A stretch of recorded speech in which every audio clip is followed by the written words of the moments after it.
Lu Ruobing gazed at Talia, gently patting her shoulder in a gesture of comfort. Do not worry, it has been buried quite deeply. What? Talia swayed, panic overtaking her as she plopped down onto the ground. Har will not die was once a pet of the A clan, possessing the genes of immortality. Upon uttering these words, the eyes of all present widened in astonishment. Even Du Fei was momentarily taken aback. That dog hailed from the A clan? According to memory, the A clan was a mysterious tribe within the temporal and spatial galaxy, referred to by various factions as the Immortal Clan. This was a distinct lineage, with every member bearing the surname A. Perhaps due to a shared sense of kinship, their only trusted friends were the elves of the Eternal Clan. Members of the A clan could also be termed as the Immortal Folk, for their unique genetics rendered them desirable targets in the eyes of powerful forces. In their tribe, there existed a tree known as the Tree of Time, which bore a fruit called the Time Fruit, also referred to as the Fruit of Immortality. Consuming this fruit granted the tribe members an extensive lifespan, and when combined with the crimson spring water, it fortified their genes to an extraordinary degree, allowing for cellular regeneration. Of course, those endowed with such potent genes included even the pets raised by their clan. Is that truly possible? Talia, are you speaking the truth? Does that dog possess immortal genes? It cannot die. How utterly incredible. Lu Ruobing, Xiaoying, Xiaolan, Songjia, and Ding Xiang all expressed their astonishment in unison. Du Fei's thoughts churned as he contemplated the situation, then commanded through his earpiece, Ganting, investigate the area where the dog was buried for any anomalies. Understood. Ganting responded promptly, swiftly directing the drone towards that specific region. 2 minutes later. Report, Captain. A hole has appeared amidst the pile of stones in that crevice, Ganting relayed. Lu Ruobing and the others exchanged glances, their faces once again reflecting surprise that IT has emerged. Du Fei exhaled, acknowledging the remarkable vitality of the A clan's pets. Splendid. I knew Har would not perish.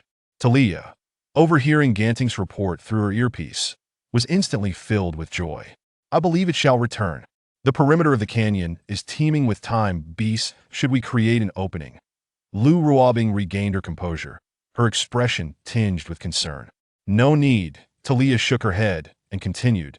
The time beasts do not dare to provoke. Hard has always protected me while traversing the canyon. Well then, there is no cause for alarm. Du Fei nodded, turning to Talia. I have a question for you. Captain, please feel free to ask. Talia's mood evidently brightened. Over the years, have you uncovered any information regarding the 12 priests? None. Talia shook her head. Har and I rarely reveal ourselves, only venturing out when in dire need of time and supplies. That I once employed the art of Verity to inquire among certain individuals, but yielded no results. Then, have you heard of the Verity Masters within the Federation? Du Fei pressed on. That I have heard of them. Talia nodded. It is said they are a rather enigmatic organization, possessing the art of Verity. I wonder if they might be connected to other elves or the 12 priests. No, that cannot be. Talia's eyes shone with conviction as she continued. The 12 priests never yield. They would not serve those factions. I believe those Verity Masters must be human beings who have acquired the legacy of the art of Verity. Previously, countless elves of my eternal clan were captured, and some, under duress from those powerful factions, imparted the art of Verity to save their lives. Precisely because of this, those factions cultivated numerous human females endowed with the art of Verity, who are now referred to as Verity Masters. Understood, Du Fei nodded. These memories have been somewhat hazy, but with Talia's reminder, clarity soon returned. Thus, Du Fei couldn't help but think once more of the Black Phoenix. That woman was not of the elven race, yet possessed the art of Verity. It seemed her origins were quite complex. Since long-term dealings were inevitable, it was imperative to swiftly ascertain her background. Captain, we have located the position of the sacrificial temple, came Yi Ming Fan's voice through the earpiece. This was a task Du Fei had specifically assigned to her. It was known that within every region under the Federation's jurisdiction, there existed a sacrificial temple, an exceedingly mysterious entity. In the 9th District, only the cabinet had the authority to enter. Very few were aware of its existence, let alone its purpose, location, or internal conditions. Had it not been for Mu Qinshuan and Wang Jianqing's perilous situation, Du Fei's attention would not have been drawn to a temple. Describe the situation, Du Fei instructed through the earpiece. The sacrificial temple is situated in the mountainous region between Revitalization City and Radiant City. It appears to be constructed beneath a lake. Due to impenetrable defenses, and with only the temple's apex protruding above the water, the drone is unable to glean any specifics of the interior. Yi Mingfan reported, "Got a temple submerged in water?" Du Fei furrowed his brow.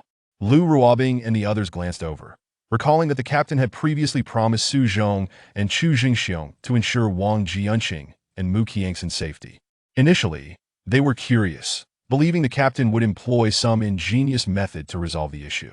Yet at this moment, witnessing Du Fei's frown in deep contemplation, they sensed that he too harbored uncertainties. Xiaolan seemed to recall something, turning to Du Fei and saying, "Captain, I believe I heard Sister Phoenix mention that she had once visited the sacrificial temple." Oh! Du Fei was momentarily taken aback. Then his spirits lifted at that moment. Su Ninger and Nai Miao Miao approached briskly, having completed their task of distributing supplies. "Captain, we discovered a large water pool within the canyon which could solve our drinking water issue. However, food supplies are somewhat scarce. There is only enough for the entire team for 2 days." Su Ninger and Nai Miao Miao reported in succession. "Contact the Black Phoenix and request a shipment of food," Du Fei instructed Xiaolan, then added, "Additionally, have her personally escorted, stating that I wish to discuss matters with her in person." "Understood, Captain." Xiaolan nodded and swiftly made her way to the command vehicle. Chapter 220. No pain, no gain. As Xiaolan departed, Du Fei pondered silently. He had not anticipated that the Black Phoenix had actually visited the sacrificial temple, that it appeared that this woman was indeed formidable. Adept in navigating various relationships with remarkable finesse, the Du Fei found himself increasingly intrigued by the Black Phoenix, and could not help but think that during their next encounter, he must delve deeper into her background.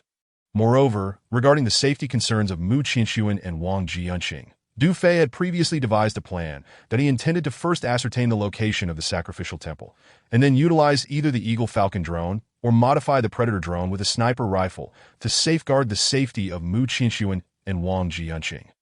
He even contemplated that with the high-ranking officials from various departments of the 9th District gathering, if the opportunity arose, he could eliminate the incoming Truth Speaker, the cabinet officials, and some stubborn elements altogether. In doing so, Wang Jianqing and Mu Qianxuan would rise to the highest echelons, effectively controlling the entire 9th District. Most importantly, the Eternal Eye had already enveloped the entire 9th District by connecting to the appropriate surveillance equipment. He could activate monitoring and independent communication functions, setting it to a fixed area mode. Thus, the entire monitoring and communication signals of the 9th District would be completely supplanted by the Eternal Eye. Furthermore, the signals of the 9th District would be isolated from the outside world, rendering it a blind spot in the eyes of the Federation. Henceforth, any communication signals emanating from within the 9th District, or used by all existing legions and organizations, would originate from the Eternal Eye. Consequently, the communication signals and monitoring would be entirely under the control of the Women's Field Corps at that point. Should any faction dare to act against the Women's Field Corps, they could swiftly sever the opposing communication signals, leaving them incapacitated and subject to precise strikes that, of course, connecting to the Eternal Eye signals required a complete set of sophisticated equipment. Fortunately, the monitoring department's entire suite of surveillance and communication devices was readily available, albeit the monitoring function was temporarily incapacitated. Thus, all equipment from the monitoring department was precisely what Du Fei sought. Once he eliminated the cabinet officials and some adversarial elements, the Eternal Eye could seamlessly integrate with the monitoring department's entire apparatus. Additionally, with nearly a ton of Nirvana meteorite aboard the battleship, he could manufacture a multitude of vibranium gear and ammunition. With 116 milliliters of elemental control available, he was on the brink of producing over 100 active vibranium smart battlesuits. This meant that the Women's Field Corps would not only see a significant enhancement in combat capabilities, but also gain over 100 invincible female warriors equipped with intelligent battlesuits. When the Federation launched a massive offensive, the Women's Field Corps would be more than capable of standing their ground. All of this had been meticulously planned by Du Fei. However, an unforeseen complication arose. He discovered that the sacrificial temple was submerged underwater, rather than the open-air structure he had envisioned. This presented a significant challenge. Although the Eagle Falcon and Predator drones could operate stealthily, they would be unable to detect internal conditions, thus failing to deliver precision strikes. The moment Du Fei learned of this situation, he immediately recognized that the only solution lay in entering the temple itself, that in no pain, no gain to ensure the safety of Mu Qinxuan and Wang Jianqing. The only course of action was for him to embark on a personal expedition, with the protection of the smart battle suit and his enhanced physical capabilities far exceeding those of an ordinary person. Du Fei was confident that no one could thwart him. However, he feared that a reckless intrusion might provoke the cabinet officials into desperate actions, potentially endangering Mu Qinxuan and Wang Jianqing's lives. Therefore, the most prudent approach would be to infiltrate the sacrificial temple discreetly. Since the Black Phoenix had previously visited the site, she could be considered the ideal candidate to assist Du Fei in accessing the sacrificial temple. A few minutes later, Xiaolon managed to contact the Black Phoenix. "Captain, I've informed her. Sister Phoenix has agreed to escort us personally. Aside from food and essential supplies, is there anything else we require?" Xiaolon inquired while holding the communicator at the entrance of the drone command vehicle. At this moment, Su Ninger and Zhao Feifeng exchanged glances and nodded at one another. "Captain, we've discovered that the soil here is exceptionally fertile. Large areas of mountainous terrain within a 5-kilometer radius of the canyon are suitable for cultivating crops. Indeed, if we activate our previous agricultural plan for the camp, we could not only achieve self-sufficiency, but also provide the entire regiment with homegrown fine rice, flour, and fresh vegetables in the future," Su Ninger and Zhao Feifeng remarked. They had been responsible for the agricultural planning plan at the previous camp, which had been halted due to the bombing to AS individuals well-versed in biology and agriculture. These two women had long been eager to implement the Women's Field Corps Agricultural Initiative. "Very well," Du Fei nodded, pausing thoughtfully. "The agricultural plan can be activated. Then it is decided. You can discuss what seeds you need with the Black Phoenix, so she can bring them along with the food and essential supplies tomorrow," he added, glancing around the canyon. "Once you're finished with the arrangements, take me on a tour of the surroundings. Let's conduct a joint field investigation." "Understood, Captain," Su Ninger and Zhao Feifeng exclaimed excitedly, then hurried towards the drone command vehicle. "Captain, the specific deployment locations for the defense system have been preliminarily determined. Would you like to come see?" Lu Ruobing inquired.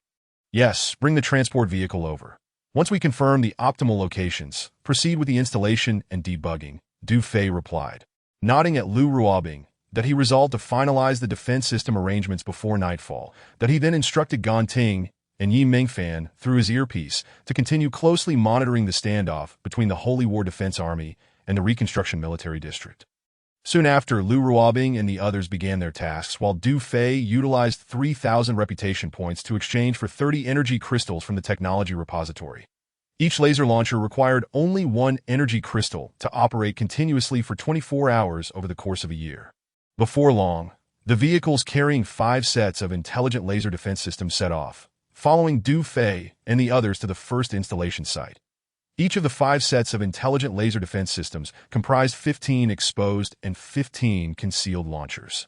Considering the interception range, they were not positioned within the canyon, but rather deployed in the surrounding perimeter.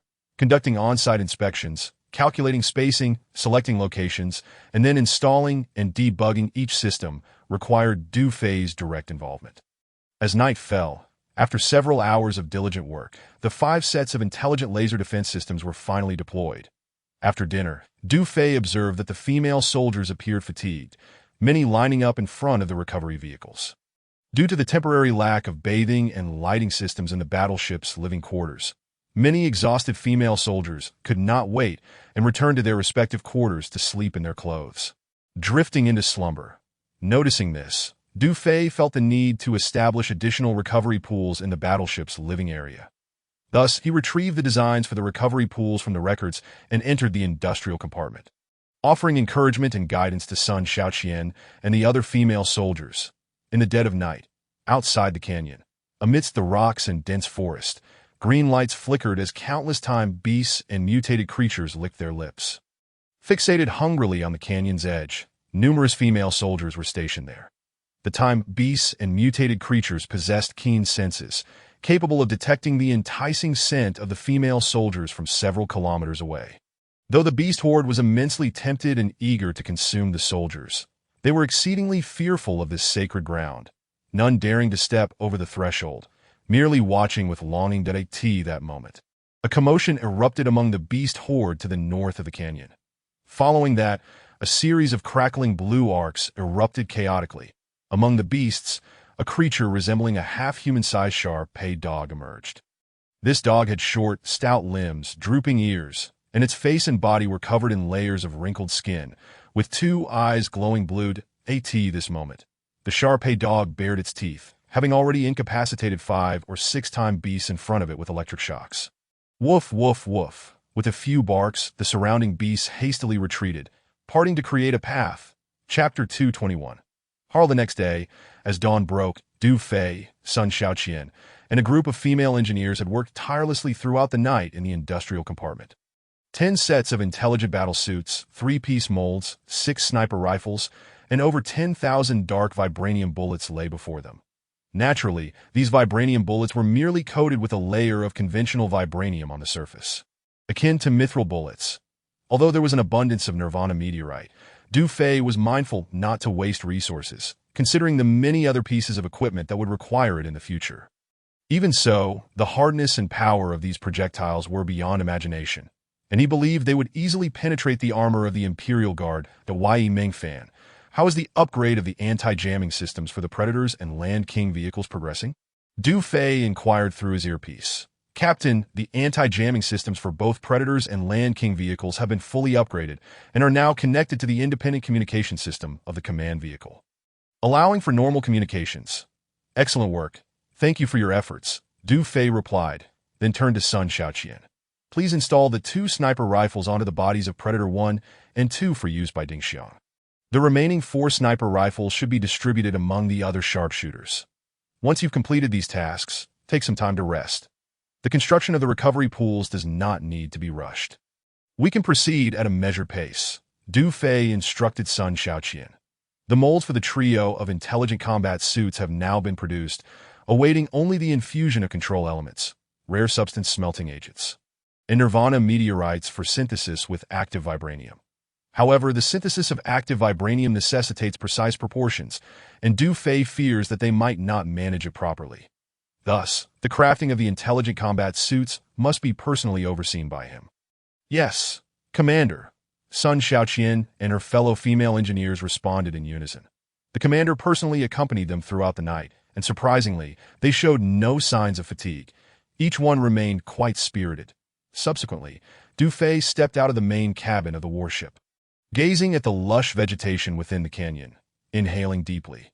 The morning air was exceptionally fresh, invigorating the spirit. Drones number 1 and number 2, the Predators, had disengaged their cloaking mode and landed in a clear area.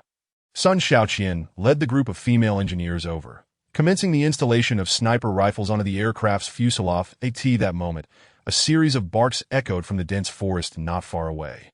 A Shar-Pei poked its head out. Looking around, IT gazed at the convoy in the open space before the warship, its eyes reflecting endless confusion. To her, Talia, upon hearing the barking, dashed out and shouted towards the forest. The next moment, woof, woof, woof. The Shar-Pei swiftly emerged from the thicket, sprinting towards Talia with its short, stout legs, circling her joyfully while wagging its tail. Talia embraced the Shar-Pei, overjoyed. Meanwhile, Du Fei, Lu Ruobing, and several other commanding officers, along with numerous female soldiers, hurried over as well. The Shar-Pei instinctively positioned itself in front of Talia, baring its teeth at the female soldiers while emitting a low, menacing growl to her. They are our saviors. Friends, quiet down, Talia admonished. That moment, Du Fei approached with a smile, causing the Shar-Pei to flinch, abruptly tucking its tail between its legs and retreating 2 steps, previously on a street corner of the black market. Du Fei had swatted it away with a hand that felt as solid as steel. It remembered that vividly. Your name is Her, right? Come here. Du Fei beckoned to the Shar-Pei. Instantly, Her shivered in response, its eyes widening as it caught sight of the shaped mark in Du Fei's palm. Without a moment's hesitation, Her promptly lay down, crawling towards Du Fei while wagging its tail energetically. Du Fei reached out to pat Her's head, which squinted its eyes in contentment, displaying a docile demeanor. Ah, so obedient. The commander is amazing. It looks so adorable. Commander, I want to pet it. Me too. And me. Lu Ruobing and the other commanding officers, filled with curiosity, gathered around, eagerly reaching out to pet Hadash, is it male or female? Sun Xiaoqian also rushed over, asking in surprise. Xiaoying, with a mischievous grin, whispered a few words into Sun Xiaoqian's ear. Ing Bao Yu, you're too wicked. Sun Xiaoqian's face flushed as she stole a glance at Du Fei nearby. Xiaoying laughed uncontrollably. What are you looking at me for? Du Fei could not help but frown. Certain that Xiaoying had spoken ill of him, the horror lay on its back, exposing its belly, as the female soldiers lavished attention upon it, rolling its eyes in exaggerated indifference. Observing this scene, Talia couldn't help but smile wryly. Realizing that the female soldiers had never encountered such a gentle and endearing creature before, caught up in the excitement, she felt reluctant to enter. Commander, the troops from the 4 base cities, Bayan, Guangming, Hope, and Nanyan, have assembled at the junction of the Holy War and the Rebirth. At that moment, Ganting's report came through the earpiece. Lu Ruobing and the other commanding officers ceased their playful banter. What is the situation? Du Fei inquired. The Holy War's defense forces have withdrawn. The main forces of the War Axe and Steel Tooth, along with all other troops, are retreating into the Holy War territory. Excellent. Du Fei nodded slightly, noting that Xu Jingxiong had relayed his message to Mu Yanting. And it seemed he was indeed obedient this time. Shortly thereafter, Yi Mingfan's voice came through. Report, Commander. The supply convoy from the black market has appeared 20 kilometers away. Currently, their communication systems are severely disrupted, and they are out of contact. If they advance a few more kilometers, they will likely encounter the outer beast horde that I must say, Black Phoenix is indeed reliable, arriving bright and early, Du Fei remarked. All crew members are in position. The Eagle Falcon drones are deployed to create a breach in the beast horde, escorting the supply convoy into the base. Understood. Ding Xiang, the number 1 and number 2 Predator drones have been equipped with specialized weapons for you. You may test them in the upcoming operation. Thank you, Commander. Ding Xiang exclaimed with excitement. I will certainly live up to your expectations. Little did she expect that the commander had indeed prepared specialized weapons specifically for her. Xiaolan, you lead 2 destroyer battle tanks to assist. Yes, Commander. In the next moment, the female combat team's commanding officers swiftly took their positions. Whoosh, whoosh, whoosh, 10 Eagle Falcon drones and 2 Predators soared away into the distance. Shortly after, 2 destroyer-tracked vehicles exited the canyon, hastening to provide support. 20 kilometers outside the canyon, a rugged, winding road emerged amidst the Rocky Mountains. Notably, this mountain road had been carved out by the female combat team during their journey the previous day. At this moment, dozens of supply vehicles were inching forward at a snail's pace along the mountain path. Roar, roar, roar. As a series of beastly roars erupted from ahead, the convoy came to an immediate halt. A strikingly alluring figure opened the vehicle door and leaped to the ground. This woman was none other than Black Phoenix. Sun Xiaoli followed suit, jumping down and approaching her, saying, Sister Phoenix, there seems to be a beast horde ahead. Black Phoenix nodded, gazing at the distant, undulating mountains, her brow furrowed. This place is exceedingly strange. Indeed, our communication and navigation systems have completely failed. Sun Xiaoli concurred. Sister Phoenix, I think we cannot proceed any further. Yes, if we encounter high-level chrono beasts. Our weaponry will struggle to cope. 2 female bodyguards added. Approaching Black Phoenix. Chapter 222. Support Black Phoenix frowned slightly, contemplating the path ahead in silence. To be frank, she had traversed nearly every inhabited area in District 9. Yet she had never ventured into this particular region. After all, this place was seldom frequented, with little business to be had. However, the circumstances had changed. Not only was there business to be found, but it was also with Du Fei. Most importantly, she felt a growing attraction to this man, which she could not fully comprehend. That it was puzzling that Du Fei had chosen to establish a base in such a desolate location. With their navigation and communication systems entirely down, although there was a freshly carved mountain path before them, it still felt like venturing into darkness. Furthermore, there were clearly numerous beasts up ahead. A moment's misstep could lead to everyone meeting a grim fate. This man truly is reckless. A flicker of blue light briefly flashed in Black Phoenix's eyes as she murmured to herself. Moments later, she steeled her resolve, gritting her teeth and declaring, I, Black Phoenix, have always upheld my word. What I promised must be fulfilled. We shall continue forward, Sister Phoenix. Seeing the serious demeanor of Black Phoenix, the 2 female bodyguards frowned in unison. Even Sun Xiaoli, standing nearby, found it difficult to gauge her intentions. Was this sister truly willing to risk her life for the sake of her reputation?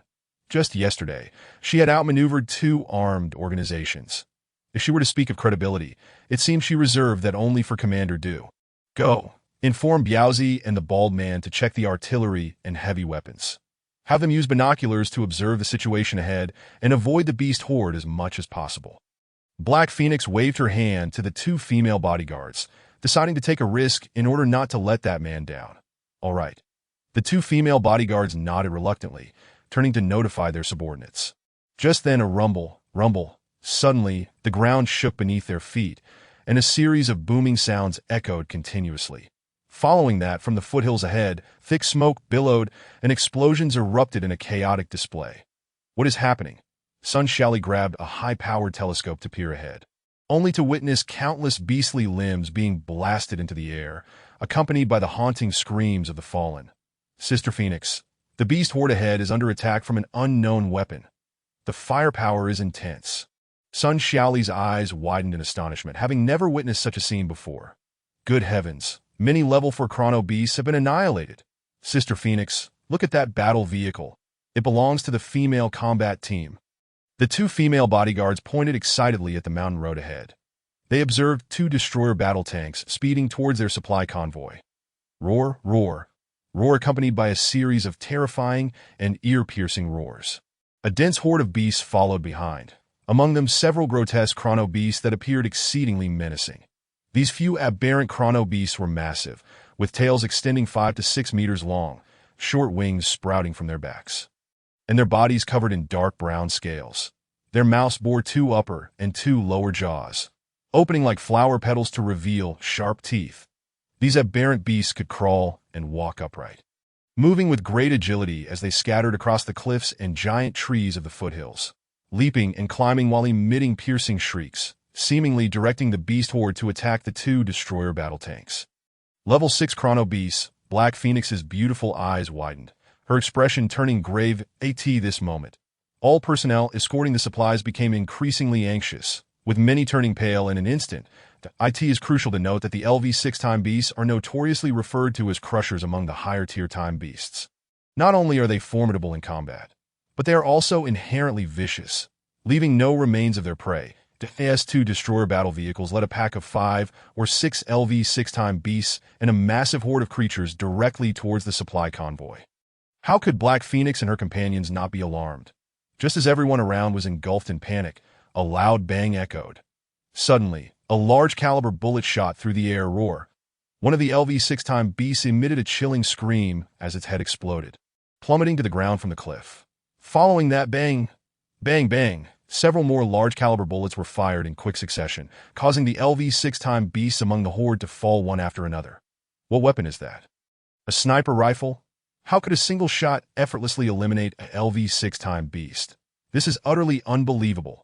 This scene left Black Phoenix, Sun Xiaoli, and everyone else utterly dumbfounded. In less than a minute, all 5 or 6 LV6 time beasts were dispatched, and the horde began to panic. The rat-a-tat-tat flames erupted in the air as the machine guns and cannons of the 2 destroyer battle vehicles unleashed a torrent of fire. Boom, boom, roar.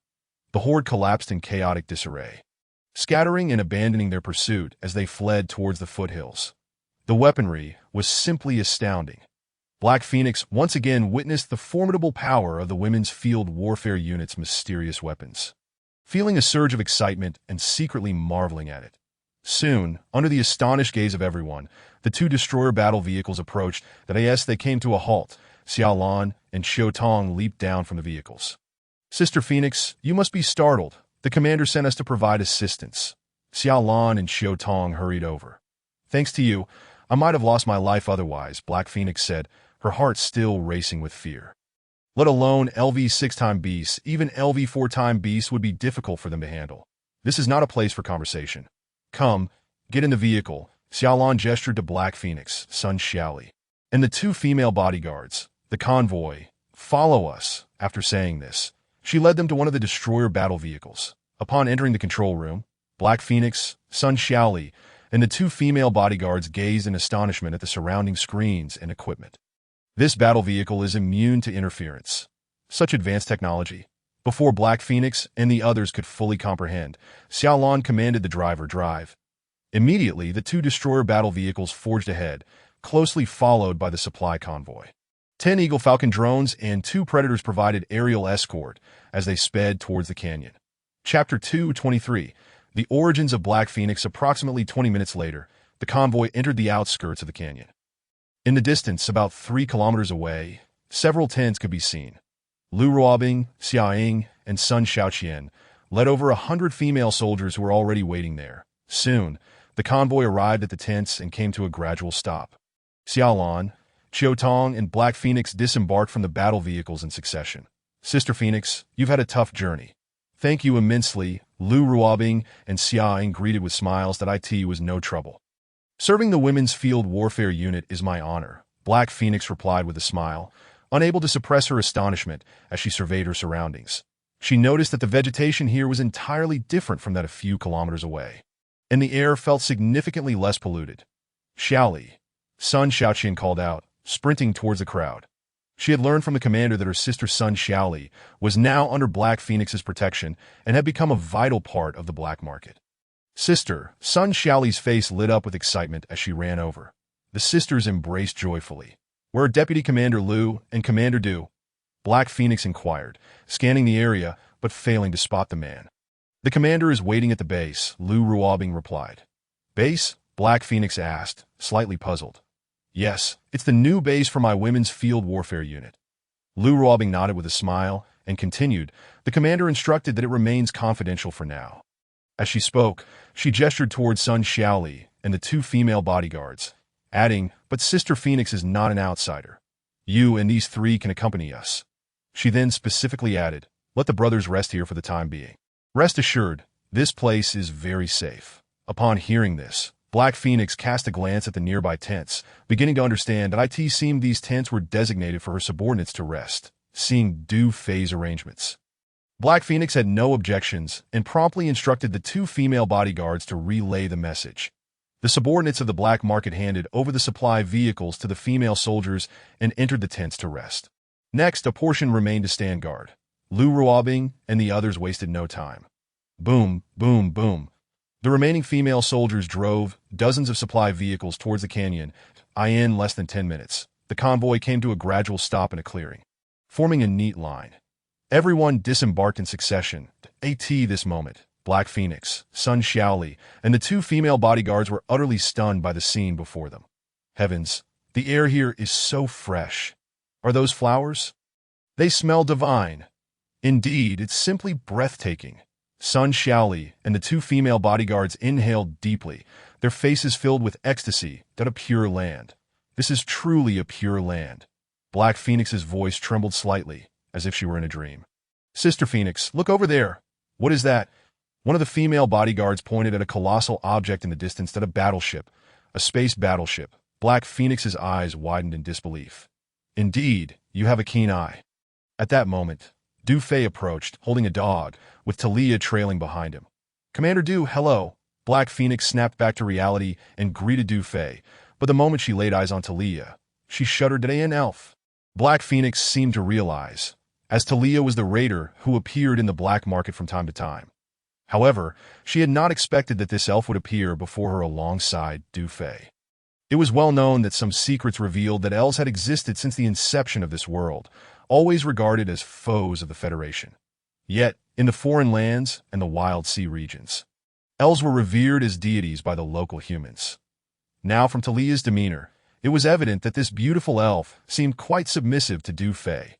Black Phoenix's gaze went blank, her heart filled with shock and confusion, feeling as if she might go mad.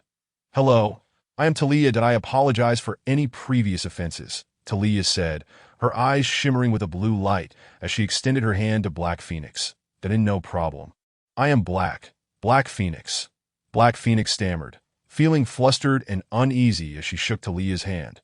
Despite elves being the enemies of the Federation, in her heart, they were akin to deities. You need not be nervous. The commander is my king, and since you are a friend of the commander, you are also my friend, Talia stated candidly. What? Black Phoenix turned to look at Du Fei, utterly bewildered. How could this be? Talia actually acknowledged this man as her king. In the next moment, they released each other's hands after a few seconds.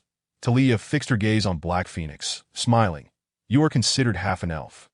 Black Phoenix was momentarily taken aback before gently nodding. She understood that everything about her could not be concealed from Talia's eyes. "What? She is half an elf?" Lu Ruobing and the others were all stunned. Staring at Black Phoenix with mouths agape, Du Fei, meanwhile, rubbed his nose with an intrigued expression, feeling it was time to uncover the truth behind this woman. Subsequently, he instructed Lu Ruobing and the others to arrange for the soldiers to begin unloading supplies. As the female soldiers busied themselves, Du Fei pointed towards a small grove not far away and said to Black Phoenix, "Shall we go there for a private conversation?" At that moment, Black Phoenix was still in shock. But upon hearing Du Fei's suggestion, she instinctively nodded. By the grove, Du Fei and Black Phoenix sat across from each other on two clean stones. "You must have many questions in your heart," Du Fei said, gazing at her. "I hope we can speak candidly and openly. First, I can share some information with you, and I also wish to gain a deeper understanding of you." After his words fell, Black Phoenix pondered for a moment and nodded to eye in the following discussion. To dispel Black Phoenix's doubts, Du Fei recounted everything he had witnessed in the Great U Mountain Pyramid, his acquisition of the golden emblem from the Elf King, the rescue of Talia along the way, the discovery of the Eternal, and the inheritance of the Elf King's memories, among other matters. Upon hearing this, Black Phoenix's astonishment deepened when she saw the purple-shaped mark on the palm of Du Fei's hand. Had he not caught her, she might have knelt before him. "Now tell me about your origins and background," Du Fei said calmly. "I was born in the foreign lands," Black Phoenix replied. "Foreign lands? Is that so? Were you not a test tube baby? No, then what connection do you have with the Federation's Awakening Organization?" Du Fei frowned, pressing further. "I have no ties to the Awakening Organization, but my mother is quite familiar with it." Black Phoenix gazed into the distance and continued. "Over 20 years ago, the Federation trained a group of female humans. They acquired the legacy of the art of incantation from a number of enslaved elves, and they are known as the Incantation Masters. My mother was once one of them, my mother, and some of the Incantation Masters were acutely aware of the Federation's malfeasance, and they longed to extricate themselves from the upper echelon's control. During a specialized training session, my mother sustained grave injuries in the wilderness of Nanyan City and encountered a medic in a moment of dire peril. Despite her severe wounds, my mother insisted on returning to her unit, viewing this predicament as a chance to escape the Federation. Originally, the medic intended to report back, but under my mother's earnest plea, he ultimately consented. He sheltered her in a cave, and through his treatment and meticulous care, my mother miraculously recovered. Later, to avoid implicating the medic, my mother, utilizing her elven abilities, traversed the barren lands alone and fled to a foreign realm. Subsequently, she discovered she was pregnant, and thus I came into being." Chapter 224. The Foreign Realm. At this juncture, the Black Phoenix paused momentarily. These events had been a deeply concealed secret within her heart. For 23 years, this was the first time she had divulged them to another. However, Du Fei's current identity was markedly different from before, representing the Elven King of the matriarchal tribe. That at this moment, the Black Phoenix felt an overwhelming sense of reverence and adoration for Du Fei. Therefore, regardless of the inquiries he posed, she would disclose everything without reservation. That Du Fei inwardly smiled, recognizing the extraordinary nature of the medic. After treating the Black Phoenix's mother, he inadvertently became connected to her lineage. This suggested that not all members of the Spirit Awakening Organization were entirely loyal to the Federation. That Du Fei turned his gaze towards the Black Phoenix. Indeed, she affirmed with a nod, continuing, "Ordinary people are somewhat excusable, as the majority have been indoctrinated by the Federation from birth, remaining oblivious to the truth of this world even unto death. They serve as the lowest tier of tools for the Federation, existing solely for subsistence in a state of languid survival. The Incantation Masters of the Spirit Awakening Organization, however, are distinctly different. They possess knowledge of the truth and the many intricacies of the Federation. After all, they are flesh and blood beings with thoughts and feelings. Many members may serve the Federation, but their loyalty is merely superficial. Like my mother, they yearn to break free from the Federation's grasp. Nonetheless, there are also some Incantation Masters who willingly serve as the Federation's lackeys.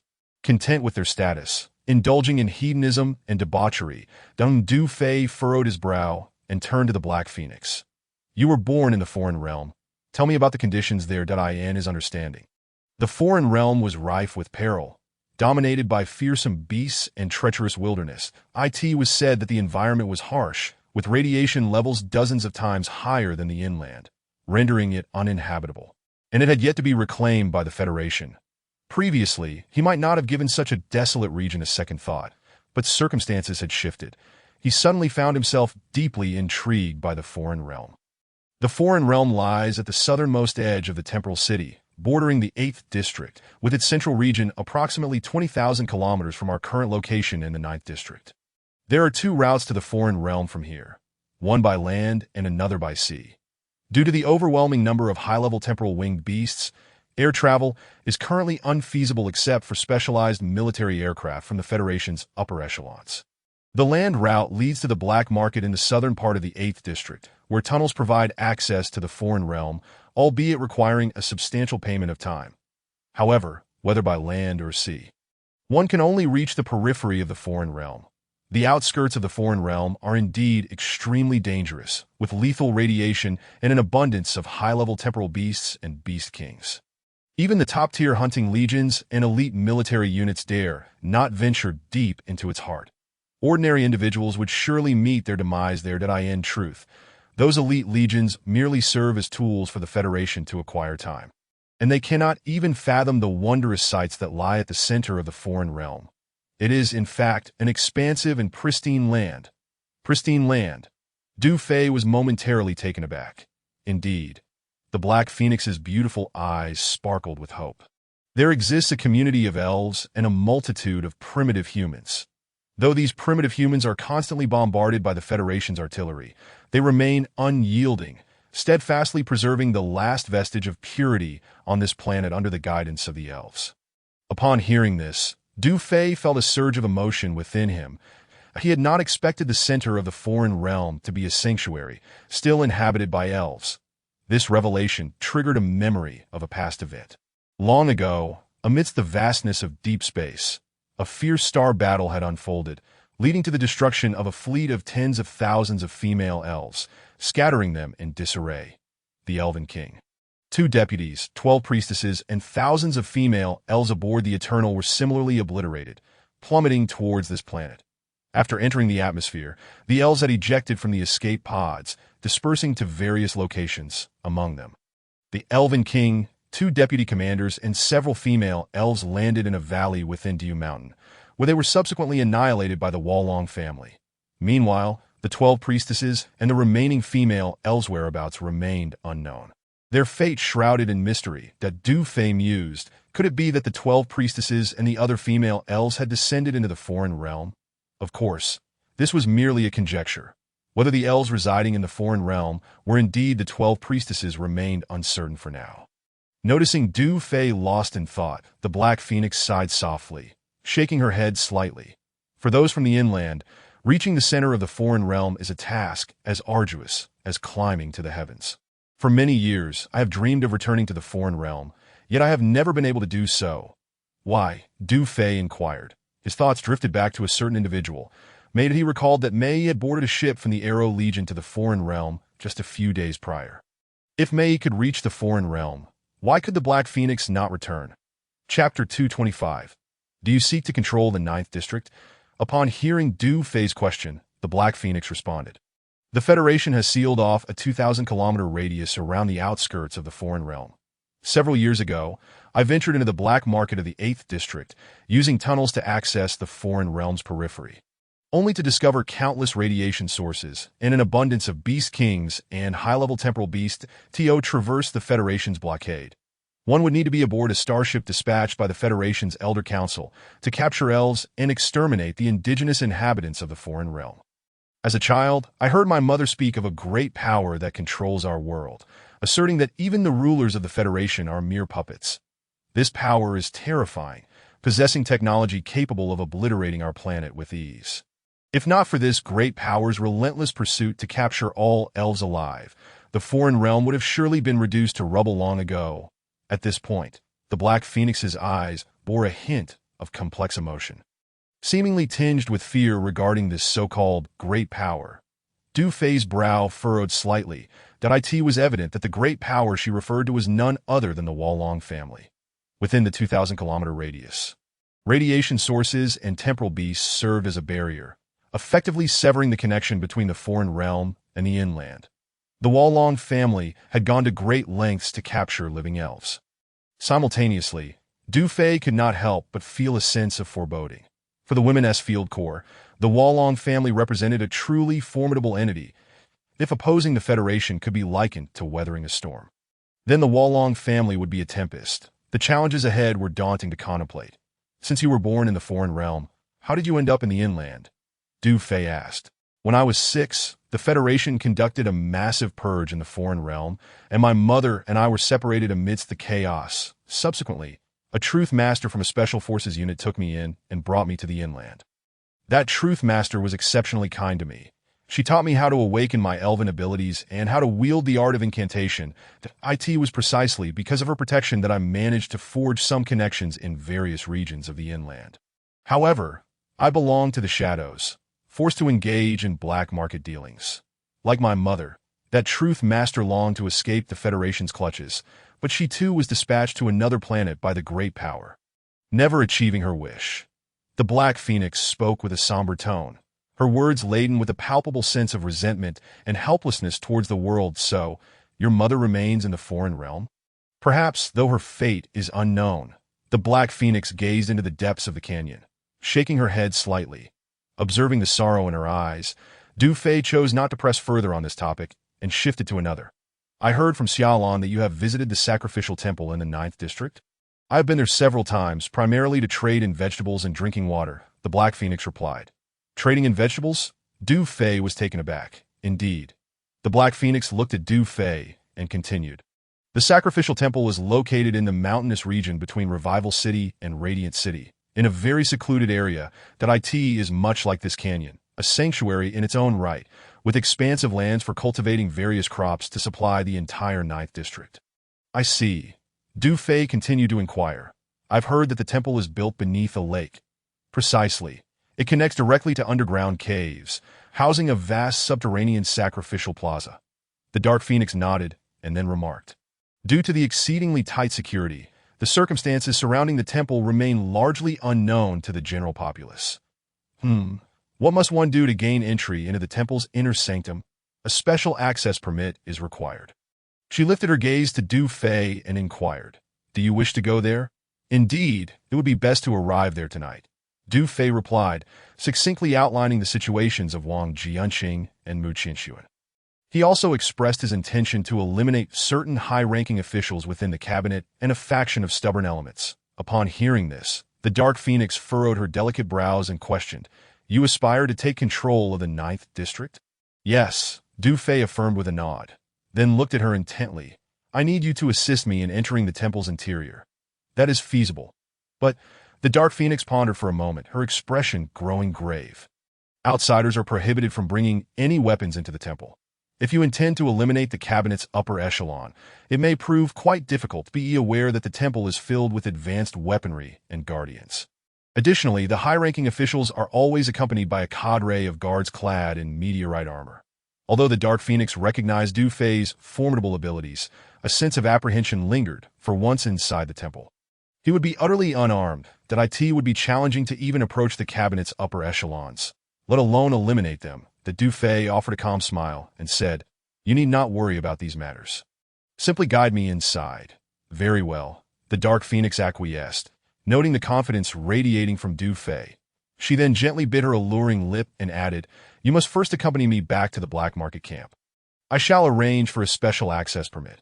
Understood, Du Fei replied as he rose. There is no time to lose. Let us prepare for departure. Chapter 226. Distribution of military salaries after their discussion. The two emerged from the grove. That moment, Lu Ruobing approached with a group of commanders. The soldiers are in your capable hands. All operations at the base shall proceed as usual. Du Fei turned to Lu Ruobing and conveyed his decision to personally visit the sacrificial temple. Commander, take me with you, Xiaoying interjected, her brows furrowed. Commander, you cannot undertake such a perilous journey alone.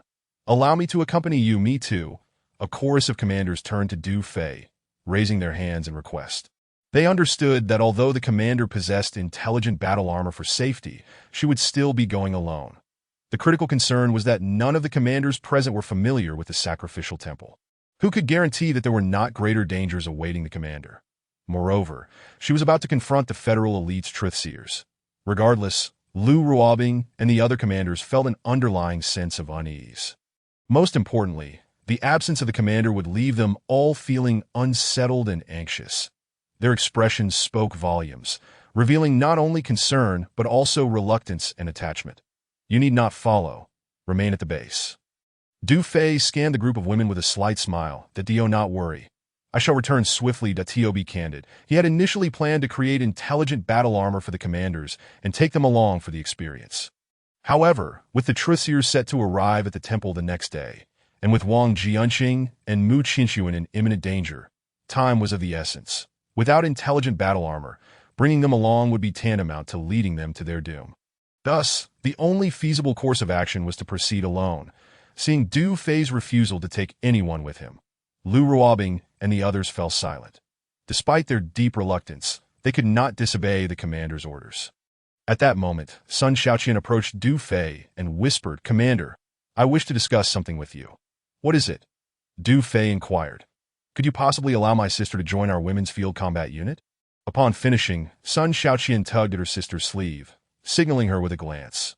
Sun Shaoli glanced at Du Fei, then somewhat awkwardly moved to stand beside the Dark Phoenix, her voice barely above a whisper. "Sister Phoenix." No need for further words. I understand, the Dark Phoenix smiled and replied. "Since you two sisters have been reunited, it is only fitting that you remain together, that if you wish to join the women's field combat unit. I have no objections and will wholeheartedly support you, but the final decision lies with Commander." Du Shi then turned her attention to Du Fei. "You may have her, but do not regret your choice." Du Fei chuckled. "Commander Du, your words imply a certain distance. Why must we delineate between yours and mine?" The Dark Phoenix teased with a playful smile that Du Fei chuckled in return, his gaze lingering on Sun Shaoli for a moment before nodding at Sun Shaoqian. "Excellent." Sun Shaoqian's cheeks flushed with joy as she turned to her sister. "The commander has agreed. You should express your gratitude." Sun Shaoli's eyes sparkled with appreciation as she stood tall before Du Fei. Saluting, "Thank you, Commander." Ding. Intimacy 20. Du Fei felt a surge of delight. With Xia Ying and Xia Lan, and Sun Shaoqian and Sun Shaoli, he now had two pairs of sisterly bonds under his command. Following this, all supplies delivered from the black market were successfully unloaded. Before departing, Du Fei produced the storage card that the Dark Phoenix had given him, containing 28 million hours that it was time to distribute military salaries to the soldiers. He handed the storage card to Ganting and stated, "This card contains 28 million hours. Combined with the remaining time, each person will receive an initial distribution of 20,000 hours." "What, 20,000 hours for each person? That's quite a sum," Ganting exclaimed, her hands trembling with excitement. Coming back to her senses, she added, "Commander, we really do not need to distribute so much." Before she could finish, Du Fei raised a hand to silence her. "This is an order. We shall not lack for time in the future." "All right, very well," Ganting replied, her brow furrowed and her lips slightly pouting. She believed that they were not yet in a prosperous state. And distributing 20,000 hours to each person felt a bit extravagant. Meanwhile, Xia Lan, Yi Mingfan, and I Miao Miao, and Ding Xiang were all in a state of elation. They had never received military salaries since joining the previous base organization. Sun Shaoli was positively beaming, feeling extremely fortunate, to her surprise. She had only been part of the women's field combat unit for less than 3 minutes and was already receiving military pay. "Notify the soldiers. All personnel assemble." Lu Ruobing commanded the various officers. "Yes, Vice Commander." Soon, all soldiers of the women's field combat unit gathered in an open area before the warship, standing in orderly rows with heads held high and spirits soaring. "By the command of the commander, we shall distribute a total of 35 million hours as military salaries to our sisters, each receiving 20,000 hours. Ganting, commence the distribution," Lu Ruobing declared. "Good heavens. Did we hear that correctly? Each person is receiving 20,000 hours. That amounts to more than 2 years' worth of time." As Ganting began transferring the hours to each individual, the excitement among the female soldiers reached a fever pitch. Since turning 18, they had never possessed so much time. "Thank you, Commander," one soldier exclaimed, looking at the additional 20,000 hours on her wrist, unable to contain her joy. Suddenly, a chorus erupted. "The Commander is too generous to us." "Thank you, Commander. The Commander is magnificent." The air was filled with cheers from all the female soldiers, their voices echoing through the canyon. Ding, reputation 100. Ding, intimacy 20. Ding, reputation 100. Ding, intimacy 50. Ding, intimacy 20. Ding, intimacy 50. As the system notifications continued to ring in his mind, Du Fei cast his gaze over nearly 2,000 female soldiers, feeling an immense sense of satisfaction.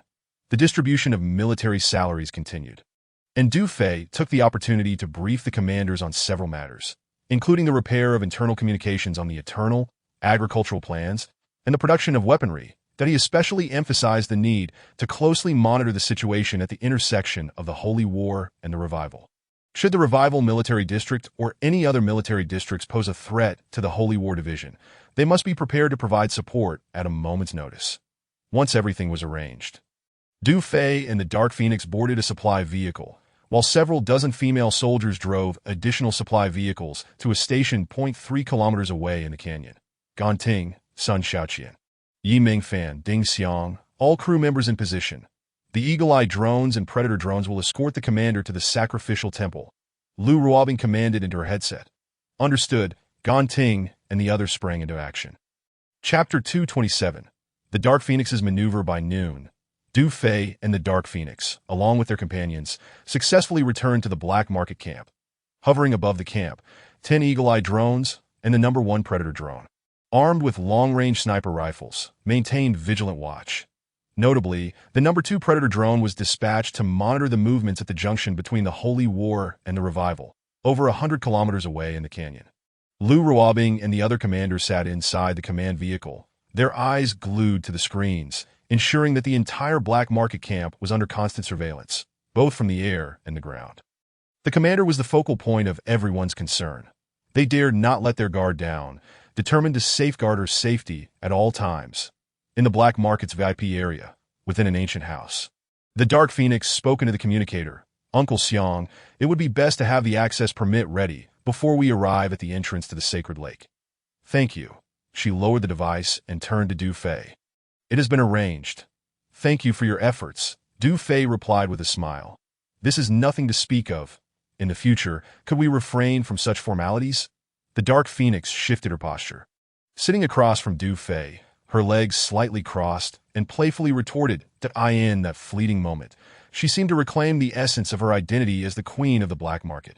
However, as she cast her gaze upon Du Fei, the allure in her eyes was accompanied by an unfamiliar hint of reverence. Du Fei reciprocated her glance, their eyes locking momentarily, causing his heart to flutter ever so slightly. This woman was undeniably stunning. To be candid, every time Du Fei encountered her, he felt a stirring within him. The memory of last night, when his hands slipped beneath her garments, lingered vividly in his mind. The sensation had been nothing short of exquisite.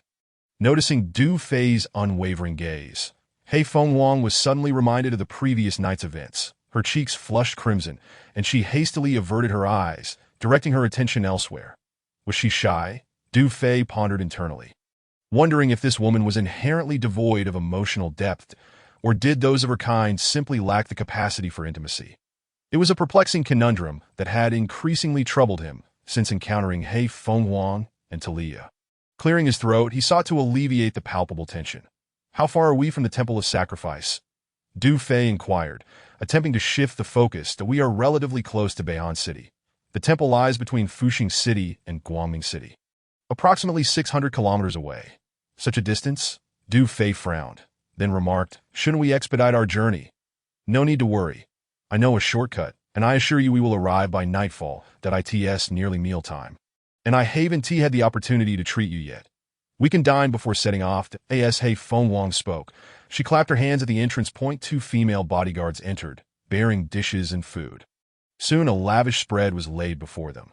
"Sister Phoenix, shall we indulge in some drinks?" one of the bodyguards inquired, glancing at the blue bottle on the bar. Hei Feng Wang's cheeks flushed once more as she rolled her eyes at the bodyguard before seeking Du Fei's opinion. "We may need to drive, so no alcohol." Du Fei replied that he had tasted that blue liquor before.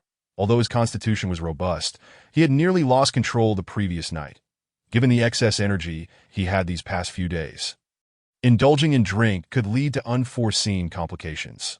"Then, let us proceed with our meal without imbibing." Hei Feng Wang nodded, subtly winking at the two bodyguards. The bodyguards understood immediately and turned to leave, one of them discreetly snatching the blue bottle from the bar while Du Fei was distracted. Half an hour later, having feasted satisfactorily, the four of them rose that an altered off-road vehicle awaited them outside. The two bodyguards were already seated in the front. As Du Fei stepped out, he paused for a moment, surprised that he had anticipated that only he and Hei Feng Wang would enter the temple, but now it seemed the two bodyguards would accompany them as well. Their presence could prove beneficial. Hei Feng Wang remarked with a mysterious smile. "Your identity is that of the heir to Beihan City's wealth. The pass permits 4 individuals." She then turned to one of the bodyguards, inquiring, "Have those 3 and their mistress been secured?" "Rest assured, they are blindfolded and confined in the dungeon," came the response. Hei Feng Wang's maneuver was becoming clearer to Du Fei. Soon, they settled into the vehicle, taking their places in the rear as the bodyguard initiated the engine, swiftly departing the black market encampment. Meanwhile, in the canyon, the command vehicle was already on the move, with the troops in tow. Lu Ruobing commanded, and a chorus of affirmations followed from Gan Ting, Sun Xiaoqian, Yi Mingfan, Ding Xiang, and all the female operatives. .10 Falcon drones and 1 Predator drone immediately followed the speeding off-road vehicle, hovering above, ensuring a 5-kilometer radius of protection. Chapter 228. This man truly possesses boundless charm. The quartet traversed a winding mountain road in their vehicle. Although the distance was merely a few hundred kilometers, they had to refuel twice along the way. It must be said that conventional vehicles pale in comparison to Du Fei's modified crystal energy-powered ones. Protected by the 10 drones and the Predator, their journey was largely uneventful. As night fell, nearing 10 o'clock, they finally reached the border between Fuxing City and Guangming City. Entering a mountainous area, they spotted lights ahead, the silhouettes of camp buildings flickering in the distance. Among the dense forest and rocky terrain, guards armed to the teeth patrolled vigilantly. The camp appeared to be a heavily fortified checkpoint. The vehicle came to a gradual stop in front of a massive boulder. Hei Feng Wang retrieved her communicator and called out, "Uncle Xiang, we have arrived at the entrance to the sacred lake. As instructed, everything is prepared, and the items are in their usual place," came the aged voice through the communicator. "Thank you, Uncle Xiang," Hei Feng Wang replied, disconnecting and signaling one of the bodyguards. "The usual spot." The bodyguard nodded and exited the vehicle, heading towards the right side of the forest, within the woods at the base of the 5th giant tree from the right. There lay a hidden entrance. A few minutes later, the bodyguard returned with 4 special passes in hand. Du Fei accepted his pass from Hei Feng Wang, glancing at it. The background indicated a prominent family from Beihan City, and he was identified as the young master, Wang. It went without saying that Hei Feng Wang and the 2 bodyguards were designated as the 3 concubines. With the passes in hand, the vehicle resumed its journey, gradually approaching the checkpoint. "Halt! Everyone disembark. Prepare for inspection." A group of soldiers clad in lightweight armor raised their weapons, blocking the path of the vehicle. The Du Fei and his companions complied and exited. One of the soldiers, appearing to be the leader, swaggered towards them. His demeanor somewhat flamboyant. He was handsome, with delicate features, and he scrutinized Du Fei and his companions with evident intrigue. Upon spotting Du Fei, the leader's eyes lit up with a glimmer of fervor. "Goodness, this man is strikingly handsome and exudes strength. What brings you here?" "Greetings, sir. We are here to procure supplies," Hei Feng Wang responded. "Show your passes," came the curt reply from the leader, who was fixated on Du Fei rather than acknowledging Hei Feng Wang. Each of them presented their respective passes. A young master from the Wang family of Beihan City," the leader mused, his gaze flickering to Hei Feng Wang and the 2 bodyguards, then inquired of Du Fei, "Are you their man?" "Indeed," Du Fei affirmed, stepping forward to stand among Hei Feng Wang and the others, naturally wrapping his arms around their waists. The 3 women trembled slightly, and had it not been for the darkness, their flushed faces would have been unmistakable. "Ding, intimacy 10? Ding, intimacy 10? As the system notifications echoed in his mind, Du Fei mentally scoffed, realizing that the increase in intimacy points was attributed to the 2 bodyguards. while He Feng Huang remained unyielding, showing no signs of emotional connection. "You seem somewhat unfamiliar," the leader remarked, observing Du Fei with a hint of discontent as he noticed the three women in his embrace. "Brother Ji, those three women have visited a few times. The most beautiful among them is He Feng Huang. I recognize her," a burly guard whispered to the leader. "How beautiful is she? What is this He Feng Huang, or whatever? Have you forgotten that I despise women? Are you developing an interest?" The leader snapped, glaring at the burly guard. I didn't mean that, Brother Ji. You are the most beautiful," the guard stammered. "That's more like it that you'll accompany me for patrol in the woods later tonight." The leader huffed, playfully caressing the guard's muscular chest. Du Fei and the three women exchanged glances, feeling a chill run down their spines. "You merchants always seem to profit handsomely each time you come here. Don't you?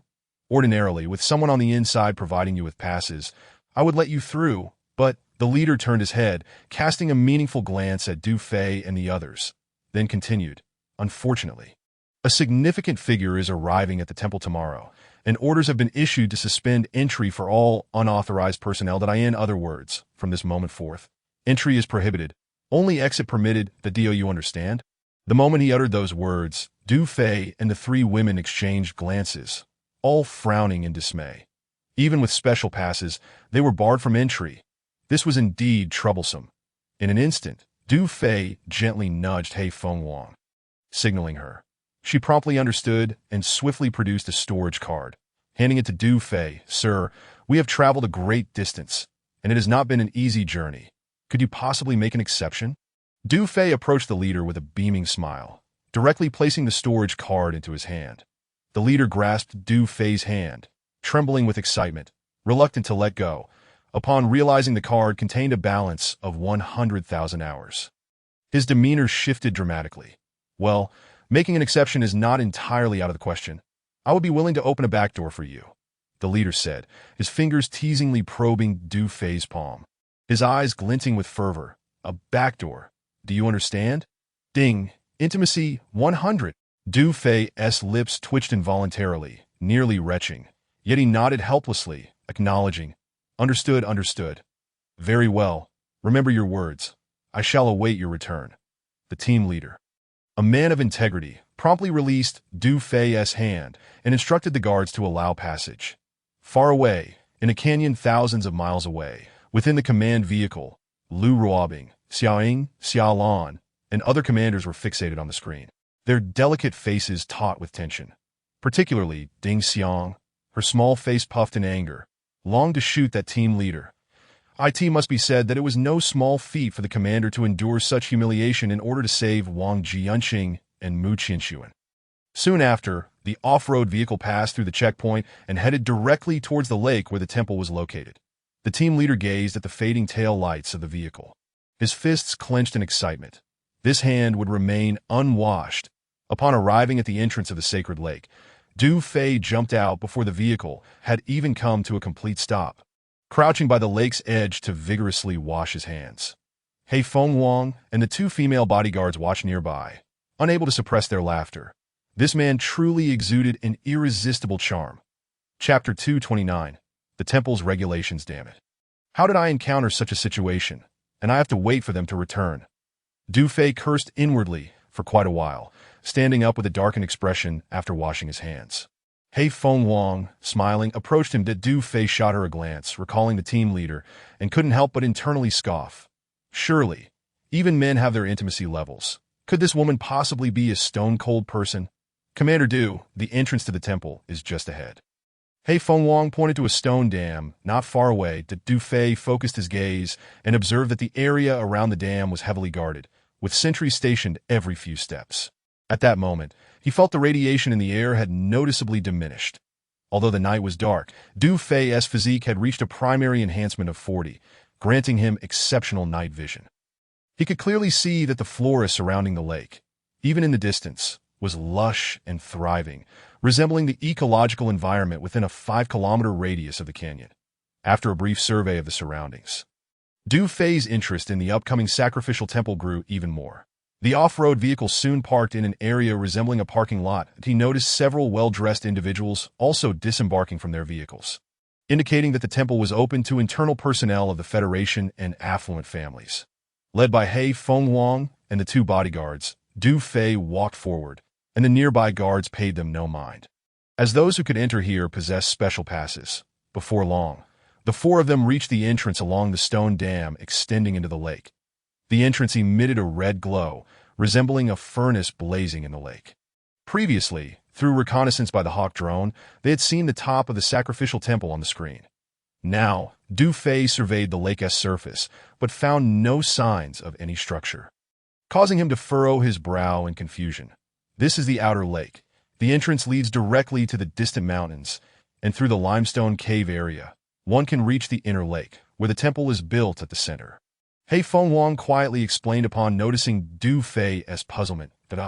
I see. Du Fei nodded slightly, realizing that the area housing the sacrificial temple was indeed quite vast. At that moment, two figures emerged from the guards at the entrance. Clad in black robes from head to toe, their faces were concealed save for their eyes. Though the robes appeared somewhat loose, their petite frames suggested they were women. The unique black robes were adorned with vibrant patterns depicting rivers and lakes, featuring a shaped emblem that resembled a sun, with droplets of water cascading from it. "Please present your passes," one of the black-robed women said coldly and indifferently to Du Fei and the others. The four did not hesitate, each presenting their passes. The black-robed woman glanced at the passes, then surveyed Du Fei and his companions. "A couple of four?" "Yes," Du Fei affirmed with a nod. "Regardless of whether you have been here before, I must inform you of some regulations. First, upon entering the temple area, no weapons or excess items are permitted. You must bathe and change into temple robes. Second, you may select supplies in other areas, but unauthorized entry into the sacrificial temple is prohibited. Third, you may stay in the temple area for a maximum of 3 days, with a daily fee of 200,000 hours per person, which covers the use of the holy ground, food, accommodation, as well as transportation and logistics for supplies. Fourth, from 8 in the evening to 6 the next morning, please remain in your accommodations, as all areas of the temple will be under curfew. Should any of these regulations be violated, regardless of your identity, you will be sent to the mines for the offense of desecrating the divine." After delivering the rules, the black-robed woman inquired, "How long do you intend to stay?" Upon hearing this, He Fengwang and the two bodyguards all turned their attention to Du Fei. "1 day will suffice." Du Fei responded, "At 200,000 hours each. You will need to pay 800,000 in total." As her words fell, a hummingbird drone descended from the air. Hovering in front of the four, the He Fengwang promptly produced a storage card and handed it to the drone. For her, this amount of time was negligible. After all, wealth in the future would depend on Du Fei, so she naturally wouldn't impose this expense on him. Beep. The hummingbird drone scanned the storage card, confirming the payment. "Please follow us." The two black-robed women turned and led Du Fei and his companions through the entrance. Soon, they arrived at a space resembling a sterilization chamber. "You are a couple. Use this bathroom to cleanse yourselves." One of the black-robed women pointed to a bathroom made of special materials, adding, "You have 10 minutes. No other activities are permitted inside. After bathing, leave all your belongings and clothing in the bathroom. We will take care of them. Then cleanse yourselves and change into the temple robes, which will allow you to bypass the curfew and head directly to the inn. According to the regulations, the inn assigned to you is shared by 2 people. You may choose your own arrangements." As her voice fell, Du Fei, He Fengwang, and the 2 bodyguards stood in stunned silence. This, bathing together in one bathroom. Instantly, He Fengwang and the bodyguards felt their cheeks flush. Previously, they had visited a few times, each time sharing a bathroom among 3, but with Du Fei's addition, they had forgotten that all 4 were to be considered a couple. Since the 2 black-robed women were watching, He Fengwang and the others dared not speak further, fearing they might slip up. Stealing shy glances at Du Fei instead, Du Fei shrugged, exasperated. He hadn't been there before, so it wasn't his fault they hadn't thought it through. With no other option, He Fengwang and her companions could only nod bashfully at the 2 black-robed women. However, given the time limit of 10 minutes, even if Commander Du had intentions, there wouldn't be enough time. Chapter 230. The limestone cave. Before long, Du Fei and the others stepped into the bathroom. He Fengwang and the 2 bodyguards exchanged glances, their expressions slightly awkward. The Du Fei smiled nonchalantly, gesturing for them to go ahead while turning his back. Upon seeing this, the three wasted no time. With the sound of rustling, Du Fei sensed the three placing their belongings and clothes into the lockers. The sound of rushing water followed as they quickly rinsed themselves. They trusted Du Fei's character. At this moment, he would undoubtedly not turn around to peek. Meanwhile, Du Fei remained genuinely honest, standing still with his back to them. His thoughts a mystery to all in less than 5 minutes. The three finished a quick rinse, adhering to the rules, and changed into the so-called temple robes. Additionally, they stowed some essential items, like storage cards, into the pockets of their robes. Of course, after leaving the black market camp, they carried only Federation-issued storage cards. "Commander Du, we're done. It's your turn now," He Fenghuang said to Du Fei. Hearing this, Du Fei slowly turned around, only to discover that the robes they wore were also adorned with the same pattern. The three women were tall and slender, and the robes did little to conceal their figures, revealing their fair, shapely legs. Though the robes were somewhat loose, they still accentuated the three's curvaceous forms. Naturally, since entry into the temple area prohibited the carrying of excess items, they could not wear any personal clothing. Du Fei understood that each person could only wear one robe. Soon, he would find himself similarly attired, left with an empty void beneath. Next, He Fenghuang and the two bodyguards turned their backs to Du Fei, stowed his smart combat suit into the system space, and removed all his clothing, placing it in the locker. A few minutes later, after rinsing off, he donned the black robe. This robe was unisex, with the same design for all, yet it fit Du Fei perfectly, accentuating his handsome and heroic demeanor. As He Fenghuang and the two bodyguards turned around, their eyes widened in astonishment. In that fleeting moment, they felt the raw masculinity emanating from Du Fei, leaving them slightly dazed. The 10-minute bathing period was up, and as the bathroom door swung open, the two black-robed women entered, accompanied by several guards. When the two black-robed women laid eyes on Du Fei, they couldn't help but steal a few glances. Over the years, they had encountered countless men here, including many young scions from wealthy families. However, I have never encountered a man with such a perfectly sculpted physique, radiating such a sunny charm and handsomeness. For any woman, he is the epitome of an extraordinary man, evoking an irresistible desire to touch him, even stirring feelings of wanting to embrace him willingly. At this moment, several guards scanned Du Fei and his companions with detection devices, confirming their safety and verifying that they carried no excess items. With the inspection complete, the guards nodded towards the two women in black robes. Their gaze had not strayed from Du Fei's form, and only upon receiving the report did they regain their composure. Entering through the third corridor on the left leads to the inn. Your rooms are numbered 196 and 197. One of the women in black produced two keys resembling identification cards and handed them to Du Fei, adding, "It is currently curfew. You are advised to remain in your rooms until 6 o'clock tomorrow morning." "Thank you," Du Fei replied politely. "My lords, I have a habit of drinking. Could that bottle of Wang Yu wine be delivered to room 197? He Fenghuang pointed towards a storage cabinet and looked at the two women in black. Following her gesture, Du Fei noticed a bottle of blue liquor concealed among the attire of the two female bodyguards. Unbeknownst to him, this bottle had been secretly carried by the bodyguards. One of the women in black picked up the blue bottle, opened it, and sniffed, nodding to her companion that it was indeed a bottle of Wang Yu wine, known to intoxicate and bewilder. This drink was quite popular among the affluent, and it was clear that the two women in black had indulged in it before. According to regulations, while alcoholic beverages were not prohibited, they were considered excess items. One of the women in black directed a cold gaze towards He Fenghuang, stating, "I understand the rules, but I kindly ask for your consideration that I appreciate your effort," He Fenghuang said, slipping two storage cards, each indicating a balance of 20,000 hours, into the hands of the two women. "Very well, this shall be a one-time exception. Someone will deliver it shortly," they replied, their tones softening. And though their expressions were hidden, a flicker of light sparkled in their eyes. "Thank you," He Fenghuang said, her own eyes betraying a hint of excitement. Du Fei furrowed his brow, puzzled by He Fenghuang's actions, uncertain whether her fondness for alcohol was genuine or part of a greater scheme. Subsequently, Du Fei and his companions, clad in black robes, entered through the third corridor on the left, led by the two guards. The corridor was lengthy, approximately 2 meters high, and wide enough for 3 people to walk side by side, with wall lamps embedded every few meters that as they proceeded. The damp, metallic scent of the corridor made Du Fei acutely aware that they were traversing the depths of a lake. After a journey of several minutes, the corridor gradually inclined upward, and soon they appeared to have reached its end. The height above their heads increased, and they found themselves in a remarkably spacious area. The air was fresh, with bizarrely shaped stalactites surrounding them, and rows of lights flickered gently on the stone walls nearby. This was an enormous cavern, with their accommodations situated just ahead. Hei Fenghuang leaned closer to Du Fei, whispering.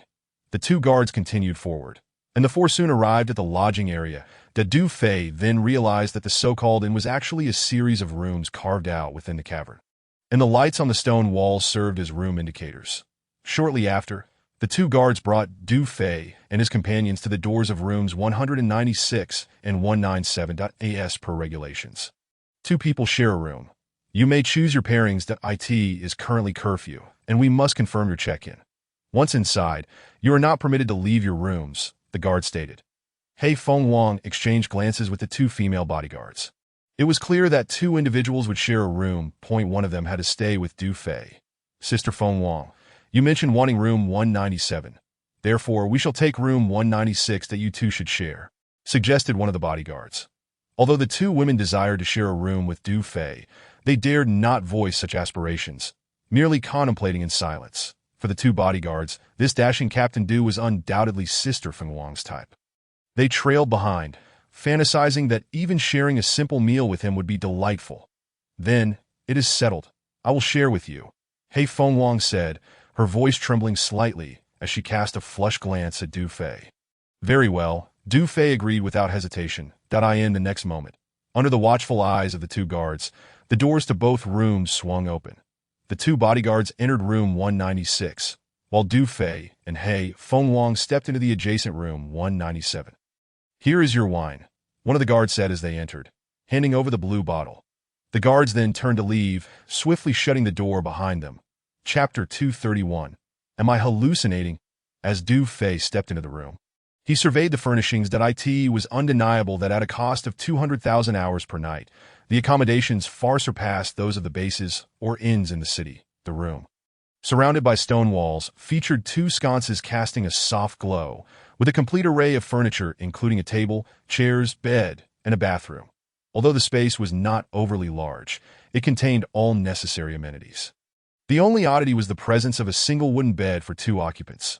Fortunately, the bed was sufficiently spacious to comfortably accommodate both. Du Fei glanced at Hei Fenghuang's alluring figure, swallowing hard. He then approached the bed, instinctively testing its stability, finding it well-crafted and immovable. Having visited several times before, Hei Fenghuang was familiar with the layout and settled at the table as Du Fei explored. We haven't eaten since noon. The inn will provide meals shortly, she remarked, opening the bottle of blue liquor and looking at Du Fei with a seductive gaze. Would you care for a drink?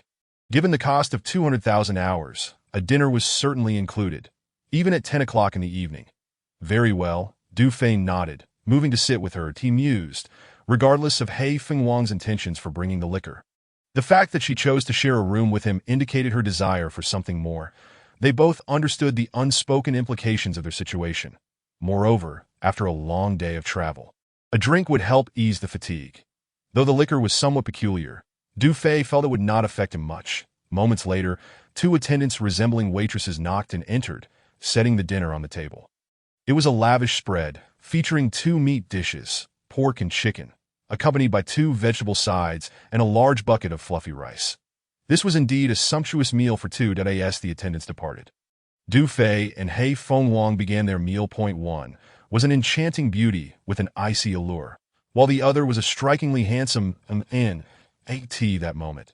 The warm yellow light from the sconces created a soft ambience, striking a perfect balance between dimness and warmth, rendering the atmosphere quite romantic.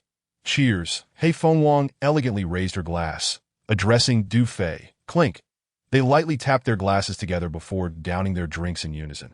Setting his glass down, Du Fei stared intently at her, as memories of the previous night at the Black Market Club resurfaced in his mind. After several drinks, she had compelled him to reveal his deepest secrets. Yet luckily, he possessed a physique far beyond the ordinary. Noticing Du Fei's expression, Hei Fengwang instantly recalled the events of last night, particularly the moment he had been less than decorous with his hands, causing her cheeks to flush at the same time. She secretly admired him even more, recognizing not only his mystery, but also his extraordinary strength.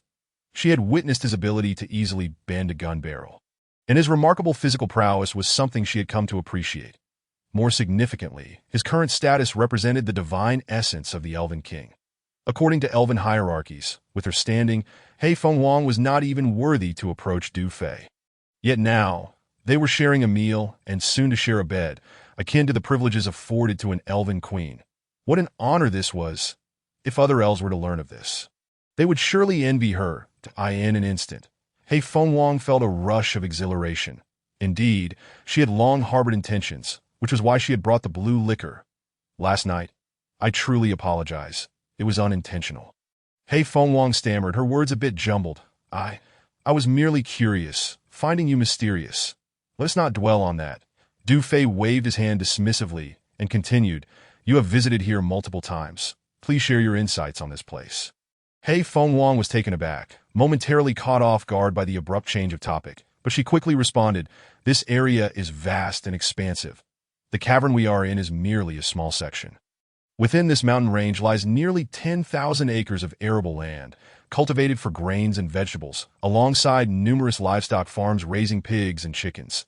This is the temple area established by the Federation in each district. Essentially a hidden sanctuary. The sanctuary spans such a vast area. Du Fei was somewhat astonished, his mind racing that to create such an extensive sanctuary would require an enormous quantity of nirvana meteorites. This implied that the temple area must be rich in these precious stones. The thought thrilled Du Fei. Where is the temple located? To the left, near the inner lake. The Black Phoenix responded and elaborated. In the cavern we find ourselves in, there are two paths leading to the outside. The right path leads to the supply area within the mountains, while the left path is off limits, designated as a forbidden zone that leads to the temple in the inner lake. Du Fei nodded thoughtfully. What are your plans for the rescue operation? The Black Phoenix inquired with a furrowed brow, her curiosity piqued. Despite the man's exceptional abilities, the temple area was heavily guarded, with armed sentinels stationed everywhere. Additionally, there were numerous royal guards, each clad in iron armor and wielding iron weapons. Meanwhile, Du Fei was unarmed, stripped of his loose robes, leaving him entirely defenseless. The Black Phoenix believed that not only would it be challenging to eliminate those high-ranking cabinet officials, but even rescuing Wang Jianxing and Mu Qinshuan would be a Herculean task. Yet Du Fei insisted he had his own methods. Thus, the Black Phoenix found herself perplexed by the man's confidence and wondered what strategies he could possibly employ. You need not worry about that. After dawn, just stay in your room and do not venture out. Noticing the look of confusion on the Black Phoenix's face, Du Fei smiled habitually, offering no further explanation. Very well, the Black Phoenix replied, shaking her head in resignation. Although she was curious, Du Fei's reticence left her with no choice but to refrain from further inquiry. She then raised her wine glass, playfully pouting. You have two choices. Either reveal your plan to me or get me intoxicated. With that, she tilted her exquisite face, casting a bewitching gaze toward Du Fei. Instantly, the atmosphere in the room intensified. Upon witnessing this, Du Fei, unable to resist, thoughtlessly declared, Then I shall get you drunk. Cheers! The Black Phoenix's cheeks flushed. Although it was merely drinking, the words ignited a warmth within her. She promptly echoed, All right, then let us drink. Cheers! The two raised their glasses, saying no more, and began to eat and drink. Clink, clink! The sound of glasses clashing continued. In less than half an hour, a large bottle of blue liquor was emptied. I haven't consumed this much alcohol in ages. I'm feeling rather dizzy and warm. The Black Phoenix, with hazy eyes, sat unsteadily in her chair. That should suffice. It's time to rest. It was true that Du Fei felt a bit tipsy himself. The clock indicated it was already past 11 at night, and they could not afford to delay any longer, especially with important matters to attend to at dawn. Thus he rose, gathered the day's Black Phoenix, and extinguished the lights to retire for the night. Not long after, ding, affinity level 1, a sudden system notification echoed in his mind. What the Du Fei was taken aback, questioning his sanity. Immediately following this, ding, affinity level 10, ding, affinity level 500, ding, affinity level 3000. Ding, affinity level 3000. The notifications continued to flood in. Du Fei was utterly astonished. Who said elves lacked affinity levels? Chapter 232. Has the technology repository refreshed again? Early morning, just past 6. Du Fei awoke and eagerly opened the system interface for inspection. Host, Du Fei position. Supreme Commander Legion. Women's Field Core, domain range. 1,000 kilometers. The Eternal I can connect to corresponding surveillance devices. Activate probing and independent communication functions and can be set to fixed area mode. The next upgrade of domain range can expand to a radius of 10,000 kilometers. Reputation value. 263-1560 affinity value. 66568 constitution. Primary enhancement 40. Primary enhancement. Advanced enhancement, super enhancement, warm reminder. Energy severely depleted. Constitution limit has expanded. Can enhance by 40 points. Pending enhancement. Special reminder. After the next expansion of Constitution limit can enhance by 80 points. Constitution can directly break through to advanced enhancement. Items. Universal Toolbox 1. Element Control 116 ml. Silver Serpent Stinger 1. Intelligent Combat Suit Set of 3. The Constitution limit has expanded again. It won't be long before I can break through to advanced enhancement. Du Fei gazed at the system interface, his spirits soaring, particularly upon noticing the changes in the affinity value section, akin to discovering a new continent. Who would have thought, previously, his affinity value totaled over 30,000 points accumulated from all the female soldiers over such a long time. Of course, the majority came from Lu Ruobing and Xiaoying, and he had assumed that the elven race, particularly someone like the Black Phoenix, would not generate affinity values. Yet unexpectedly, it surged by several tens of thousands overnight. It seems many things cannot be judged solely by their appearance. The fact is, treasures are often found in the deepest recesses. Thus, it stands to reason that elves can also produce affinity values. Not only can they generate affinity values, but theirs is several times higher than that of ordinary humans. Moreover, their constitution is remarkable, with exceptional resilience. This revelation filled Du Fei with astonishment. In an instant, he found himself thinking of Talia. Talia is a pure-blooded elf. She likely can generate a significant amount of affinity value, probably much higher than the Black Phoenix. Du Fei felt a surge of anticipation. It was not that he was enamored by beauty. Rather, he sought to acquire more affinity values. After all, he had been preoccupied with one matter: the expensive item in the technology repository. The aerial fortress, finished core, requires 200,000 affinity values. It is worth noting that the core device of the Eternal had been completely destroyed, rendering it akin to a derelict starship. That Du Fei contemplated that perhaps that aerial fortress, finished core, could resurrect the Eternal. In that case, the Women's Field Core would essentially possess a starship. Moreover, equipping each female soldier with a set of active, vibrating gold intelligent combat suits would provide them with maneuverability, even when facing the terrifying and formidable Valen family in the future.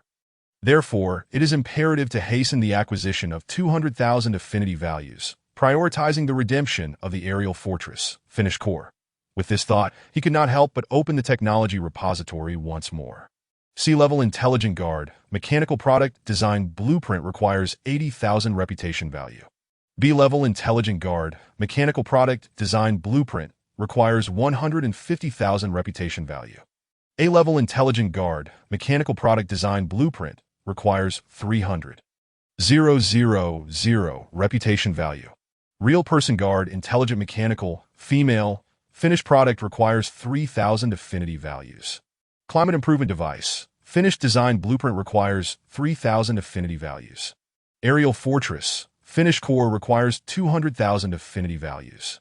Primary constitution enhancement agent, gene type requires 1,000 affinity values. Has the technology repository refreshed again? Du Fei fixated on the primary constitution enhancement agent. Gene type, can it modify the constitution of ordinary individuals? My goodness, this is truly a case of thoughts manifesting. Du Fei had always been concerned about the constitution issues of the female soldiers. Now, seeing this item, how could he not be thrilled? For now, I shall set it aside. Once the temple matters are resolved and I return to base, I will delve into it. Du Fei took a deep breath, contemplating quietly. Just then, a series of knocks echoed from outside. Du Fei snapped back to reality, closed the system interface, donned his robes, and opened the door. Two maidservants entered, bringing breakfast. Goodness, what happened here? Upon entering, the two maidservants were taken aback. The room was a mess, with tables and chairs askew and damaged.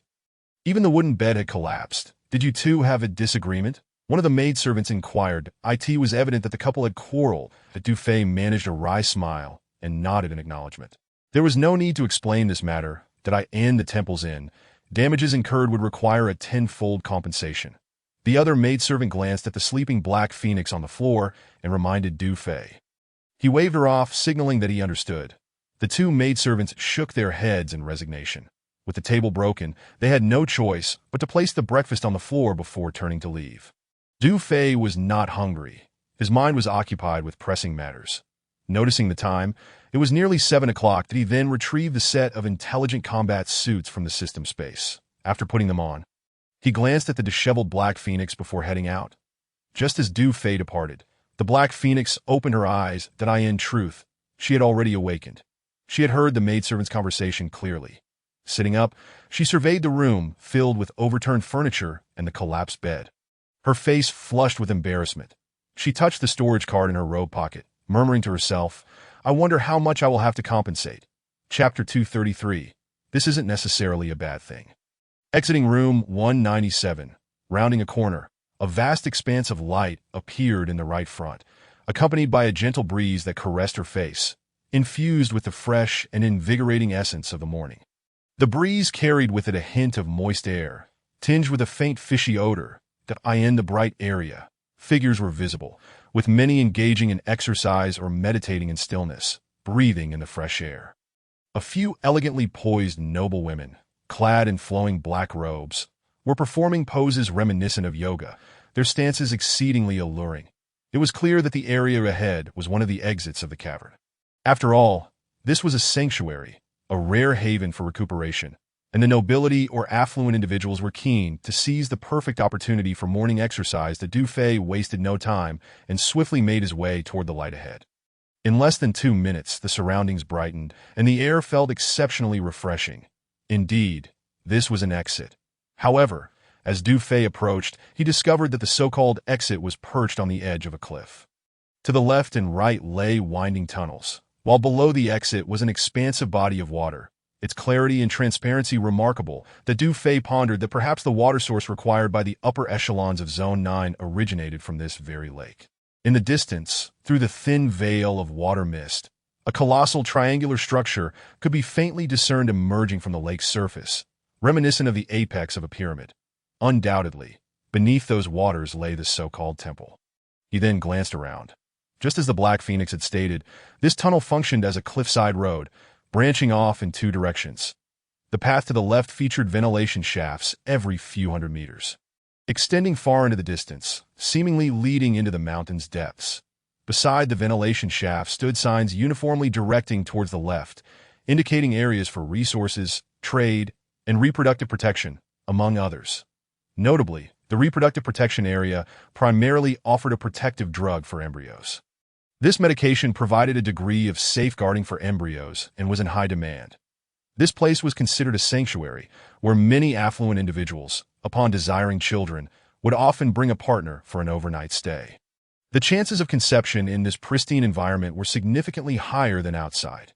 Moreover, aside from the mass cultivation of test tube babies using primitive embryonic stem cells, the Federation also encouraged natural reproduction. After all, every human could generate a certain benefit for the Federation, and the more humans that were born, the better it was for them. However, due to rampant radiation outside, even if a child were conceived here, the embryo would likely suffer from radiation exposure upon leaving the sanctuary, leading to reproductive failure. Consequently, experts within the Federation developed this protective medication to mitigate the radiation exposure faced by fertilized eggs, thereby enhancing survival rates, making it suitable for women who had engaged in intimate relations. Whether or not one conceived, taking this protective medication was deemed beneficial and harmless that if one did not wish to have children. There was no need for concern. After all, the environment in this world naturally served as a contraceptive that, of course, this protective medication was available in both the base city and outposts. However, in the subconscious of the upper-class citizens, The protective drugs sold at the temple seemed to be more effective than those available outside. Thus, the reproductive protection area at the temple was quite bustling, with most noble women flocking there to procure the protective drugs.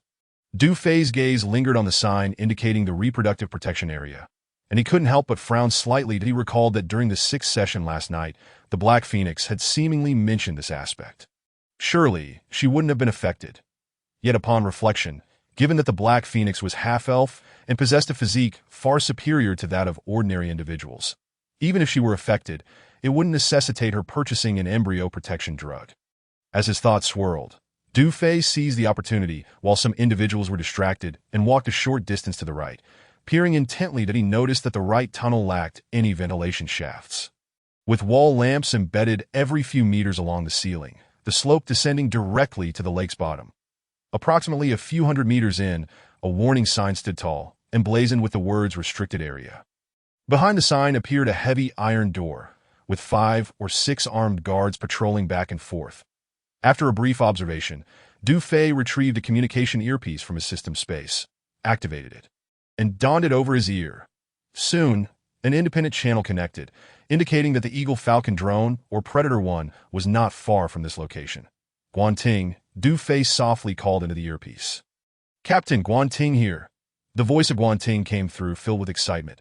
"Oh my goodness, finally, we have news from you. We were nearly worried sick all night." Ruobing and Ingbao, the captain has replied. "That's wonderful," came Lu Ruobing's concerned voice, asking earnestly, "Captain, are you all right?" Xia Ying's voice held a hint of reproach. "Captain, had I known, I would have gone with you." It was evident that their voices were somewhat hoarse. Unbeknownst to Du Fei, since he had entered the entrance of the Divine Lake, Lu Ruobing and Xia Ying had spent the entire night in the command vehicle, hardly closing their eyes. This night, without any news from the captain, felt like it had spanned several centuries for them. "Do not worry, I am fine." Hearing the caring words of the beautiful women brought a touch of warmth to Du Fei's heart as he replied into the earpiece. "Captain, there is new information," Guanting stated. "What is it?" "Last night, Division Commander Yuan Shiji and Division Commander Duan Qishan, along with other senior commanders from the Bay City military districts, all vacated their posts. They each entered the temple area." Guanting reported. Du Fei's brow furrowed slightly upon hearing this. The military district commanders from the 6 base cities in Zone 9 have all arrived. Well, that might not be a bad thing. "What about the Holy War Defense Division?" Du Fei inquired. "General Mu Yanting has also gone to the temple, accompanied by Iron Blood Brigade Commander Chu Jingxiong and A Dongjie, totaling 3 individuals. Chu Jingxiong reported that the senior commanders from each base city military district were summoned to the temple on short notice. Understood that Du Fei mused, sensing that the cabinet's actions this time were rather significant. "Maintain communication and have all crew members on standby." "Yes, Captain," Guanting replied promptly. Next, Du Fei took a deep breath and gently pressed a button on his wrist. Buzz, the activation button of the smart combat suit emitted a faint sound. Immediately, the wrist guards, shoulder pads, and knee pads on Du Fei's body, along with 6 energy crystals, simultaneously radiated a layer of blue light. Reacting with one another, in less than a second. The blue light emitted by the energy crystals intertwined with the active vibrating metal, enveloping Du Fei's entire body from head to toe, forming a glossy black combat suit. His physique had reached a preliminary enhancement of 40, and Du Fei once again felt a tremendous transformation within himself. Strength, reflexes, vision, hearing, perception, and more had all seen a significant boost compared to before. Despite having exhausted considerable energy the previous night, in that instant, Du Fei felt an overwhelming surge of power coursing through him. The active vibrating metal smart combat suit was indeed remarkable. In the next moment, a silver snake dagger appeared in Du Fei's hand as he glanced at the 5 or 6 guards stationed at the entrance of the right tunnel's iron door. Whoosh, he moved like a swift black panther, his speed astonishing, leaving behind a blur as he charged towards the guards. Chapter 234. How to get to the sacrificial square. "What is that?" The 2 guards turned just in time to spot the rapidly approaching Du Fei. Bang, bang, a poof. The 2 guards were momentarily stunned, only to be hurled away by the immense force. Thud, thud. With 2 muffled thuds, the steel armor on the guards shattered as their bodies crashed against the stone wall. Rebounding to the ground, unconscious that Du Fei did not intend to kill these guards. He merely utilized his own strength in conjunction with the characteristics of the smart combat suit to effortlessly subdue them. The remaining 4 guards, witnessing this, were equally astonished at an attack on the guards. Who would dare to resort to violence in the temple area? They had been stationed here for many years without encountering such an unexpected situation. In the blink of an eye, the remaining Du Fei surveyed his surroundings, a hint of worry crossing his face at that moment. A rhythmic sound of footsteps echoed from afar, gradually growing nearer. Fixating on the source of the sound, Du Fei spotted a patrol squad composed of more than 20 individuals approaching his direction. That an idea sparked in his mind, prompting him to swiftly conceal himself behind a stone pillar. Before long, the patrol squad passed by him. Du Fei set his sights on the last guard in the formation, silently following his lead. As he circled behind the guard, he struck with lightning speed, locking his grip around the guard's throat. The guard, startled, widened his eyes in shock, yet no sound escaped his lips. Du Fei effortlessly dragged him behind a column. "Make no sound, or you shall die." Du Fei's voice was cold, laced with a chilling intent to kill. With that, he raised the silver serpent dagger, demonstrating its lethal capabilities. With a swift thrust, the silver serpent dagger pierced through the guard's finely crafted steel armor, grazing the skin beneath. Then, with a gentle flick, a large piece of the guard's armor fell away. What manner of person is this? What weapon is this? The guard nearly lost control, terror evident in his eyes, nodding repeatedly in silence. Once the patrol squad had moved on, Du Fei fixed his gaze on the guard. "Answer my questions honestly, and perhaps I shall spare your life. I will tell the truth." The guard stammered. "Very well." Du Fei nodded. "Tell me, where are Minister of Military Industry Mu Qianxuan and Minister of Supervision Wang Jianqing imprisoned?" Upon hearing the question, the guard appeared bewildered, hastily shaking his head. I don't know truly." Noticing that the guard seemed genuine, Du Fei inquired further, "What about the cabinet members and other high-ranking officials? Where are they located?" I truly do not know their specific whereabouts." The guard replied, shaking his head again. "However, they are scheduled to arrive at the sacrificial square at 8 o'clock. The sacrificial square?" Du Fei frowned. "Yes, today a significant figure from the temple is expected to arrive, and all high-ranking officials will go to welcome him." Checking the time, Du Fei realized it was already 7:30. He continued, "How does one get to the sacrificial square?" "Follow the passage beside the half-human, half-beast sculpture. It will lead you directly to the sacrificial square," the guard explained, panic creeping into his eyes. "Please, do not kill me. Spare my life." Before he could finish his plea, Du Fei, sensing that time was of the essence, struck the guard with a swift blow, rendering him unconscious, and hastened down the passage adjacent to the half-human, half-beast sculpture. Chapter 235. The Sacrificial Square. As Du Fei advanced, the path began to rise, seemingly leading towards the heart of the temple. Minutes later, he encountered numerous forks in the path, where not only patrolling guards, but also small clusters of individuals could be seen, all donned in dark robes. They were heading in the same direction. It was evident that their destination was indeed the sacrificial square, eager to greet the oracle sent by the regional authority before 8 o'clock. After observing for a few moments and noticing the guards did not question these individuals, but rather treated them with respect, Du Fei decided to blend in. He concealed his intelligent battle suit and silver serpent dagger, returning to a black robe attire. He then swiftly approached the junctions and mingled with the clusters. Following them towards the sacrificial square, one could not help but admire the grandiosity of the temple's architecture. Whether it was originally constructed underwater or if the lake had formed later remained a mystery. Regardless, the entire structure occupied an expansive area, with the stones fitting together seamlessly, allowing not a drop of water to seep through. The effort behind the sculpting of the stonework was unfathomable, as evidenced by the intricate carvings and decorations within. As Du Fei continued, he took in his surroundings, marveling at the magnificence of it all. Before long, he found himself in a vast, brightly lit area. Following the throng, he traversed several rows of arched doorways, entering a grand square capable of accommodating thousands. The square was adorned with towering stone columns, each etched with various exotic designs. At its center stood a circular platform over 3 meters high, resembling a clock face. Upon this platform rested a throne made of stone, beside which stood an obsidian scepter. Above the platform, The temple's apex featured a large skylight, described by the temple as a passage for the ascension of souls and the descent of deities. Remarkably, no matter where one stood in the square, they could bask in the light streaming from the skylight, as though they were positioned at the center of that moment. Numerous individuals entered the square through the surrounding arched stone doors. Swelling the crowd, a squad of several hundred guards rapidly dispersed around the platform, their training evident in their disciplined demeanor.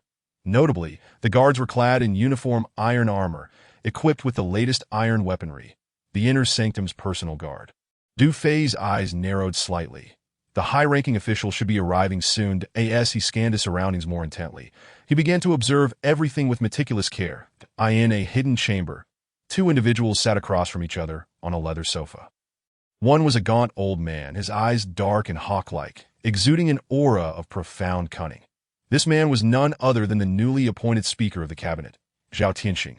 Facing him was a robust, fierce-looking middle-aged man, the commander of the personal guard, named Yin Sihai. Mr. Speaker, the Temple's physician has reported a perplexing matter. Yin Sihai began. What matter? Zhao Tianxing inquired. Do you recall Wang Jianqing's right leg, which suffered from radiation? I do. What of it? Zhao Tianxing furrowed his brow. It was known that Wang Jianqing had sustained severe radiation while saving Zhao Tianxing years ago. Zhao Tianxing was acutely aware that Wang Jianqing was now in the late stages of radiation sickness, practically beyond remedy. The matter is this. According to the temple physician's examination, Wang Jianqing's leg has fully recovered. The radiation he endured has completely vanished. Furthermore, Mu Qinshuan is in the same condition. The radiation within him has also disappeared. Both Wang Jianqing and Mu Qinshuan are now as healthy as can be. Strange, wouldn't you agree? Chapter 236. The Oracle is coming. What did you say? Wang Jianqing has fully recovered. Zhao Tianxing frowned. Turning to the personal guard commander, Yin Sihai.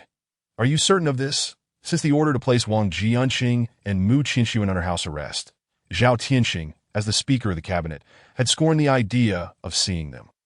He knew well that once a person suffered from radiation, it was irreversible, especially for someone like Wang Jianqing, who was in the late stages and deemed untreatable. Thus, hearing that the radiation within both Wang Jianqing and Mu Qinshuan had vanished, and they were in good health, left him incredulous. Yes, sir. The temple physician would not jest about such matters, Yin Sihai affirmed. Indeed, there have been many strange occurrences of late. Zhao Tianxing pondered, then added, however, regardless of their secrets, they cannot evade the scrutiny of the oracle. Soon, all will be revealed. That is true. Your wisdom is unparalleled. Yin Sihai flattered.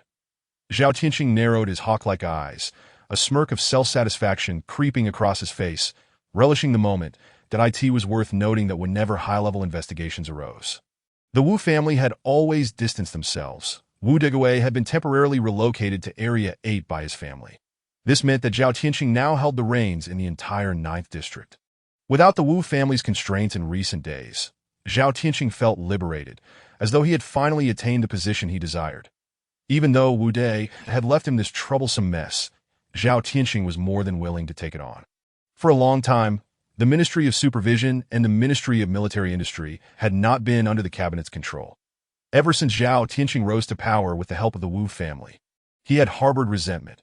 Having tasted the benefits of power, Zhao Tianxing's ambition swelled, making him increasingly greedy that if he could bring the Ministry of Supervision and the Ministry of Military Industry under his influence, he could secretly cultivate a group of loyalists. Slowly extricating himself from the Wu family's grasp would allow him to become the true ruler of the 9th District. Unfortunately, the Ministry of Military Industry was under the control of the Mu family from the Holy War City, and Wang Jianqing had close ties with the Mu family, which had often caused Zhao Tianxing great distress. But now, an opportunity had arisen. With the surveillance system in the 9th District malfunctioning, Wang Jianqing could not escape culpability, and the Mu family was suspected of harboring traitors. With the oracle's arrival, if any clues were uncovered, it would be enough to send Wang Jianqing and the entire Mu family to the mines. At that point, Zhao Tianxing would have unchallenged control over the 6 base cities in the 9th District. Sir, I have heard that the oracle arriving this time holds an extraordinary identity, Yin Sihai cautiously inquired. Indeed, she is the daughter of the regional governor, a rising star of the Qiling organization. Zhao Tianxing nodded thoughtfully and continued. This time, the esteemed governor has dispatched his own daughter to descend upon the temple of the Ninth District, with the intention of paving her path for a potential future ascension to a core member of the Qiling organization. Thus, this presents us with an opportunity to showcase our capabilities. We must ensure her reception is impeccable and her safety is meticulously safeguarded. Indeed, as for the safety of this oracle, rest assured, my lord, we guarantee absolute security, Yan Sihai declared, thumping his chest with confidence. Excellent, Zhao Tianxing responded, feeling satisfied with his trusted subordinate. After a moment of contemplation, he inquired, "What of Wang Jianqing's secretary, Su Zhong? I have ordered him confined to another secure chamber," Yan Sihai replied. "Well then, the time is drawing near. We must prepare ourselves." Zhao Tianxing glanced at his wrist and commanded Yan Sihai. "First escort Mu Qinshuan, Wang Jianqing, and Su Zhong to the sacrificial chamber beside the altar. Additionally, keep a vigilant eye on Mu Yanting and others from the Holy War Defense Division. Should they display any suspicious behavior, apprehend them on charges of blasphemy." "Understood. I shall see to it at once." In a clandestine chamber on the temple's lower level, two elderly men, their hair flecked with gray, were bound to specially designed chairs, their brows furrowed in distress. These two men were none other than Mu Qinshuan and Wang Jianqing. "Jianqing, you should never have saved that Zhao fellow back on the battlefield. He is nothing but a thankless wretch." Mu Qinshuan lamented. "Brother Qinshuan, it is futile to dwell on the past. I too have harbored similar thoughts," Wang Jianqing replied, shaking his head with a bitter smile. The To claim he had no regrets would be a lie. Zhao Tianxing, once a close comrade, had not only saved his life, but had also been instrumental in his ascension to the cabinet. Who could have foreseen that he would repay kindness with enmity? The previous attempt to rescue Du Lei had already left Wang Jianqing disheartened when Zhao Tianxing had hesitated to assist. Yet he could hardly imagine that Zhao Tianxing would not only disregard their past bond, but also imprison him. He understood that the oracle's arrival was imminent, and he would not withstand the probing of the oracle's magic. Even though Su Zhong had conveyed news from Du Fei, assuring him that the women's field combat unit would ensure his safety, he had nonetheless taken precautions by preparing a substance for a quick escape. However, unbeknownst to him, before he could enter the temple, even with the substance concealed, it had been discovered by the guards. Now, it seemed he was trapped, unable to even contemplate death. "By the order of the esteemed chairman, both of you are to be escorted to the sacrificial chamber in the plaza to AT that moment," a leader of the guards announced from the doorway. "Yes." As the door to the chamber swung open, a fully armed contingent of guards filed in. "Jianqing, perhaps there is still a glimmer of hope. We must trust that young man and remain composed," Mu Qinshuan whispered to Wang Jianqing. Wang Jianqing remained silent, merely nodding slightly that he too wished for a turn of events, yet uncertainty gnawed at him. At 7:58 p.m., in the sacrificial plaza, a throng of people poured in through the surrounding archways. The Du Fei's eyes narrowed as he spotted Mu Yanting, Chu Jingxiong, and Dong Jie among the crowd. Clad in black robes instead of their usual military uniforms, their expressions were grim and tinged with anger. That on the other side of the gathering, two middle-aged men emerged, whom Du Fei recognized from photographs. One was Yuan Shiji, the commander of the 109th Division, portly with a bald head that gleamed, while the other, Duan Qishan, commander of the 121st Division, sported a gaunt face and a sinister gaze, complete with a handlebar mustache. It was evident that the individuals entering were the commanders of all military districts from 6 base cities. Just as Du Fei prepared to approach Mu Yanting and the others, a thunderous roar erupted overhead. In that instant, every head turned skyward. The ceiling above the altar morphed, splitting open like 3 petals to reveal a vast void. "But they're coming. The oracle is about to descend." "Hush, keep your voices down," murmured some onlookers. Gazing at the opening above that moment, a report crackled through the earpiece. "Captain, a vulture fighter jet has just soared over the waters, heading towards the top of the temple." "Understood. That aircraft is likely preparing to enter the temple." Du Fei thought, a thrill of excitement coursing through him. He quickly lowered his voice, commanding, "Order the Predator 1 and all Eagle drones to follow suit. They are to enter." "Yes, Captain." Chapter 237. Vulture fighter jet immediately following his orders. A low hum filled the air. The airflow around the temple's apex trembled, distorting the surrounding atmosphere. That a Harrier fighter jet, exuding blue flames, gracefully descended as the plaza's higher-ups gazed up at the opening. A mix of awe and trepidation flickered in their eyes, causing them to instinctively take a few steps back. That it has arrived. This is the legendary Vulture fighter jet. Indeed, it is the Vulture fighter jet from the greater region. The nobility aboard the aircraft was well aware that this type of jet did not require a runway and could take off and land at will. Most impressively, the fuselage was crafted from precious meteorite iron, capable of emitting a signal that rendered it immune to attacks from stealth beasts. Yes, truly high-tech.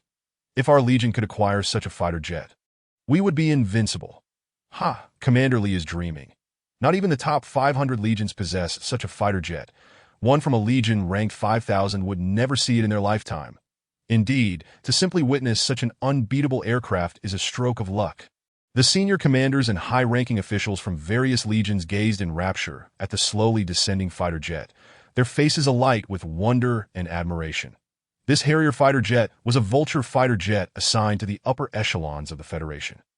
It was a legendary aircraft among the many legions beneath the top-tier ones. Utilizing some form of reactive substance as power, it employed jet propulsion, combining thrust with aerodynamics, achieving lift through downward jetting from its engines. The immense lift was sufficient to counterbalance the jet's weight, enabling vertical takeoff and landing without the need for dedicated airports or runways. The aircraft's performance was significantly enhanced, allowing it to take off or land on minimal flat ground or rocky surfaces, offering greater agility and dispersal in combat, launching strikes from various positions. Its takeoff method resembled anti-gravity, and while it could not compare to the Eagle and Predator drones of the Women's Field Combat Unit, it was still advanced and held certain advantages. Notably, the fuselage was constructed from meteorite iron, modified to be exceptionally durable and capable of simulating a signal akin to that of a Beast King. It was well known that meteorite iron was synthesized from Nirvana meteorites and the blood of Beast Kings. Thus, the aircraft's simulated signal would mislead stealth beasts into perceiving it as one of their own, even deterring them from counterattacking should the Vulture fighter jet engage them. At that moment, within the crowd, Mu Yanting, Chu Jingxiong, and Dong Jie scoured the area for Mu Qinxuan and Wang Jianqing while casting disdainful glances at the Vulture fighter jet overhead. Oomph! The three of them simultaneously snorted in contempt. What is this Vulture fighter jet compared to the drones of the Women's Field Combat Unit? It pales in comparison, particularly as they listened to the senior commanders of various military districts and high-ranking officials marveling at the Vulture fighter jet. Mu Yanting and his companions wore expressions of scorn, harboring disdain for the crowd around them. As the Vulture fighter jet descended toward the altar, just as the opening in the ceiling was about to close. A flurry of activity ensued. The 10 Eagle drones and Predator 1 swiftly surged in, unnoticed by anyone in the plaza. Captain, Predator 1, and all Eagle drones have successfully entered, came the report through the earpiece. Excellent, Du Fei replied, narrowing his eyes, that he whispered into the earpiece. The next steps are in your hands. Rest assured, Captain, Lu Ruobing responded. Chapter 238. Neil, all crews stand by.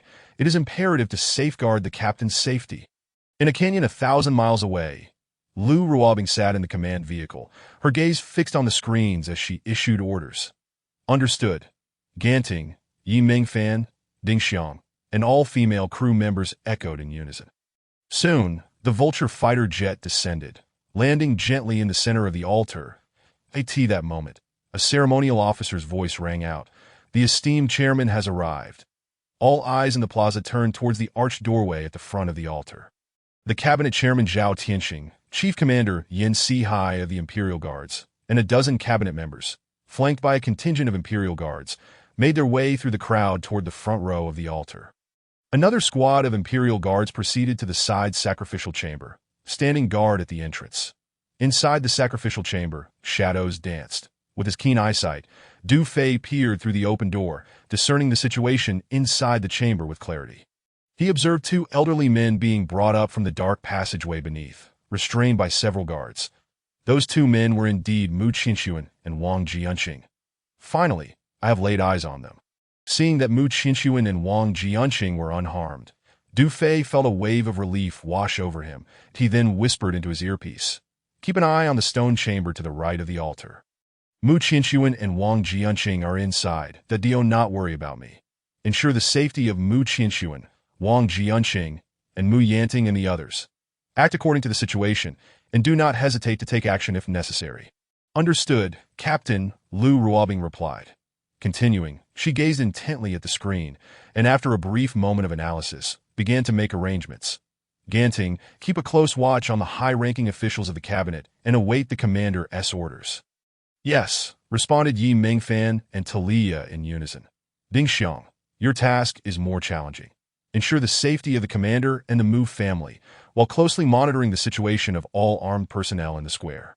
Should any emergency arise, be ready to eliminate the threat. Understood, Ding Xiong affirmed, skillfully maneuvering the Predator drone equipped with a long-range sniper rifle.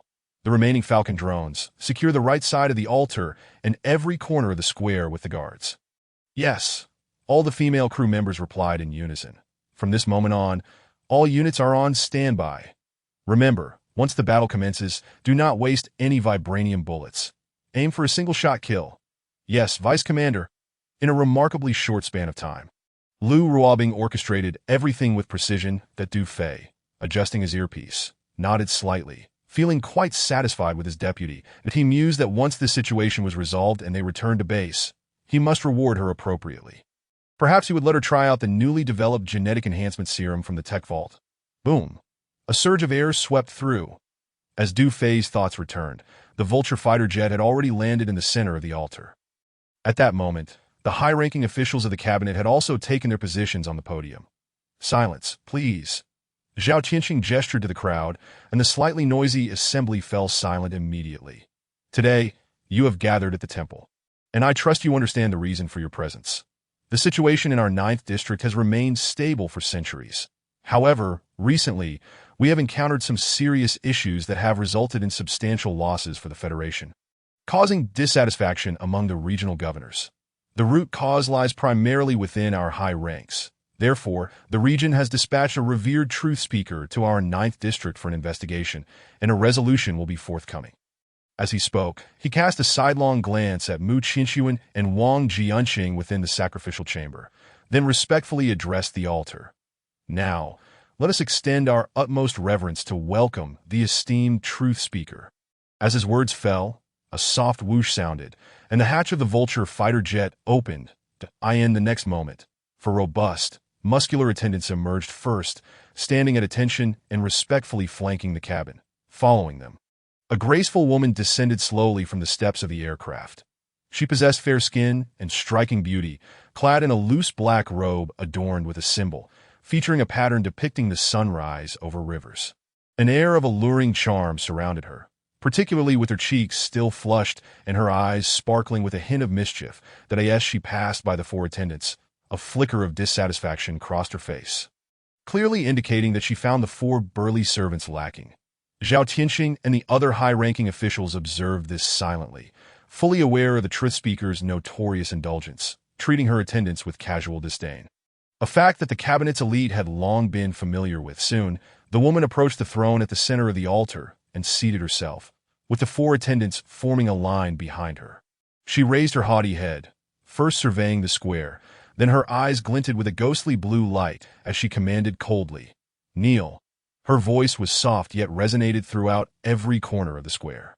In the next instant, clatter, clatter, all high-ranking officials and guards, including Zhao Tianxing, knelt before the woman on the throne, their bodies behaving like puppets entirely beyond their control. Even Mu Yanting, Chu Jingxiong, and Dong Jie were no exception, all succumbing to the compulsion. The truth speaker's magic.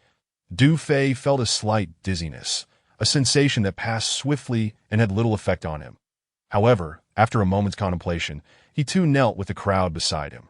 In that fleeting moment, the woman seemed to sense something amiss, suddenly turning her head in Du Fei's direction. Chapter 239. The Crimson Truth Speaker strange. Why do I sense a mental resistance among these people? The woman's gaze lingered on Du Fei's position for a moment, her brow furrowing slightly, that Du Fei kept his head down, ignoring her. Meanwhile, far away in a canyon, all the commanders and female crew members were glued to their screens, appearing quite anxious. This situation is rather precarious. Could the commander have been discovered by that woman? Lu Ruobing and Xia Ying exchanged worried glances, whispering to each other. Vice Commander, Ing Bao, there is no need for concern. Talia reassured them. The Truth Speaker has acquired the ability of the elven Trueseer through certain means, classifying her as a half-elf. Among the female elves, they are divided into 4 ranks: pink, red, blue, and purple. The Truth Speaker at the altar possesses the abilities of a red-level elf, which means her rank is merely red, while the Commander's rank is purple, rendering her incapable of inflicting harm upon him. Upon hearing Talia's explanation, Lu Ruobing and the other commanders exhaled, their taut nerves beginning to relax. However, they remained vigilant, especially Ganting, Yi Mengfan, Ding Xiang, and the female crew members who maintained a heightened state of alertness. On the altar, the woman, finding no results in her search, relented. With an air of superiority, she raised her hand as if looking down upon mere ants. Zhao Tianxing and the other high-ranking officials, along with everyone else, felt a wave of relief wash over them and rose from the ground. The Dufei also stood up with the crowd. Talia was correct. The woman was simply a red-level truth speaker. While her rank exceeded Talia's by 1 level, Talia was a pure elf, making the woman only slightly stronger in capability. Thus, facing the hundreds of high-ranking individuals in the square, the woman's control through her Trueseer abilities could only be sustained for a brief period. At most, the effect would last a mere 10 seconds before the enchantment would dissipate. Her earlier command was merely a form of intimidation directed at all present. Naturally, Du Fei understood that the woman's powers posed no real threat to him. With his mind at ease, he turned his gaze toward the sacrificial chamber on the right side of the altar, where only one pressing issue remained. That is, Mu Qinshuan, Wang Jianqing, and Su Zhong were being held captive by over a dozen fully armed guards within the chamber. Currently, no suitable opportunity had arisen, should he act recklessly. The safety of Mu Qinshuan and the others would be jeopardized. Du Fei contemplated the throne on the altar, realizing that the most reliable method would be to take action against this woman.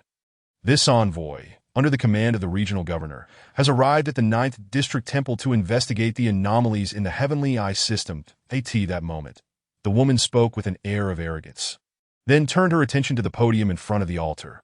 Who among you is the Speaker of the Cabinet? As her words fell, Zhao Tianxing hurriedly stepped forward, bowing, in response to your inquiry. I am Zhao Tianxing, the Speaker of the Cabinet. I am the 9th District. The Cabinet holds the highest position. This envoy intends to commence the investigation from the Cabinet. Do you have any objections? The envoy's decision is beyond any dissent from the Cabinet. However, Zhao Tianxing raised his head and continued, prior to your arrival, the Cabinet conducted an investigation into the high-ranking officials of the 9th District and has detained 3 suspects. Point 1 is the Minister of Military Industry. 1 is the Minister of Supervision, and the other is the Secretary of the Supervision Department. All 3 hold significant positions, yet have been derelict in their duties, disregarding federal regulations, according to our investigation. Their transgressions are severe. All 3 are suspected of harboring and colluding with rebels, especially the Minister of Supervision and the Secretary, who are directly connected to the anomalies in the Heavenly Eye system. I suspect that the disturbances in the Heavenly Eye are likely orchestrated by them. The woman frowned slightly, directing her gaze at Zhao Tianxing. Are you certain that what you say is true? The Cabinet would never dare to deceive the envoy. If that is the case, this saves me a great deal of trouble. After speaking, the woman raised her hand slightly towards Zhao Tianxing. Bring forth the 3 individuals you mentioned. Yes, envoy. Zhao Tianxing's heart leapt with joy. Mu Qinshuan and Wang Jianqing were about to face their doom, which would naturally lead to the military industry and supervision departments falling under his control. He promptly exchanged a glance with the commander of the guards, Yin Sihai. Soon, a squad of guards escorted Mu Qinshuan, Wang Jianqing, and Su Zhong out of the sacrificial chamber, ascending the steps of the altar. In the square, all eyes were fixed on them, with the crowd stretching their necks to get a better view. Among them, Mu Yanting, Chu Jingxiong, and Dong Jie bore solemn expressions, filled with tension and anxiety. Particularly Mu Yanting, whose eyes were bloodshot with rage, fists clenched so tightly that his nails dug into his palms. Yet surrounded by heavily armed guards and temple sentinels, Mu Yanting and the others could only watch helplessly. All units prepare. Wait for my command. Du Fei whispered into his earpiece, quietly edging closer to Mu Yanting and the others. Yes, Commander, came Lu Ruobing's response over the earpiece. At this moment, Mu Qinshuan, Wang Jianqing, and Su Zhong had been brought before the throne. They exchanged glances, Both able to read the words it's over-etched on each other's faces, that Su Zhong felt a profound sense of despair. Hadn't Commander Du promised to ensure the safety of the two ministers? At this hour, why is there still no sign of activity? Is it just the three of you? The woman's tone dripped with extreme disdain. She remained seated, her eyes shimmering with an ethereal blue light. Initially fixating on Mu Qinshuan, Chapter 240. This is the result we desired. As the blue glow flickered in the woman's eyes, in the next moment, Mu Qinshuan appeared dazed, his expression becoming somewhat vacant. The Sacred War City Beast King Hunting Grounds. The woman's wild combat group, Du Fei, the smelting and extraction techniques of mithril ammunition, mysterious weaponry, recovery vehicles, entering the radiation source valley. Hunting two Beast Kings, the Mu military-industrial group collaborating with Du Fei to sell mithril ammunition. All this information, all the secrets regarding the woman's wild combat group, flashed before her like a slideshow. In an instant, she gleaned Mu Qinshuan's recent memories with crystal clarity. The woman withdrew her gaze. Mu Qinshuan's complexion turned pale, and he fell to the ground in shock. The one called Du Fei is a super genius, having mastered the smelting and extraction techniques of mithril. A hint of excitement crossed the woman's face. It is worth noting that this planet possesses abundant reserves of mithril ore, yet the smelting and extraction techniques have always posed a significant challenge for the Federation's top research teams. Crucially, mithril is regarded as a rare metal in the space-time galaxy, holding substantial value. According to undisclosed sources, the only race capable of smelting and extracting mithril is the dwarves. The dwarves are divided into three branches: the Copperbeard tribe, the Barbarian Hammer tribe, and the Black Iron tribe, scattered across several planets on the fringes of the space-time galaxy. They reside deep within caves and underground, excelling in mining and forging equipment, particularly the smelting and extraction techniques of mithril, which remain a closely guarded secret of their tribes. Who would have thought that such a genius exists on this planet? A flicker of exhilaration appeared on the woman's face, her heart instantly filled with greedy thoughts. Yes, I must find that man named Du Fei, tame him, possess him, enslave him. In doing so, I will be seated upon a wealth of inexhaustible mithril, equivalent to boundless riches. Subsequently, the woman's eyes glimmered blue once more as she turned her gaze towards Wang Jianqing and Su Zhong. Moments later, Wang Jianqing and Su Zhong, too, turned pale, collapsing weakly to the ground. Again, it is Du Fei.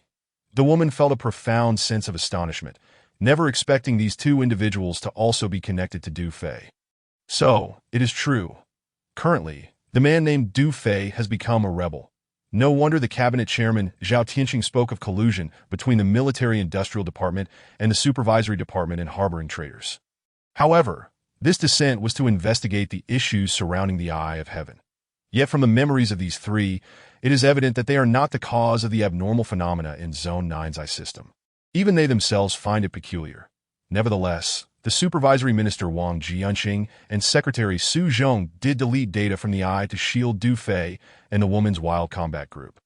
As the woman pondered this, a thought crossed her mind. The secret of Du Fei mastering the smelting and extraction techniques of mithril must not be disclosed to any unnecessary parties.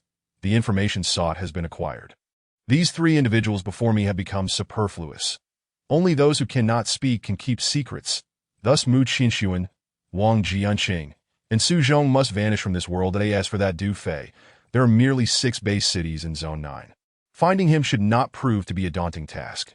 This envoy has determined that these three conspired with rebels and are indeed guilty. The woman gazed at Zhao Tianqing, nodding with satisfaction. I shall soon record a merit for you in the cabinet of Zone 9. Zhao Tianqing, taken aback, hurriedly bowed in gratitude. Thank you, esteemed envoy. Your wisdom is unparalleled. However, all present here must still undergo investigation. The woman cast her eyes over the hundreds of high-ranking individuals in the square. For she had not forgotten the task at hand. An explanation must be provided to the Federation's upper echelons regarding the cause of the Eye's abnormality. Then, she shifted her words. Before investigating you, I shall first deal with these 3 individuals. According to Federation regulations, there are 3 options for addressing the mistakes of high-ranking officials. First, no charges will be pursued, granting them clemency. Second, they will be sent to the mines. Third, their heads will be offered as a sacrifice to the deities, absolving them of their transgressions. Following this, all present high-ranking officials shall cast their votes. Those who believe these three deserve clemency may proceed to the clemency zone. Those who believe they are guilty but not deserving of capital punishment may proceed to the confinement zone. And those who deem their crimes heinous may proceed to the sacrifice zone. Now let us begin. As the woman's words fell, the hundreds of high-ranking individuals in the square looked towards the three voting areas before the altar, whispering among themselves. Zhao Tianxing, Yan Sihai, and several other cabinet officials seemed to have previously conspired, leading the way to the sacrifice zone. Following closely were Division Commander Yuan Shiji of the 109th Division, Division Commander Duan Qishan of the 121st Division, and several die-hard loyalists to the cabinet who also moved towards the sacrifice zone. Observing this, Mu Yanting, Chu Jingxiong, and Dong Jie felt a mix of anger and anxiety, swiftly making their way to the clemency zone. As for the commanders of the various military districts across the 6 Bay cities, aside from a few from the Revival Military District, most had some ties to the Mu family. Thus, many military district commanders also followed towards the clemency zone, which greatly relieved Mu Yanting and his companions. At this moment, Du Fei also appeared in the clemency zone, but Mu Yanting and his companions were so focused on the number of individuals in the voting areas that they did not notice his presence.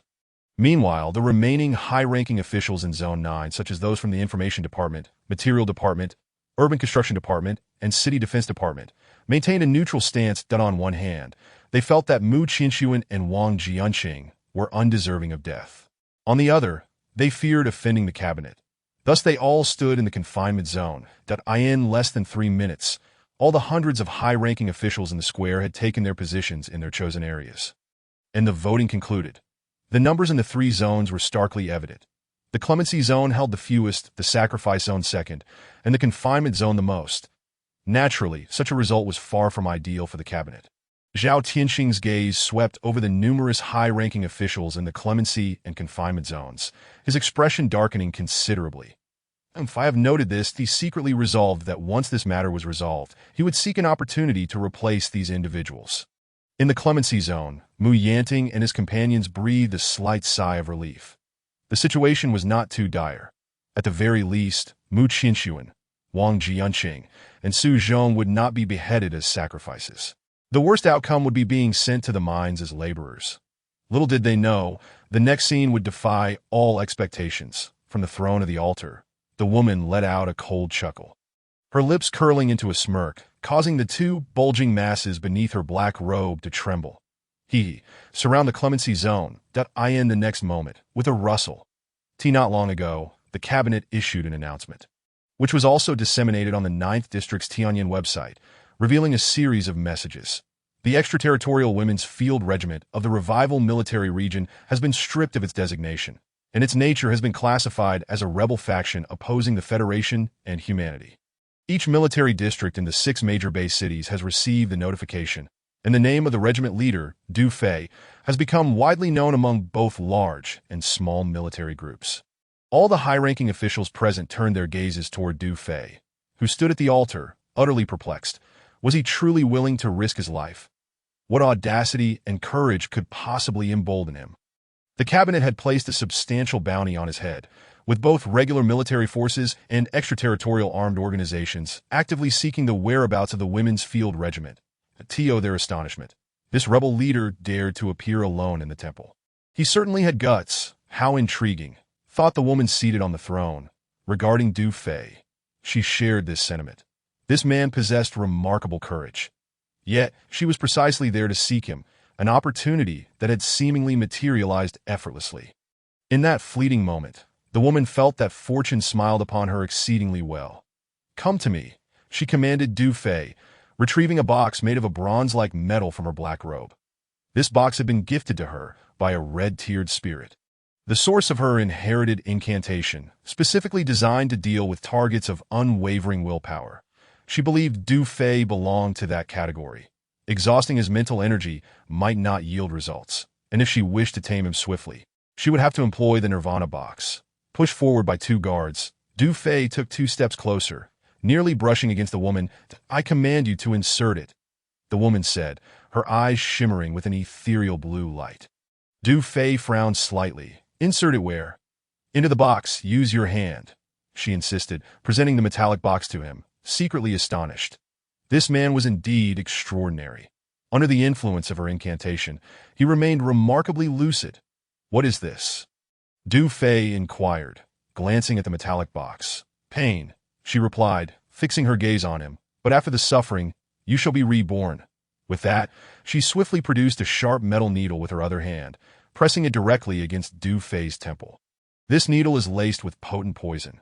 You would do well to cooperate and insert it quickly," she threatened, her face betraying an impatient expression. "Kid, don't," before the words could fully escape Mu Qianxuan's lips. A guard struck him down with the butt of his rifle. Wang Jianqing and Su Zhong also attempted to intervene, but were restrained by two other guards. The square fell into a profound silence, as all high-ranking officials held their breath, wide-eyed at the unfolding scene. Zhao Tianxing and Yan Sihai exchanged sinister smiles, barely containing their laughter.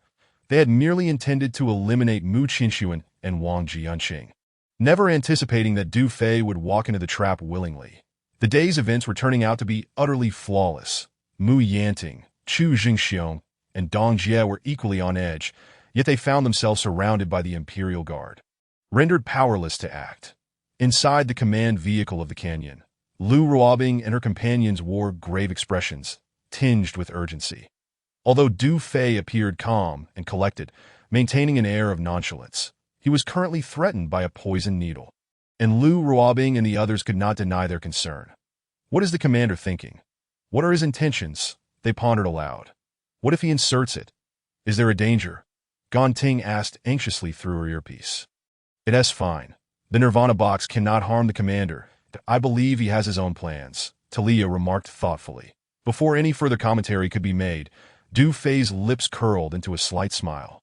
Without a moment's hesitation, he extended his hand marked with a purple sigil, palm facing downward, and plunged it into the box. Chapter 242. Do you know the consequences of moving against me? At the very moment Du Fei's hand pierced the metallic box, the woman trembled slightly. Her eyes widened in disbelief, her face betraying shock. Inside the box surged an overwhelmingly vast mental power, as if a king had descended. "How is this possible?" she gasped, immediately sensing the boundless mental prowess of the Spirit King within him. She had intended to exclaim about the presence of the Spirit King's power within him. Yet before she could finish, a series of cracking sounds erupted as the box began to fracture. With a thunderous explosion, the metallic box shattered into countless fragments, sending debris flying in all directions that Du Fei's hand radiated a dazzling purple light. Before the woman could react, Du Fei's hand, marked with the purple sigil, shot forth like lightning, seizing her by the throat. Instantly, she trembled violently, her eyes wide with unending terror, her previous arrogance stripped away in an instant. The unfolding events took everyone by surprise. The male attendants, guards, and all present in the square were rendered speechless. "Stop!" Zhao Tianxing regained his senses and shouted angrily. "Someone intervene!" "Huh!" Du Fei replied coldly, disregarding him, continuing to squeeze the woman's throat. Zhao Tianxing felt a chill run down his spine, panic rising within him. This envoy was not of ordinary status. Should anything happen to her, not only would he be unable to account to the regional governor, but his own future would be irreparably jeopardized. The high-ranking officials in the cabinet were equally taken aback, with the commander of the Imperial Guard, Yan Sihai, feeling a sense of alarm that he was responsible for the envoy's security and had guaranteed her safety. He never expected such an unforeseen circumstance to arise. How audacious! You dare to attack the envoy! You must be tired of living, Yan Sihai bellowed, drawing his sidearm from his waist. Yet before he could raise his weapon, a gunshot rang out, and a large-caliber bullet struck him down mid-sentence. Yan Sihai fell, his head exploding in a shower of red and white. The nearest Zhao Tianxing and several cabinet officials were splattered with blood and brain matter, their faces drenched. Thud! Yan Sihai's body crumpled to the ground. What just happened? Yan Sihai is dead. Where did that sniper come from? In an instant, Zhao Tianxing and the cabinet officials were rendered speechless, their faces pale with shock. All around them, the Imperial Guard stood with their weapons drawn, staring blankly at the sky, uncertain of what to do. The high-ranking officials from other regions in the square were equally shaken, panic radiating through the crowd as chaos began to ensue. "Everyone stay in your designated areas. Do not move," Those who do will die. One hand still clenching the woman's throat. Du Fei scanned the entire square and then lifted her from the throne, locking eyes with her. Tell all guards to lower their weapons. Before his words could fully register, for male attendants seized the moment, lunging at Du Fei unexpectedly. Simultaneously, several guards raised their weapons toward him. In a flash, gunfire erupted above the altar. The 4 male attendants and several guards collapsed in a pool of blood, riddled with bullet holes, their demise gruesome. Du Fei cast a cold glance at the bodies on the altar, a smirk tugging at his lips. That I warned you. Those who move will die, he remarked. As silence enveloped the square, the sound of a pin dropping could be heard. All eyes were fixated on the altar, breaths held in suspense. Zhao Tianxing and the cabinet officials gasped in shock, their scalps tingling with fear. The situation was dire, extremely serious. What kind of weapon was that overhead? When had it been concealed within the temple? Particularly, as they beheld the horrific fate of the guards on the altar, their disbelief deepened. Those guards, clad in impenetrable meteorite armor, had all been pierced through, their bodies resembling a sieve. What kind of bullet could penetrate meteorite armor? It was simply unfathomable, utterly terrifying. Lower. Lower your weapons. All of you, the woman croaked, her voice trembling with fear as she commanded the guards to. No sooner had she spoken than the square erupted in chaos. All the imperial guards and guards, previously brimming with bravado, now regarded their weapons as if they were scalding hot, hastily dropping them to the ground. Not only was it the envoy's command, but the shocking death of Commander Yin Sihai at the hands of an unknown weapon, along with the gruesome demise of the 4 male attendants and several armored guards, had instilled a profound sense of dread in them. Cowering down, they clasped their heads, fearing for their lives, observing the hundreds of imperial guards, and all the guards relinquished their arms. Du Fei surveyed the scene and declared, "Very well." With that, he turned to the woman. "Now, it is your turn." Upon finishing his statement, a glint of murderous intent flashed in his eyes, for within his mind he had glimpsed a horrific vision, a beautiful female elf, pierced through the shoulder blade by a specially crafted metal, her body drenched in blood, naked and bound to a stone pillar. Surrounding her were a group of aristocratic elites, their faces twisted in malicious glee. One woman brandishing a sharp dagger, ruthlessly coercing the elven maiden to transfer her powers. That as she cursed with jealousy, the dagger sliced across the elf's exquisite visage, peeling away her skin piece by piece. The elf's anguished cries echoed. Ultimately succumbing to torture, she resorted to her own secret methods to transfer her abilities to that woman. Upon acquiring the powers of the female elf, the woman unexpectedly brandished the dagger in her hand and severed the head of the elf. This woman is none other than the so-called envoy standing before me. I have witnessed the deeds of you noble elites. The murderous intent in Du Fei's eyes intensified. What do you intend to do?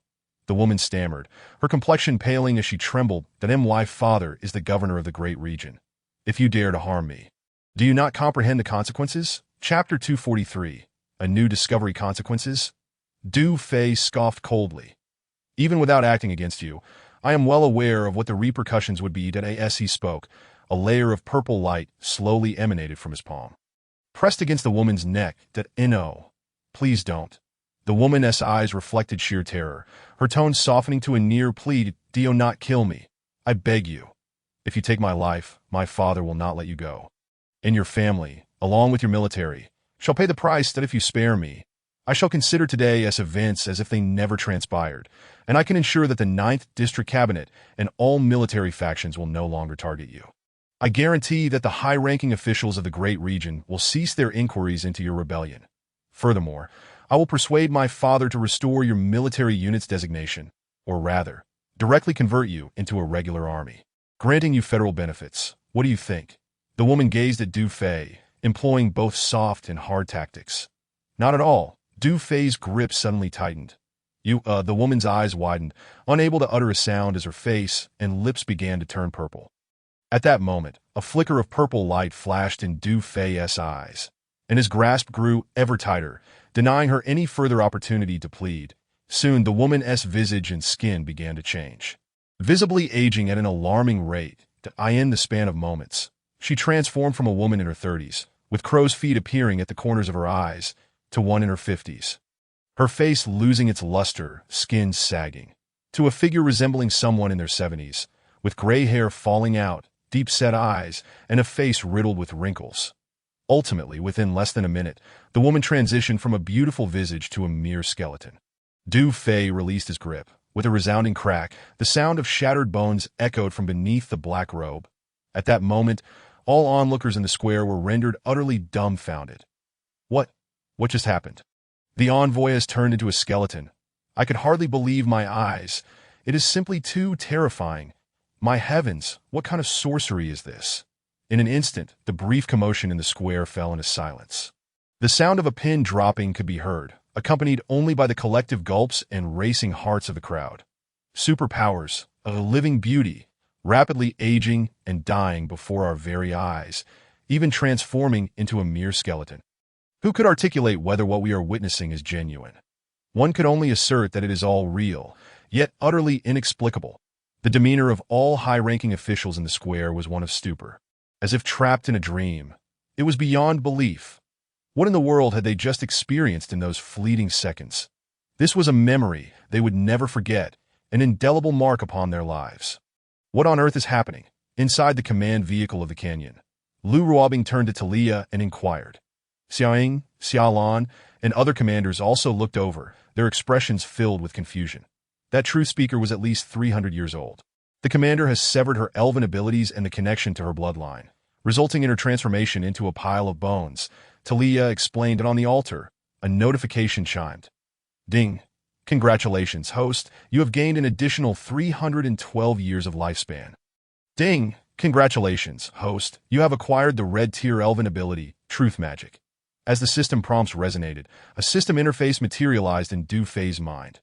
Host. Du Fei position. Supreme Commander Military Unit. Women's Field Core Field Range. 1,000 kilometers. The Eternal Eye can connect to corresponding monitoring devices, activating probing and independent communication functions, and can be set to a fixed area mode. Next upgrade of field range can expand to a radius of 10,000 kilometers. Reputation points, 2. 633,780 affinity points, 66,875 physical fitness. Primary enhancement 40, primary enhancement, advanced enhancement, super enhancement, severe energy consumption, physical fitness limit expanded, can enhance by 40 points, awaiting enhancement. After the next expansion of the physical fitness limit, can enhance by 80 points, physical fitness can directly break through to advanced enhancement. Warm reminder. Given that the host has obtained the memory inheritance of the Elven King, the red-tier Elven level is too low, and this ability is incompatible with the host. Special reminder. Red-tier Elven ability, Truth Magic, is now sealed within the host's Rose Gold Talisman, capable of being inherited by others. Items. Universal Toolbox X1. Element Control 116 ml, Silver Serpent Spike X1. Ah, this is a new discovery. Du Fei glanced at the system interface, feeling somewhat astonished. After closing the interface, he slowly exhaled. He could distinctly sense a surge of red energy within the rose gold talisman below his abdomen. Unfortunately, this red-tier elven energy was of too low a grade, incompatible with him, rendering it unusable. Nevertheless, the potential for passing it on to others was indeed a fortuitous opportunity, with so many commanders and female soldiers under his command. It was needless to say that such an elven ability would be highly coveted. Once this matter is settled, I shall return to base and conduct thorough research. Among them, I shall bestow it upon whoever is most obedient. As his thoughts circled back, Du Fei bent down to assist Mu Qianxuan, Wang Jianqing, and Su Zhong to their feet. He then turned his gaze toward a section of the square, the sacrificial zone. The high-ranking officials of the cabinet were trembling in fear. General Yuan Shiji of the 109th Division, General Duan Qishan of the 121st Division, and those bureaucrats who had aligned themselves with the cabinet's upper echelons were now filled with regret. They lamented having stood in this area, each wishing to slap themselves in the face. The cabinet chairman Zhao Tianqing's complexion had turned ashen, cold sweat pouring down his forehead. It's over. Completely over. At this moment, the high-ranking officials in the sacrificial zone were fidgeting, eager to seize the opportunity to flee through the arched door behind them. Do not move, Du Fei said warmly, his tone reminiscent of spring. You have chosen the sacrificial zone, which conveniently saves me the trouble. All the high-ranking officials of the cabinet shuddered, uncertain of the meaning behind his words, and obediently remained in place at this juncture. Even though Du Fei's smile radiated warmth, it appeared to them as a terrifying grimace. Despite the soothing quality of Du Fei's voice, it resonated in their hearts like the chilling descent into a bottomless abyss. They bowed their heads, not daring to utter a sound, nor to meet Du Fei's gaze. For those eyes cold, sharp, ruthless. Chapter 244. We are rebels in that moment. Du Fei stood atop the altar, surveying the high-ranking officials of the cabinet. His gaze exuded an icy, bone-chilling murderous intent, akin to a razor-sharp blade, poised to take their lives at a moment's notice. Within the sacrificial zone, all the high-ranking officials of the cabinet felt a shiver run down their spines. Their legs growing weak, in contrast. Those commanders standing in the pardon zone felt significantly more at ease. The manner in which this rebel leader treated Mu Qinshuan and the others indicated a profound bond between them. The revocation of the Women's Field Corps designation, branding them as rebels, was clearly a directive from the cabinet, and it was evident that Du Fei was targeting all members of the cabinet. Consider this: a special envoy sent from the Great Region, not to mention the daughter of the governor, and Du Fei dared to kill her. How could the officials in the sacrificial zone fare any better? The individuals in the pardon zone swallowed their saliva, silently grateful for their choice of position, relieved that they had not acted impulsively. Meanwhile, those in the neutral zone, comprising numerous officials, felt a mix of anxiety and trepidation. They were unsure how Du Fei would deal with the high-ranking cabinet officials next. Would he also turn his wrath upon those in the neutral zone? The future remained uncertain. All individuals in the neutral zone felt taut with apprehension. Their circumstances only marginally better than those in the sacrificial zone, that Mu Yanting, Chu Jingxiong, and Dong Jie displayed expressions of relief, their hearts finally at ease. The old man and Wang Jianqing were safe. It turned out everything was within Du Fei's control, and he had been prepared all along to AS for the method Du Fei employed against the truth speaker, although they were deeply shocked at this moment. They had little time to ponder further. In the crowd within the sacrificial zone, Zhao Tianqing fought to suppress his internal panic, discreetly signaling to his aide while wiping his sweat. The gestures were a coded message, instructing the aide to secretly contact the stationed troops and guards at the entrance of the Divine Lake. Zhao Tianqing understood all too well that if Du Fei could kill a truth speaker, there was nothing he would shy away from. Given the current situation, if he did not seek assistance from the outside, it was likely that he and all the cabinet members would perish here today. However, the aide's face bore the expression of someone who had lost a father, shaking his head at Zhao Tianqing. Then, using gestures, he informed Zhao Tianqing that all communication signals in the temple square had been completely blocked, making it impossible to contact the outside world. Upon receiving this news, Zhao Tianqing's heart sank into despair. What do you intend to do? Zhao Tianqing gritted his teeth, casting a desperate glance at Du Fei. I intend for all of you who support the sacrifice to be sacrificed, Du Fei replied calmly, his tone devoid of emotion. The moment those words escaped his lips, though spoken softly, they reverberated like thunder.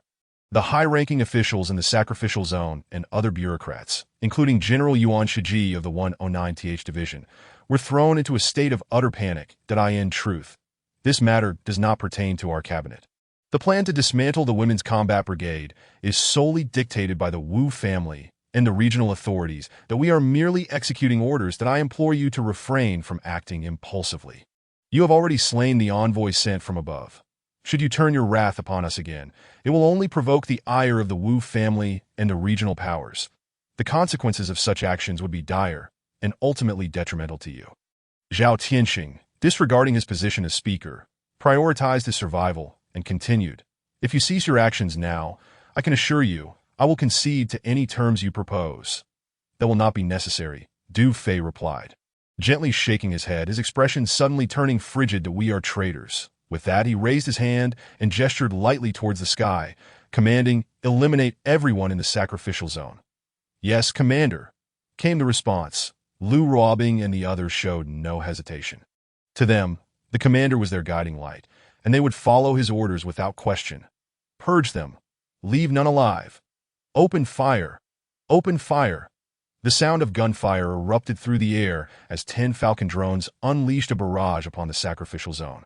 The Predator drone circled ominously above the square, vigilantly observing the movements of the guards and the surrounding areas. Ah, ah, ah. The chilling cries echoed incessantly as Zhao Tianxing and the other high-ranking officials, including the 109th Division Commander Yuan Shiji, the 121st Division Commander Duan Qishan, and the remaining officers, fell into pools of their own blood. In less than a minute, the purge was complete. The sacrificial zone lay in utter disarray, a sight too ghastly to behold. Bodies were strewn haphazardly, blood flowed like a river, and the air was thick with the stench of carnage. Thus, the 9th District Cabinet was no more. As the smoke dissipated from the courtyard, the temple square fell into a profound silence. On the altar, Mu Qinshuan, Wang Jianqing, and Su Zhong wore expressions of shock, their eyes wide as they beheld Du Fei. They had not anticipated that this young man would truly eradicate the entire cabinet in one fell swoop. In the amnesty zone, Mu Yanting, Chu Jingxiong, Dong Jie, and the commanders from the 6 major military districts were left in a state of disbelief. How ruthless! This was indeed beyond comprehension.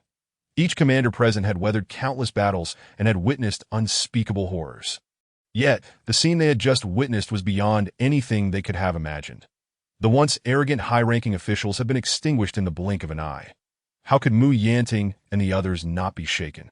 In the prison zone, officials from the Information Department, Logistics Department, Urban Construction Department, and City Defense Department stared aghast at the mangled corpses in the sacrificial zone, their souls seemingly escaping their bodies, that a few civilian officials even collapsed to the ground, leaving a puddle beneath them. What had we endured?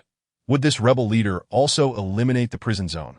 Chapter 245, a powerful maneuver observing the terrified expressions of the officials in the prison zone. Du Fei knew the situation was effectively under his control, the dust settling. Furthermore, from the onset of the purge in the sacrificial zone until now, all the guards had cowered, clutching their heads, not daring to move. This further solidified Du Fei's confidence in the stability of his forthcoming plans. Initially, he had anticipated a fierce and arduous battle to rescue Mu Qinshuan and the others, but he had not expected it to conclude so effortlessly. Even his advanced combat suit had played a minimal role at this moment. Mu Qinshuan, Wang Jianqing, and Su Zhong regained their composure and approached Du Fei. "Young man, I am at a loss as to how to express my gratitude," Mu Qinshuan said, a slight twitch at the corner of his mouth. "Indeed, it is hard to fathom. Without you, Du Fei, we would have already met our end." Wang Jianqing's face radiated ineffable gratitude. "Commander Du, we are truly thankful." Su Zhong echoed that. Du Fei's expression softened as he waved his hand dismissively. "And no need for thanks. Brother Du, well done." "Thank you, Commander Du." At this moment, Mu Yanting, Chu Jingxiong, and Dong Jie also ascended the altar, their faces filled with gratitude. Meanwhile, the myriad high-ranking officials in the square gazed towards the altar, too apprehensive to move. "Please, do not mention it. It is my duty," Du Fei replied with a slight smile, then turned to face the prison zone. Instantly, the officials there shuddered, feeling a chill run down their spines. "Young man, those individuals cannot be eliminated. Most are innocent," Mu Qinshuan and Wang Jianqing exclaimed, alarmed by the malignancy in Du Fei's gaze. That it was worth noting that many of these officials had some degree of acquaintance with Mu Qinshuan and Wang Jianqing. Their choice to remain in the prison zone was a matter of neutrality, compelled by the oppressive weight of the cabinet. "The two of you are unharmed now. Let us spare them," urged Mu Yanting and Chu Jingxiong, their anxiety palpable, fearing Du Fei might issue another purge command. That my original intention was to leave no one alive within this temple, as any one of them could potentially become my adversary. In my eyes, only those who survive are friends. Du Fei raised his voice, surveying the square. "Since the two ministers and General Mu have interceded on behalf of these individuals, I shall grant you face and spare their lives." Upon hearing this, the tension in the square dissipated, and all present, including the guards, exhaled in relief. Their gazes turned towards Mu Qinshuan and Wang Jianqing, their eyes filled with gratitude, for the first time in their lives. They felt the joy of simply being alive. However, I must reiterate, as I mentioned earlier, those who survive are friends. Du Fei's tone shifted. "Now that you have all survived, we shall henceforth be friends. That I will conduct a simple vote. Those who agree with me and wish to be friends, please raise your hands.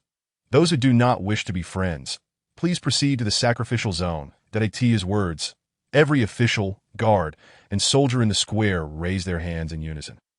Not a single person approached the sacrificial zone. Seeing this, Du Fei couldn't help but smile inwardly. Very well, we shall be friends from this day forth. That Du Fei looked at everyone in the square before addressing Mu Qinxuan and Wang Jianqing. These friends are meeting for the first time and may feel unfamiliar with each other. I would appreciate it if the two ministers could make the introductions. With that, he turned to Dong Jie and whispered a few words. Understood, Commander Du. Dong Jie nodded swiftly, departing with purpose. Moments later, he returned from the temple's officiant with a camera slung over his shoulder. Soon after, Du Fei and Mu Qinxuan descended from the altar and approached the prison zone. This is Minister Lu Wanyan from the logistics department, Mu Qinxuan began, pointing to a plump man with a shiny face. Minister Lu, this is the commander of the Women's Combat Brigade, Du Fei. Hello, Minister Lu.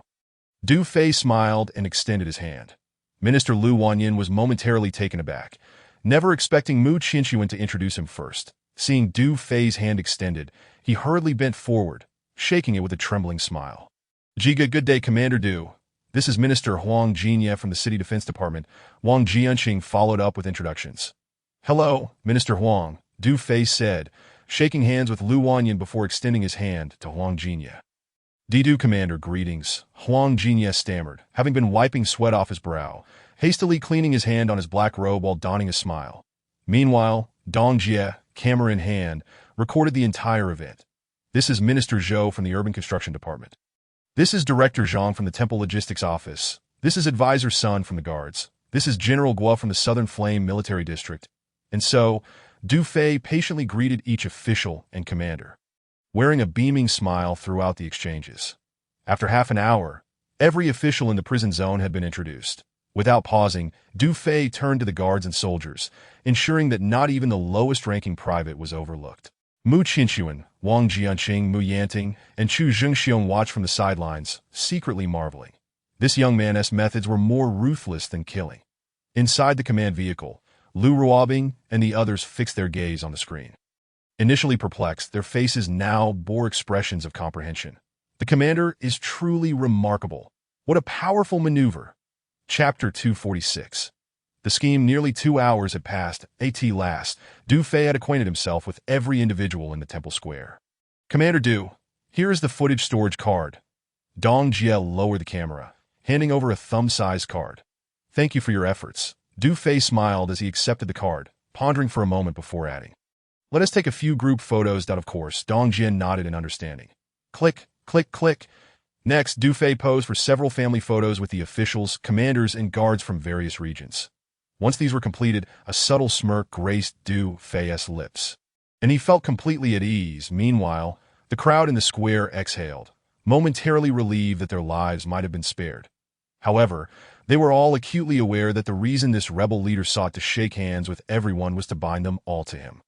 The camera captured every moment, first documenting the remains of the fallen envoys on the altar, the bodies of the 4 male attendants, and the bloody scene of the high-ranking officials in the sacrificial zone. It then recorded the moments as they shook hands with Du Fei, with several beautiful female officials even embracing him. Additionally, a few group photos were taken at the end. Of course, they were aware that all of this was conducted under the looming threat posed by Du Fei, and that it was merely a performance. However, the footage presented a stark portrayal of the officials, the royal guard, and the sentinels collaborating with Du Fei to eliminate the truth speakers and all high-ranking members of the cabinet. It resembled a celebration following the successful completion of a mission. Most importantly, the storage card containing the footage was promptly secured by Du Fei. What does this signify? It indicates that every individual present had their secrets firmly grasped in Du Fei's hands. If the recently recorded footage were to leak to the greater region, what chaos would ensue? Setting aside the elimination of the cabinet's high-ranking officials, the tragic demise of the esteemed emissary alone could cost the lives of everyone present. One must not jest. She was the beloved daughter of the governor of the greater region. It is said that this governor is not only ruthless and merciless, but also possesses deep ties within the upper echelons of the federal Senate. Particularly, he is known to dote on his cherished daughter, harboring immense expectations for her, even hoping she would revitalize the entire family legacy. And now, the governor's daughter, who had ventured into the 9th district, has been reduced to mere remains. Should the governor discover this, Even if he refrains from a bloodbath in the Ninth District, many would certainly pay the price. Thus, for everyone present, the footage in Du Fei's possession is exceedingly perilous. At this moment, Du Fei effectively has everyone tied to the same ship. How could one not feel anxious? Contemplating this predicament, all were filled with trepidation, yet there was no recourse. Perhaps those unseen, mysterious weapons were already targeting their heads. After all, it is better to endure a miserable existence than to meet a swift end at this moment. Mu Qianxuan and Wang Jianqing, among others, naturally understood the thoughts swirling in everyone's minds. Feeling the same apprehension at this juncture, Mu Qianxuan turned to Du Fei, saying, "Young man, may I have a word?" "Speak freely, old man," Du Fei replied. The square fell silent, and all eyes turned to them. Observing this, Mu Qianxuan deliberately raised his voice. "The footage you possess must not be leaked. It pertains to the lives and fortunes of many of the old man's colleagues. Furthermore, it would be prudent to seal off all events that transpired in the temple today. Not a whisper of information should escape." After speaking, he looked at everyone in the square. "Wouldn't you agree?" As soon as these words were uttered, a chorus of agreement erupted. "Yes, yes, Minister Mu is absolutely right. He has articulated our sentiments. We must not let any word slip. Indeed, it concerns each and every one present, including entire families. All officials, generals, as well as the royal guard and sentinels, including both high and low-ranking temple officials," nodded in unison. Witnessing this scene, Du Fei felt a wave of amusement. Mu Qianxuan certainly had his own methods. One cannot deny. Wisdom comes with age. "Rest assured, Minister Mu," Du Fei acknowledged with a nod, then swept his gaze across the officials. "You may also rest easy that I wish to clarify that today's events are purely a result of the grievances between my Women's Assault Brigade and the Federation, and have no bearing on any of you. Regarding the footage in my possession, it is merely a keepsake. However, I must inform you that the footage can be edited independently, should any of my friends engage in actions detrimental to the Women's Assault Brigade in the future. Only their footage will be uploaded to the Greater Region Sky Eye website, possibly even reaching the governor himself. Of course, I hope such an occurrence does not transpire, as I trust you are all intelligent individuals. Moreover, my Women's Assault Brigade is a rebel faction and does not intend to tie you to our cause. Please remember, you still belong to the jurisdiction of the Greater Region and may continue to serve in your respective positions, enjoying the various subsidies provided by the Federation. As for today's incidents, they will be accurately reported to the Greater Region by Minister Wang Jianqing from the Supervisory Department, and all responsibility can be attributed to the Women's Assault Brigade. Simultaneously, the brave sacrifice of all high-ranking officials in the cabinet will be presented by Minister Wang Jianqing to the Federation for the purpose of securing compensation for their families. With that, murmurs began to ripple through the square. Upon hearing Du Fei's assurances that the events of the day bore no connection to them, all officials exhaled in relief, particularly those from the City Defense Department, Material Department, and Urban Construction Department felt a weight lift from their hearts. That Du Fei's words could not have been clearer. It effectively positioned everyone as undercover agents for the Women's Assault Brigade, publicly remaining as Federation officials while covertly serving the brigade. At the same time, all matters were entrusted to Minister Wang Jianqing of the Supervisory Department. However, no one envied Wang Jianqing's full responsibility. Instead, they all silently rejoiced at not being chosen for the task. After all, the emissary sent from above had been killed, and even more so, the governor's daughter. Handling the aftermath of such an incident was no small feat. This was the best outcome possible. Report the events truthfully to the Greater Region. Wang Jianqing looked puzzled, furrowing his brow as he regarded Du Fei. Indeed, Du Fei confirmed with a nod that I find this somewhat inappropriate. Wang Jianqing replied, shaking his head slightly, his expression laced with concern. Reporting the cabinet's elimination to the Greater Region may be inconsequential, but if the murder of the truth speaker is reported, the repercussions will be severe. Given the governor's tyrannical disposition, he would undoubtedly target the 9th District for a significant reshuffling, and at that point, Du Fei frowned in contemplation, acknowledging that Wang Jianqing's concerns were not without merit. In the eyes of the Greater Region, the 9th District was merely one of the hundreds of areas under its jurisdiction. If provoked, they could easily obliterate the 9th District, a possibility not to be dismissed. The Women's Assault Brigade was still in its developmental phase. While it might thrive within the 9th District, it was truly incapable of contending with the greater region or the upper echelons of the Federation at present. This matter should be approached with caution, as it was imperative not to provoke the higher-ups in the greater region too aggressively. After pondering for a moment, Du Fei addressed Wang Jianqing, Minister Wang. Let's do this. The Women's Assault Brigade infiltrated the temple, and all cabinet officials were eliminated. As for the truth speaker, you can report that they were taken hostage by the Women's Assault Brigade and that their whereabouts are currently unknown. Such a report would compel the governor to exercise caution, preventing him from launching a devastating assault on the 9th District. Then Wang Jianqing contemplated this, but still felt a twinge of unease. With all cabinet officials eliminated and the truth speaker taken hostage, the greater region will undoubtedly send more personnel to target the Women's Assault Brigade, perhaps even reconstituting the cabinet. Mu Qinshuan, Mu Yanting, Chu Jingxiong, and others look to Du Fei, sharing a sense of inevitability regarding this situation. Do not worry on this front. Proceed with my directive and report to the upper echelons first. Let the greater region continue to dispatch personnel. I will handle it when the time comes. Very well. Seeing Du Fei's confidence, Wang Jianqing nodded. Next, there is one more matter. Du Fei surveyed all the officials present, finally fixing his gaze on the chief of the royal guard. Chief Sun, with Yan Sihai deceased. Who do you think would be suitable to assume command of the royal guard? This, Chief Sun hesitated for a moment, adjusting his spectacles before stating, this matter is entirely at Commander Du's discretion. I, Sun, will fully support your decision. Excellent. Du Fei smiled, recognizing Chief Sun as a shrewd individual. He continued, as I see it, Secretary Su Zhong from the Supervisory Department would be a fitting candidate to lead the Royal Guard. What do you think, Chief Sun? Secretary Su possesses substantial capability. He is entirely suitable. Chief Sun replied without hesitation. Nearby, Secretary Su was taken aback. What? Me as the commander of the Royal Guard?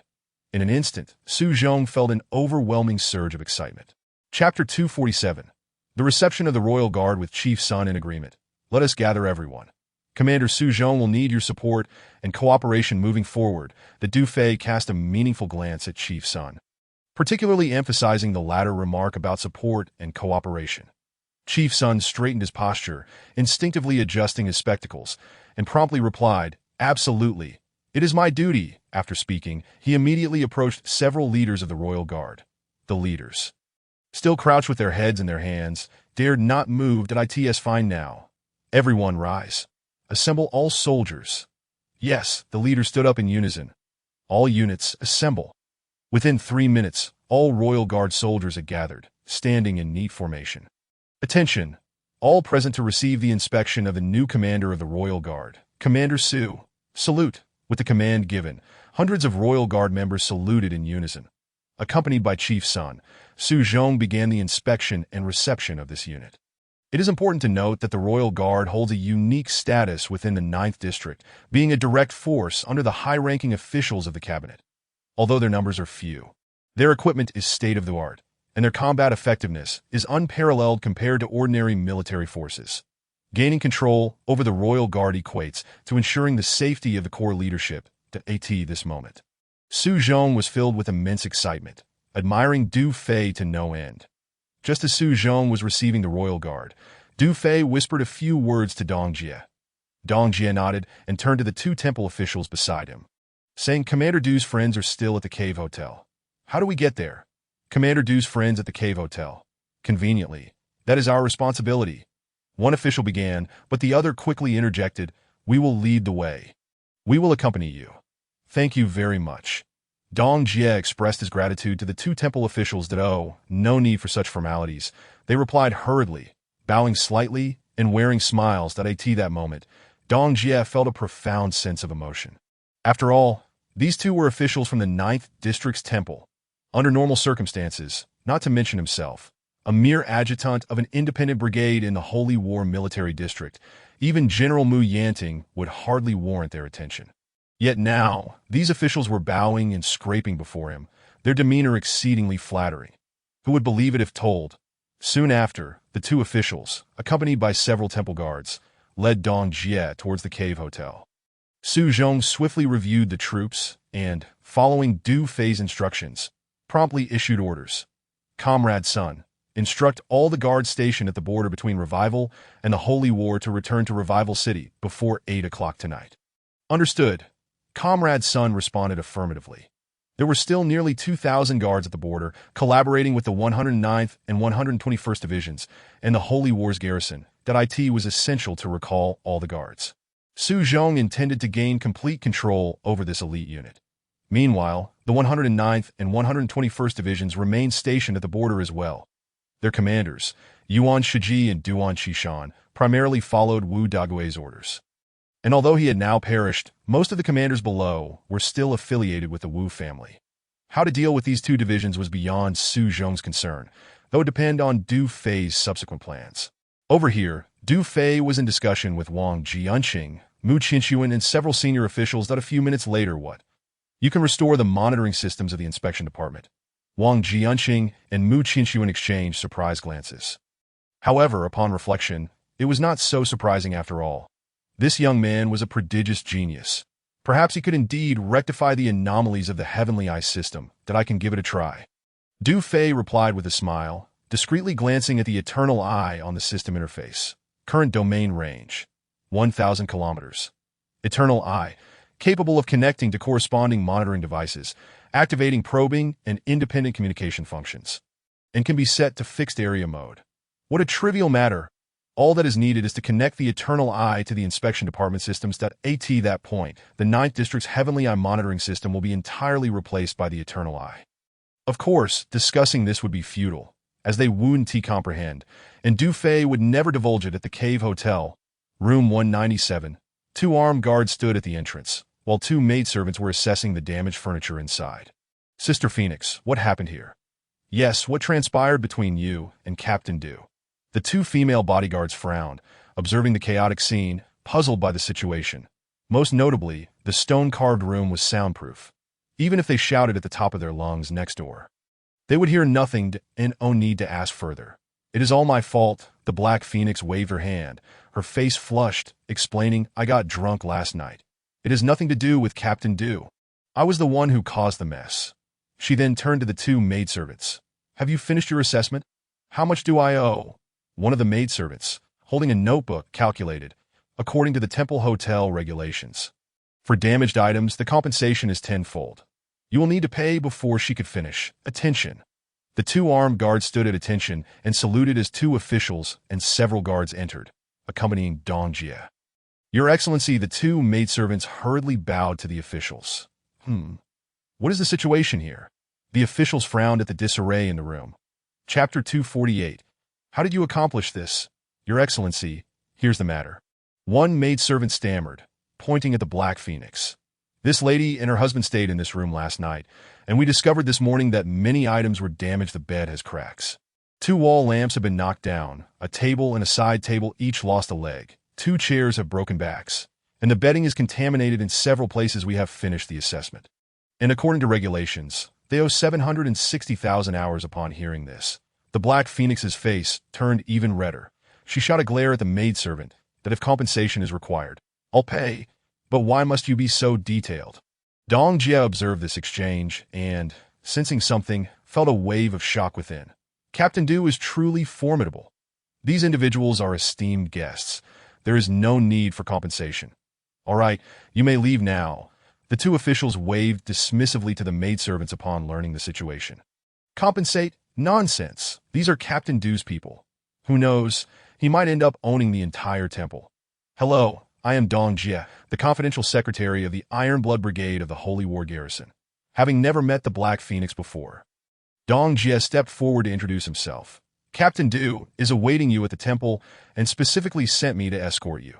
The Black Phoenix and her 2 female bodyguards exchanged bewildered glances. No compensation required?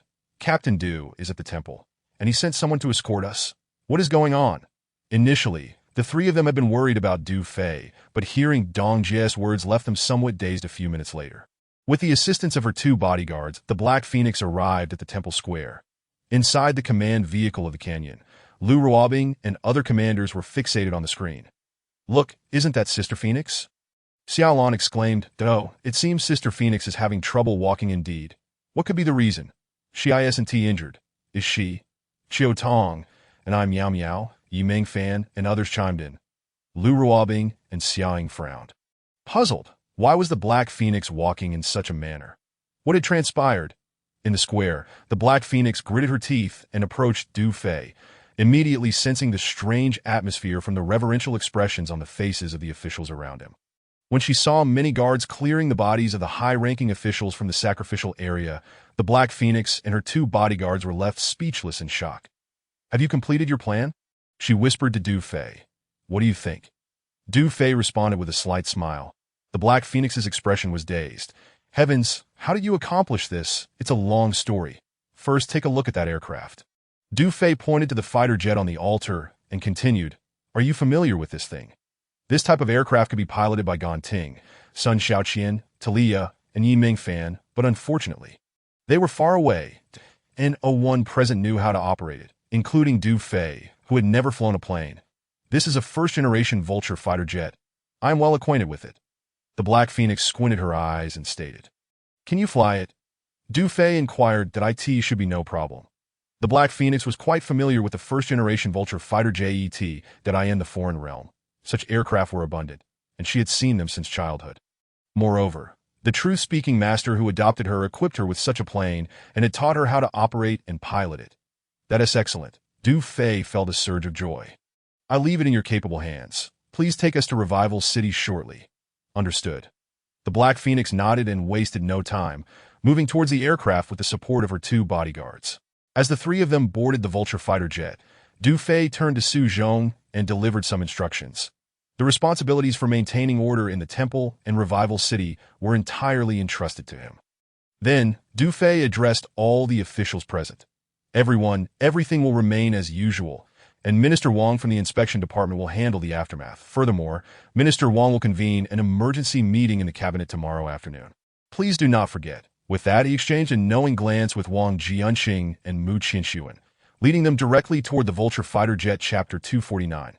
A change in the winds before long. Du Fei, Mu Qinshuan, and Wang Jianqing boarded the aircraft, and the hatch closed. 3 Eagle Falcon drones remained to monitor the temple area, while the remaining Eagle Falcons and Predator 1 followed the commander to Revival City. Inside the Canyon Command vehicle, Lu Ruobing issued orders. Yes, Deputy Commander. The female crew members replied in unison. With a roar, the altar stirred with a gust of wind. The Vulture fighter's engine ignited with blue flames, slowly ascending, and in an instant, it soared out of the hangar, disappearing into the clouds. The Predator 1 and 7 Eagle Falcon drones swiftly followed. Escorting in the temple square, numerous officials gazed upwards, momentarily lost in thought that a change was upon them indeed. The skies of the 9th District are shifting, though we do not know what tomorrow afternoon's emergency meeting will require of us. No need to overthink it. It all depends on how Minister Wang handles things. What is there to fear? Isn't the Mu family still around in the Holy War City?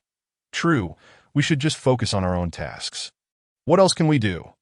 We can only take it one step at a time, many officials whispered among themselves, casting looks towards Mu Yanting and others that Du Fei had deliberately retained Mu Yanting, Chu Jingxiong, and Dong Jie to assist Su Zhong in managing the temple affairs. After all, this Pure Land harbored agriculture, animal husbandry, and pharmaceutical industries, representing a crucial supply zone that could be said to be the lifeblood of the 9th District. And it was imperative to maintain control and protection over it that Du Fei even considered having Mu Yanting deploy the higher military corps of the Holy War Military District around the temple. Currently, the Holy War Military District only possessed the Axe and Steel Tooth Corps. Meanwhile, the Arrow Corps had been invited to the Wild Sea to establish a hunting ground. Although there are only 2 elite legions, they comprise nearly 200,000 soldiers, which is sufficient to safeguard the temple area. However, at present, we must await the resolution of the 109th Division, the 121st Division, as well as the fortress and border military districts of the Revival Military District before we can redeploy the legions of the Holy War Military District. Given that the Mu family oversees the Ministry of Military Industry, most legions in the 4 base cities of Guangming, Beihan, Shiwang, and Nanyan have cordial relations with the Mu family. Consequently, the situation in the other 4 base cities remains relatively stable, with most legions adopting a neutral stance and harboring no ill will towards the Mu family. Revival City is regarded as the main city and serves as the political epicenter of the entire 9th District. Among the armed forces in Revival City, aside from the 109th and 121st Divisions, numerous Legion commanders belonged to the Wu family, particularly in the fortress and border military districts that, of course, the events occurring at the temple today are unknown to the external commanders who are not present. Du Fei intends to address the hostile forces one by one through tomorrow's emergency meeting. Before long, many officials began to disperse in the square, with several needing to rush to Revival City overnight. Fearing they might miss tomorrow's meeting, Old Chu Dongjie, we may need to delay for half a day to assist Su Zhong in compiling the various industrial data from the temple. Additionally, keep a close watch on those temple officials and select a few reliable ones to collaborate with Du Fei on his forthcoming plans. Mu Yanting recounted the tasks assigned to Du Fei before his departure. Understood. Chu Jingxiong and Dong Jie nodded. From this moment forth, they sensed that the 9th District was on the verge of transformation. Initially believing that Du Fei was merely attempting to rescue Mu Qinshuan and Wang Jianqing, they were taken aback by the magnitude of the ensuing commotion. Through the assassination of the true speech master and the purging of all high-ranking officials in the cabinet, along with Du Fei's series of allocations, it was evident that he aimed to seize control over the entire 9th District's rhythm. Now, the Mu family, Wang Jianqing, and numerous officials and generals from the 6 Bay cities had been inadvertently entangled in this web. It is worth noting that from the Qingchuan ruins battle to the Daishan hunting grounds, Chu Jingxiong and Dong Jie held Du Fei in the highest regard. Now, they realized that Du Fei's audacious actions were not mere impulsiveness, but rather a well-considered strategy. With his confident and composed demeanor, he appeared to be fully prepared. Coupled with the Mu family's constant exclusion, sanctions, and suppression, they had long grown weary of the various acts under the federal dictatorship. Thus, Chu Jingxiong and Dong Jie felt exhilarated rather than fearful of Du Fei's actions. Although they understood that this path was fraught with peril and offered no return, they felt no regret within their hearts. Inside the Vulture fighter jet, Du Fei surveyed the various configurations of the interior that Mu Qinshuan and Wang Jianqing were also observing their surroundings, their eyes filled with curiosity. Despite their high-ranking status, this was their first experience aboard such a mode of transport. For safety reasons, they typically traveled by car, as only the highest echelons were qualified to board aircraft capable of evading attacks from stealth-winged beasts. The Vulture fighter jet resembled a transport aircraft, roughly estimated to be over 80 meters in length, with a spacious interior. The front of the aircraft housed the radar and cockpit, while the middle contained a rest compartment and a pressure-sealed storage chamber. The equipment was advanced, featuring comprehensive communication and navigation systems that could simulate special wavebands to evade airborne stealth-winged beasts, enabling flight under complex meteorological conditions by day and night. However, the weaponry was not particularly formidable. Equipped only with large-caliber machine guns and miniature missiles sufficient for self-defense. Overall, this fighter jet's combat capability was relatively weak, comparable to that of a transport aircraft that Du Fei considered it a means of transportation within the upper echelons of the Federation. Merely a transport vehicle, the ample space was indeed convenient for transporting military personnel, weaponry, and other military supplies that in Du Fei's view. This aircraft was a valuable asset, requiring only a few modifications to serve the future needs of the Women's Field Corps. Just as he was contemplating this, Black Phoenix piloted the Vulture fighter jet through the clouds, beginning its gradual descent. Below, the outline of Revival City became increasingly distinct. Beep, beep, beep. Revival City laser defense authentication in progress. Authentication successful. Landing permitted. Where to land? Black Phoenix inquired. First, to the supervisory department, Du Fei replied. Understood. The Vulture fighter jet headed directly towards the supervisory department. That Du Fei felt a surge of excitement as the Eternal Eye was about to connect with the monitoring equipment of the supervisory department. Chapter 250. Connecting to the supervisory department's equipment, the Vulture fighter jet began its descent. In a clearing of the supervisory department, a dense crowd had gathered. There were both men and women, all officials and staff of the supervisory department, numbering around 300 to 400, that they were surrounded by a squad of fully armed Imperial guards, each one in a state of panic, since Wang Jianqing's imprisonment. Just prior to the imminent arrival of the true speech master at the temple, the cabinet had ordered that all personnel of the supervisory department undergo scrutiny. This moment, the atmosphere in the supervisory department was rife with anxiety. As no one knew what fate awaited them next, suddenly, the crowd fell silent. All commotion ceased as everyone looked up to the sky. As the air currents shifted, the vulture fighter jet gradually descended onto the clearing. With a hiss, the hatch opened. Du Fei, Mu Qinshuan, and Wang Jianqing stepped down from the aircraft.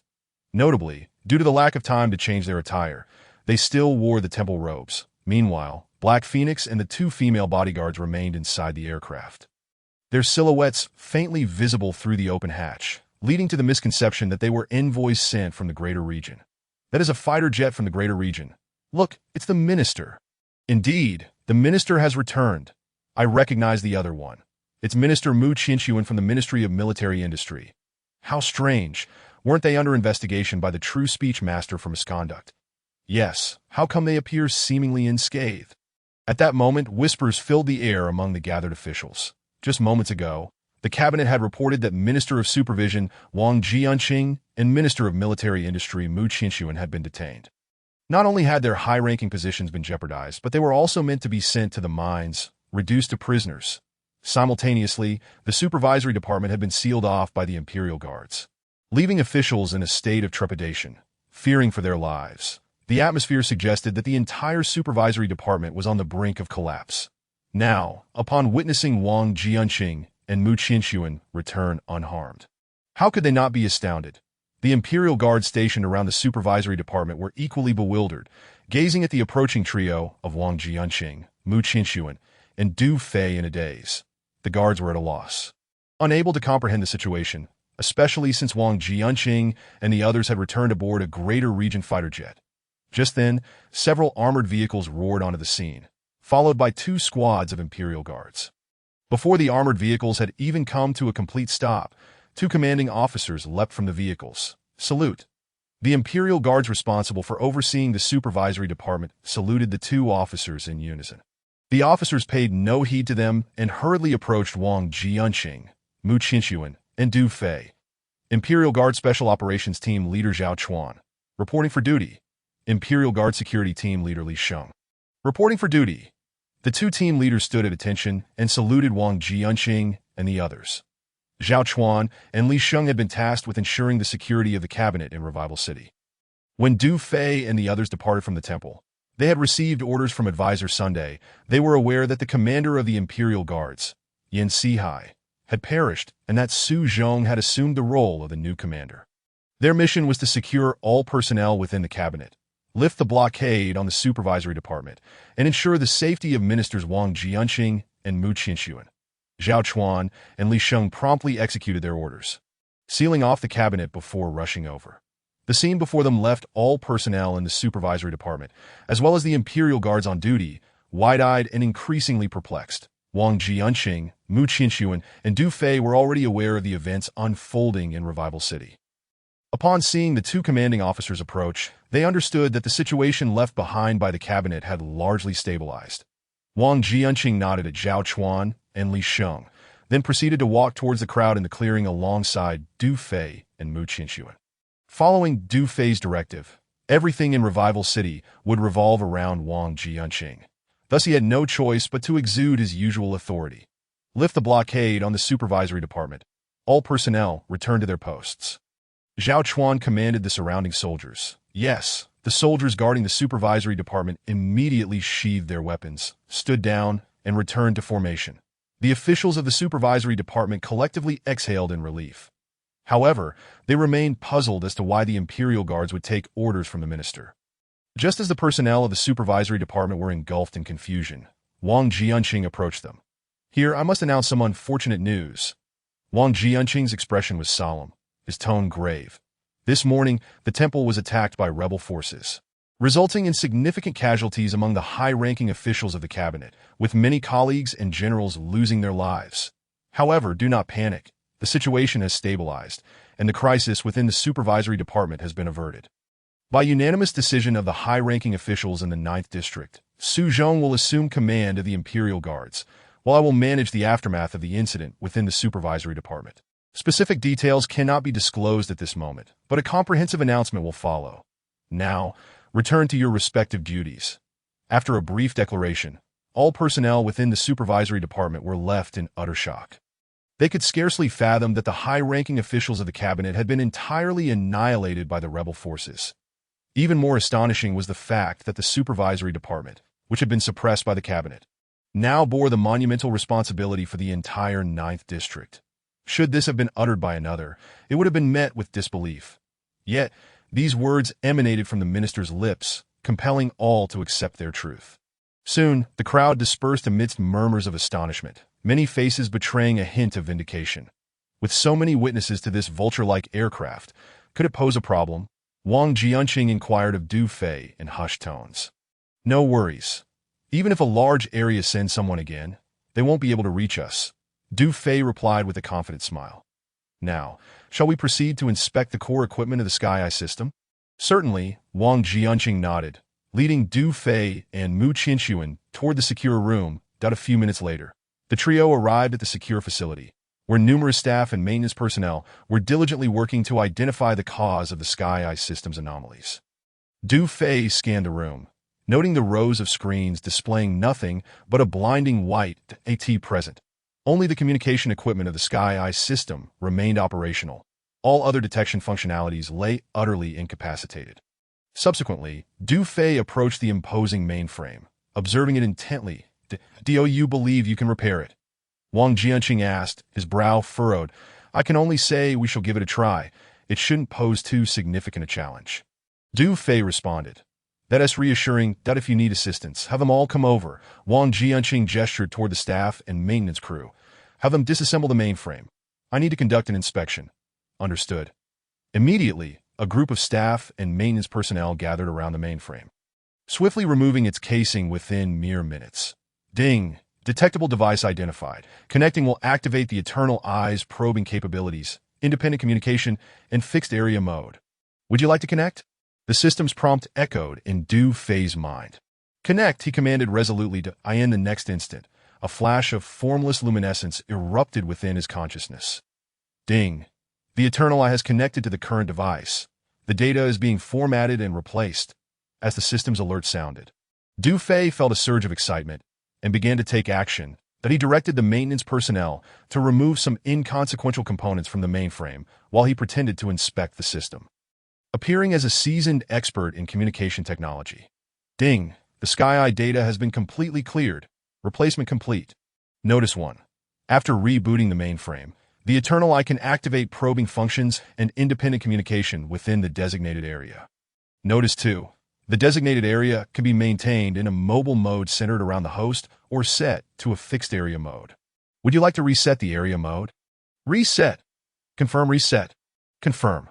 Please select mobile area mode centered around the host or fixed area mode. Fixed area mode, with the center established at the inspection department of Revitalization City, Du Fei mentally decided. He had previously considered that while the mobile area mode centered on oneself was convenient, it bore certain drawbacks. That it was crucial to remember that the federal upper echelons were not foolish.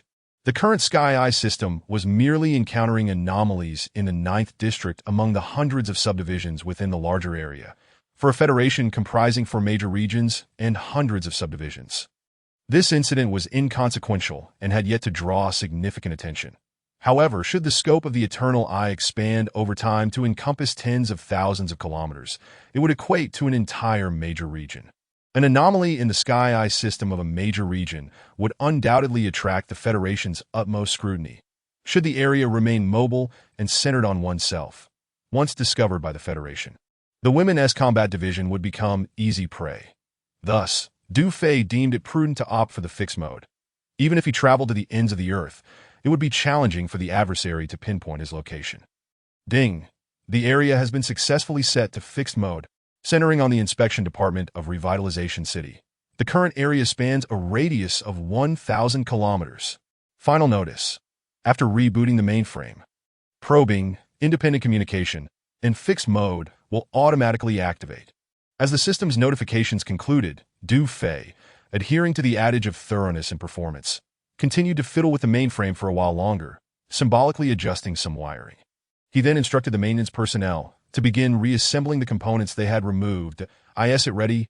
Wang Jianqing inquired, while Mu Qinshuan cast a concerned glance in their direction. That a reboot should suffice. Du Fei stated calmly.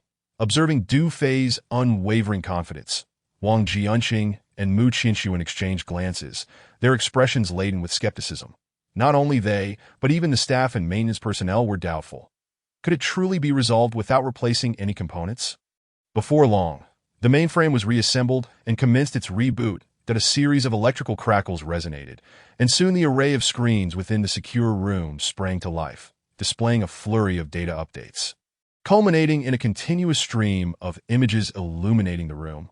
Report to the minister. Monitoring in Revitalization City has returned to normal. Monitoring in Nanyan City has also been restored. Monitoring in Holy War City is back online. Monitoring in Beihan City is operational again. The staff widened their eyes in astonishment, relaying reports as the monitoring system for the entire 9th District returned to normal in less than 2 minutes. Witnessing the long-missed surveillance images reappear, Wang Jianqing's expression was a mix of excitement and complexity. Amidst the jubilation, the staff and maintenance personnel felt a sense of bewilderment, particularly the maintenance crew, all of whom were elite in communication technology, had tirelessly searched for answers in vain. Yet Du Fei had resolved the issue effortlessly in under half an hour. This was nothing short of miraculous. The onlookers regarded Du Fei with admiration. This young man was a prodigy in this field, an undeniable genius. Ding! The Eternal Eye probing and independent communication have been activated. Fixed mode is now operational. Notification. Attributes are localized networks, limited to the designated area. External devices entering the designated area or devices present within it will automatically connect. Advantage. Against hostile forces, the host can selectively sever enemy communications using the initial access code, incapacitating their network. The system's notifications resounded. Within a second, the entire communication network of the 9th District, encompassing functional departments, industries, mining operations, and various military apparatus, flickered simultaneously. To Du Fei's heart leaped with joy. He sensed that the Sky Eye system throughout the 9th District had been entirely supplanted by the Eternal Eye. At that moment, Wang Jianqing and the others reveled in their triumph. The system's previous malfunctions had rendered the inspection department nearly incapacitated. Now, it felt as though the blind had regained their sight. How could they not be exhilarated? They believed the Sky Eye had simply returned to normal, unaware that the monitoring and communication systems of the inspection department had now become independent entities. Meanwhile, from the perspective of the major region, the monitoring screen at the inspection center continued to display a uniform whiteness across the 9th District. Naturally, Du Fei had no intention of disclosing this information to them, as long as he could restore the inspection department's equipment. The issue of the network's disconnection from the major region would be theirs to unravel at their leisure. Simultaneously, aboard the Eternal, Yi Mingfan, Talia, and a cadre of communication officers were busily engaged. They beamed with smiles as they observed the screens within the bridge and compartments illuminating one after another. We succeeded. However, these internal communication devices required time to activate, and the backup time in the bridge area was insufficient. Indeed, at least 2 million hours are needed. Contact Gonting. Understood. A few minutes later, within the secure room of the inspection department, Du Fei was reviewing the monitoring footage with Wang Jianqing and the others. Commander, good news. Suddenly, Lu Ruobing's excited voice crackled through the earpiece. Our warship's internal communications have been restored. Excellent. Du Fei nodded slightly at the earpiece, then turned to the others, issuing a command. I am assigning you an urgent task. Gonting, Yi Mingfan, and Talia should be able to complete this in a short time. Select a compartment within the bridge to serve as a remote monitoring room to receive signals from the inspection department. Once established, our monitoring room will sync with the inspection department's footage, and after the program is set up, please send me the port connection code. Yes, Commander. Lu Ruobing responded promptly that I will arrange it immediately. Within the Eternal, upon receiving the notification, Gonting, Yi Mingfan, and Talia swiftly set to work. Meanwhile, in the secure room, report to the Minister. All monitoring and communications across the 6 major base cities have been fully restored. Minister, we feel that the monitoring images seem significantly clearer than before. 2 elated staff members reported. Seemingly, Wang Jianqing questioned that I recall that some areas were rather hazy before, but this footage is clearly different. Indeed, it is highly clear. Several other staff members chimed in. Yes, that is indeed the case. Wang Jianqing concurred, feeling a surge of excitement. After a moment's contemplation, he commanded, Everyone return to your respective posts. The coming days mark a period of special circumstances. In addition to monitoring the herds, fortifying various strongholds, and overseeing the newly established hunting grounds of each legion, it is imperative to maintain vigilant scrutiny over the military divisions stationed at the fortresses and the border defense sectors. Should there be any developments in these two military divisions, an immediate report must be made. Yes, Minister. The Assembly of Secretaries responded in unison. A few minutes later, Wang Jianqing led Du Fei and Mu Qinxuan into the office, and the three took their seats. Within the room, it could be said that they were all allies. Mu Qinxuan turned to Du Fei and inquired, "Young man, what are your plans for the next step?" Wang Jianqing echoed, "Indeed, you must consider this carefully. To be frank, since returning from the temple, both men had felt a growing sense of unease as they settled into silence. The Federation was an exceedingly formidable behemoth. Even with Du Fei's control over the 9th District, he could not shake the Federation in the slightest. Presently, even with the combined military forces and armed capabilities of the entire 9th District, along with the enigmatic weaponry of the Women's Assault Corps, they could scarcely contend with the larger region. After all, the larger region governed over hundreds of smaller sectors, not to mention the Wu family. Should that particular governor issue a purge order against the 9th District, one could only imagine the devastation that would ensue. Given the circumstances, I invite you to share your thoughts. Du Fei did not respond. Instead, he regarded them with calmness. Mu Qinxuan and Wang Jianqing exchanged glances, involuntarily revealing a wry smile. This young man was remarkably composed. Perhaps this was the essence of a fearless newcomer. You have already stated that the situation has reached a critical point, leaving us with almost no avenues for retreat. What further thoughts can there be? Mu Qinxuan maintained his rueful expression and continued, "As for us two old bones, we are not without resilience. The Mu family is no coward, and if it comes to it, we will risk everything. However, the terror and methods of the Federation are beyond your imagination. The crux of the matter is that this situation involves too many people.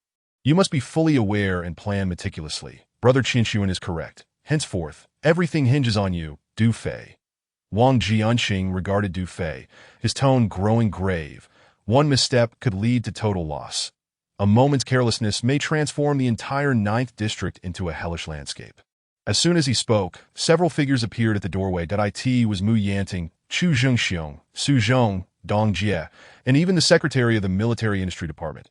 Qianlong. Upon entering the office, they all turned their attention to Du Fei. "You all heard the previous discussion, did you not?" Mu Qinxuan asked. Mu Yanting and the others nodded in affirmation. Indeed, they had all heard. Du Fei rose to greet them and paused thoughtfully. He understood the concerns expressed by the two elders. The notion of one thought leading to hell and another to paradise was not lost on him. However, whether the 9th District would become hell or heaven would ultimately depend on their actions. At this juncture, the strategy is simple: delay. The longer we can prolong the situation, the more advantageous it will be for us. Du Fei turned his gaze toward Mu Qinxuan and the others, continuing, "First, we must stabilize the governor of the larger region. As long as he does not receive news of his daughter's demise, the 9th District will not face a large-scale purge. In short, we must shift all adverse factors onto the traitors. During this period, in addition to monitoring the movements of neighboring districts and the larger region, we must also guard against the direct lineage of the Wu family. Furthermore, the Mu military industry group may have to endure some hardship. I need to implement defensive measures to avert potential crises. As for the larger region, sending envoys or legions to the 9th District again, you need not worry. I shall handle all matters related to that."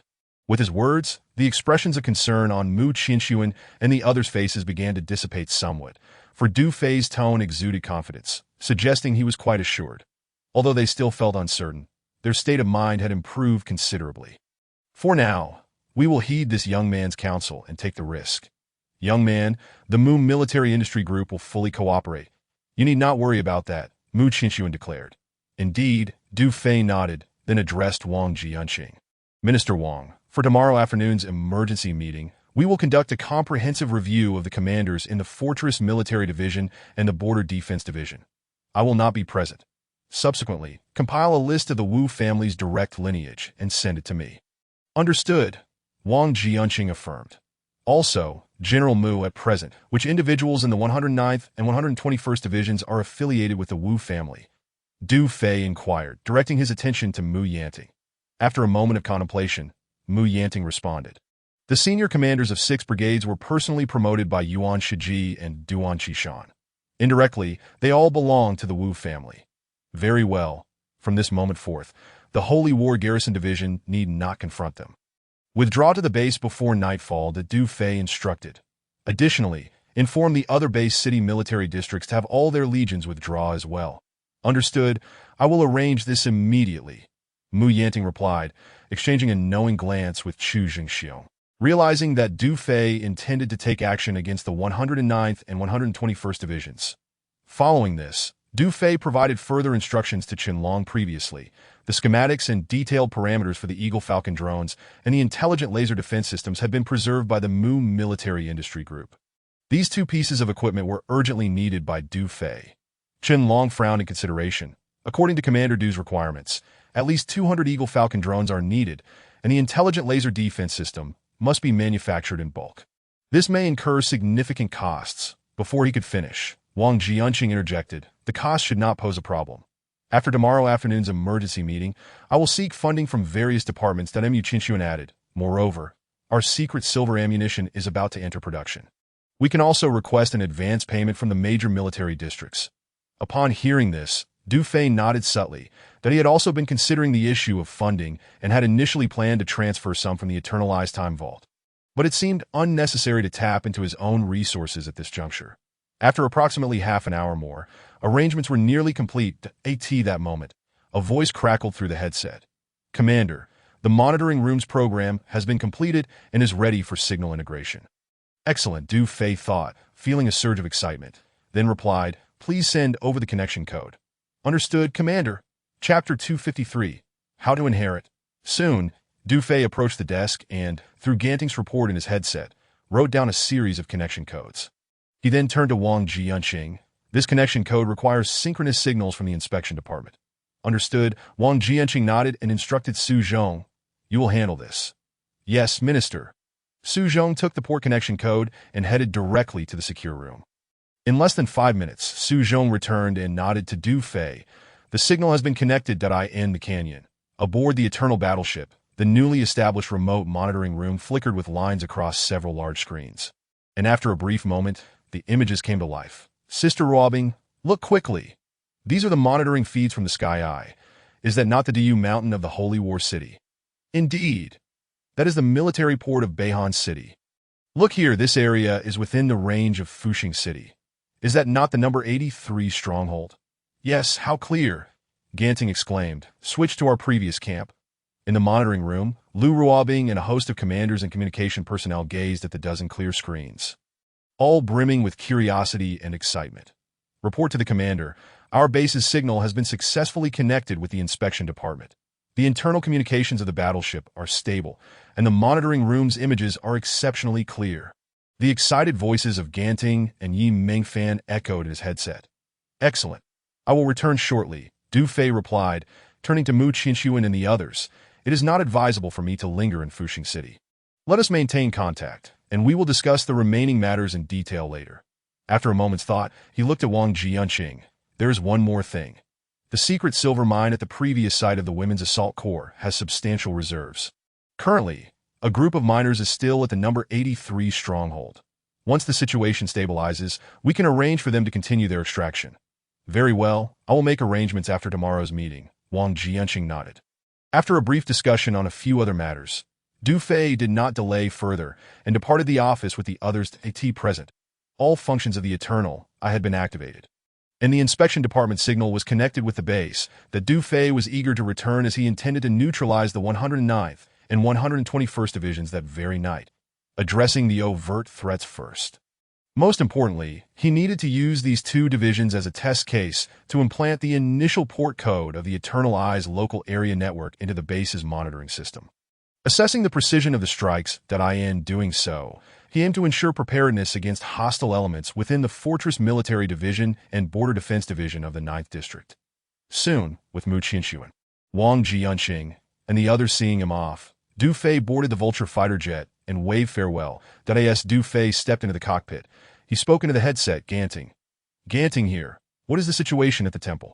The situation at the temple is stable. 3 Eagle Falcon drones have been patrolling, maintaining control over a 50-kilometer radius. Very well, leave 2 Eagle Falcon drones here at the inspection department to assist Predator No. 1 in guarding, while the remaining 5 Eagle Falcon drones will return to resupply and standby. Understood, Ganting acknowledged. After making the arrangements, Dufay proceeded to the cockpit and instructed Black Phoenix, return to base. Coordinates 817. 30 AT that moment. Black Phoenix appeared to be lost in thought, seemingly pondering something. Sister Phoenix. As Dufay approached, the 2 female bodyguards playfully poked at the Black Phoenix. Ta-da! Oh, all right. Only then did the Black Phoenix snap back to reality. Moving her hand from her chest to rest it upon the control panel. With a soft hiss, the cabin door sealed shut. In the blink of an eye, the Vulture fighter jet unleashed a plume of blue flames, accompanied by a surge of turbulent air. As it gracefully ascended into the sky, 0.5 Eagle drones flanked it on either side. And in an instant, they vanished into the clouds. Inside the cockpit, Dufay settled into the luxurious seat, caressing the supple leather of the armrest while gazing out at the misty clouds, exhaling a sigh of relief. The distance from Revival City to the base was nearly 1,000 kilometers. Traveling by military vehicle would entail a bumpy journey through mountainous roads, possibly taking several hours. However, now, it would only take a little over an hour to reach their destination. One cannot help but commend the convenience of air travel. Although it merely adhered to conventional flight speeds, the comfort it offered was undeniable. The spacious fighter jet could simulate the signal of the Beast King, rendering it impervious to the stealthy winged beasts during flight. Transporting troops or supplies became relatively secure and swift, but of course, the cost was significantly higher than that of drones. That Dufay mused that once they returned to base, he would take the time to study this Vulture fighter. It could be said that this grand deployment of the Oracle Master to the temple had gifted him a Vulture fighter jet. Most importantly, he had acquired the Oracle Master's elven abilities, the art of oration. Though this elven ability was merely of the red tier, which Dufay found unutilizable, it was still a valuable asset. Pondering this, he could not help but sense the vibrant red energy residing in his abdomen. Such a thing was indeed promising. He resolved to pass this red energy down to the most exceptional female soldier upon their return. Thus, he would gain a subordinate half-elf endowed with the art of oration. However, after a brief moment, Dufay furrowed his brows, feeling a tinge of worry that the memories of the Elven King within him. He recalled that to bestow elven abilities upon another, one must employ a personal secret method. Yet, Dufay had only inherited the memories of the Elven King without possessing any secret methods of his own. This raised a pressing question. How could he transfer this red energy to the female soldier? There seemed to be no method of transfer at all. He would take his time to explore the matter further upon returning. Dufay shook his head internally, confident that a solution would eventually present itself. Chapter 254, Water Beasts. Dufay's thoughts shifted. Unintentionally, he lifted his gaze to the Black Phoenix. After all, their intimacy had surged last night, leading him to regard this woman with newfound appreciation. Dufay raised an eyebrow in surprise. He perceived some changes in the Black Phoenix's complexion. Her vitality was evident. Her cheeks were flushed, and her skin glowed with a delicate radiance. Particularly, her figure appeared even more toned and perfect than before. She resembled a vividly blooming flower, seemingly rejuvenated by 2 or 3 years. Was it merely an illusion? This woman was already strikingly beautiful. Perhaps his prior observations had been insufficiently thorough, Dufay pondered. Nevertheless, he could discern that throughout the journey, the Black Phoenix had remained silent and appeared somewhat distracted while piloting the fighter jet. This was uncharacteristic of her, even considering the events of the previous night. He had always found himself in a passive role at this moment. Her demeanor was rather unusual. Is something troubling you? Dufay inquired, glancing at the Black Phoenix. No, nothing at all, she replied, shaking her head slightly, though a look of shock and confusion crossed her features. Observing this, Dufay ceased his questioning and glanced at the time on his wrist. They would arrive at the base in approximately half an hour. So he reclined in his seat, closing his eyes to rest. In a canyon, a large pool of water shimmered invitingly. Lu Ruobing and a group of commanders, along with many female soldiers, gathered around it. They stared at the water, their eyes filled with tension and a hint of curiosity. There were several pools within the canyon, but this one was the largest, measuring several hundred meters in both length and width, providing ample drinking and living water for the female combat unit. Following the commander's previously established parameters, Sun Xiaoqian and a team of engineers had worked overnight to produce a batch of water purifiers. Just a short while ago, while a few female engineers were installing the water pipes, they discovered some unknown creatures swimming in the water. Consequently, the engineers promptly reported their findings to Vice Commander Lu Ruobing. Upon receiving the report about the unidentified water beasts, Lu Ruobing and her fellow commanders hurried to investigate. Sister Ruobing, Ingbao, you two Haven T don the beaded inner garments. Stay back. All personnel, maintain vigilance. Do not approach too closely. Let us take care of this. A group of female soldiers, armed with submachine guns, shouted as they cautiously approached the edge of the pool to be careful. Lu Ruobing warned the soldiers with a furrowed brow. Splash, splash, as the female soldiers drew closer, creatures emerged in the pool, swimming back and forth, causing ripples across the surface. These creatures were relatively small, with the largest measuring nearly 2 meters in length, their bodies shimmering silver and covered in scales. They possessed large heads with small whiskers at the corners of their mouths and slightly open gills on either side, constantly swimming in the water. This moment. The creatures in the pool appeared startled, many of them surfacing with their tails visible. To end that fleeting moment, Xiaoying discarded her cigarette, but, squinting her eyes, shoot the exposed water beasts. Open fire. As her command echoed, gunfire erupted near the water's edge. A chaotic barrage ensued, sending water splashing as dozens of exposed creatures were caught off guard, suffering fatal shots to their heads and floating lifelessly on the surface. The remaining creatures, frightened, whipped their tails, creating splashes as they swiftly dove into the depths, no longer daring to resurface. Was that too easy? The female soldiers gazed at the floating corpses, breathing a sigh of relief, their faces revealing a touch of disdain. It seems their defenses are rather weak. What is going on? How strange. The blood of these water beasts is actually red. Lu Ruobing, Xiaoying Xiaolan, Sun Xiaoqian, and the other commanders exchanged puzzled glances, taken aback. They found it perplexing, for in their understanding, the blood of beasts was typically dark green. Yet, these water beasts had red blood, akin to that of humans. Xiaoying lit a cigarette, inhaling deeply, and turned to Su Ninger. Ninger, you specialize in biology. What exactly are these water beasts? They should be a new species, Su Ninger replied, her gaze fixed on the corpses. After a moment's contemplation, she gestured to the female soldiers. Retrieve those water beasts. I want to study them. Yes. In no time, the female soldiers grabbed wooden sticks and hurriedly pulled the corpses from the water. Lined up, each creature measured nearly 2 meters long, with dozens laid out on the grassy ground. Be careful, they're still moving. They're not quite dead. 2 female soldiers called out, prompting the others to retreat. The tat-tat-tat-tat. The 2 female soldiers fired another couple of rounds at the squirming corpses, finally feeling at ease. Moments later, Su Ninger approached, crouching down to examine the bodies closely. Ninger, do you recognize these creatures? What kind of beast are they? Lu Ruobing and Xiaoying leaned in closer. The other commanders and female soldiers gathered around. All eyes fixed on Su Ninger. Furrowing her brows, Su Ninger fell into deep thought, scouring her knowledge for answers. After a while, she shook her head. I don't know. I've truly never seen such a creature. It is worth noting that in this world, aside from the time beasts, most remaining species were mutated beasts. This included aquatic creatures and those inhabiting inland lakes and rivers, all of which had undergone severe mutations. Naturally, in the eyes of humanity, these mutated beasts were deemed normal, while the pigs and chickens raised by the Federation seemed rather unusual. Although Su Ninger was a specialist in biology, her knowledge stemmed solely from the Federation's textbooks. Now, confronted with a new species she had never encountered, how could she possibly name it? Talia, you've lived here all this time.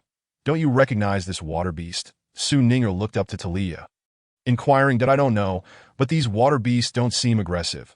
They've never attacked me in all these years, Talia replied. To be honest, during the turmoil of war on Blue Spirit Star, Talia had been sent aboard the Eternal Ship as a mere infant.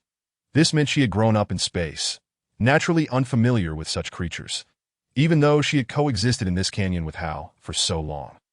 She had adapted to the local customs, for her own safety and that of Hal, She had conformed to the dietary habits of the humans in this world, in the absence of food.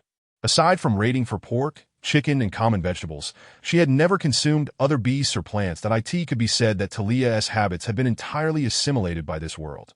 Lu Ruobing, Xiaoying, Xiaolan, Sun Xiaoqian, and the others furrowed their brows, and neither Su Ning nor Talia could identify the water beasts. Just as everyone was at a loss, Sister Ruobing, Ingbao, look quickly. The commander is back.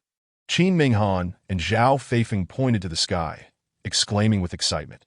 Everyone looked up to see a vulture fighter jet descending rapidly from the sky. Inside the cockpit, Du Fei, startled by the distant sounds of gunfire from the base, felt a jolt of alarm. Even the Black Phoenix and the two female bodyguards tensed up, hastening the vulture's descent. That moment, Du Fei had just finished a call with Ganting. Upon hearing reports of beasts emerging from the water, he finally relaxed. With a soft hiss, the vulture fighter jet landed on a clear patch within the canyon. The hatch opened. Du Fei, accompanied by the members of Black Phoenix, leaped down and hurried towards the large water pool. "Commander, over here," called out Lu Ruobing and Xiaoying, who were the first to wave at him. Upon approaching, Du Fei glanced at the corpses hidden in the grass and couldn't help but feel delighted. Wow. Fish, Chapter 255. The distinction between genius and ordinary people. As Du Fei's words faded, Su Ning lifted her head. Her eyes widened in disbelief. "Commander, what did you just say?" The other commanders and female soldiers also turned their gazes towards him, astonished that the commander recognized such aquatic creatures. "Fish," Du Fei remarked, observing the large fish riddled with bullet holes. Feeling somewhat speechless, "This creature is called fish. It is quite delectable and suitable for consumption." With that, he proceeded towards the edge of the water pool, intending to assess the situation there. "Fish? Wait, what did we just hear? This creature is edible. Is that true? If the commander says it's edible, it must be. Hooray, we can eat it. Fantastic. The commander mentioned it's delicious. I wonder what it tastes like. Aside from pork and chicken, I've never had any other kind of meat." Instantly, the commanders and female soldiers flocked around the large fish, their faces lighting up with excitement. In the crowd, Black Phoenix gazed at the fish, a hint of surprise crossing her delicate features. She recalled eating fish during her childhood. She remembered this creature, which was plentiful in the rivers and lakes of foreign lands, and was indeed quite delicious. Du Fei arrived at the water's edge, watching the fish swim in the water, his eyes reflecting a glimmer of joy. A few days prior, due to the urgency of their situation, he had merely taken a cursory look around the canyon and had overlooked these water pools. Observing the size and girth of the fish, it was evident that they were quite large and had been thriving for many years. Perhaps they were on the verge of becoming extraordinary. Who would have thought that he would be able to enjoy fish in the future? What a blessing. Thinking about Talia and that dog, who had lived here for so long, he wondered if they had ever caught fish to eat. Right, he remembered there were wild boars in this canyon as well. These were all edible. They say a sharp mind leads to sustenance. Yet Talia, with such delicacies at her disposal, was foolishly risking her life to scavenge instead. He couldn't help but wonder how she had managed all these years. Du Fei silently critiqued her. Then couldn't resist glancing at Talia. That moment, Talia, with the dog in tow, was conversing with Black Phoenix by a small grove, engaged in a mysterious discussion. After all, they were the same kind. And Du Fei chose not to pry further, instead walking towards the female soldiers. "Commander, you are truly remarkable, a paragon of knowledge and wisdom." Su Ninger approached him, her face brimming with admiration. "I wouldn't say that I'm particularly talented or erudite." Du Fei humbly smiled, then concocted a tale. "This place is a sanctuary, and the temple is likewise a sacred ground. I learned about such creatures from the high-ranking officials of the temple." This girl seemed to have a professional fixation. Without an explanation, she might lose sleep over it for days. In truth, despite the temple's vast waters, there were hardly any fish or shrimp. The root of the issue lay with the Valen family, who considered themselves superior. The Valen family was not focused on the welfare of the populace. Their aim was solely to manipulate time. The test tube babies cultivated from primordial stem cells were merely tools in their eyes, expendable and inconsequential. In a small region like District 9, aside from time beasts and mutated creatures, the only domesticated animals allowed were pigs and chickens. No new species could be acknowledged in the consciousness of the people. This was, in essence, a method of control and mental confinement imposed by the rulers on the lower class. That moment, Ninger furrowed her brows, her expression contemplative and somber. Those high-ranking officials know that this creature is called fish. And yet I, a biologist, am completely oblivious? What have I been accumulating knowledge about all these years? Du Fei cast a glance at Ninger, secretly amused. It seemed she was on the verge of enlightenment. He then pondered that since there were so many fish in the base S water pools, and the temple possessed such extensive aquatic areas, developing a series of aquatic products at the temple would be a commendable endeavor. Once the situation stabilized, he would assign this task to Ninger and Zhao Feifeng. With these thoughts in mind, Du Fei stepped into the midst of the female soldiers. Lu Ruobing gazed at the fish on the ground, her beautiful eyes sparkling, and then beckoned one of the female soldiers from the cooking team. Tang Xiaorui, come here quickly. Coming, Sister Ruobing, answered a strikingly beautiful soldier who ran over. The commander said that this creature known as fish is edible. The sisters are all salivating over it, so it's up to you now, Lu Ruobing declared. Tang Xiaorui, age 21, previously managed the rations at Dawn Base. Not only was she beautiful, but she also excelled in cooking. She had once been the personal chef of Aunt May. Since the two teams merged, her position remained unchanged, and she continued to oversee the rations for the female combat unit. Sister Ruobing, Tang Xiaorui opened her mouth. Appearing somewhat troubled, she first glanced at the fish, then stealthily eyed Du Fei, whispering to Lu Ruobing, I've never seen this kind of thing before. I don't know how to prepare it. I'll teach you, Du Fei said with a gentle smile.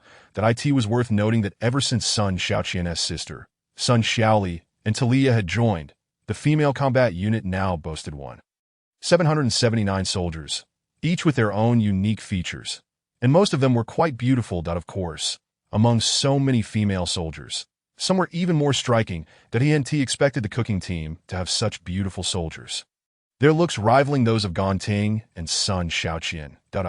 Tang Xiaorui was taken aback, and once she regained her composure, she felt an overwhelming excitement. Did I hear that right?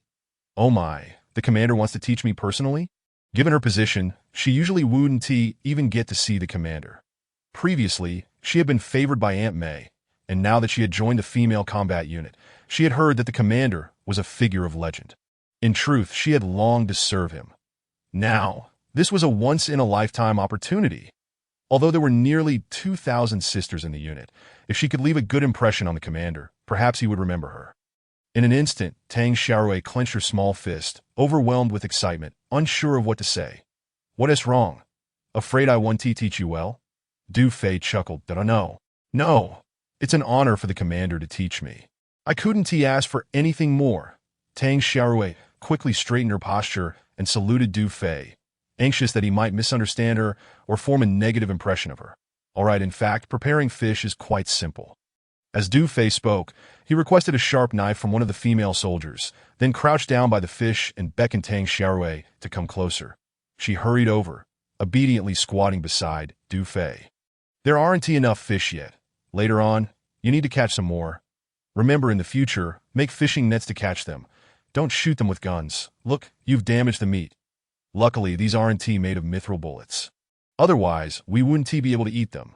We have a battle tonight. After it ends, you'll be responsible for turning these fish into fish soup for the soldiers' supper. Understood, Commander. I promise to complete the task. Tang Xiaorui nodded eagerly. First, you need to scale the fish, then cut it open here to remove the entrails, the gills. No, those parts can be eaten. Don't throw them away. This is fish roe, and this is the fish belly. These are all delicacies. Du Fei patiently instructed Tang Xiaorui, guiding her hand. Wow, the commander is amazing. How does he know everything?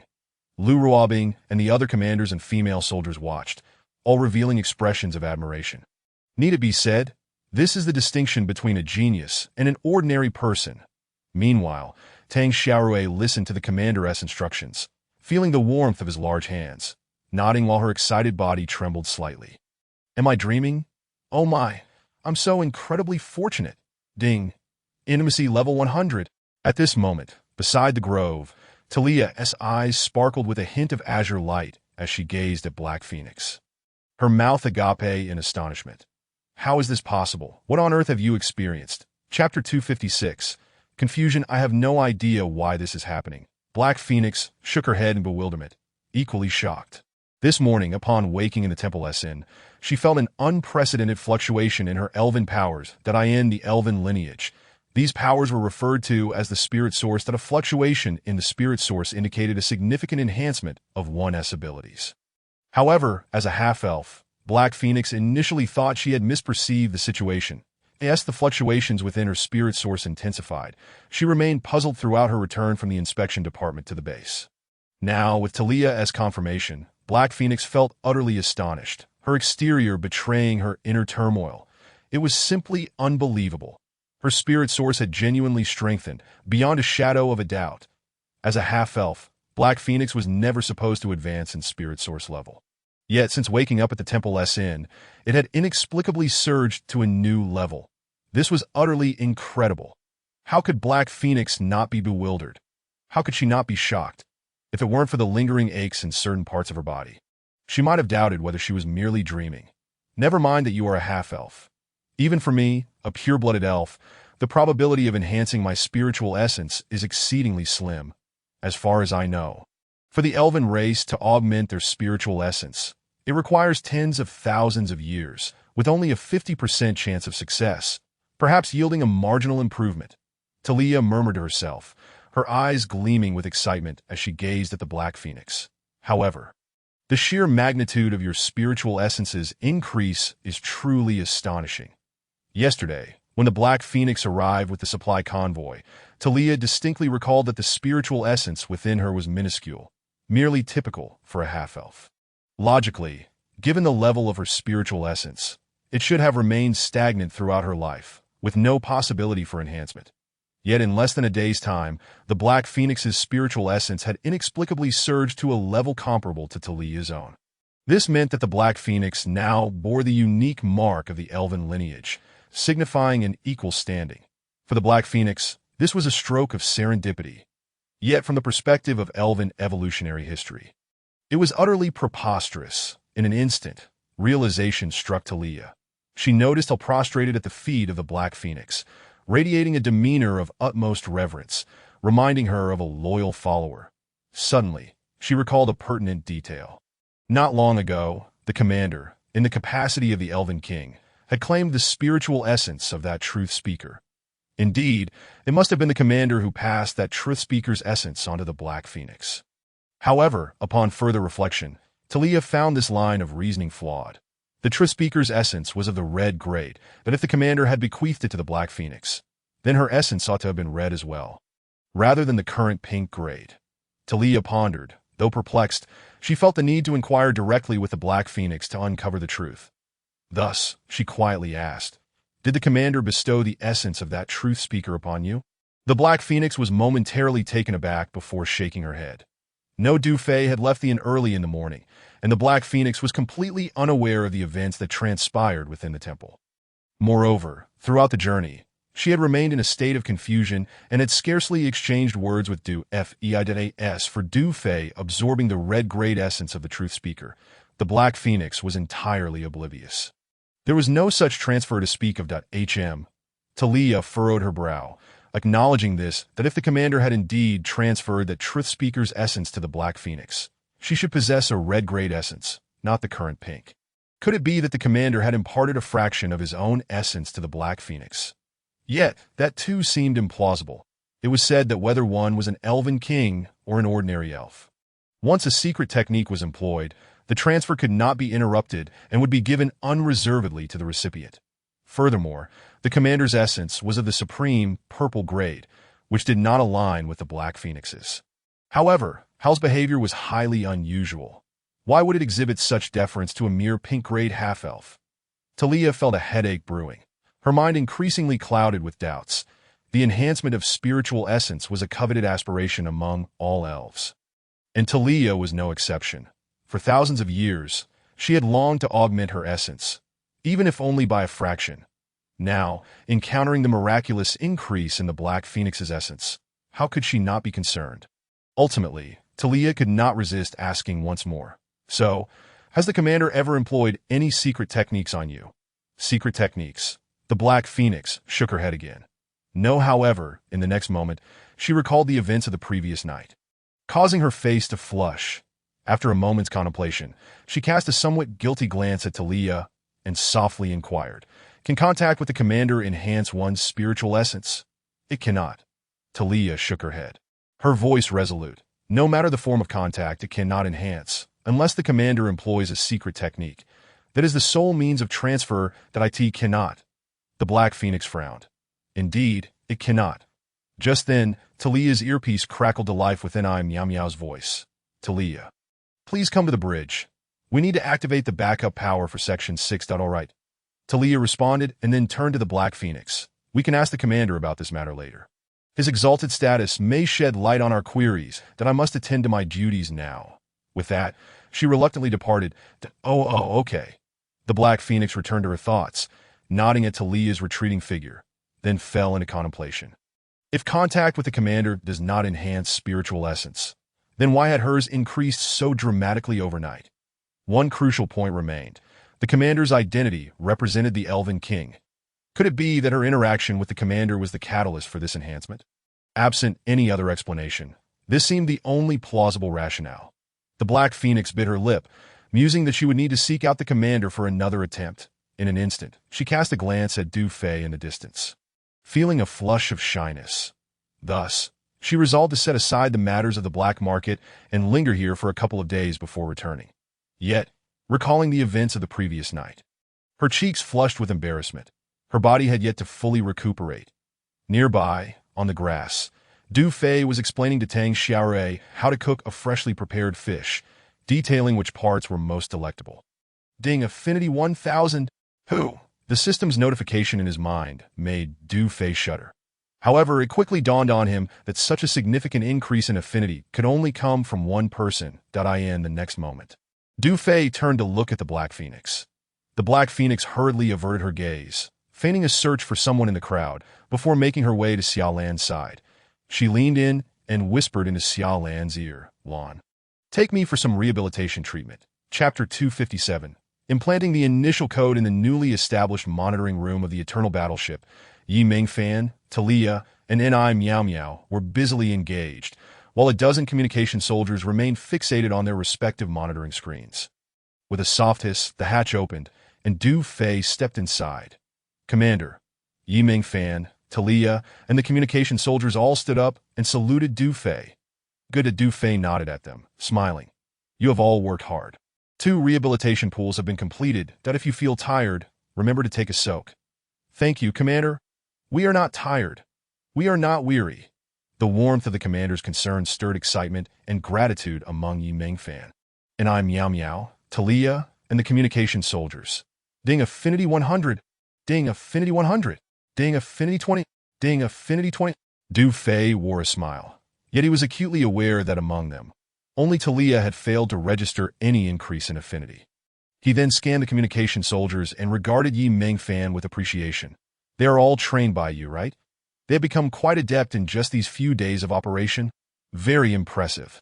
"Oh no, Commander, if you keep praising me like this, I might just float away." Among us, Talia has contributed the most. Had it not been for her assistance, I would have been completely in the dark about all the equipment aboard this battleship. Yi Mingfan felt an indescribable joy swelling within her, proudly proclaiming to Du Fei, "It is all thanks to your capable leadership, Commander. These sisters are exceptionally bright and grasp things quickly." Ding Affinity 200. "Haha! Excellent, all of you." Du Fei nodded with a smile, before turning his attention to the reports from Yi Mingfan and the others. The signal from the Eternal Battleship's monitoring room was synchronized with that of the Reconstruction City S Inspection Department, ensuring comprehensive surveillance of the entire 9th District. Though the monitoring room had only 12 screens, it was indeed a compact powerhouse. Essential facilities of the 6 major base cities, military zones, and known radiation sources were all clearly marked on the screens. It could be said that any location could be observed with a mere switch, even the smallest areas being distinctly visible. Currently, the monitoring room was staffed with 24 communication soldiers, with 12 on the day shift and 12 on the night shift. Each pair responsible for a base city, providing round-the-clock monitoring. This included overseeing various strongholds, major military corps, newly established hunting grounds, radiation sources, and the dynamics of the time beasts, among other specifics, as per the commander's instructions. Everything was now ready.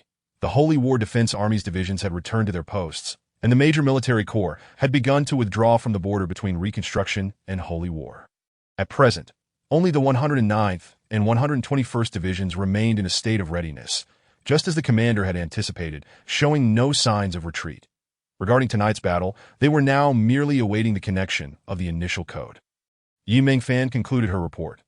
Very well, I shall input the initial code myself. With that, Du Fei seated himself before the main console in the monitoring room. At that moment, within the canyon, that a group of logistical female soldiers sat on stones, cheerfully crafting fishing nets. Song Jia and Sun Xiaoli led the engineers in a flurry of activity, installing water purification pipes, all brimming with enthusiasm. The commander has declared that there will be fish for dinner tonight. Even Lu Ruobing and the other commanders were eagerly anticipating the feast, curious to taste the fish. Half an hour later, the initial code for the monitoring room was successfully connected that Du Fei glanced at the time.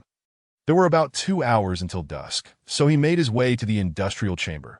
Inside the workshop, Sun Xiaoqian and others were diligently engaged in the production of secret silver and conventional vibranium ammunition. On the workbench, a row of molds for the Smart Battle Suit's 3-piece set stood, with 30 complete sets already produced. These molds were requested by Du Fei, designed for repeated use, as there are currently only 116 milliliters of control elements available, and 30 sets of molds are more than sufficient.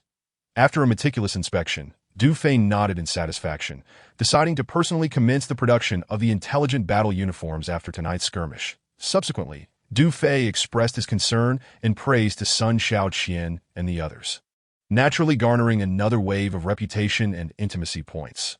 After arranging a few matters, Du Fei exited the industrial compartment, making his way towards the commander's living quarters. At present, 2 rehabilitation pools have been constructed within the battleship, placed in accordance with the specifications of the pools previously found in the air defense cave of the camp, located in both the commander's and female soldiers' living areas.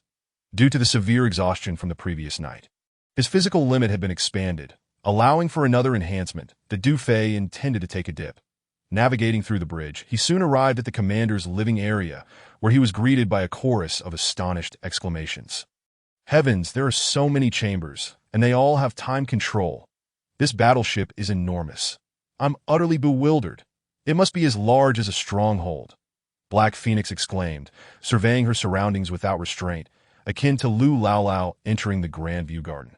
Approximately so, with 3 levels, the total area must be at least the size of 3 strongholds. Xiaolan replied with a smile, her face beaming with pride. What a pity, if only we could soar into space. Black Phoenix gazed upwards, exclaiming wistfully. The core device was completely destroyed and needs replacement. However, the commander has assured us he will find a way to get the battleship airborne. Xiaolan reassured her. Really? Black Phoenix's delicate face lit up with a hint of yearning as she murmured, Your commander is truly remarkable. I believe he can accomplish it. After speaking, she glanced around and asked Xiaolan, Which chamber do you reside in? The 3rd one on the right. Xiaolan answered, Ditto. Then which chamber does your commander inhabit? My chamber is adjacent to his, Xiaolan replied. Adjacent. Upon hearing that Xiaolan lived next to Du Fei, Black Phoenix was instantly thrilled. Then I shall stay with you tonight. If that is all right? Certainly, Xiaolan nodded. Having just soaked in the rehabilitation pool and engaged in conversation, she could sense from Black Phoenix's words that she seemed quite fond of the commander. Xiaolan couldn't help but chuckle inwardly, as Black Phoenix was blissfully unaware that all the commanders resided next to the commander. At that moment, Du Fei approached. Commander. Xiaolan hurriedly greeted him, then added, Sister Phoenix mentioned she suffered from severe radiation, so I brought her to the rehabilitation pool for a soak. All done? Du Fei inquired with a smile, glancing over. Yes, Sister Phoenix is completely recovered, Xiaolan replied. Black Phoenix's face flushed, and she quickly averted her gaze. Ding. Intimacy points 500. Du Fei felt a surge of satisfaction in his heart. Very well, you may explore at your leisure. With that, he headed towards the rehabilitation pool. Chapter 258. The calm before the storm in the commander's living area, Du Fei was immersed in the rehabilitation pool. Ding, physical condition 1. Ding, physical condition 1. Ding, physical condition 1. Ding, physical condition 1. Ding, physical condition enhancement has reached the limit. Further consumption is required to continue enhancement. In the next moment, a system interface appeared in his mind, revealing some changes. Host. Du Fei position. Supreme Commander Legion. Women's Field Corps domain range. Radius of 1,000 kilometers. Eternal eye detection. Independent communication function. Fixed area mode activated, expanding outward from the Revitalization City Inspection Division. Next upgrade of domain range can expand to a radius of 10,000 kilometers. Reputation points. 2,638,780 intimacy points. 69. 786 physical condition. Primary enhancement 80. Primary enhancement, advanced enhancement, super enhancement. Friendly reminder. After the next expansion of physical limit, an enhancement of 80 points can be attained, allowing physical condition to directly break through to advanced enhancement. Items. Universal Toolbox 1, Control Element 116 ml, Silver Serpent Sting 1. Du Fei examined the system interface, feeling quite content. His physical condition was on the verge of breaking through to advanced enhancement. He wondered what it would be like then. His anticipation grew. His gaze shifted to the sections displaying reputation and intimacy points. The reputation points now exceeded 2.6 million and were steadily increasing. TSK, the intimacy points had also accumulated significantly over the past few days, reaching nearly 70,000. Next, Du Fei opened the technology repository. Sea-level intelligent guard, mechanical product design blueprint requires 80,000 reputation points. B-level intelligent guard, mechanical product design blueprint requires 150,000 reputation points. A-level intelligent guard, mechanical product design blueprint requires 300,000 reputation points. Real person guard, intelligent mechanic, female product requires 3,000 intimacy points. Climate improvement device, product design blueprint requires 3,000 intimacy points. Aerial fortress, product core requires 200,000 intimacy points. Primary physical enhancement agent, gene type requires 1,000 intimacy points.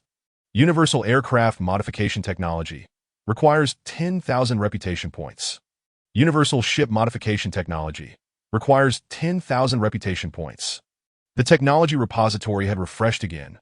Du Fei's eyes brightened as he stared at the interface, discovering that aside from the primary physical enhancement agent, 2 new modification technologies had appeared.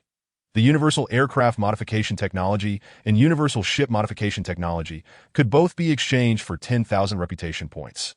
This was excellent. Currently, there were no naval battles, so the latter was temporarily unnecessary. However, the Universal Aircraft Modification Technology was a timely boon. Having just returned a Vulture fighter jet, he had been pondering how to modify it. And now the technology repository had provided the solution. What a stroke of luck! Ding! Congratulations to the host for spending 10,000 reputation points, successfully exchanging for a copy of Universal Aircraft Modification Technology. Without a moment's hesitation, Du Fei exchanged for the modification technology that he then shifted his focus back to the primary physical enhancement agent. This item is also necessary to obtain, as my physical condition strengthens. I should consider the female soldiers as well. Ding! Congratulations to the host for spending 1,000 intimacy points, successfully exchanging for a primary physical enhancement agent. In the next moment, remaining intimacy points, 68, 786, that although he had spent 1,000 intimacy points, Du Fei felt no regret. Afterward, he reviewed the intelligent mechanical guards. Although he had over 2.6 million reputation points and the sea-level intelligent guard required only 80,000, he was tempted to exchange for a few to observe their effects. Yet he ultimately resisted the urge. The Mu Group's military industry had begun production, and they would require a substantial amount of rare material smelting agents. Time was of the essence, especially since the domain range needed time to expand, and the Eternal Battleship relied on time for its propulsion. Should they take flight in the future, the time consumed would be incalculable. After much contemplation, Du Fei decided it was best to conserve his reputation points for now and save them for the rare material smelting agents that he also considered the pristine environment within the base. If the Nirvana meteorites on the battleship were depleted, he wondered what would become of the ecological balance in the canyon. However, one thing caught Du Fei's attention. Although the Nirvana meteorites could purify radiation, they were all piled within the industrial compartment when discovered. The effectiveness of these meteorites could not solely account for the expansive ecological environment of the canyon, could it? Perhaps it was due to the eternal battleship. Or maybe the W alloy could also purify radiation. Du Fei pondered, a sudden realization striking him. The W alloy, transformed from W ions into a molecular structure, combined with nirvana meteorites, carbon steel, nickel titanium alloy, and superbenetic steel centered in powder form. This metal could generate a unique magnetic field, possessing exceptional defensive capabilities, and could activate the W-ion protective shield through the battleship's internal devices. Indeed, it must be the case. The W alloy contains nirvana meteorites. The ecological environment of this canyon should have been formed due to the eternal battleship. With this thought, Du Fei felt an urgency to repair the battleship as soon as possible. Although the core of the aerial fortress and the technology repository was quite expensive, and he was unsure of its ultimate effectiveness, it was worth a try. Thus, he resolved to accumulate intimacy points diligently, ensuring he would reach 200,000 to first exchange for the aerial fortress core device. As for the future flight of the battleship, he need not worry about the ecological environment of the base being affected. If necessary, he could simply exchange for a climate improvement device. A few minutes later, Du Fei emerged from the battleship, revitalized and brimming with energy, standing beneath a large tree and inhaling deeply of the fresh air. Surveying the lush canyon and the graceful figures of the female soldiers, his mood lightened somewhat. If they could maintain such stability, this lifestyle would be quite pleasant. Unfortunately, it was not yet feasible. Such a life was a luxury for the women's field corps, as Du Fei was well aware that they were soon to face even more formidable and terrifying foes. This tranquil and harmonious existence was merely the calm before the storm, fleeting as a flash in the pan, ready to vanish at any moment. Just as Mu Qinshuan and Wang Jianqing had said, a single misstep could lead to total disaster. Utmost caution was essential. Fortunately, they had yet to attract the attention of the Wallen family. But even now, facing only the Federation, meticulous planning and deployment were imperative. Commander! At that moment, a gentle call interrupted Du Fei's thoughts. He turned to see Su Ninger and Zhao Feifeng approaching him. Commander, we wish to discuss something with you. What is it? We have completed the sowing of our food and vegetable seeds, and it won't be long before we can enjoy fresh vegetables. Zhao Feifeng exclaimed with enthusiasm. Moreover, while Feifeng and I were tilling the land and sowing seeds, we stumbled upon several unidentified creatures in the woods. Su Ninger chimed in. Following that, she recounted the progress of our farming endeavors over the past 2 days, along with some new discoveries during this period. Commander, those creatures are entirely unfamiliar to us. Some have fluffy ears and appear utterly adorable. You are so knowledgeable. When will you accompany us to take a look? I seek your guidance. Su Ninger's face radiated a thirst for knowledge, brimming with anticipation. Very well. Du Fei nodded at the two of them with a smile. Once we have a bit of leisure in the coming days, you may show me around, and we shall also tally the animals and plants within the base. Typically, just from the fish in the waterhole today, he would want to explore. The canyon surely harbors numerous herbivorous creatures. Taking the female soldiers to gather some game would not only enhance their knowledge, but also provide a taste of something new. However, the pressing issue at hand was to resolve the potential crisis in Zone 9 over the next couple of days, leaving little time for other matters. That's wonderful. Commander, we can hardly wait. Zhao Feifeng and Su Ninger were utterly elated. At that moment, Lu Ruobing, Xiaoying, Xiaolan, and others approached. Wow, Commander, you appear so revitalized. You're becoming more handsome by the day. The commanders were all captivated. Lu Ruobing snapped back to reality and asked, Commander, how will tonight's battle be arranged? You're just in time. Please notify everyone. 5 minutes later, all the commanders gathered in the captain's quarters for a meeting. Yes, Commander, Chapter 259. Who should be injected first? In the captain's quarters of the Eternal. Lu Ruobing and the other commanders entered, taking their seats around the oval conference table that Du Fei was already seated at the head of the table, examining the items he had just exchanged. Universal modification technology for aircraft, capable of modifying fighter jets, early warning aircraft, transport planes, interceptors, drones, and various other flying machines.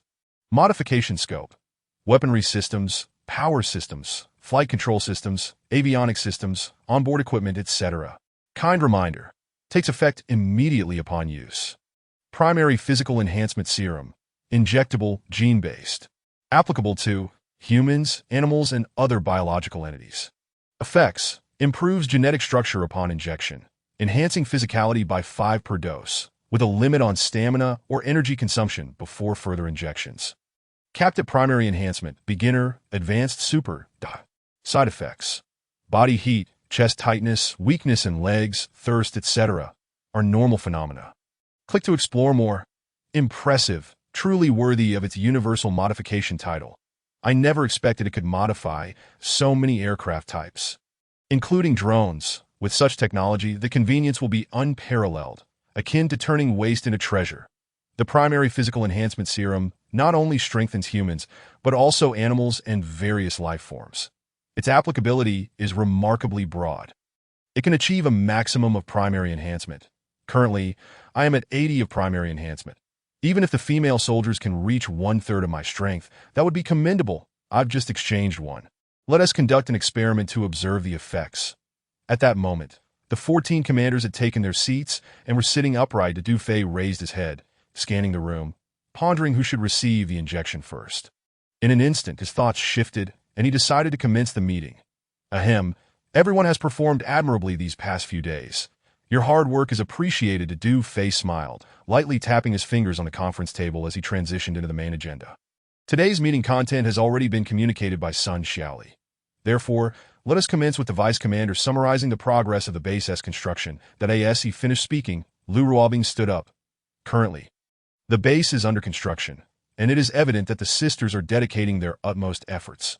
She cast a gentle glance at Dufay before continuing.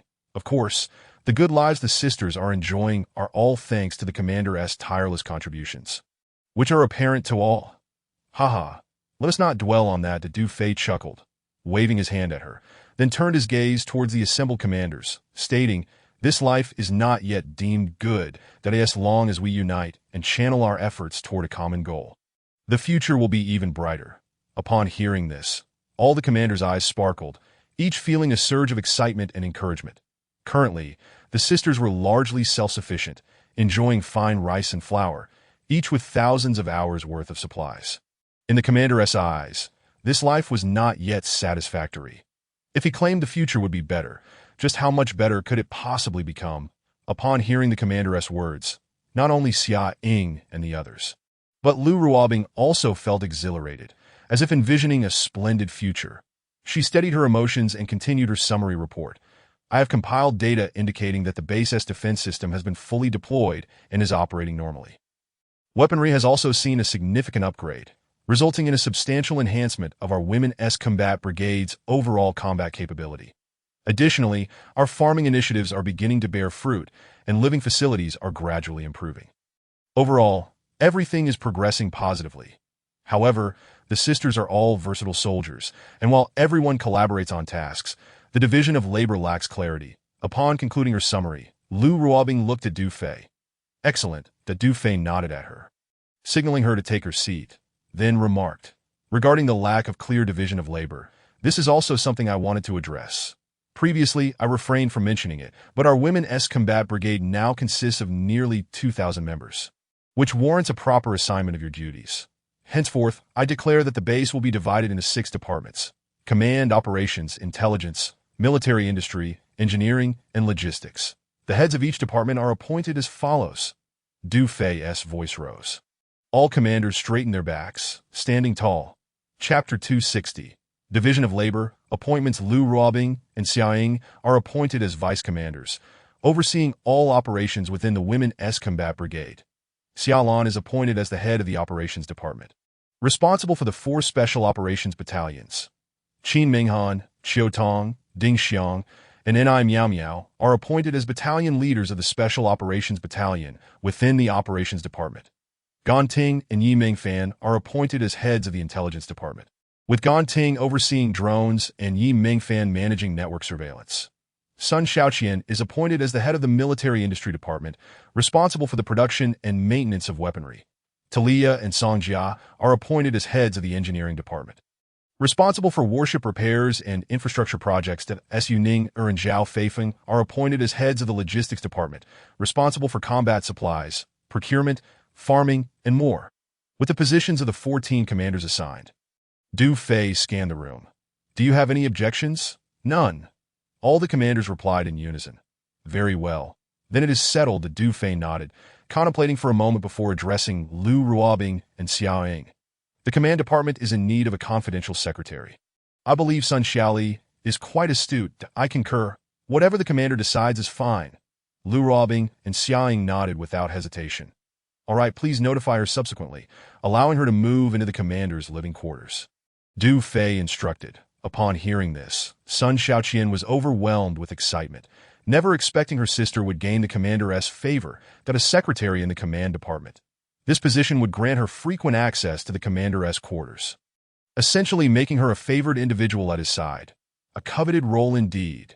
Sun Xiaoqian couldn't help but marvel at her sister's good fortune, even feeling a tinge of envy as her older sister.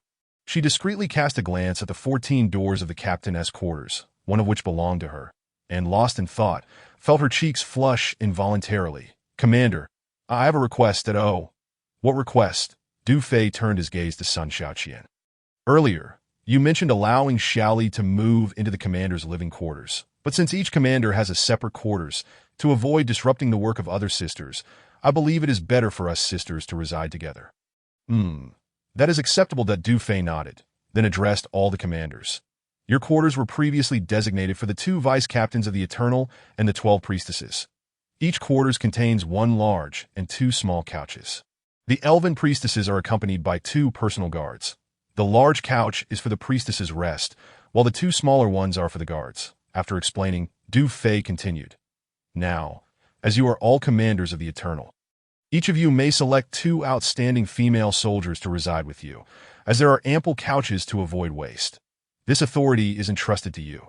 You may choose freely. Upon hearing this, Lu Ruobing and Xia Ying exchanged glances, their eyes sparkling with delight. A wonderful opportunity indeed. The commander has always advocated for unity, diligence, and a lively atmosphere. Having sisters together would create a more vibrant environment. Not only could they exchange combat experiences and insights, but it would also alleviate the loneliness of living in such spacious quarters alone. Oh my goodness, this is fantastic. Shui Xian and Xiaomi Tao have long desired to live with me. Indeed, just yesterday, Xiao Rou and Ling Er came to my quarters. They were envious beyond measure and reluctant to leave. Who says otherwise? My situation is similar. The sisters are practically wearing me down. The commander is truly wonderful. Once again, the thoughtful consideration of the commander shines through. In an instant, all the commanders, including Lu Ruobing and Xia Ying, were utterly elated, their spirits soaring. Who among us does not cherish the companionship of dear friends or close confidants? Just imagine, once the meeting concludes and this news is disseminated, those little vixens will surely go wild. Now, before we delve into the battle strategy for tonight, allow me to share one more piece of information. Du Fei pressed his hand down to quell the excitement. The assembly of commanders fell silent. Behold, this is a newly developed injection I've created, Du Fei announced, producing the preliminary physical enhancement serum. An injection?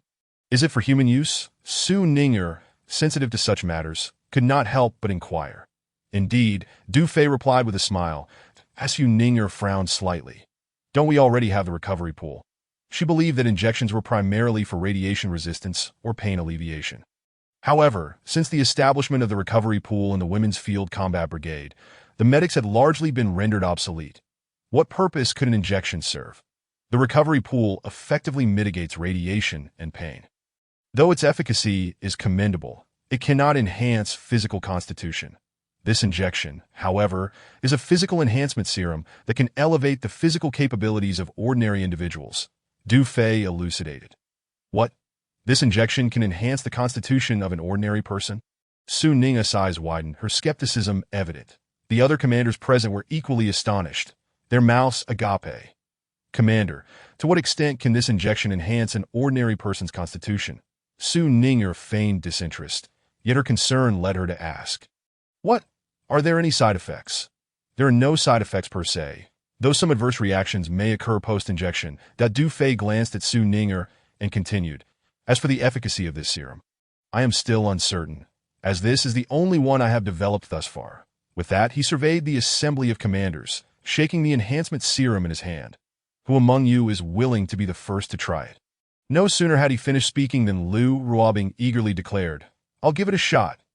Du Fei cast a glance at Lu Ruobing, a subtle smile playing on his lips, sighing. A moment too late, rolled her eyes at Lu Ruobing, feeling an overwhelming sense of regret for her oversight. She believed her life belonged to the commander. Participating in an experiment for the commander's new invention was worth any potential side effects. Moreover, her faith in the commander was unwavering. One could infer with certainty that this serum was undoubtedly a remarkable creation. In truth, the other commanders, including Su Ninger, were also keen to try it. They simply did not anticipate that Sister Ruobing would seize the opportunity first, leaving them in a state of envy. Nonetheless, after a brief pause, Su Ninger could no longer contain herself and addressed Lu Ruobing. Sister Ruobing, I specialize in this field. I believe it would be prudent for me to test it, as I can assist the commander in analyzing. Not listening. Lu Ruobing waved her hands dismissively. I spoke first. No one is to compete with me. She understood that if this serum were ineffective, the commander would not have regarded her with such an expression. Am I a fool? The commander's gaze clearly indicated a desire to grant me the opportunity. Su Ninger, realizing she could not outpace her, pouted her lips in resignation. Fine, then it shall be you. We will test it after tonight's battle, just before sleep. Du Fei instructed Lu Ruobing, and he then addressed all the commanders. Rest assured, after the vice commander tests it, if it proves effective, I will ensure each of you has the chance to inject it. Upon hearing this, Xia Ying and the other commanders felt a sense of balance restored. They were genuinely curious to see if Sister Ruobing's constitution could indeed be enhanced. Anticipation gleaming in their eyes, that Su Ninger pondered for a moment before inquiring again. Commander, does Sister Ruobing require assistance with the injection? Should we have medics on standby? No need. The procedure is quite simple. I will handle it personally. Du Fei waved his hand that in truth, he could have allowed Lu Ruobing to administer the enhancement serum herself, with Su Ninger and the medics assisting her. However, given that this was the first trial of the serum, Du Fei felt a twinge of unease. His primary concern was to observe the clinical manifestations during the injection. Now, let us proceed with the operational plan for the 109th and 121st Divisions tonight. Du Fei began outlining the strategy, and all the commanders straightened their postures, attentive. Currently, due to the information blackout surrounding the temple, the 109th and 121st Divisions remain unaware that their commanders have been eliminated, awaiting orders from above. According to information provided by General Mu of the Holy War Guard Division, all senior commanders of the 6 brigades from the 109th and 121st Divisions are direct affiliates of the Wu family. Remember, in tonight's battle, our objective is solely to eliminate those commanders. The lower-ranking commanders and thousands of soldiers do not fall within our scope.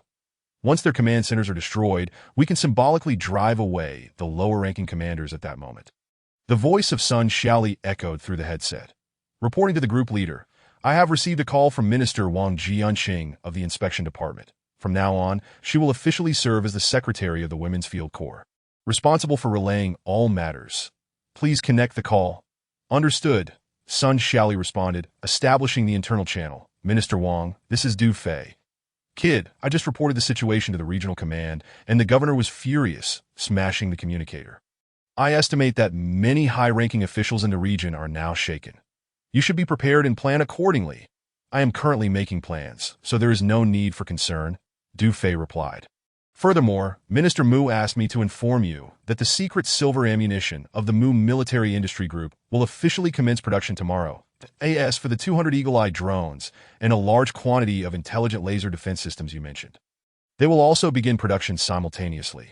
You need not worry about funding. As of now, the Mu Military Industry Group has received nearly 300 million in advance payments. Du Fei felt a surge of joy and nodded. Please convey my gratitude to old Master Mu. This is a positive development and a good sign, indicating that the Mu family still holds considerable influence among the major corps in Zone 9. What? 200 Eagle-Eye drones? And a large batch of intelligent laser defense systems? The group leader is gearing up for a significant operation. Lu Ruobing, Xia Ying, and Xiaolan listened intently through their headsets, exchanging excited glances. Haha, you little rascal, now we're all in this together, sharing the same pot of rice. What is there to think? Wang Jianqing replied with a wry smile, then continued, additionally, I'd like to discuss another matter with you. Feel free to speak, Du Fei invited. Not long ago, Minister Mu and I listened to Su Zhong's report. Although those officials in the temple are already under control, most of them have become complacent due to years of privilege that we discussed that the temple lacks a behind-the-scenes manager. Have you considered this role? Du Fei furrowed his brow, pondering for a moment. Who do you think would be suitable? In fact, he already had a candidate in mind, but wanted to hear their opinion first. Following Chen Long's suggestion, he recommended He Fengwang as the behind-the-scenes manager. Wang Jianqing spoke in a somewhat ambiguous tone. We believe that girl has a close relationship with you, making her quite suitable. Chapter 262. The eve of battle, as Wang Jianqing finished speaking. Du Fei cleared his throat and said, if you think it's appropriate, then proceed with your decision. That a light cough escaped his lips. Could it be that this old fellow has discerned something? All right, after the meeting tomorrow afternoon, I will send you the list of the Wu family's direct line. After Wang Jianqing finished speaking, the communication was cut off. That Du Fei smacked his lips and glanced over at the three commanders beside him. Lu Ruobing and Xiao Lan seemed indifferent, but he could sense a hint of mischievous glee from Xia Ying's smile. In the canyon, He Fengwang and her two female bodyguards breathed in the fresh air, admiring the surrounding flora and occasionally expressing their admiration. That moment, Sun Xiaoli approached them. Sister Feng, Secretary Chen Long from the Military Industry Department, has something to discuss with you. After speaking, she handed the communicator to her. Uncle Chen. He Fengwang was momentarily taken aback before accepting the communicator. What? You want me to manage the temple? All right, I understand. Uncle Chen, don't worry. I'm quite adept with supplies. A look of excitement crossed her face as she nodded repeatedly. After a moment, she frowned. Must it be done now? Yes, we cannot delay Group Leader Du's plans. The temple is waiting for you, so it's best to arrive tonight. Then, fine, I will notify Group Leader Du. Good, hurry. The communication was severed. He Fengwang felt a surge of excitement within her. She hadn't anticipated that the inspection department and the military industry department would choose her to be the behind-the-scenes manager of the temple.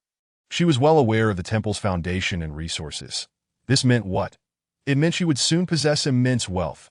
However, amidst her exhilaration, an inexplicable sense of loss washed over her. She had initially planned to stay here for a few days, but Uncle Chen insisted she leave immediately due to the urgent situation. Sigh, who knows when she would see that man again? At that moment, Du Fei exited the warship and noticed He Fengwang in a daze. So he walked over. He Fengwang turned her head and saw him, saying, Group Leader Du, there is something I want to discuss regarding the temple. No need to say anything. Minister Wang has already informed me. Du Fei smiled slightly and continued, currently, we are short-staffed and the officials in the temple are inactive, so we need you to assist in management for a while. That I understand. It must have been your arrangement. Right. He Fengwang's beautiful eyes twinkled. It has nothing to do with me. Du Fei replied with a light smile, that I don't believe that. He Fengwang smirked, but inside, she felt elated, convinced that this man had arranged this beautiful opportunity for her.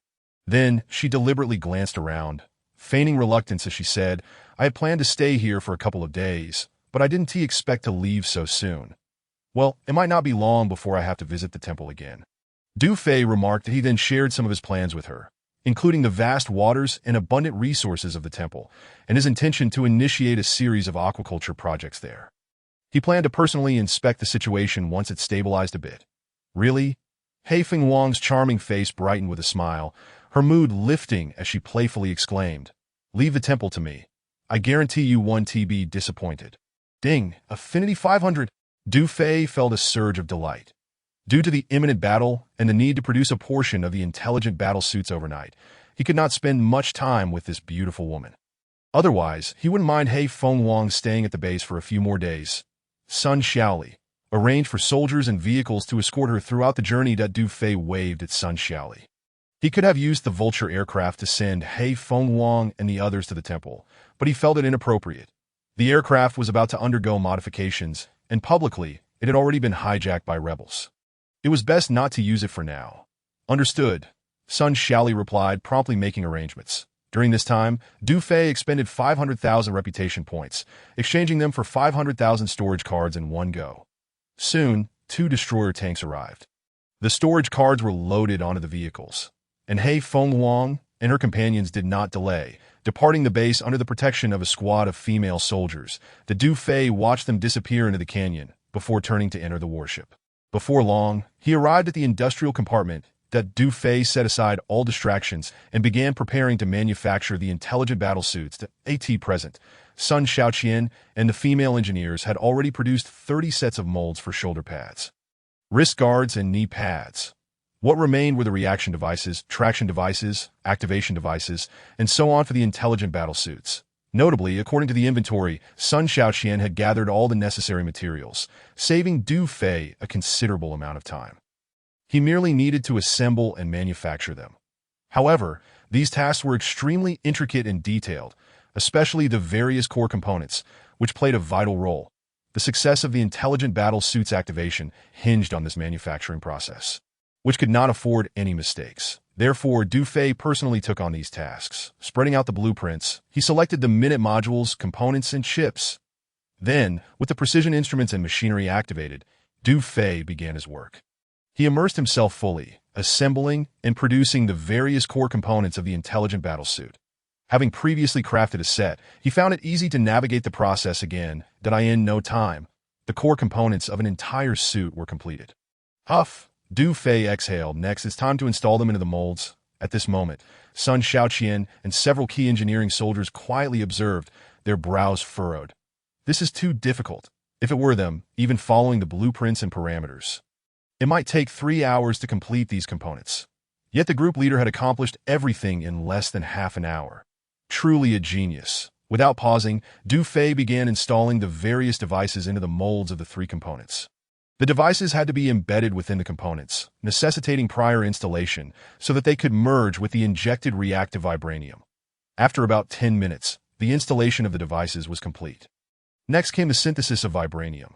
First, regular vibranium had to be synthesized, requiring 1 milliliter of control element and 1 kilogram of nirvana meteorite, or, once the regular vibranium was synthesized, adding 1,000 milliliters of rare substance smelting agent would transform it into the reactive vibranium needed for the intelligent battlesuits.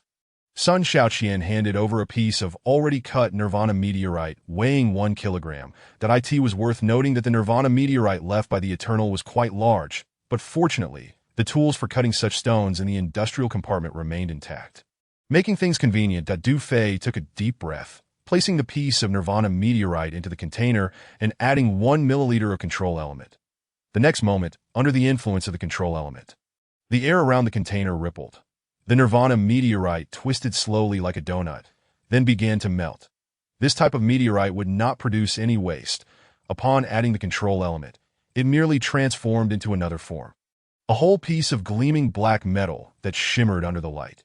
This was regular vibranium. Next, Du Fei extracted 2 bottles of rare substance smelting agent and poured them over the regular vibranium. In an instant, the conventional vibrating metal began to liquefy, swiftly transforming into a pitch-black metallic fluid. Gently bubbling 0.1 kilogram of conventional vibrating metal combined with 1,000 milliliters of rare substance smelting agent, resulting in the synthesis of 2 kilograms of active vibrating metal. The materials for a smart combat suit were now complete. Without delay, Du Fei meticulously poured the active vibrating metal into the mold for the 3-piece suit, the active vibrating metal fused with various devices. It cooled slowly. After a few minutes, it took shape, and then a trace amount of smelting agent was injected along the edges of the mold, swiftly extracting the 3 pieces, knee pads, wrist guards, shoulder pads, with 2 of each set. Next, Du Fei installed 6 energy crystals into the activation devices of the 3-piece suit, a smart combat suit was completed. However, the active vibrating metal and devices required several hours to merge before they could be used stably.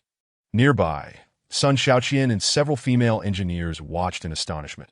Having witnessed the functionalities of such combat suits before, they gazed at the gleaming 3-piece set, their youthful faces betraying expressions of yearning. A faint smile appeared on Du Fei's face. And without resting, he continued crafting the second set. At this moment, in the monitoring room of the Eternal, Yi Mingfan and 12 female communication soldiers were fixated on the images displayed on the screen. Beneath the night sky, at the intersection of Revival and Holy War, 2 regular army corps were stationed. Hovering above their positions were nearly 100 drones, while tanks, armored vehicles, artillery, and infantry were scattered among the rugged terrain and dense jungles. With tents densely packed, the formidable formation boasted tens of thousands of troops, comprising the 109th and 121st Divisions under Wu Dague. Report. The command centers of the 3 brigades of the 109th Division have been located. Report. The command centers of the 3 brigades of the 121st Division have been located. Good. Yiming Fan's face lit up with excitement as she promptly commanded, mark the precise locations and transmit them to Ganting. Yes, in the drone command vehicle within the control room, a crew member reported, report. The coordinates of the 6 brigades of the 109th and 121st Divisions have been received. Good. Ganting glanced at her wrist and continued. All units on standby. Drones 1, 2, and 3 will be responsible for destroying the command centers of the 3 brigades of the 109th Division. Drones 4, 5, and Predator 2 will target the command centers of the 3 brigades of the 121st Division. Understood. Currently, 3 Eagle drones were guarding the temple area, while 2 Eagle drones and Predator 1 were overseeing the Revival City Inspection Department. For Ganting, the 5 Eagle drones and Predator 2 were more than sufficient to obliterate the command centers of the 6 brigades. With a swift motion, Predator 2 and the 5 Eagle drones flew towards their assigned coordinates. Soon, a drone hovered above the command centers of the 109th and 121st Divisions at 7:57 p.m. Within the main command vehicle, Lu Ruobing, Xiaoying, and Xiaolan occupied the command positions, issuing orders. Yi Ming Fan. Initiate the paralysis of all their communications and networks. Yes, Yi Ming Fan. Having previously adjusted the signal sources connecting the 109th and 121st Divisions using the Eternal Eyes initial code. Deftly severed the connections. In the next moment, with a swift action, the communications devices and electronic control instruments of the 6 brigades, along with their subordinate regiments and battalions, fell into disarray. In an instant. Nearly 100 drones, once soaring in the sky, descended like headless flies. What is happening? Why is the network down? Report. A black screen has appeared, and the drones are uncontrollable. The network cannot be connected. Report. The communication channels have suddenly closed. Report. Various electronic instruments and weapon launch systems have failed. In the footage, the personnel of the 109th and 121st Divisions were in chaos, with many key officers and communication soldiers in panic, rushing to report. Soon, numerous figures gathered at the command centers of the 6 brigades, as high-ranking commanders convened to discuss. Lu Ruobing, Xiaoying, and Xiaolan exchanged glances of joy, exclaiming, incredible! Who would have thought the newly established monitoring room would be so effective? Now is the time. Launch the attack, Xiaolan commanded. Yes, Ganting responded, attack. With a flurry of actions, Predator 2 and the 5 Eagle drones unleashed a barrage of micromissiles towards their targets. Boom, boom, boom, caught completely off guard. The command centers of the 6 brigades of the 109th and 121st Divisions were engulfed in a storm of artillery fire. But that was not the end. Following closely, the sound of gunfire erupted as Predator 2 and the 5 Eagle drones unleashed a torrent of cannon shells from their barrels. Boom! Boom! The command centers of the 109th and 121st Divisions were consumed by the flames of war, with a radius of several hundred meters completely covered in destruction, amidst the fire and smoke. Predator 2 and the 5 Eagle drones swiftly eliminated any remaining threats, ensuring not a single high-ranking officer survived. Deploy the bombers. Yes, with a rush, 10 bomb-laden drones soared into the sky, racing towards the positions of the 109th and 121st Divisions. This is bad. The command center is under attack. It's over. The division commander, the staff, and the aides are likely all ready. The lower-level commanders and tens of thousands of soldiers of the 109th and 121st Divisions gazed in horror at the artillery fire engulfing the mountains.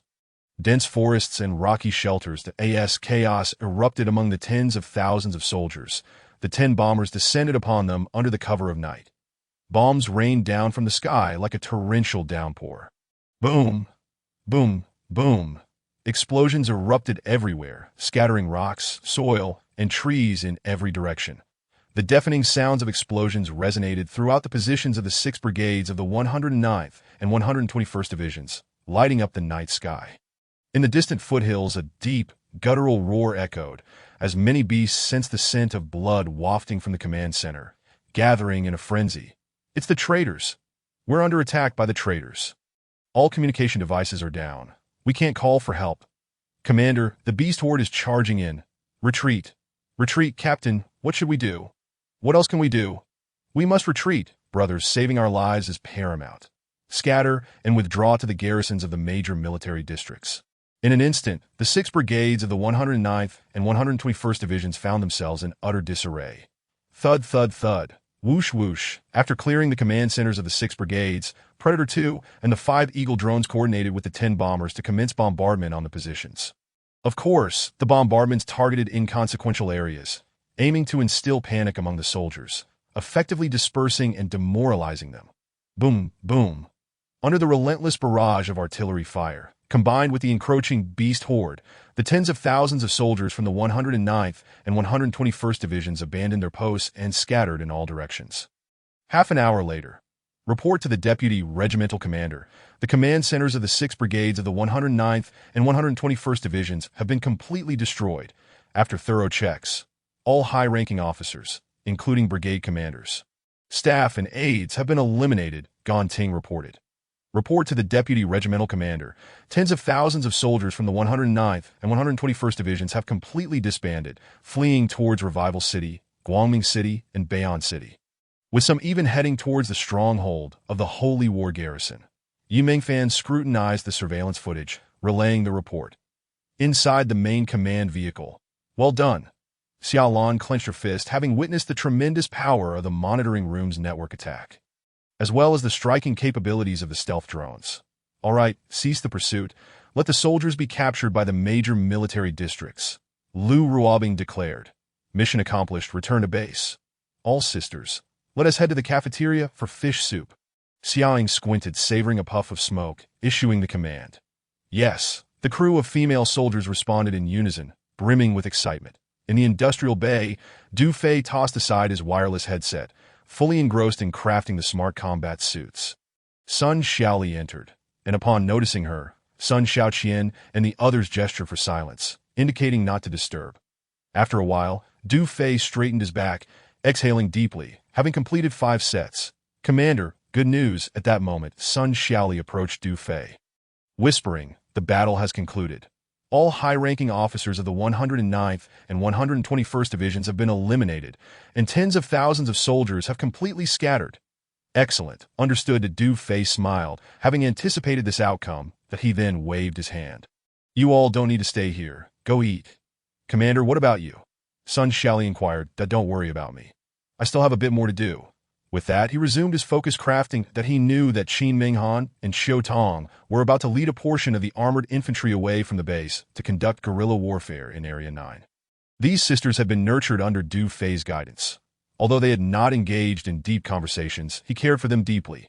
This time, they were exposed to the enemy's sight, engaging in combat. He was determined to minimize their casualties. Thus, he aimed to produce as many intelligent battle suits as possible before the departure of Qin Minghan and the other female soldiers. Observing the arduous efforts of their commander, Sun Xiaoqian, Sun Xiaoli, and several female engineers felt both admiration and concern. They yearned to accompany the commander, yet, with her firm instruction, they reluctantly departed. On board the Eternal, in the dining hall, rows of tables and chairs were arranged in an orderly fashion, immaculate and tidy. Previously, this had been the dining area for nearly 10,000 elves aboard the Eternal. Hence its spaciousness. To this moment, the air was filled with the tantalizing aroma of fish and meat, enough to make one's mouth water. The female soldiers stood in multiple lines, eagerly queuing to receive their meals, creating a scene of joy and liveliness. Many of the soldiers at the back craned their necks to glance at those already indulging in their meals, unable to suppress their salivation. The fish soup is delightful. The fish is so tender, truly delicious. It's fresher and tastier than pork and chicken. This is the most scrumptious thing I have ever eaten. Indeed, I relish it immensely. So do I. The female soldiers cradled their bowls, slurping the rich fish soup, their faces radiating happiness and joy. Splendid, an absolute delicacy. The soup is delectable, and the meat is exquisite. Who would have thought it could be this good? Indeed, were it not for the commander, how could we savor such delightful flavors? Lu Ruobing and the other commanders exclaimed, licking their lips and thoroughly enjoying their meal. Wow, these fish have grown for many years. This deliciousness is all thanks to Talia, Xiaoying teased. Upon hearing this, Talia blushed and said, Bao, you tease me again. After which, she smacked her lips and continued to eat heartily. Laughter erupted among the commanders and the surrounding female soldiers. At that moment, Lu Ruobing frowned and asked, "Sun Xiaoli, is the commander still busy?" "Yes," came the reply. Xiaoying added, "Make sure the kitchen staff reserves a portion for the commander. Don't forget. Rest assured, I've already instructed them." Sun Xiaoli responded, "That I will go check on the commander," Lu Ruobing declared, rising to leave. Observing Lu Ruobing's expression, Xiaoying smirked. That physical enhancement agent is undoubtedly a remarkable item. That girl must be eager for the commander to administer it. "Tang Xiaorui, why aren't you eating in the dining hall?" Upon stepping out of the dining hall, Lu Ruobing spotted a familiar figure. It was Tang Xiaorui from the kitchen staff, carefully carrying a large bowl emanating steam as she walked forward. Tang Xiaorui turned her head and, upon seeing Lu Ruobing, promptly said, "Vice Commander, this is a bowl of shark fin and fish belly. I wanted to deliver it to the commander. You've worked hard all day. Hurry back and eat," Lu Ruobing said with concern, stepping forward to take the large bowl. "Let me handle this." Tang Xiaorui opened her mouth. "All right then." She then turned back toward the dining hall, pouting in exasperation. Inside the industrial compartment, Du Fei had just completed crafting another intelligent battlesuit and was preparing to continue his work when he suddenly caught a whiff of fish soup. Turning around, he saw Lu Ruobing entering with steaming fish soup. "Commander, take a moment to rest. This is the shark fin and fish belly that Tang Xiaorui saved for you. She intended to bring it to you herself. But seeing her busy all day, I brought it instead. That it's incredibly delicious. You must try it while it's hot," Lu Ruobing said, picking up a piece of shark fin and attempting to feed it to Du Fei. "Delicious. Oh." As it neared the brink of falling, Du Fei had no choice but to open his mouth quickly. "Is it good?" It's very tasty," Du Fei nodded while chewing. "Here, have another piece." "Hey, I can manage myself." Du Fei chuckled, accepting the bowl and utensils. "Commander, how long do you plan to be busy?" Lu Ruobing inquired. "Perhaps for a little while longer. Is there something you need? Have you forgotten? Aren't you supposed to administer that?" "Oh, the physical enhancement agent?" Du Fei smacked his forehead, realizing he had indeed forgotten amidst his busyness. "Sun Xiaoqian and the others have nearly mastered it. I want to observe them complete a set. It should take about half an hour." "All right," Lu Ruobing nodded, her face flushing slightly. "Then, I'll go take a shower first." With that, she turned and hurried away. Gulped that Du Fei watched Lu Ruobing's graceful figure and curvaceous rear, swallowing hard. Before long, Sun Xiaoqian and several key female engineers returned to the industrial compartment. "Have you mastered the production process of the intelligent battle suits?" Du Fei inquired. "There shouldn't be any issues," Sun Xiaoqian replied. "Good. Then demonstrate it for me to observe." "Yes, Commander." Sun Xiaoqian and the engineers responded eagerly, commencing their operation. With clear division of labor, they meticulously pieced together modules and delicate components, assembled various devices, and synthesized active vibranium. Each hand movement deliberate and careful, anxious to meet the commander's expectations. That Du Fei stood behind them, patiently guiding them through critical issues, offering hands-on assistance. That it must be said that Sun Xiaoqian and the other engineers were quite intelligent. The obstacles they faced melted away under Du Fei's guidance, allowing them to quickly grasp the concepts. Half an hour later, Du Fei examined the 3 sets they had produced and praised. "Well done. You are all quite clever." "No, it's all thanks to the commander's guidance." Hearing the commander's commendation, Sun Xiaoqian and the engineers were elated, their spirits soaring. Ding, affinity 100. Ding, affinity 50. Ding, affinity 50. In his mind, the system's notification sounds rang in succession. That Du Fei felt quite pleased and remarked to them, "Continue at this standard. We will need at least 10 more sets. Tonight, you will have to work hard. It seems you won't be done until dawn. That it's no trouble. Commander, rest assured, we will complete the task." Sun Xiaoqian and the engineers stood tall, brimming with confidence. Du Fei nodded in satisfaction, then exited the industrial compartment, heading toward the captain's quarters. Upon returning to the captain's quarters, Du Fei took a refreshing shower.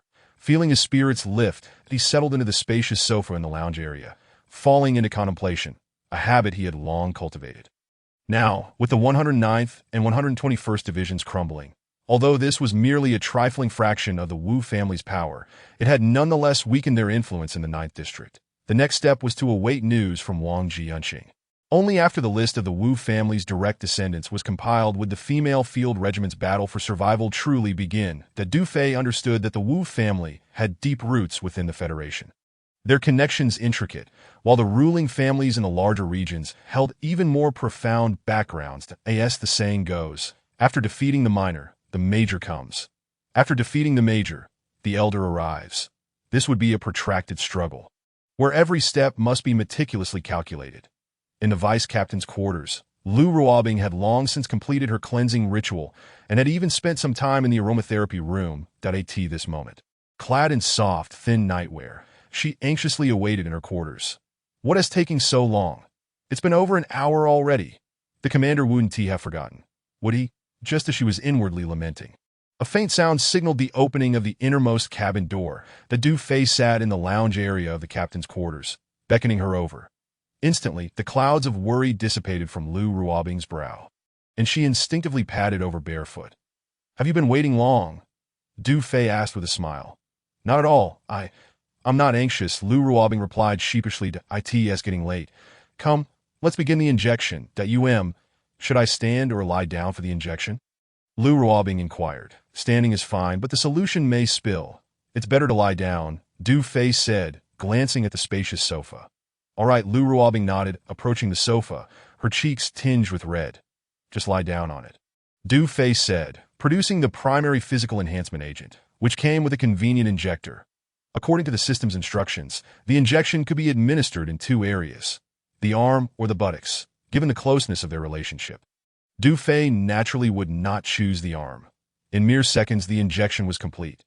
"There may be some mild side effects, but they are normal," Du Fei said, sitting beside her to observe her clinical reactions. "Ding, affinity 100. Ding, affinity 200. Ding, affinity 500. Meanwhile, over 10,000 kilometers away, in one of the 4 major regions, the time-space city, the 9th District's revival city was deep in the night, while the larger region's time-space city basked in the warm sunlight. Already past 9 in the morning. In the oversight department of the larger region, several colossal screens displayed 86 autonomous regions, encompassing around 500 base cities. One of the screens, however, flickered with static, appearing quite glaring. At this moment, numerous experts and technicians were busily searching for the cause. Several high-ranking officials stared anxiously at the screen filled with static, their hearts racing. They had just received news that a rebellion had erupted in the 9th District, with the entire cabinet falling victim to the rebels' gunfire. The demise of the cabinet was not the main concern. The crucial matter was that the governor's daughter, Yi Hanxiao, had been abducted by the rebels. Who would have thought that the rebels in the 9th District would be so audacious? The impoverished mountains and treacherous waters breed cunning folk, which reveals the incompetence of the 9th District cabinet. Truly, their demise is of little consequence. Let us refrain from idle commentary and instead reflect upon our own circumstances. The flames have nearly reached our very trousers. Indeed, with Yi Hanxiao being abducted by the insurgents, it is rumored that the governor has unleashed his wrath, that if we do not swiftly restore the heavenly eye system of the 9th District, we may find ourselves unable to evade responsibility. Precisely, we must urgently identify the cause. Several high-ranking officials furrowed their brows, engaged in anxious discussion. Chapter 266. The efficacy of the physical enhancement agent, just as the high-ranking officials were consumed with unease. A report was heard. "The governor has arrived," a guard announced from outside. Upon hearing this, the officials exchanged glances, their expressions shifting dramatically. The next moment, the sound of footsteps echoed as a squad clad in meteoric iron armor burst in. Standing resolutely on either side, 5 figures appeared at the entrance. Gliding forward, at the forefront stood a middle-aged man, donned in a black uniform crafted from a unique material, his visage somewhat rigid and austere, with a glimmer of enigma and gloom in his eyes. The aura emanating from him was both sinister and fierce, yet composed, evoking a sensation akin to descending into the depths of hell. For despite his appearance suggesting he was merely in his 30s, his true age exceeded 5 centuries.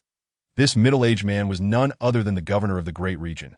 Yi Long flanking Yi Long were 4 women, each cloaked in black robes, their eyes flickering with an eerie blue luminescence. "That we have come to pay our respects to the governor and the 4 special envoys." The officials of the inspection department hurriedly bowed. Their heads lowered in trepidation, the do not stand on ceremony. Yi Long raised a hand, a faint smile gracing his lips. The officials straightened their postures, hardly daring to breathe, feeling a cold sweat trickle down their spines. To them, the smile on the governor's face was nothing short of terrifying. Did I ask this the 9th district? One of the black-robed women inquired coldly, her gaze fixated on the screen displaying flickering snowflakes. In response to the envoy's inquiry, "It is the 9th district," a trembling official replied. "Describe the situation," the black-robed woman commanded, her eyes radiating a ghostly blue as she fixed her gaze on the official. "Yes," the official wiped his forehead and began to report. "Not long ago, the Heavenly Eye system of the 9th district suffered an unknown interference attack. Our inspection department commenced an investigation immediately. We deployed 60 top-tier experts and over 500 technical elites, tirelessly searching and analyzing. We aim to restore the system in the shortest possible time.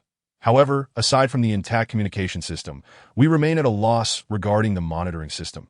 Experts have concluded that the issue does not lie with us, but rather originates from the 9th district. That I assure you, every word I speak is the truth, and I implore the governor and the envoys to discern wisely," the official reported, trembling with fear. The ghostly blue in the eyes of the black-robed woman gradually faded as she nodded at Yi Long. Yi Long remained silent, his expression as inscrutable as a stagnant pond. "My lord, according to the reports from the 9th district, the insurgents have only abducted the young lady, though her truth spell is of the red grade. Her foundation is somewhat unstable. The fact that the insurgents were capable of her abduction suggests that there are also individuals with abilities among them, likely defectors from the Awakening organization, that I believe the young lady will not come to harm. Their audacity in abducting her is likely an attempt to negotiate with you or the Yi family," the black-robed woman analyzed. "Indeed," Yi Long grunted softly, his tone unassuming. "It seems we must send someone back to the 9th district." "My lord, I am willing to go," the black-robed woman stated. "Excellent," Yi Long uttered with a slight smile, turning his gaze to the screen of flickering snowflakes before addressing the high-ranking officials. "Within 10 days. I want to see footage from the 9th district. I trust none of you wish to be sacrificed, do you?" With that, he turned, and a squad of personal guards cleared the way as he departed. The officials of the Great Regions Inspection Department felt their legs weaken, collapsing onto the ground. As dawn broke, a glimmer of light pierced the canyon. The Dufay opened his eyes to find the space beside him empty. Lu Ruobing had seemingly left the captain's quarters without him noticing. Where could she be? She managed to move. Dufay was taken aback, but soon came to terms with it, surmising that the physical enhancement agent had begun to take effect. He sat up and opened the system interface. Host, Dufay position, Supreme Commander Legion, Women's Assault Brigade, domain range. Radius of 1,000 kilometers, Eternal Eye Reconnaissance, Independent Communication Function, Fixed Area Mode activated. Expanding outward from the Inspection Department of Revival City.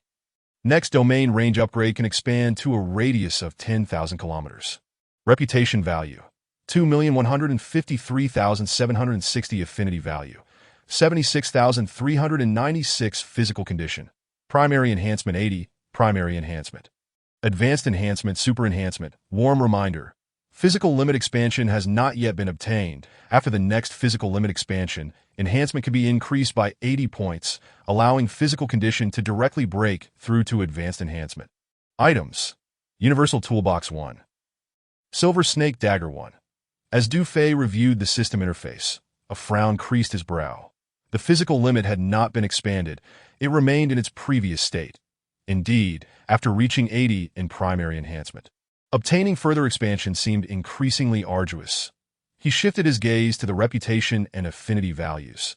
His reputation value had previously been over 2.6 million, but after exchanging for aircraft modification technology and 500,000 storage cards yesterday, it had now dwindled to just over 2.1 million. However, the affinity value had seen a substantial increase. After exchanging for the primary physical enhancement agent yesterday, he had over 68,000 remaining. And with the additional bits and pieces acquired, it had now surged to over 76,000. In other words, the affinity value had risen nearly 5,000 overnight. Not bad, indeed an improvement. After closing the interface, Dufay exhaled slowly, preparing to rise. He He distinctly sensed that the red energy within the rose-gold talisman beneath his abdomen had vanished. What happened? Where did the red-grade spiritual source of that truth master go? Du Fei focused again, confirming that it was indeed absent. Vanished without a trace. That he furrowed his brow, perplexed and unable to comprehend. Within the canyon, after teaching combat techniques, Xia Ying and the other commanders and female soldiers gradually dispersed. At that moment, Lu Ruobing emerged from the rehabilitation vehicle. Sister Ruobing, isn't there a rehabilitation pool in our living area? Indeed, why did you go to the rehabilitation vehicle instead? Xia Lan, Gan Ting, and Su Ninger inquired. Well, I practiced a bit during the morning and felt a bit unwell, so I just soaked for a while in the rehabilitation vehicle. Lu Ruobing replied, adjusting her clothing. In truth, she had awakened before dawn, intending to use the rehabilitation pool in the living area for treatment. However, she found that Sun Xiaoqian and several engineering female soldiers had already occupied it. Helpless, Lu Ruobing had no choice but to retreat to the rehabilitation vehicle, as she could not allow them to see the embarrassing marks on her body. That would surely lead to endless mockery. As Lu Ruobing approached, her best friend Xiaoying sensed something was amiss, but could not pinpoint the exact issue. With her mind preoccupied with the effects of the physical enhancement agent, she curiously asked, Ruobing, did the commander administer the injection to you last night? Yes, I received the injection. Lu Ruobing nodded, a mixture of surprise and excitement bubbling within her. She felt a significant enhancement in her vision, hearing, reflexes, and various abilities, accompanied by an overwhelming surge of power, an experience she had never felt before. What do you feel now? Xiaoying inquired. Upon hearing this, Xia Lan, Gan Ting, Su Ninger, and the other commanders and female soldiers all gathered around. I truly feel that my physical condition has been enhanced. I could even engage in combat with a time beast unarmed. Lu Ruobing stated, stretching her arms and clenching her fists. That's so. Sister Ruobing, can you demonstrate for us? Yes, show us. Several commanders expressed skepticism, and the surrounding female soldiers joined in the cheer. Du Fei stepped out of the battleship, inhaling the fresh air, and noticed the commotion nearby, making his way over. All right, watch closely. Lu Ruobing approached a pine tree as thick as a barrel, bent down, and wrapped her arms around it. Taking a deep breath, she exerted herself with all her might.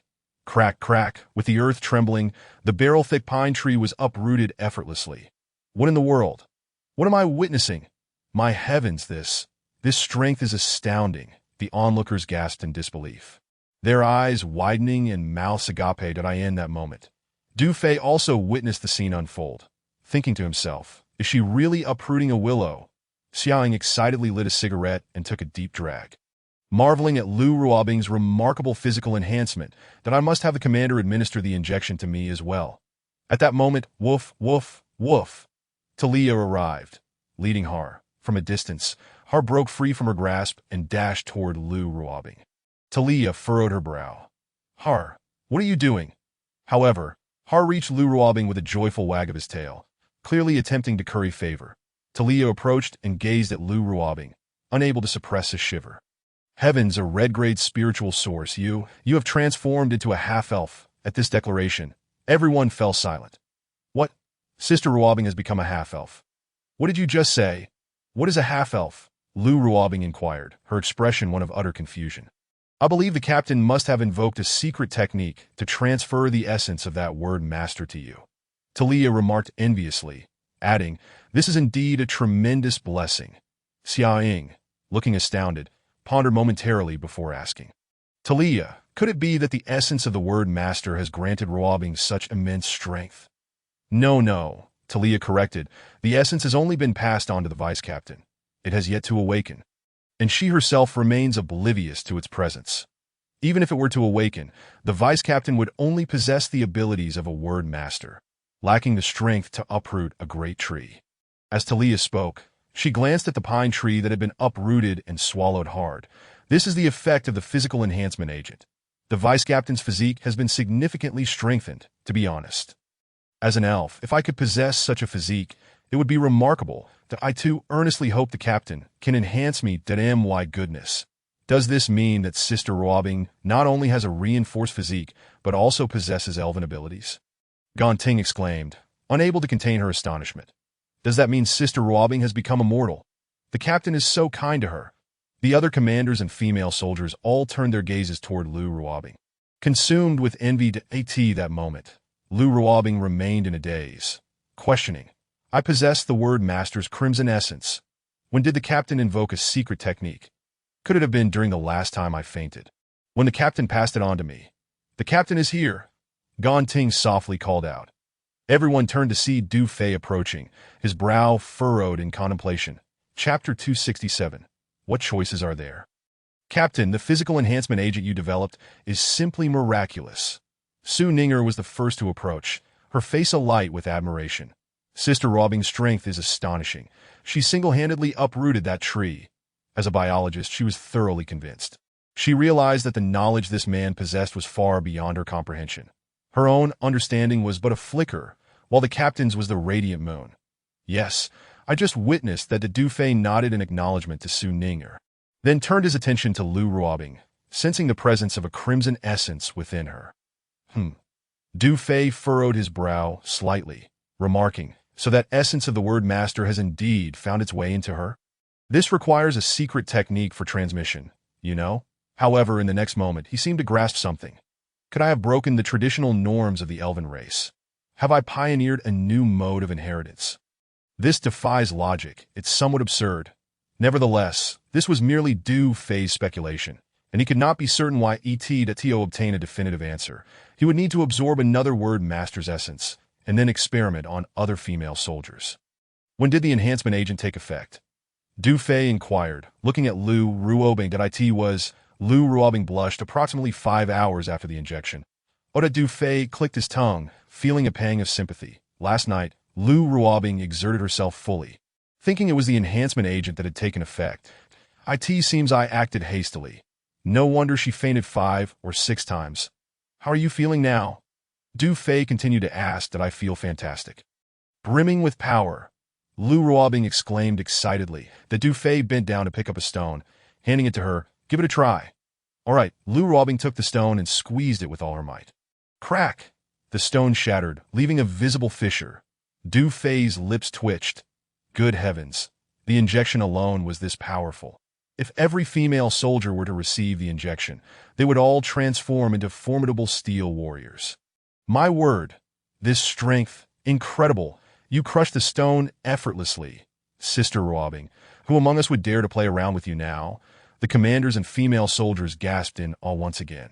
Indeed, if you were to grip that particular spot, wouldn't it be? One female soldier's words trailed off as she quickly covered her mouth, suddenly recalling the captain's presence, and her face flushed crimson to this moment. Lu Ruobing was proudly displaying her small fists in front of the female soldiers. Her left cheek exuded boastfulness while her right radiated pride, a picture of sheer delight.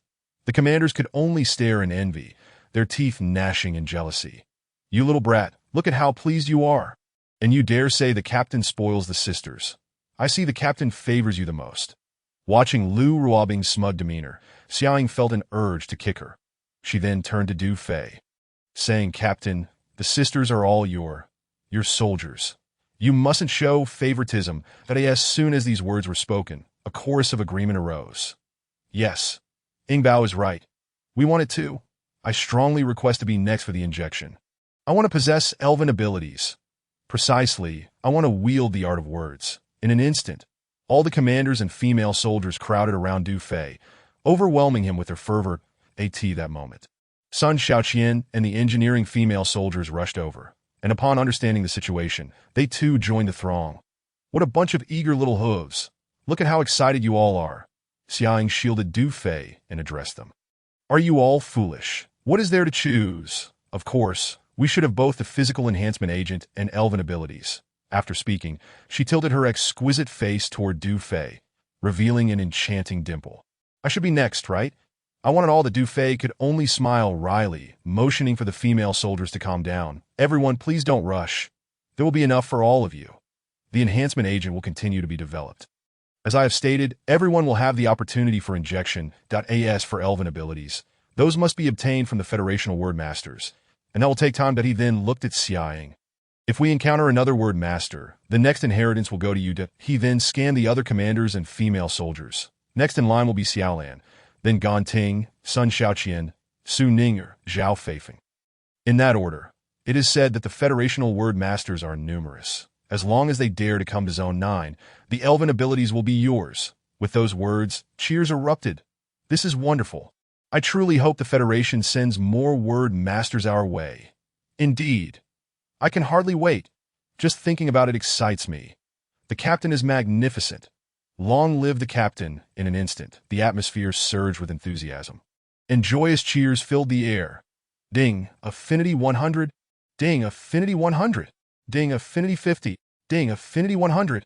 Ding, affinity 50. In Du Fei's mind, the system notifications rang out incessantly, and his heart soared with delight. The only downside was that while Talia was also excited, she had not gained a single point of affinity. Xiaoying inhaled deeply, her excitement causing her body to tremble slightly. I am next. She grabbed Mingfan's arm. Mingfan, you must keep a close watch. Upon hearing this, Xiaolan, Ganting, Su Ning'er, and others all gathered around. Sister Mingfan, Yingbao is right. From now on, we must monitor the borders closely. Keep an eye out for word masters. Yes, this concerns our sisters' opportunities for inheritance, including yours. The sisters implored. Of course. As soon as a word master dares to enter Zone 9, they certainly won't escape. Yi Mengfan's excitement had not yet waned as she clenched her small fist, declaring, Chapter 268. I just love seeing the captain's confidence at this moment. Talia's chest heaved with emotion as she gazed at all the female soldiers, her heart surging with pride. She felt the presence of kinship, as if she could already see the elven race rising to prominence. The captain is truly magnificent, Talia murmured to herself, her heart brimming with gratitude and admiration for Du Fei. Just then, a voice called out. Talia. Lost in her joy, Talia snapped back to reality, seeing the captain beckoning her, and hurried over. The vice-captain's elven abilities have yet to awaken. You will need to guide her moving forward, Du Fei instructed. Leave it to me, it shouldn't take more than 10 days, Talia replied confidently, standing tall. Thank you, Talia, Lu Ruobing said, taking her hand. There's no need for formalities. If thanks are to be given, it should be to the captain for granting me another kin. Talia replied, her face alight with genuine gratitude. Rest assured, your kin will grow in number. Du Fei patted Talia's shoulder, reflecting on how he now represented the elven royal lineage and had found a method of inheritance. How could he allow the elven race to fade away? All right, everyone, return to your tasks. Du Fei instructed the commanders and female soldiers before waving to Sun Xiaoqian and the engineering female soldiers. Come with me. He then strode toward the vulture warplane. Talia watched Du Fei's retreating figure, her thoughts unspoken. Last night, she had tossed and turned in bed, nearly sleepless, consumed by thoughts of the soaring essence of the Black Phoenix. The enhancement of the essence was something every elf yearned for in the female elven lineage. The essence was directly tied to one's rank, identity, and status. Who among the elves would not crave the enhancement of their essence? Regarding the sudden surge of the Black Phoenix's spiritual essence, Talia initially intended to inquire with the commander. However, the commander had been occupied from last night until now. Once the commander is free, she plans to seize the opportunity to ask. Talia mused to herself. Following a brief commotion, the canyon returned to its lively scene. Each commander returned to their respective posts, while the female soldiers were invigorated and thoroughly engaged in their tasks. Du Fei led Sun Xiaoqian and several female engineers aboard the Vulture fighter jet. Entering the cockpit, he utilized the universal modification technology for aircraft. Ding! Congratulations to the host for successfully using the universal modification technology for aircraft. Now in effect. In the next moment, a surge of fresh knowledge flooded into his mind, seamlessly integrating. Sun Xiaoqian, please record everything I say in detail. Yes, Commander. Subsequently, Du Fei strolled from the cockpit at the front of the aircraft to the radar compartment, then to the central rest area, and finally to the rear airtight storage compartment, meticulously examining the power source, communication, navigation equipment, and various facilities, all while conversing. Sun Xiaoqian and several key female engineers took notes with great diligence, recording various parameters and drafting designs that Du Fei needed to gain a comprehensive understanding of this Vulture fighter jet to facilitate the next phase of modifications. As for the specifics of the modifications, they remained uncertain and depended on finding a suitable model in the technology repository. By the afternoon, Du Fei and the female engineers, including Sun Xiaoqian, finally completed their tasks. just as they disembarked from the Vulture fighter jet. Sun Xiaoli hurried over. Commander, Minister Wang Jianqing from the inspection department is calling. Du Fei nodded, indicating that the meeting had concluded that he took the communicator. Minister Wang, this is Du Fei. The emergency meeting has concluded. Wang Jianqing stated. What is the situation? During the meeting, some positions were adjusted, facing opposition from the Wu family's direct line. Nevertheless, it ultimately passed with a majority vote. The Fortress Military District, led by the 24th Army Commander Xie Baoqin, slammed the table and left midway, while the Border Defense Military District was busy establishing a hunting ground at the junction of Guangming and Nanyan and did not attend the meeting. The remaining Wu family forces mostly comprised military-industrial groups, mining areas, and outposts, which are of little concern. Overall, the meeting proceeded relatively smoothly. Regarding the Wu family's direct line in the 9th District, Su Zhong is currently organizing the information and will send it to you shortly. Wang Jianqing succinctly recounted the meeting's details over the communicator. Understood, Du Fei nodded that by the way, the Regional Inspection Department has reported that the Sky Eye surveillance in the 9th District remains a blind spot for them. Isn't that peculiar? Wang Jianqing's tone carried skepticism, followed by frustration. Clearly, this side has recovered. Yet no matter how I explain it, the higher-ups refuse to believe it, that I suspect the issue lies within the regional department. Let them scold away. I'll take it with a grain of salt. I see it as a good thing that the regional department considers us a blind spot. Du Fei chuckled inwardly. Furthermore, I recently received significant news from the Cabinet's secure channel. The regional governor has issued a new order. This is quite serious. What order? Du Fei furrowed his brow. At that moment, Commanders Lu Ruobing, Xiaoying, Xiaolan, and others gathered around, having overheard that in 5 days, another truth seer will descend upon the 9th District. At that time, a new cabinet will be formed, and all legions will be mandated to pursue the traitors and locate the governor's daughter. However, I've kept this under wraps and haven't informed other officials. Wang Jianqing's tone grew anxious that he had witnessed the power of a truth seer who could perceive everything with just a glance, with another truth seer arriving in 5 days. And considering the significance of this particular one, if Du Fei were unable to handle the situation, once the governor learned of his daughter's demise, the entire 9th District would descend into chaos. Terrifying, isn't it? It's more than terrifying. Wang Jianqing quickly took action upon receiving the news. Fortunately, the orders and information from the regional department were only conveyed through a few key departments in the autonomous region, and the others lacked the authority to contact the regional department that he immediately instructed Su Zhong to seal off the key departments such as the Cabinet Bastion, Inspection Department, and City Defense Department. Fearing the news would leak, that it's best to keep the information contained. There's no need to worry, Du Fei reassured. Upon hearing that a truth seer would arrive in a few days, Lu Ruobing and the others exchanged glances. Their excitement palpable, especially Xiaoying, whose eyes sparkled. I didn't expect them to come so soon. She was overwhelmed with exhilaration, exclaiming, "This is mine, all mine, you brat. How can I not be concerned?" in a serious tone. Wang Jianqing cautioned through the communicator. In 5 days, the truth seer descending will hold a significant position. Oh, what position? Du Fei inquired. According to the Cabinet's reception materials, this truth seer belongs to the conservative faction of the Awakening Organization. Consisting of 4 sisters, they are loyal to the Yi family, which the governor belongs to, and hold a high status in the regional department. The one arriving in the 9th District is the 4th sister, known as the Thunder Maiden among wind, rain, thunder, and lightning. Kid, you should know that this Thunder Maiden is far more formidable than the governor's daughter. Are you confident? Wang Jianqing's words hung in the air. Lu Ruobing and the others turned their gazes towards Du Fei, their hearts racing. Surprisingly, Du Fei appeared entirely at ease, smiling lightly into the communicator. I am confident. Just leave it to me. It was crucial to note that the abilities of those truth seers were largely derived from the spirits, with the highest spiritual essence level being blue. In contrast, Du Fei held the identity of the elven king of the female lineage tribe, making it improbable for any truth seer, no matter how powerful, to surpass his purple-level prowess. That Du Fei continued to reassure. You need not worry about the truth seer. Just ensure that the officials on your end are well managed. Additionally, please inform Old Master Mu that the first batch of defense systems should be sent to the temple, and I will make a visit. Very well. I trust you with this, you old bone. Wang Jianqing's tone noticeably relaxed. The communication ended. Lu Ruobing and the other sighed in relief, clearly reassured by the commander's confidence. I love seeing the commander so self-assured. Xiaoying whispered excitedly, my elven powers are secured. If not for the presence of so many people, she would have loved to rush over and give the commander a passionate kiss. Chapter 269. Inventory, Plans, and Preparations for Battle. Not long after, Sun Xiaoli returned, holding a document. Commander, here is the inventory sent from the inspection department. That Du Fei took the inventory and began to review it.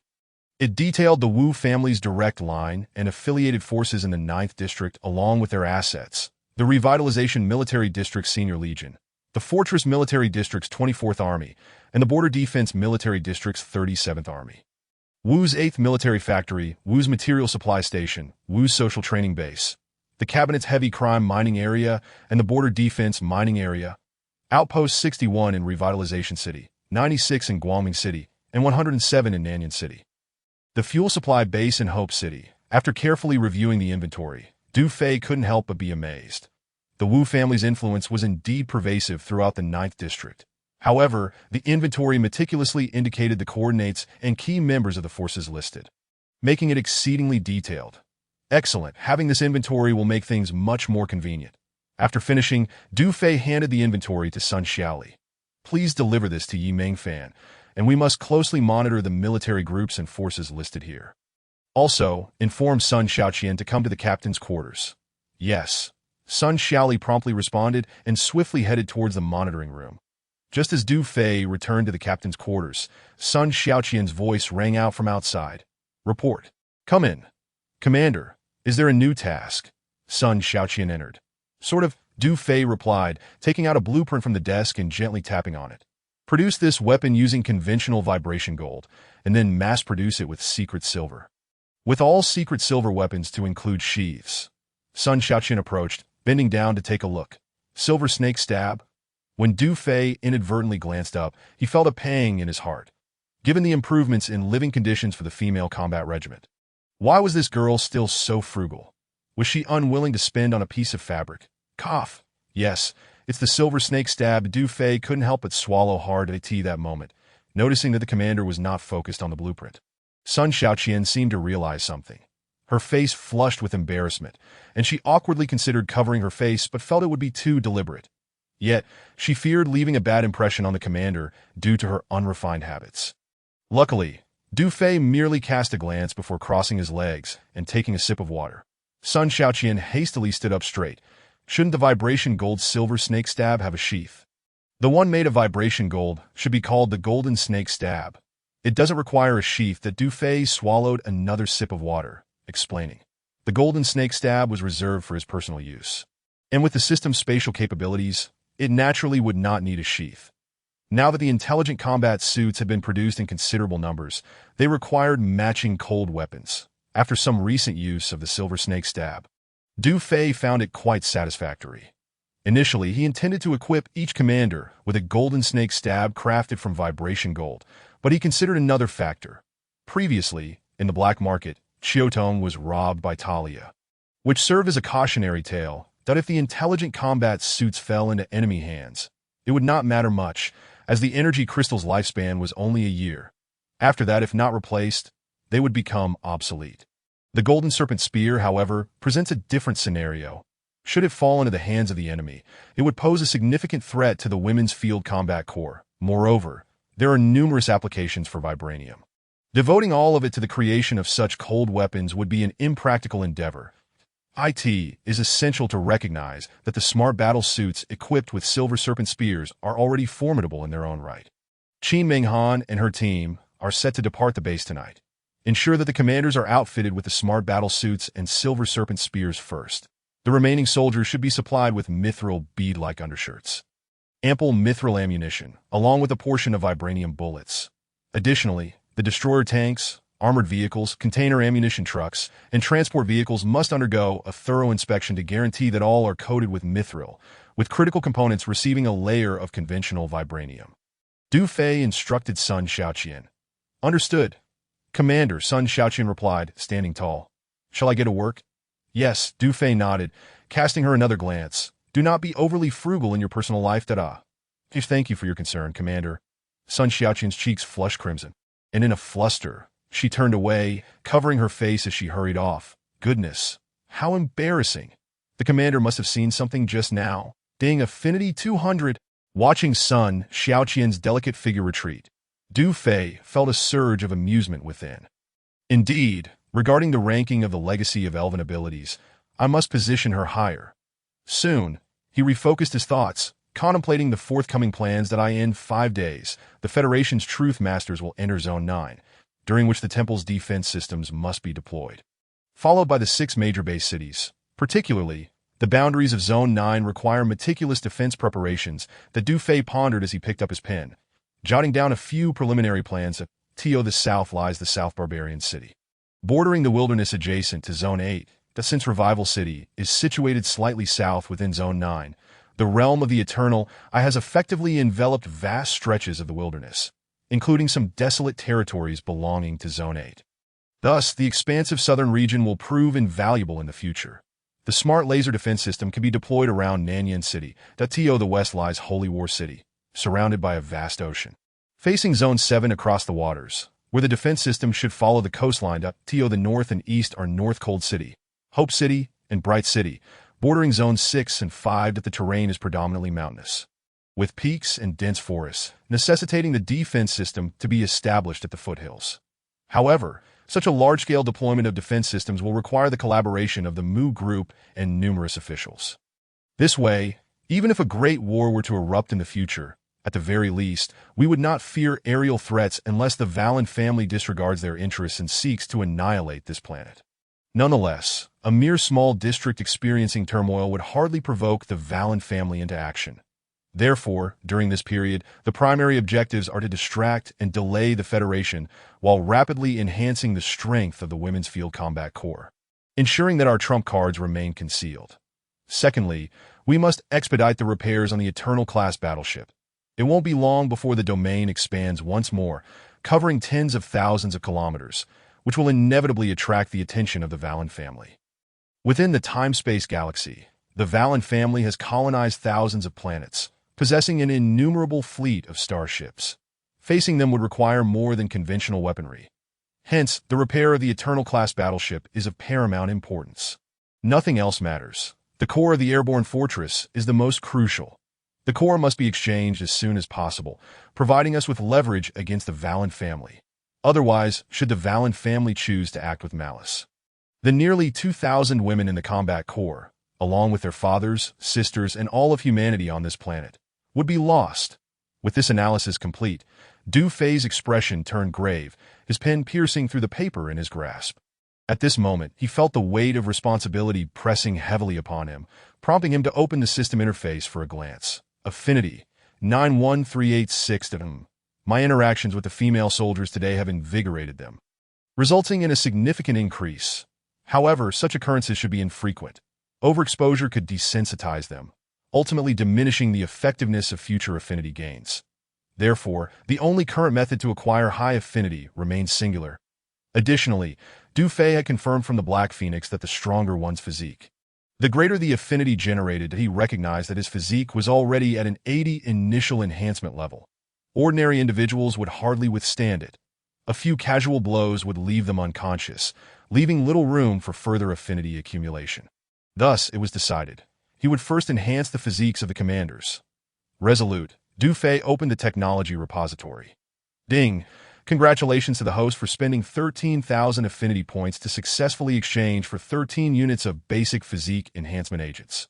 In the next moment, his remaining affinities stood at 77,386, with 13 basic physique enhancement agents appearing in the system space, with a total of 14 commanders, and since Lu Ruobing had already undergone enhancement, Du Fei exchanged for 13 units, naturally including Talia among them.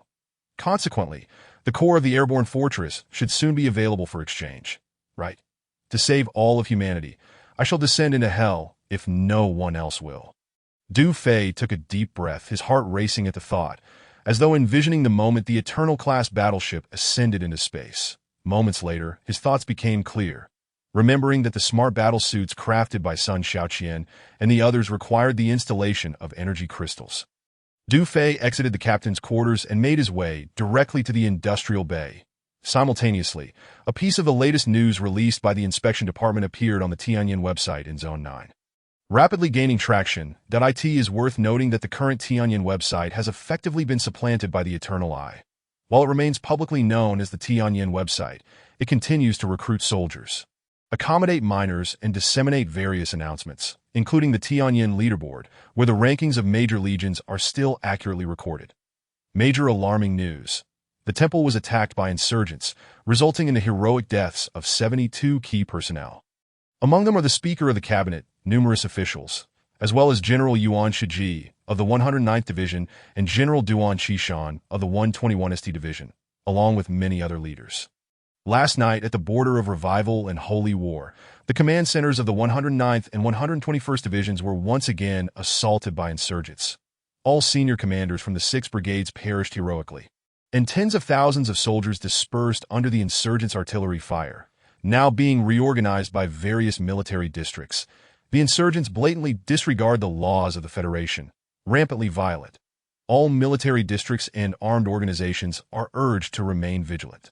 Should insurgents be spotted, promptly report to the inspection department. Below the news, comments flooded in like a tidal wave, as if a pot had boiled over.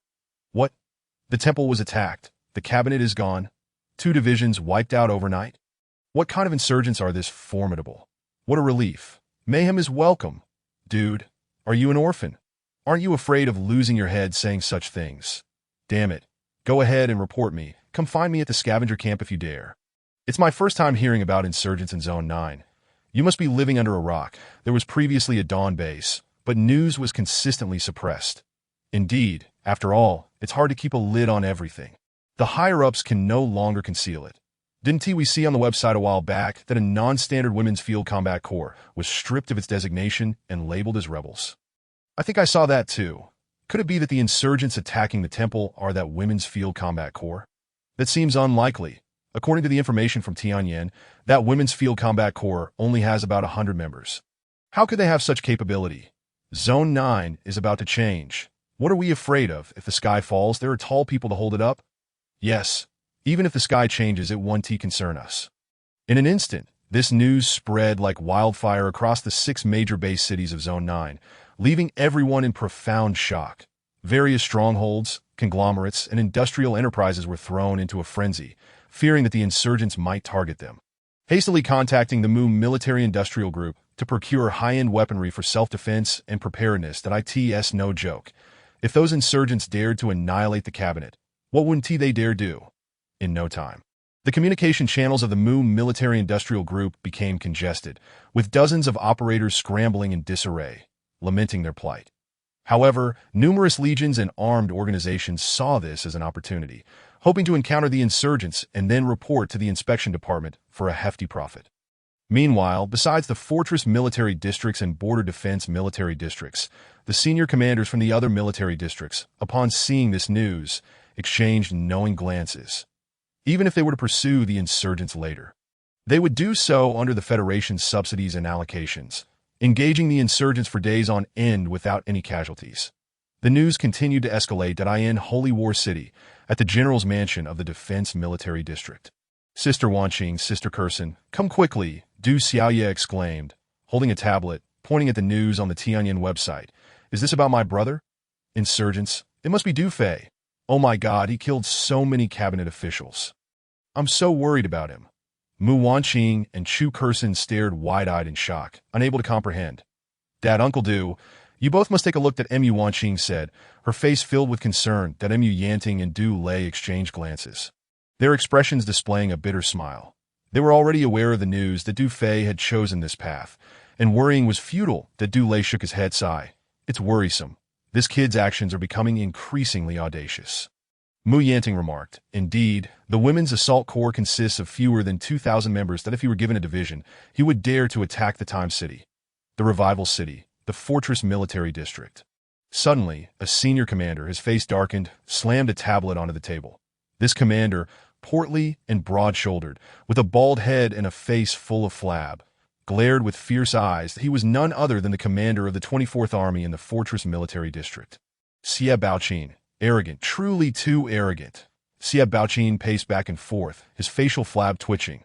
report came the voice of his aide from outside the door. Come in. The aide entered and reported, Commander, the matter you instructed has been investigated. Last night, our garrison accommodated a total of 1,300 personnel. Which unit? It was one regiment from the 3rd Brigade of the 109th Division, led by their commander who defected to us. Yuan Shiji's subordinates? Xia Baoqin frowned and waved his hand at the aide. Bring that commander back to the army headquarters and inquire about last night's situation. Yes, Commander? Chapter 270. Wu's uncle and nephew shortly thereafter. The aide returned and informed Xia Baoqin, Commander, the situation of the 109th and 121st Divisions is similar to that of our strengthened 45th Division previously. They too were attacked by unidentified weaponry.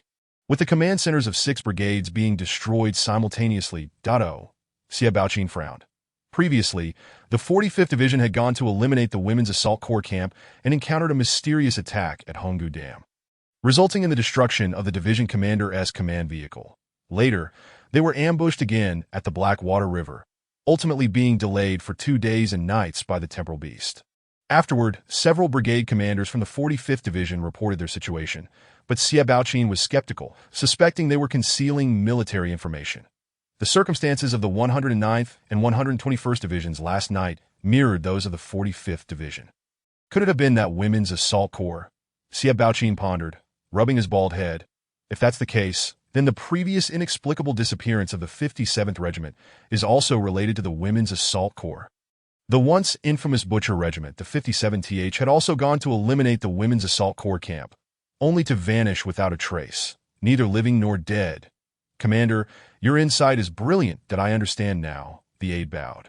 However, the temple is heavily guarded, and with the elite Imperial Guards protecting it, I doubt they possess the capability to attack the temple. Furthermore, the truth speakers with special abilities have all been captured. Xia Baoqin shook his head. Even the Dawn base lacks such strength. How formidable could a mere Women's Assault Corps be? Reports indicated that various departments and numerous officials and commanders who had gone to the temple initially were unaware of the specific identity of the rebels, and investigations were still ongoing. This matter has an air of the sinister. After a moment's contemplation, Xia Baoqin instructed the aide, use a secure channel to contact young Master Wu. Yes, in the 8th District.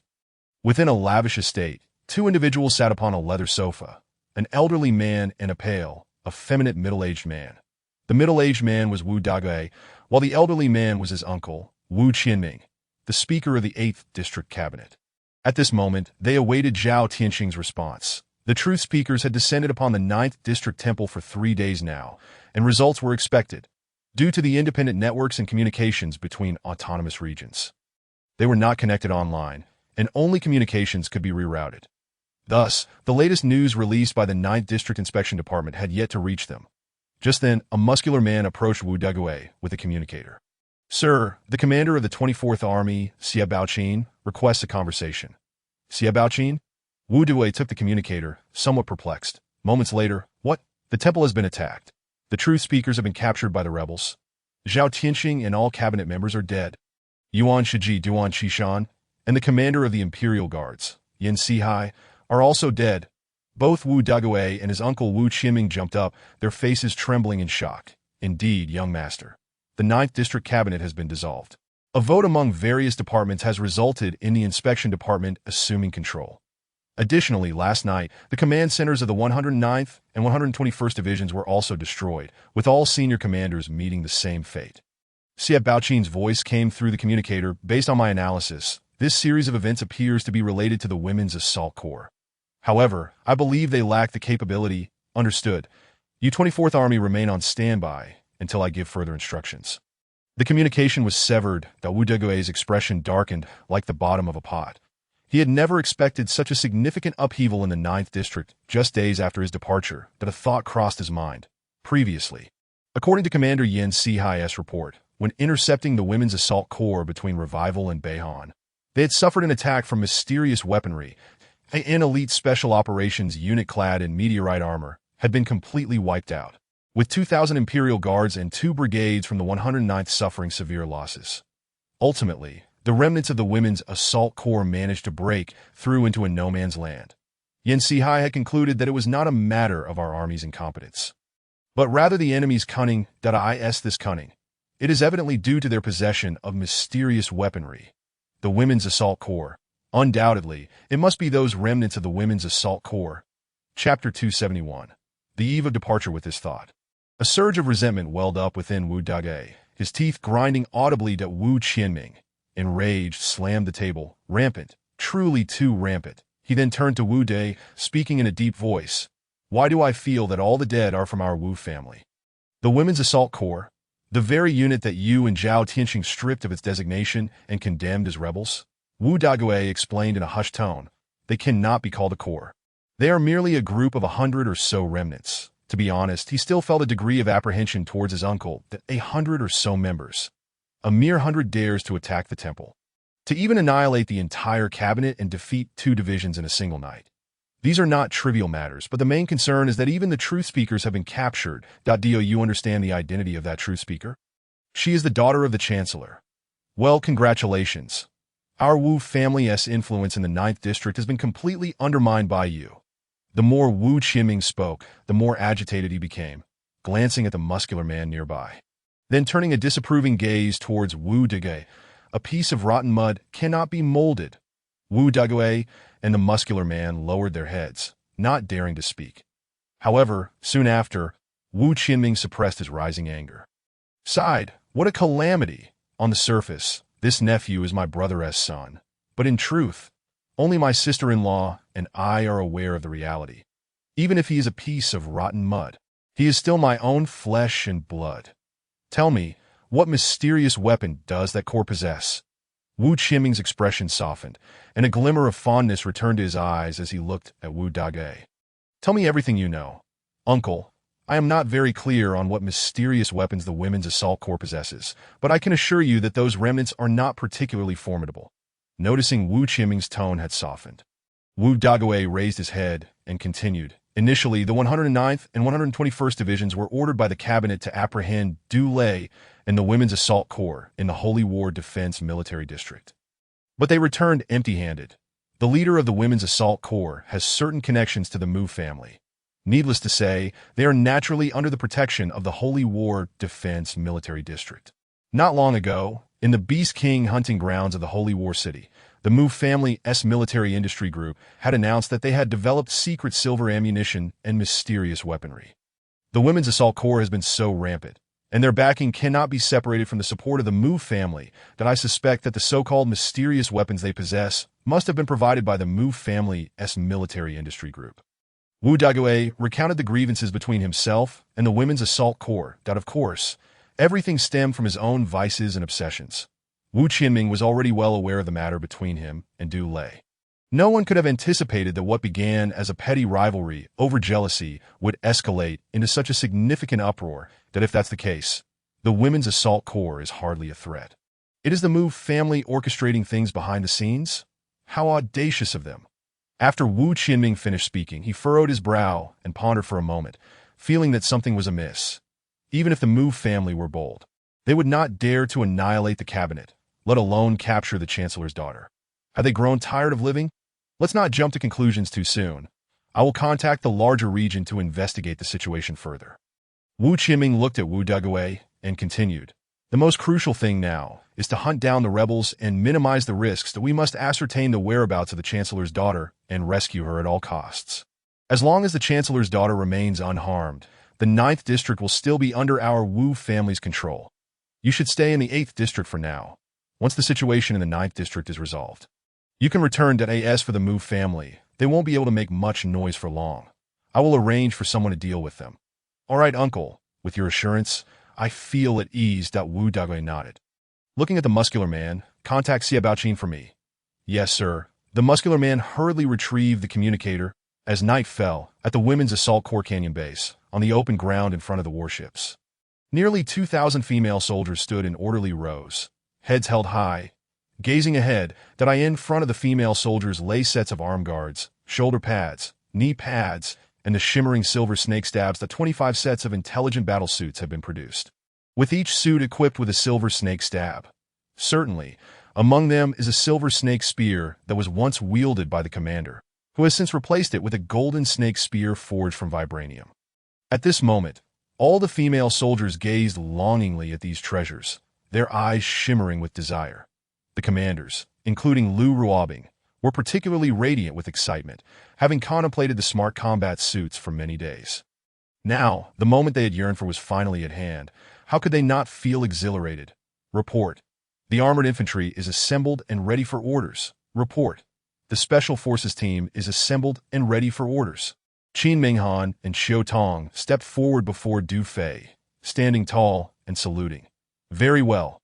Du Fei surveyed the 500 armored infantry and special forces with satisfaction that emphasized the characteristics of the rebel forces. These female soldiers had shed their new uniforms in favor of the old, tattered military attire. Although their outfits appeared disheveled, each soldier exuded vitality and grace. This time, Qin Minghan and Xiao Tong led the armored infantry, primarily focusing on guerrilla warfare, aimed at disorienting and restraining hostile forces. Thus, to ensure mobility and security, this guerrilla unit comprised 500 warriors along with a special forces team of 10 exceptional female soldiers. They were equipped with 6 destroyer battle vehicles, 1 recovery vehicle, 2 container ammunition vehicles, and 10 crystalline-powered transport vehicles. Additionally, aerial support was provided by Predator and Falcon drones, making this configuration more than sufficient to create chaos in Zone 9. It is noteworthy that this special forces team was personally trained by Xiaoying. Despite having only 10 members, each possessed remarkable agility and extensive combat experience. For the guerrilla unit, Du Fei intended to deploy 12 sets of smart combat suits, 1 for Qin Minghan and Xiao Tong, while the remaining 10 would be allocated to the 10 female soldiers of the special forces team. Although the operational plan primarily involved guerrilla tactics, it was inevitable that they would face challenging fortifications in the future.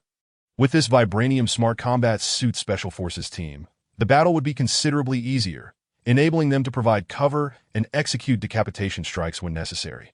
The battle in Zone 9 was about to commence in earnest, and you bear the significant mission of the Women's Field Corps, which will undoubtedly entail numerous perils. Here, I take pride in you all. After encouraging the armored infantry, Du Fei turned to all the female soldiers. Our active Vibranium Smart Combat Suits have now been produced in 25 sets, marking a significant enhancement in the combat capabilities of the Women's Field Corps. Here, I declare, take out 12 sets of Smart Combat Suits and equip them to the armored infantry. Qin Minghan. Present. Collect your Smart Combat Suit. Additionally, this Silver Snake Spear, which I once wielded, is now yours. Yes. Qin Minghan responded, as the engineering female soldiers began to assist her in donning the 3-piece smart combat suit. Upon receiving the Silver Snake Spear, she felt an overwhelming thrill. This was the commander's personal weapon, and now it had been gifted to her. How fortunate she felt. Thank you, Commander. Qin Minghan saluted Du Fei, silently encouraging herself to perform admirably, determined not to disappoint the commander. Ding, Affinity 200. Xiao Tong. Present. Special Forces team, step forward. Yes, collect your smart combat suits and Silver Snake Spears. Before long, Qin Minghan, Xiao Tong, and the 10 Special Forces female soldiers had donned their 3-piece smart combat suits and stood in neat formation before the other female soldiers. Ordinarily, the first batch of smart combat suits would be donned by the vice commander. However, Lu Ruobing and Xia Ying held Du Fei in high regard, believing that the commander had made the right decision. At this point, Du Fei spoke. All commanders, each of you take a set. Yes, Lu Ruobing, Xia Ying, Xia Lan, and the other 12 commanders stepped forward to don their suits in turn. There remained one final set. Du Fei looked at Sun Xiaoli. That set is yours. Huh. Sun Xiaoli was taken aback, her body trembling slightly. Thank you, Commander. Heavens, she never expected that the commander would reserve the last smart combat suit for her. Ding, Affinity 200. Among the commanders, Sun Xiaoqian wore a joyful expression, knowing that her sister was truly favored by the commander. Both of us have captured the commander's admiration. Soon, Sun Xiaoli was fully equipped, and Sun Xiaoqian grasped her sister's hand. Do well. Sun Xiaoli nodded excitedly. Nearby, Xia Ying and Xia Lan exchanged knowing glances, silently affirming that they too must not fall behind. All commanders and the 10 Special Forces female soldiers were now fully equipped. Standing in a line of 20-5 at this moment, their emotions were nothing short of ecstatic. Next, they would begin testing the smart combat suits that Du Fei concluded, waving his hand towards the commanders. The eyes of all female soldiers in the Women's Field Corps were fixed intently upon them. As Du Fei's voice fell, Lu Ruobing and the others simultaneously pressed the activation buttons on their wrists. Buzz! A faint sound resonated that in the next second, the 6 energy crystals on the wrist guards, shoulder pads, and knee pads of each individual emitted a layer of blue light. The active vibranium of the 3-piece set immediately reacted with one another. Whoosh! The blue light emitted by the energy crystals entwined like flowing water, intricately weaving together and swiftly enveloping each soldier's body that in less than a second. All 25 individuals were clad from head to toe in a sleek, glistening suit of armor. Their helmets resembled protective gear, with their eyes glowing with a bluish hue. Their feet were adorned with combat boots, and their hands were covered with ghostly gloves. The entire ensemble gleamed brilliantly, accentuating the figures of the 25 women. Wow, this is the Vibranium Smart Combat Suit. My goodness, it showcases our figures so well. Stunning. Everyone looks so beautiful, especially Sister Ruobing and Ingbao. They look magnificent. Xiaolon looks great too. Who's the tallest one? It's Talia. The female soldiers gazed in awe at the 25 stunning women clad in smart combat suits, each voicing their admiration, particularly those from the Dawn base, as it was their first encounter with smart combat suits. They were filled with envy. Oh my! At this moment, Du Fei was also taken aback. He swallowed hard, his eyes nearly popping out. Chapter 272. Could the commander be a deity? In an instant, Du Fei regained his composure. After all, he possessed remarkable self-restraint. He quickly dismissed any inappropriate thoughts from his mind and inquired of the assembled commanders. How does it feel? It's absolutely fantastic, Lu Ruobing exclaimed, after my physical enhancement. I felt immensely strong, but now it seems I've gained even more power. Xia Ying swayed her waist, executing a combat maneuver, and remarked, I can feel a significant transformation in my body. I am brimming with strength. Indeed, it's incredible. Not just strength, but also my reflexes, vision, hearing, and perception have all improved dramatically.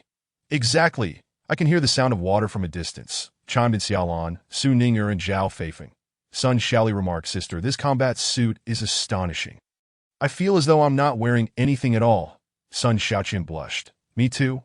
Wow, I can see so far. Everything is so clear. Ganting looked around in amazement. Under the effect of the blue light from the energy crystals, she perceived the active vibranium before her retina as transparent. Although it was nighttime, everything within her line of sight was vividly visible. Even the flora and fauna deep within the canyon were distinctly discernible. Let me test the offensive capabilities. Chiotong bent down, picked up a stone from the ground, and swung her ghostly gloves to strike. Bang! A soft sound echoed as stone fragments flew, the stone shattering into pieces. Wow! Incredible! Wearing this suit, I could probably battle a chrono beast barehanded. Absolutely. You joined late and missed it, but the commander looks so dashing in his combat suit. I witnessed the commander single-handedly take on a horde of chrono beasts at Du Mountain, including both level 5 and level 4 beasts. I've seen it too. The beast's teeth shattered upon biting the commander. They were utterly powerless against him. Indeed, even the Beast King couldn't match the commander. The female soldiers wore expressions of envy, chattering amongst themselves. Next, they would test their speed by running 2 laps to familiarize themselves with the suit's capabilities. That Du Fei smiled, gesturing towards the commanders and special forces, and reminded them, please avoid damaging the flora and fauna. Yes, Lu Ruobing and the special forces female soldiers replied in unison, that in the next moment. Whoosh, whoosh, whoosh, 25 stunning women dashed forth. Armed with silver snake spears, they leaped into the air, their graceful forms resembling a flock of sleek black leopards. My goodness, they are so fast. My body feels so light. I can jump over 10 meters. I feel like I'm flying. Flipping is effortless. This is exhilarating. In an instant, within the canyon, figures darted among tree branches, between rocks and along cliffs, creating a dazzling spectacle. This speed, it's astonishing. They seem to be flying. I desperately want to wear this smart combat suit. I want to as well. All the female soldiers present displayed expressions of astonishment and growing envy. Minutes later, the commanders and special forces female soldiers had familiarized themselves with the characteristics of the smart combat suits. Whoosh, whoosh, whoosh. The 25 stunning women swiftly returned to their original positions, regrouping and sheathing their silver snake spears while simultaneously reverting the smart combat suits back to their three-piece configurations. They were remarkably composed, not a breath out of place, each of them brimming with vitality and adorned with immense joy. Particularly striking was Talia, whose heart was not only filled with excitement and elation, but also profound astonishment. Could it truly be that the commander was divine? This intelligent battle suit far surpassed the armor forged by the dwarven race. Such a metallic substance could rival the legendary divine steel within the realms of time and space. She pondered whether it could withstand dark particle cannons and microparticle beams as she gazed at the three-piece suit she wore. Chapter 273. A new beginning indeed. The Du Fei's gaze swept over the figures of 25 stunning women. His satisfaction with the testing results evident. Sun Xiaoqian, expedite the production of the second batch of intelligent battle suits. Du Fei commanded. Yes, Commander, Sun Xiaoqian replied, standing tall. After a moment's thought, she added, we have 116 milliliters of control elements in total, with 91 milliliters remaining. Should we produce them all? Yes, produce them all, Du Fei instructed, then turned to address all the female soldiers. The 25 intelligent battle suits just distributed constitute the first batch. The subsequent second batch will consist of 91 suits. These will be allocated to the most outstanding warriors among you. Based on your overall performance, evaluations will be conducted by the two vice commanders and the respective department leaders. Those who excel will earn a place among the recipients of the second batch of intelligent battle suits. The moment his words concluded, a wave of excitement surged through the crowd. Oh my, there are still 91 suits. This means I still have a chance. I must put forth my best effort. I am determined to secure a spot for the second batch of intelligent battle suits. Let us strive for it. All the female soldiers declared with steadfast gazes, rallying each other. At that moment, Du Fei's voice rang out once more. Although the second batch consists of only 91 suits, we will soon have a third, fourth, and fifth batch with even more intelligent battle suits to follow. However, this requires a greater quantity of control elements. Currently, our battleship is still undergoing repairs, and the base has only just begun its construction. Once things stabilize, we must continue hunting the Beast Kings. Only by acquiring more control elements can we manufacture additional intelligent battle suits. I am fully aware of the exceptional capabilities possessed by every member of our female field combat unit. And I am confident that, before long, each of you will have the opportunity to possess an intelligent battle suit. As words echoed, thunderous applause erupted.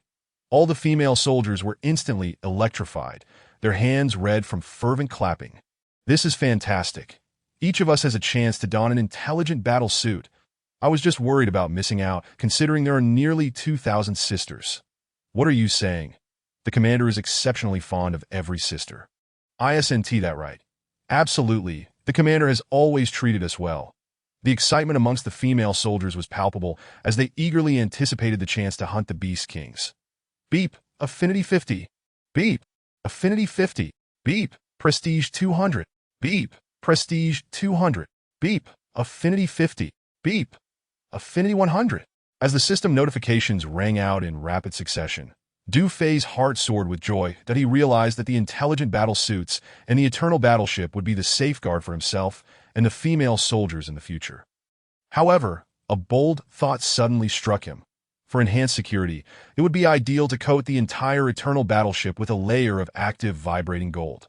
Though the battleship was constructed from alloy, Du Fei recalled that it had previously been destroyed by the united fleets of various factions within the time-space galaxy. Particularly, the core mechanism of the battleship had been obliterated by dark particle cannons and microparticle beam attacks. While the alloy provided formidable defense and could activate the alloy ion protective shield, it could not compare to the extraordinary properties of active vibrating gold. Du Fei mused that if the battleship were entirely coated in active vibrating gold, it might withstand the super weapons of the Valen family.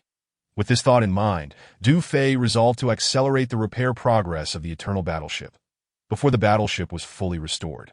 He aimed not only to ensure each female soldier donned an intelligent battle suit, but also to have the battleship outfitted in a suit of its own. Of course, active vibrating gold was exceedingly costly, especially given the vast area of the eternal battleship. Thus, the urgent need to gather Nirvana meteors and hunt the Beast Kings was now on the agenda. Shifting his thoughts, Du Fei glanced at the 13 primary physical enhancement agents in the system space and gestured for the female soldiers to quiet down. Instantly, silence enveloped the room. Qin Minghan, Qiu Tong, stepped forward. Yes. Both Qin Minghan and Qiu Tong advanced 2 steps forward. These are the latest developed physical enhancement agents. Each of you will receive one. Du Fei produced 2 enhancement agents and continued. They will take effect within 5 hours of injection, enhancing your physical capabilities. That he then handed the physical enhancement agents to the 2 commanders. Thank you, Commander. Qin Minghan and Qiu Tong exclaimed, their excitement palpable. The prospect of possessing intelligent battle suits was already overwhelming, and now they were receiving physical enhancement agents. The generosity of the commander left them at a loss for words and gratitude. All right, it's getting late. Du Fei checked the time and turned to Qin Minghan and Qiu Tong. I will personally oversee your actions. Strike swiftly and leave no trace of the insurgents. Subsequent supplies and ammunition will be provided by the black market. Someone will contact you at the appropriate time.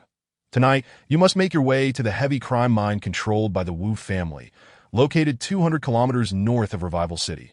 Ganting will later map out a shortcut for you. This was the first target, as Qin Minghan's father, sister, and Aunt May had all been imprisoned in that very mine. Yes, Commander. Qin Minghan and Qiu Tong saluted. Before long, Ganting had completed the route planning to the heavy crime mine. Armored infantry, special operations team, all aboard destination. The western foothills of the heavy crime mine in Revival City. Depart. As the command was given, the sounds of engines roared to life. 6 destroyer vehicles, 2 ammunition container trucks, 1 recovery vehicle, and 10 crystal-powered transport vehicles departed the base in succession.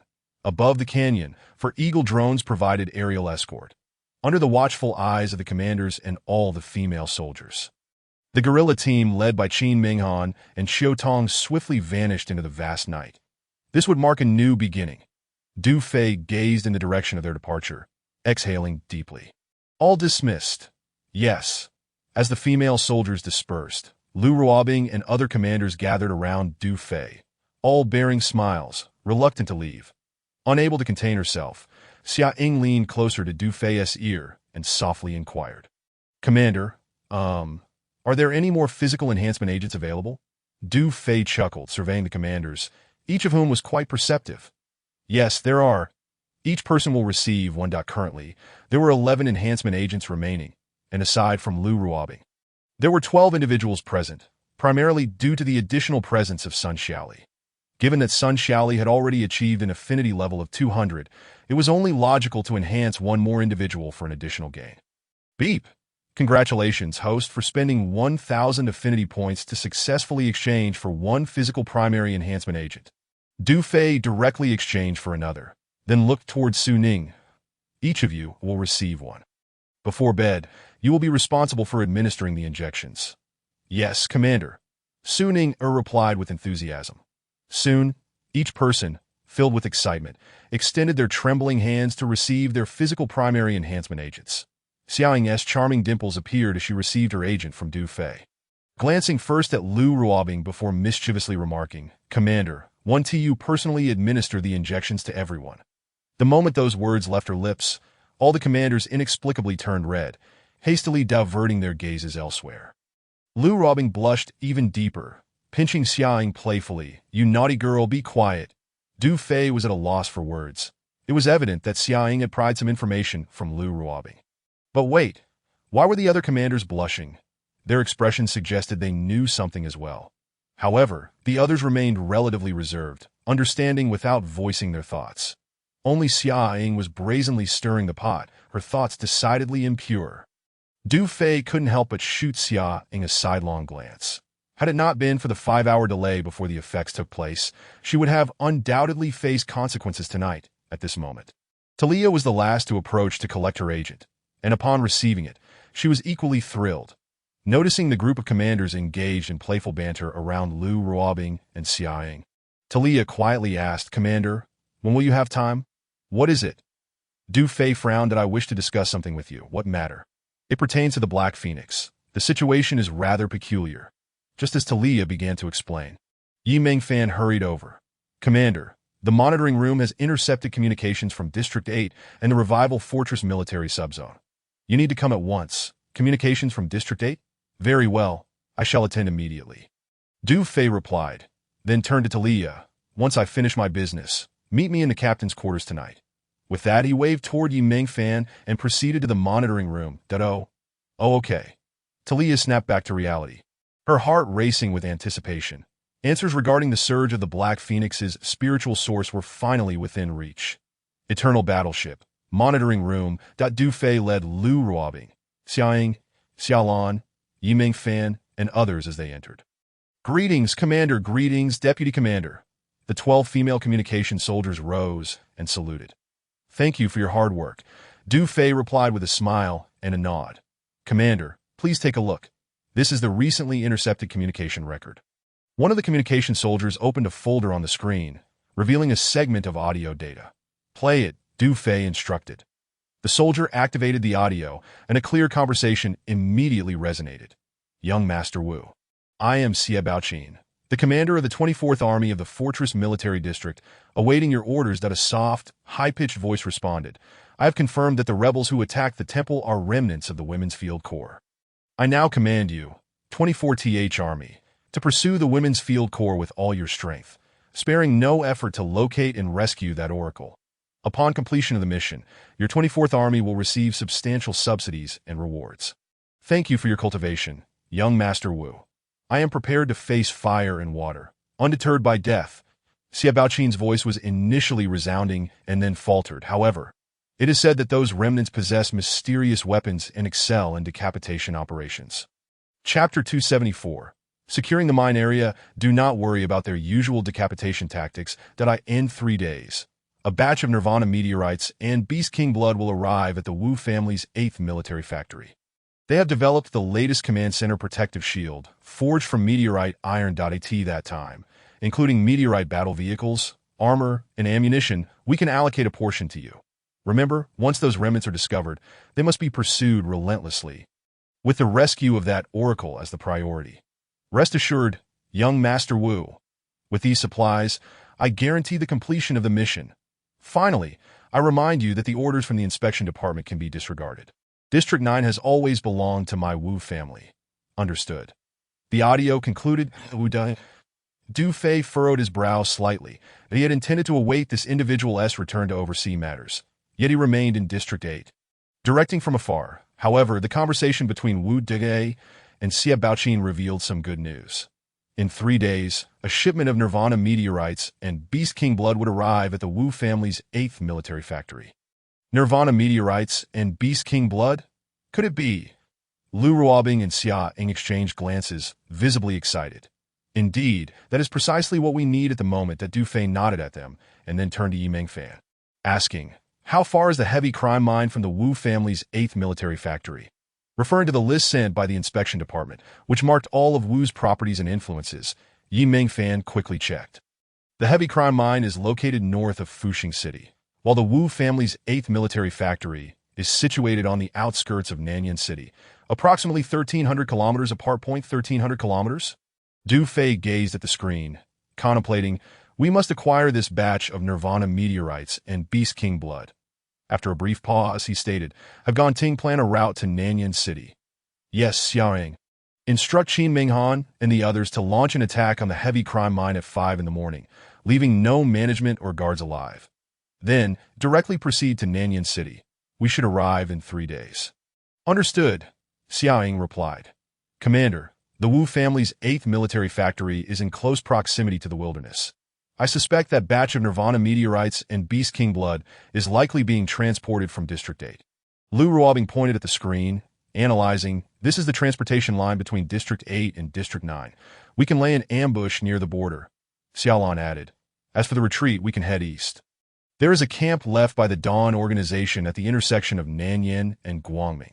Listening to the analysis from the two, Yi Mingfan furrowed her brow. The area at the intersection of Nanyan and Guangming is likely unsafe. The Border Defense Military District is establishing a hunting ground there. As she spoke, she switched the display, revealing a scene at the mountainside, dense with forests, where many military corps were gathered. In the night, numerous tents glimmered with light, but on the surrounding mountain roads, large groups of external military corps and armed organizations were rushing towards the hunting ground area. The Border Defense Military District, particularly the 37th Army, is a formidable high-level military group and a significant force of the Wu family in District 9. Du Fei stared at the screen, frowning. Given this situation, the scale is considerable, that he then looked at Yi Mingfan. What type of hunting ground are they establishing? It is still unclear. Yi Mingfan shook her head and continued, the major military groups have been on the march. They are only now gathering, and the command center is being set up. Once they complete the setup, monitor the communications from the command center. After saying this, Du Fei seemed to arrive at a decision. Following the ambush at Nanyan City's border, we can relocate to the camp left by the Dawn organization. It is a mix of various forces with external military corps and armed organizations in abundance, so the Border Defense Military District will not pay attention to Qin Minghan and her team. Furthermore, if it is indeed a Beast King level hunting ground, we must join the fray. As the words fell, Lu Ruobing, Xiaoying Xiaolan, and Yi Mengfan's eyes sparkled with excitement. Indeed, if it is a Beast King hunting ground, will there not be elemental control? All right, let us deploy immediately. First, secure the heavy crime mine, then proceed to Nanyan City. Lu Ruobing, Xiaoying, and Xiaolan rose, their gazes intense. Additionally, the situation at the temple is currently stable. We can transfer the number 1 predator, Ding Xiang, over to Du Fei stood and declared, understood. A few minutes later, Du Fei departed the monitoring room and made his way to the commander's living quarters, spotting Talia standing by the door of the captain's cabin from a distance. She had deliberately changed into a gauzy dress, revealing her long, fair legs. With her hair cascading down her shoulders, the tips still damp, it was evident she had just bathed. As he approached, a unique fragrance of the elven race wafted from her. Refreshing and invigorating. Ding! The captain's cabin door opened. Come in, Du Fei smiled. Talia nodded and followed him into the captain's cabin, in the living room area. After Talia sat down, she nervously grasped the tie of her gauzy dress. Under the soft light, Du Fei observed her subtly, thinking to himself, beautiful. Ah, if she wore a silver mask and held a scepter, she would resemble the 12 priestesses depicted in the murals, just as Talia felt shy under his gaze. Du Fei withdrew his attention and smiled lightly. Now, tell me about the Black Phoenix. 2 days ago, I probed the Black Phoenix. Her spiritual source has inexplicably strengthened significantly. Even she is puzzled. She is now transitioning from an ordinary half-elf to a powder level.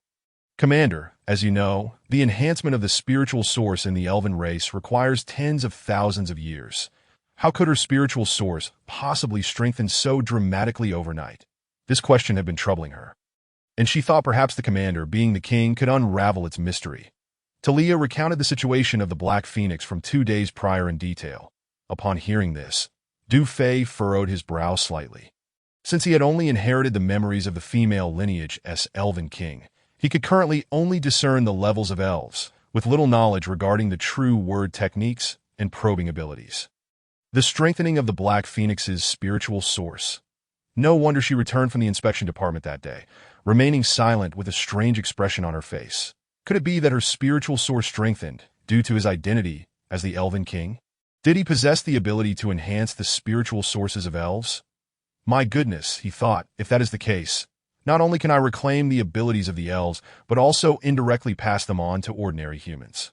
More importantly, I can enhance the spiritual sources of the elves, elevating their levels. If this were true, it would indeed be a remarkable discovery. With this thought, Du Fei's expression returned to calm as he looked at Talia and said lightly, in truth, there is nothing to worry about. The Black Phoenix is now one of ours and should have her level raised. What?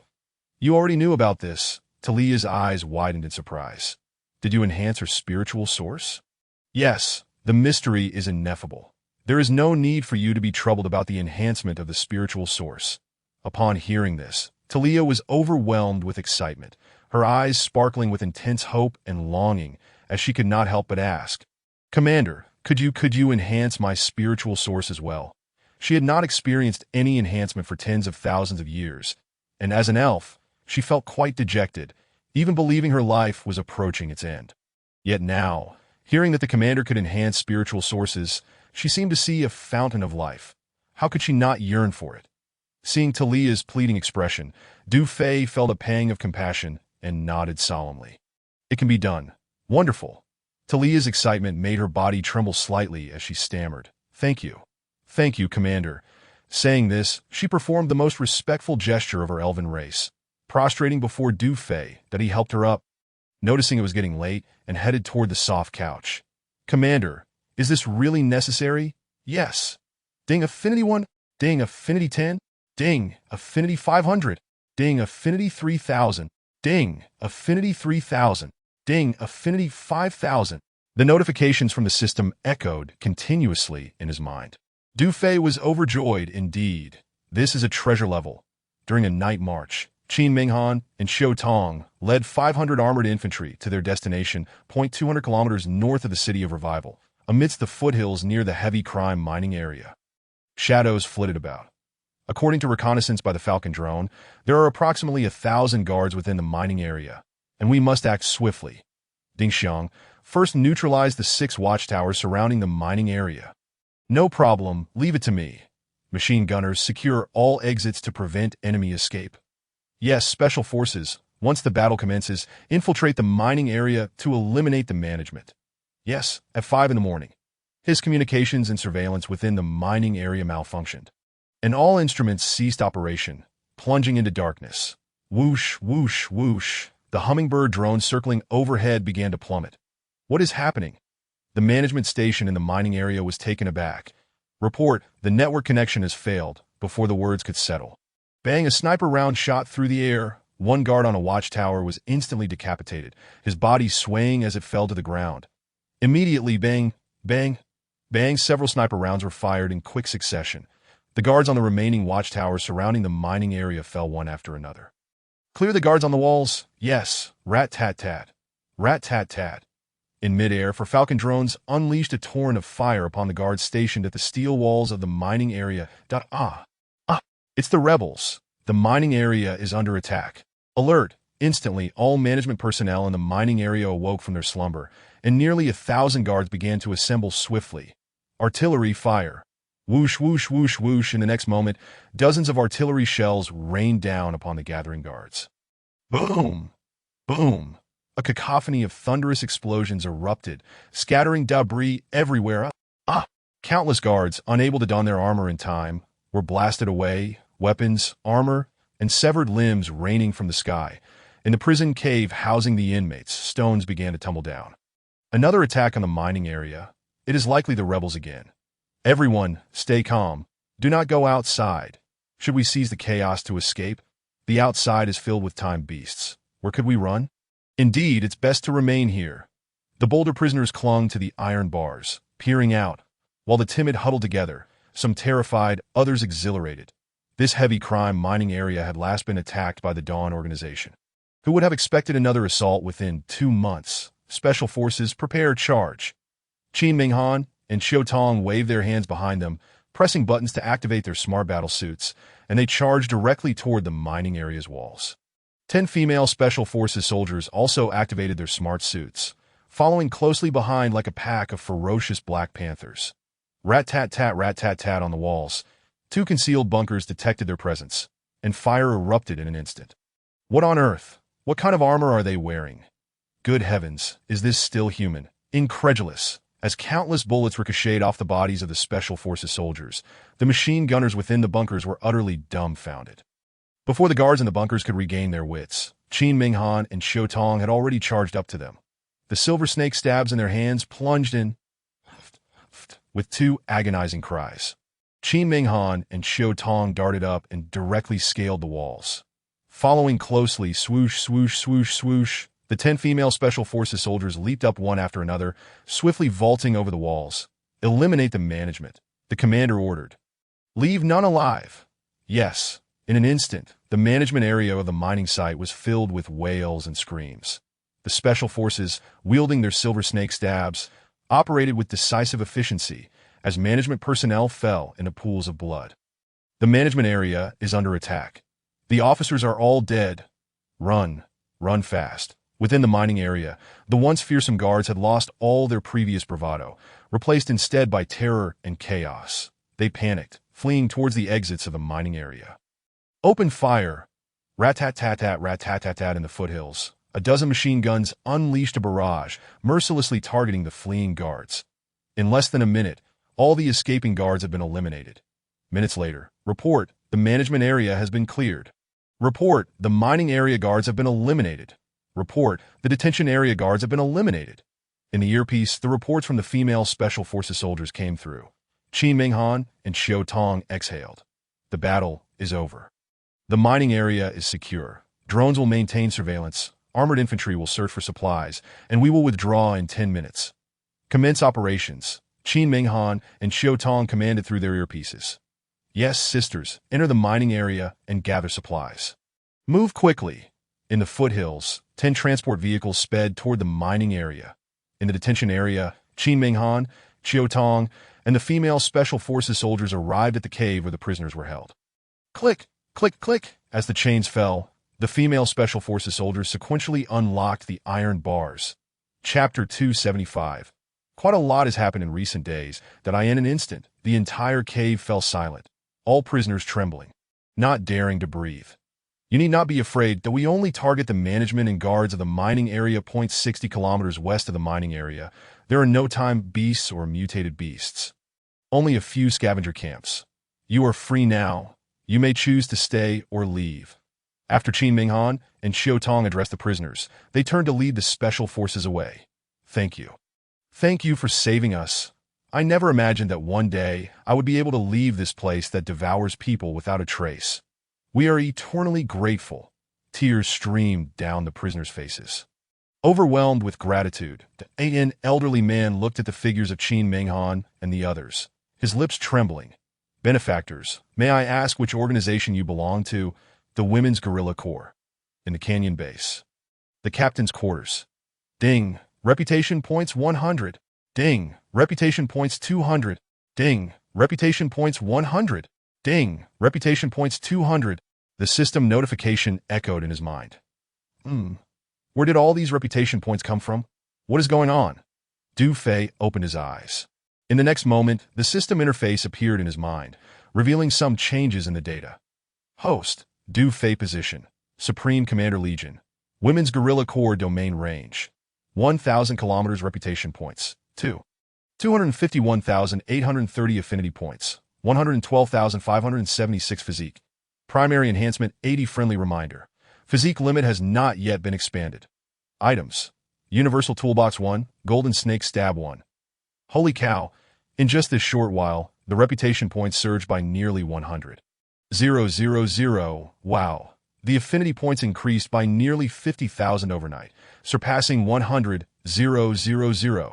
Du Fei felt elated, realizing he was not far from redeeming the core of the airborne fortress. The only regret was that the physique limit had not yet been expanded. It seems this is still far from sufficient. Closing the system interface, a few minutes later, having finished washing up, he opened the cabin door and Sun Xiaoli walked in. Report, Commander, the battle has concluded. Sun Xiaoli began her report. Her eyes widening at the chaos in the quarters. The heavy crime mining area has been taken. Du Fei inquired at Yes, Sun Xiaoli regained her composure, standing tall. The guerrilla forces completed the task in under an hour, seizing over 8 million hours worth of supplies and 3 trucks of essential materials, additionally liberating over 1,000 prisoners. Following the commander's instructions, they have already moved south towards Yen City, expected to reach the wild border in 2 days.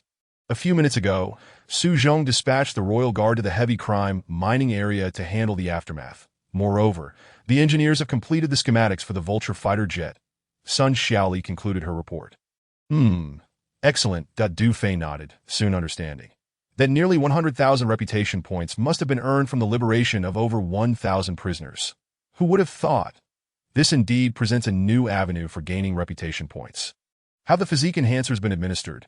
Seeing Sun Xiaoli brimming with energy, Du Fei asked. Yes, they have been administered. How do you feel? It feels incredible, as if I had been reborn. Sun Xiaoli replied with excitement. Continuing. All the other commanders have also been injected. They are currently outside smashing rocks. They truly have so much energy with nowhere to direct it. Du Fei chuckled, not delaying, exiting the captain's quarters and heading straight to the industrial section. In the commander's living area, in the recovery pool. This is real. It's too hard to believe. Talia soaked in the recovery pool, her stunning visage displaying astonishment and exhilaration. At this moment, she distinctly felt the enhancement of her spiritual source within her. The commander truly did not deceive me. Talia murmured as if in a dream. Upon recollecting the events of last night, a wave of shyness surged within her heart. The leader had stated that once her injuries healed, she could enhance her spiritual energy at any time and place. After experiencing such a significant boost to her spiritual energy last night, she mused that with a few more enhancements, her rank could potentially rise to the Crimson level. Over time, who knows, she might even attain the Azure level. My goodness, an Azure level sprite. What a profound concept that is. It was something she had never even dared to imagine before. Talia felt as if she had been reborn, her excitement growing with each passing thought. Talia, why are you soaking in the recovery pool? At that moment, Su Ning approached with a bright demeanor. Haven't you injected the physical enhancement serum? I didn't have the chance last night. Talia stammered. Let me assist you with the injection shortly. The commanders have all undergone physical enhancements, and they're brimming with energy. All right, Talia nodded, recalling how the leader had joked about her frail constitution the night before. She wondered what the leader would say after the enhancement. With anticipation glimmering in her eyes, Talia swiftly exited the recovery pool, retrieving the physical enhancement serum that Ninger. Please inject it for me now. Okay. Inside the industrial chamber, Du Fei leaned over the workbench, a blueprint spread before him. This was an analytical diagram crafted by Sun Xiaoqian and the engineering female soldiers, based on the various parameters of the Vulture fighter jet. The Vulture's power source was a reactive substance. While it was more advanced than fuel, its endurance was still somewhat lacking, and the energy was not easily obtainable, rendering it impractical that if the power source were to be replaced with energy crystals, then improvements to the engine, circuitry, and piping would be necessary. The Beast King simulation signal had its drawbacks. Although it could deter the stealth-winged beasts, if they encountered a genuine Beast King, it might lead the Beast King to perceive it as an invasion of its territory, rendering it useless. The flight speed needed enhancement, ideally incorporating the stealth and anti-jamming devices from the Falcon drone. The weapon system required a comprehensive overhaul, necessitating missiles, machine guns, cannons, and intelligent defense systems. Finally, the entire fuselage needed to be coated with conventional vibration gold. As Du Fei studied and sketched the framework, he realized that the technology library had yet to refresh. He could only combine the designs and parameters of the Falcon drone, employing the universal modification techniques for fighter jets to revamp the Vulture.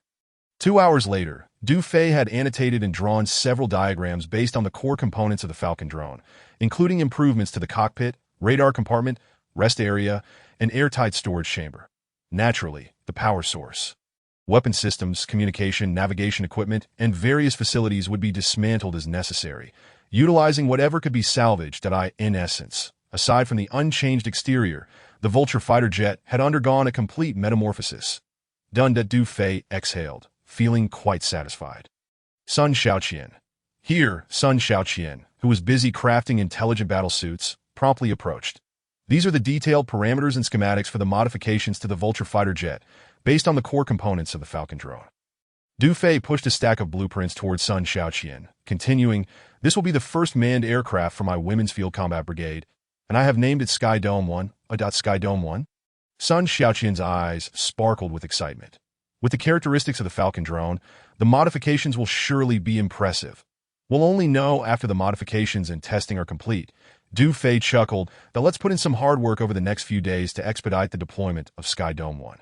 The main consideration is that the Mu military group's intelligent laser defense systems are about to go into mass production, and we will need to be mobile. Understood, Commander. I will ensure the task is completed promptly." Sun Xiaoqian stood tall, then raised the hefty stack of blueprints, beckoning to several key engineering female soldiers. "You all take a break for now. Follow me." Du Fei nodded in approval, acknowledging her, before turning to leave the industrial chamber.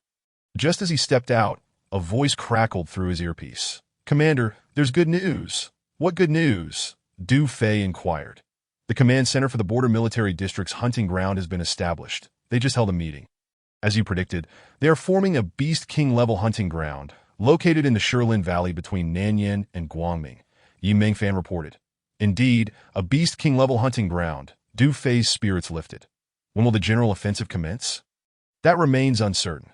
Currently, the Border Military District is still in the preparatory phase, and it seems there are discrepancies regarding weapon orders between the 37th Legion and other legions." "All right, understood. Please keep me updated."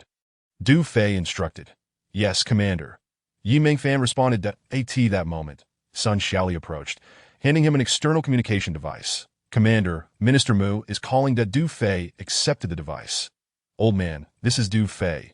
Youngster, your recent activities have certainly stirred up quite a commotion.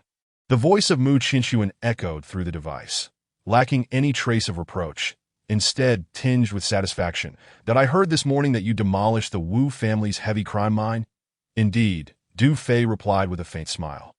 While eliminating the Wu family's influence is commendable, you should remain cautious of Xiong Tianba from the 37th Legion and Xie Baoqin from the 24th Legion of the Fortress Military District. Both are formidable characters. Thank you for the warning, old man, that I will tread carefully. That's good to hear. Additionally, I wanted to inform you that the sales of the secret silver ammunition have been booming. But we just lost a large order. That was a substantial order from the Border Military District that they've recently formed a hunting ground, and some legions have connections with my Mu family. They originally ordered a large quantity of secret silver ammunition. But due to pressure from the 37th Legion, they canceled it all. Other legions have indicated that this hunting ground will utilize meteorite ammunition, all supplied by the Wu's 8th Military Factory, with the Border Military District canceling such a large order. The planned 200 Falcon drones will likely be delayed, Mu Qinxuan explained. Upon hearing this, Du Fei's mind raced. 3 days hence, that batch of Nirvana meteorites and Beast King blood would be transported from Zone 8 to the Wu Military Factory, presumably for the Beast King level hunting ground. Thus, that batch of Nirvana meteorites and Beast King blood could not be overlooked. With a swift thought, Du Fei spoke into the communication device. Rest assured, old man.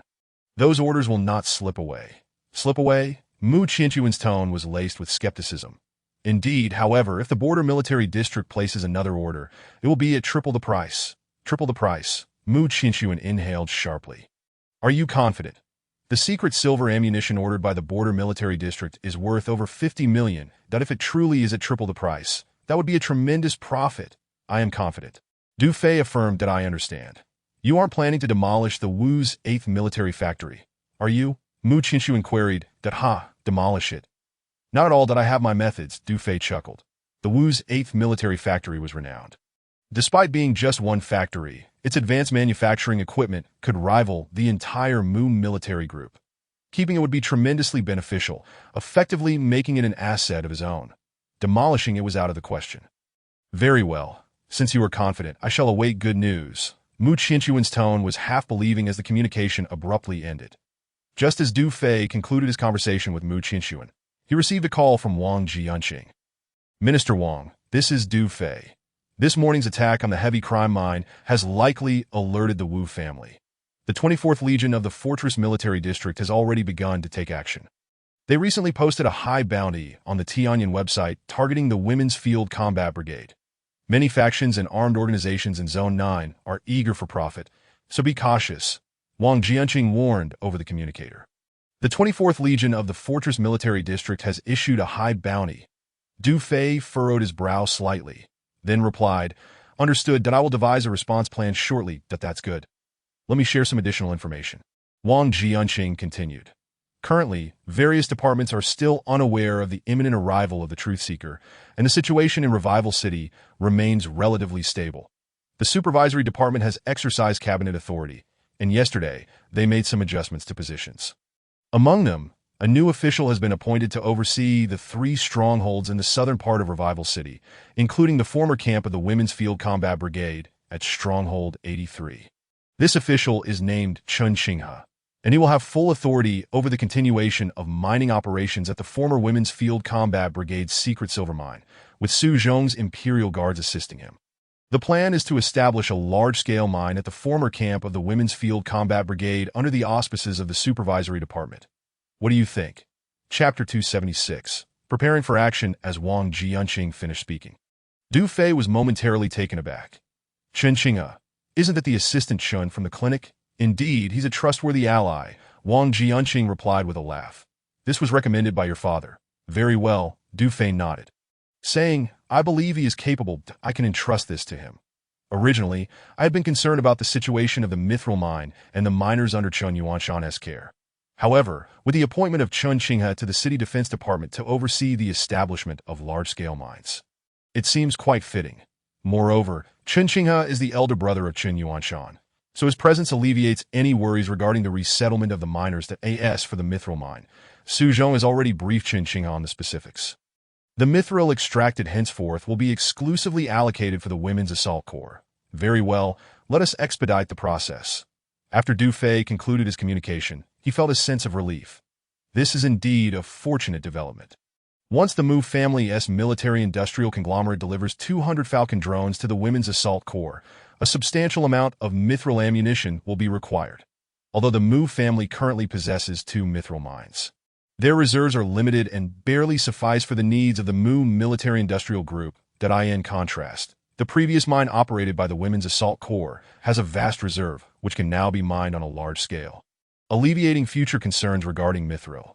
There's been quite a bit to manage these days. Du Fei pondered for a moment before addressing Sun Xiaoli. Notify all commanders. We are convening a meeting. Understood. A few minutes later, in the captain's quarters at the oval conference table, Du Fei occupied the head seat. Apart from Qin Minghan and Qiu Tong, all 12 commanders were seated. At that moment, they radiated vitality. Their skin fair and rosy, exuding a touch of resilience. Each possessed a unique aura, reminiscent of blossoming flowers. It must be said that the physical enhancement agents are indeed remarkable. As Du Fei surveyed the room, he inwardly lamented the path of rebellion against the Federation. It is a road of no return. Failure means death. These young women have unwaveringly followed him. Setting aside their looks, their steadfastness alone compels him to take responsibility for them in the future. If there were no threats to their survival, he would ensure they live in peace. Yet such ideals are often beautiful, while reality remains unforgiving. For both himself and all the young women, living in peace is but a distant luxury. Captain, noticing that Du Fei was lost in thought while gazing at the commanders, Xiaoying reached out and playfully touched his leg under the table. Du Fei shuddered slightly. His thoughts interrupted and shot Xiaoying a sideways glance. At that moment, Xiaoying blushed and mischievously stuck her tongue out at him. During a meeting, the captain actually ahem. Now that everyone is present, we shall commence the meeting. Du Fei cleared his throat and began to analyze the current situation. You are likely aware that in 3 days, a shipment of Nirvana meteorites and Beast King blood will arrive at the Wu family's 8th military factory. Just now, Yi Mengfan reported that the hunting grounds established by the Border Defense Military District belong to the Beast King level. Such high-level hunting grounds are usually reported to the larger area. Upon completion of the mission, aside from subsidies and rewards, one can also gain hunting honors, which determine whether a family or corps can ascend to the upper echelons of the Federation. Therefore, the Wu family attaches great importance to this hunting ground task, sending such significant materials to the 8th military factory to provide the Border Defense Military District with meteoric iron ammunition. Furthermore, the Mu Military-Industrial Group has informed us that the Border Defense Military District originally ordered a large quantity of mithril ammunition, but due to the interference from the 37th Army, which is part of the hunting ground organization, the orders from other corps were cancelled, redirecting substantial prepayments to the Wu family's 8th military factory. This directly affects the delivery date of our 200 Falcon drones. Upon hearing this, the commanders were understandably furious. Lu Ruobing spoke up. Then we must seize that shipment of Nirvana meteorites and Beast King blood. Xiaoying chimed in. Yes, not only will this thwart the Wu family's plans, but we will also acquire the Nirvana meteorites and extract control elements from the Beast King blood. Xiaolon expressed admiration. The captain's strategy is indeed astute. It shows great foresight. Du Fei smiled and continued. We must not only secure these materials, but also capture the Beast King from their hunting ground. What are we waiting for? It must be ours. The other commanders eagerly rubbed their fists together. Calm down, listen to the captain's arrangements. Lu Ruobing's expression turned serious. Immediately, all the commanders quieted down. That we face many issues these days. That Du Fei continued. In approximately 4 days, the Truth Division will arrive in the 9th District. Additionally, I believe you are all aware of the news circulating on the Tianyan website regarding the high bounty issued by the Fortress Military District's 24th Army targeting U.S. At this point, it can be said that every corps or armed organization encountered by Qin Minghan and her team during their march could potentially be an enemy. Given these circumstances, we may need to engage in continuous combat over the next few days. Therefore, I have devised a series of plans, and I will now assign the combat tasks to you. With that, All the commanders straightened their backs, awaiting orders. Lu Ruobing, Xiaoying, Xiaolon. Present. The three beautiful women stood up, responding confidently. Over the next few days, you will primarily assist Qin Minghan's team, ensuring their safety during the transfer, as well as formulating a detailed battle plan for the wild frontier. Understood, Captain Yi Mingfan. Present. Closely monitor the movements of the Fortress Military District's 24th Army and the transportation routes along the wild frontier, while also vigilantly observing any corps or armed organizations encountered by Qin Minghan's team during their transfer. Should any anomalies arise, immediately disrupt their communications and networks. Understood. Ganting, arrange for the crew to provide full protection for Qin Minghan's team. Sun Xiaoqian, from this moment forward, set aside your current tasks and lead an engineering team with me to modify the Vulture fighter jets. We will work tirelessly for 3 days and nights, treating those 3 days as if they were 6, striving to officially deploy Sky Dome No. 1 after the Southern Barbarian ambush. Understood, Captain. Sun Xiaoqian responded with enthusiasm. Her spirit invigorated. Talia, continue to collaborate with certain engineers to repair and maintain the equipment on various levels of the warships that Su Ning or Zhao Feifeng, while receiving black market supplies and during agricultural activities. You may lead the cooking team to catch fish and procure game to improve the overall meals for the entire corps. Understood. With the task assignments complete, all the commanders swiftly sprang into action. Returning to their respective posts, that Du Fei wasted no time and led Sun Xiaoqian and the engineering female soldiers into the cockpit of the Vulture fighter jet. They dismantled various wires and components. Utilizing what could be salvaged, Ganting assigned the task of providing protection to the crew of female soldiers and joined in on modifying the communications equipment. From that moment on, all the female soldiers in the Women's Assault Corps base busied themselves in a tense yet orderly manner. In the command vehicle, Lu Ruobing, Xiaoying, and Xiaolon kept their eyes glued to the screen, monitoring the overall situation in the monitoring room. Yi Mingfan and 12 communication female soldiers closely tracked the movements of the Fortress Military District's 24th Army, as well as the conditions along the Southern Barbarian border transportation lines. They even dedicated a specific screen to monitor the guerrilla team moving southward, issuing early warnings should any corps or beast herds appear within a 100-mile radius. Thanks to the clear division of labor, the various tasks within the Women's Assault Corps proceeded in an orderly manner. Inside the Vulture fighter jet, Du Fei, along with Sun Xiaoqian and others, worked diligently, imparting knowledge and skills on aircraft modification techniques. However, whenever they encountered complex tasks, he personally took charge. Thus, the night wore on as they toiled tirelessly, and soon a day had swiftly passed. The cockpit and radar cabin of the Vulture fighter jet were dismantled, replaced with the control systems and anti-jamming communication systems of the Falcon drones. The control devices and communication equipment were successfully completed. The next morning, Du Fei exhaled deeply, a smile playing on his lips. Sun Xiaoqian, Ganting, and the engineering female soldiers took turns soaking in the recovery pool, each emerging rejuvenated. Captain, you haven't rested at all throughout the night. You should go soak in the recovery pool. Ganting said with concern that in no need. Du Fei replied, straightening his back and performing a few stretching exercises. Nonsense, his physical enhancement is at 80 at the beginner level, after working all night on technical tasks. He was far from weary. Moreover, to this day, his physical limits had yet to expand, and he was eager to expend more energy. With a few simple movements, his chest muscles, abs, and sinewy build were on full display before the female soldiers. Handsome, so strong. The captain's physique is truly remarkable.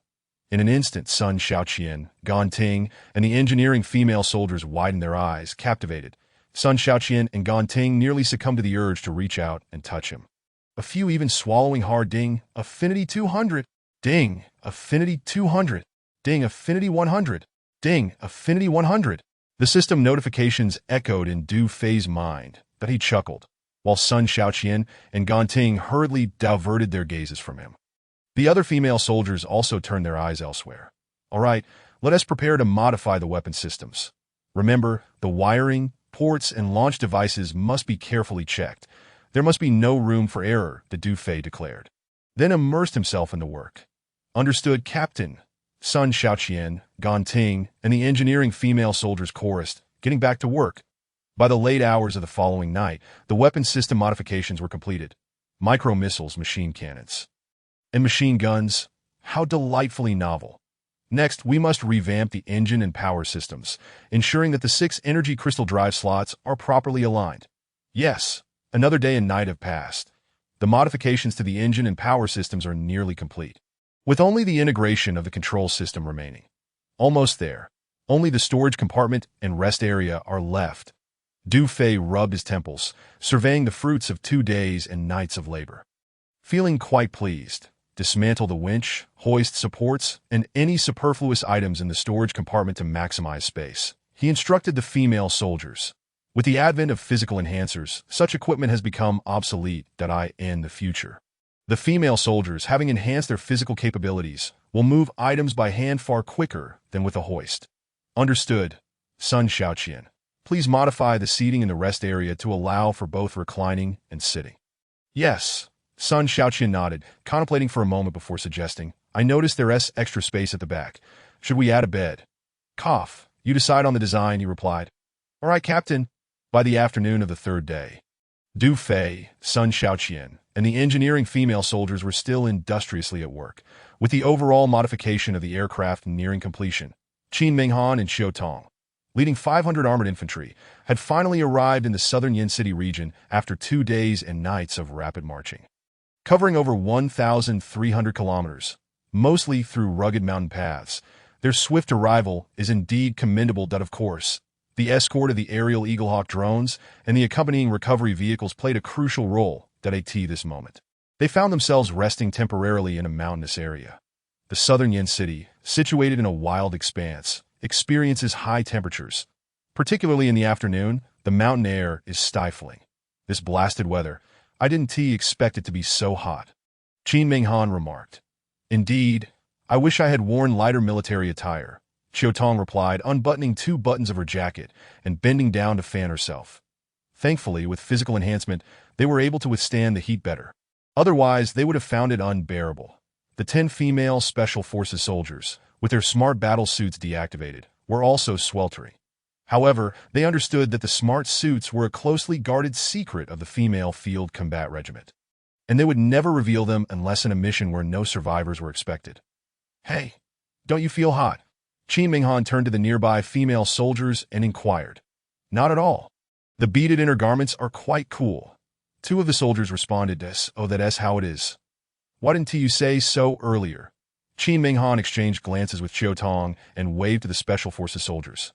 Everyone, put on the beaded inner garments. After they spoke, they began to unbutton their jackets. Soon, with the logistics personnel delivering the secret silver beaded inner garments, Qin Minghan, Xiu Tong, and the Special Forces soldiers commenced changing right there. Given the desolation of the mountainside, they had no fear of prying eyes. In the female field combat regiment's canyon base, report to the captain. Qin Minghan and her team have reached the designated area and are on standby. Sun Xiaoli rushed over to report. Understood that Du Fei handed over his current task to an engineering soldier and headed directly towards the warship, but he soon entered the monitoring room, where Yi Mingfan and several female soldiers were intently discussing an enlarged image. Du Fei was taken aback. What is going on? The next moment, upon closer inspection of the image, his eyes widened in shock. The captain is here. One of the soldiers exclaimed. Greetings, Captain. Yi Mingfan swiftly applied a mosaic effect to the image. Du Fei. Chapter 277. Tianqiu number 1. Before long, the image revealed Qin Minghan, Xiu Tong, and the 10 Special Forces soldiers donning the beaded inner garments and putting on their military uniforms. Yi Mingfan quickly restored the image. At that moment, the communication soldier's eyes widened. Report, a legion has appeared at the southern border. Du Fei approached, spotting dozens of armored transport vehicles on the screen. The next moment, soldiers clad in light armor jumped down from the armored vehicles, swiftly dispersing to secure the perimeters, all armed and vigilant. Captain, a convoy has appeared on the border transport line.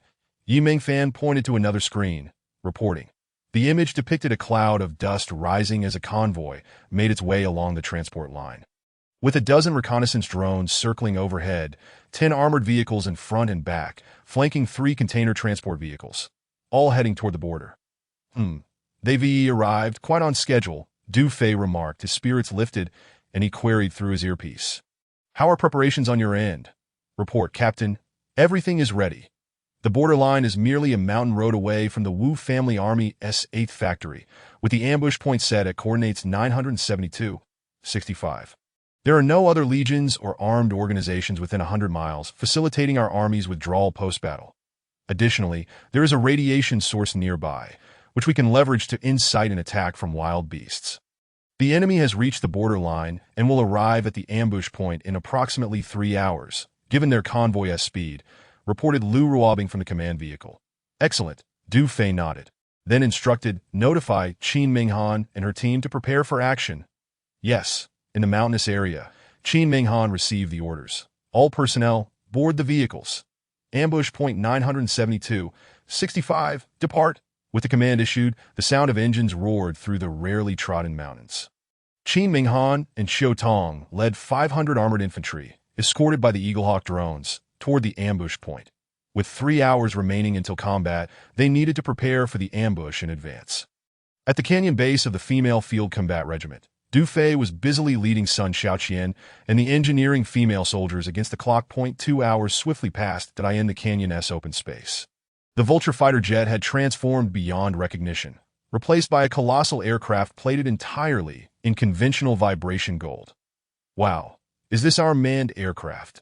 Xiaoying exclaimed, her eyes sparkling with excitement as she gazed at the brand-new Harrier aircraft. Let us go take a look. Lu Ruobing waved to the commanding officers.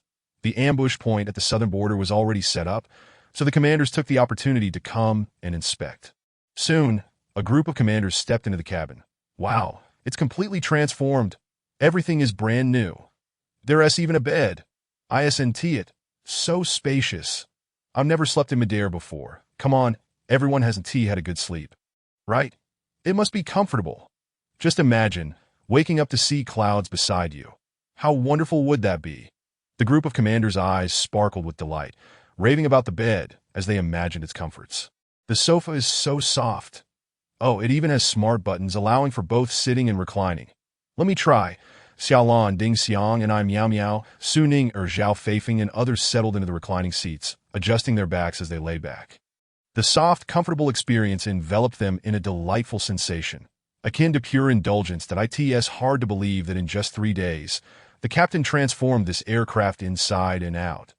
Xiao Lan marveled, caressing the various facilities within the cabin. Lan, are you more impressed now? I've told you before, the captain excels in every aspect, Xiaoying declared proudly. The captain is simply omnipotent, remarkable. Talia observed the various compartments with immense admiration. A regular transport aircraft has been modified to such an advanced level, comparable to a small spaceship from a different galaxy. I used to think it was remarkable that our female field combat regiment could have drones. I never imagined we would possess our own manned aircraft. Lu Ruobing lamented. Indeed, none of us sisters have ever flown before, Gan Ting added, immediately making her way to the cockpit, her face brimming with anticipation. I want to apply to the captain to be the first to test drive. Before she could finish her sentence.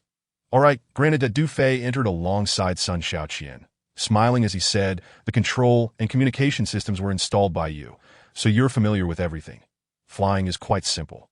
It is similar to operating the Predator, with an added error correction feature, so even if you're a bit rusty, it can instantly switch to autopilot mode. After the ambush at the southern border concludes, you'll be the first to test drive, and you can also transport supplies. Really?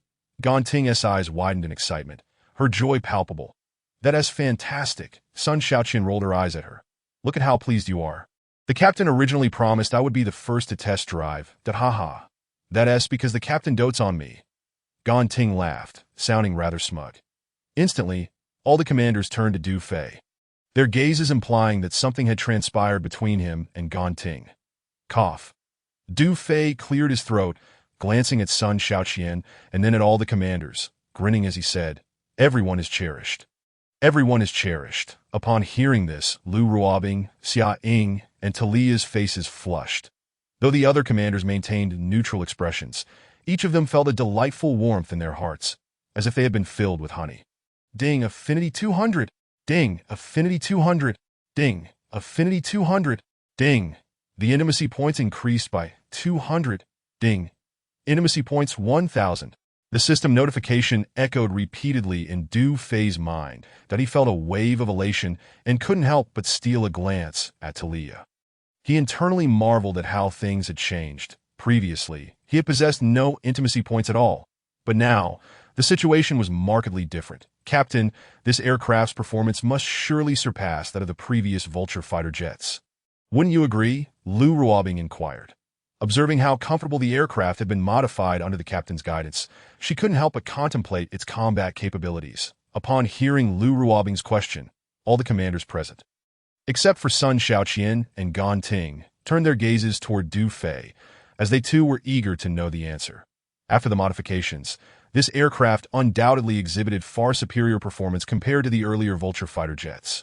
However, its strengths and weaknesses could only be assessed post-testing. That Du Fei smiled gently and replied, "This is our first manned flying vehicle, which I have named Tianxiong No.1.in essence. It was an upgraded version based on the performance of the Eagle Falcon drone, incorporating cutting-edge technologies in its power systems, weaponry, and communication systems. Currently, Tianxiong No.1 is capable of carrying various weapons, conducting comprehensive reconnaissance, and operating an artificial intelligence program for integrated control. The primary highlights include not only conventional weaponry, but also stealth, anti-jamming capabilities, and a high-altitude, high-speed strike system. Tianxiong No.1 can function as an airborne command center, boasting a large storage compartment, and can also be utilized as a transport aircraft. Moreover, especially when in stealth mode, it can execute air defense suppression, combat support, continuous reconnaissance, alert detection, and deliver devastating firepower against targets. Its fuselage measures 84 meters in length, with a wingspan of 88.4 meters when fully extended and a height of 18.1 meters. Previously, its cruising speed was 1,100 kilometers per hour, but after modifications employing 6 energy crystal power slots, its standard cruising speed now reaches 2.75 Mach, with a maximum cruising speed of 3.6 Mach/s for the weapon systems. It encompasses all that the Eagle Falcon drone possesses, with an ammunition capacity that is several times greater. That Du Fei elaborated on the characteristics and functionalities of Tianxiong No.1 in great detail. Lu Ruobing and the others were once again left in awe, particularly Gan Ting, Sun Shaoqian, and Talia, who trembled with excitement. All three were eager to pilot Tianxiong No.1.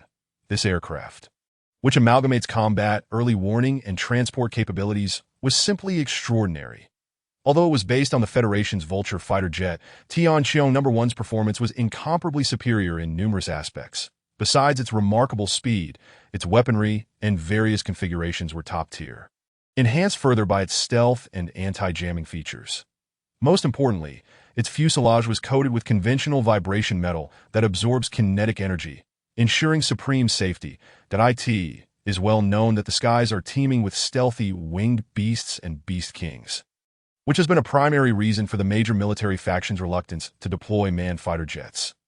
Now, with Tianxiong No.1, there was no need to fear the stealthy winged beasts, and even encounters with beast kings could be faced without trepidation. One could fly boldly and confidently with passengers aboard. Gan Ting, Sun Shaoqian, and Talia brimmed with anticipation for Tianxiong No.1, practically unable to contain their desire to take the controls at this moment. Lu Ruobing, Xia Ying, Xia Lan, and the other commanders found themselves in a state of profound excitement. From the moment they entered the cockpit of Tianxiong No.1 to the conclusion of Du Fei's introduction to its capabilities, they were utterly astonished.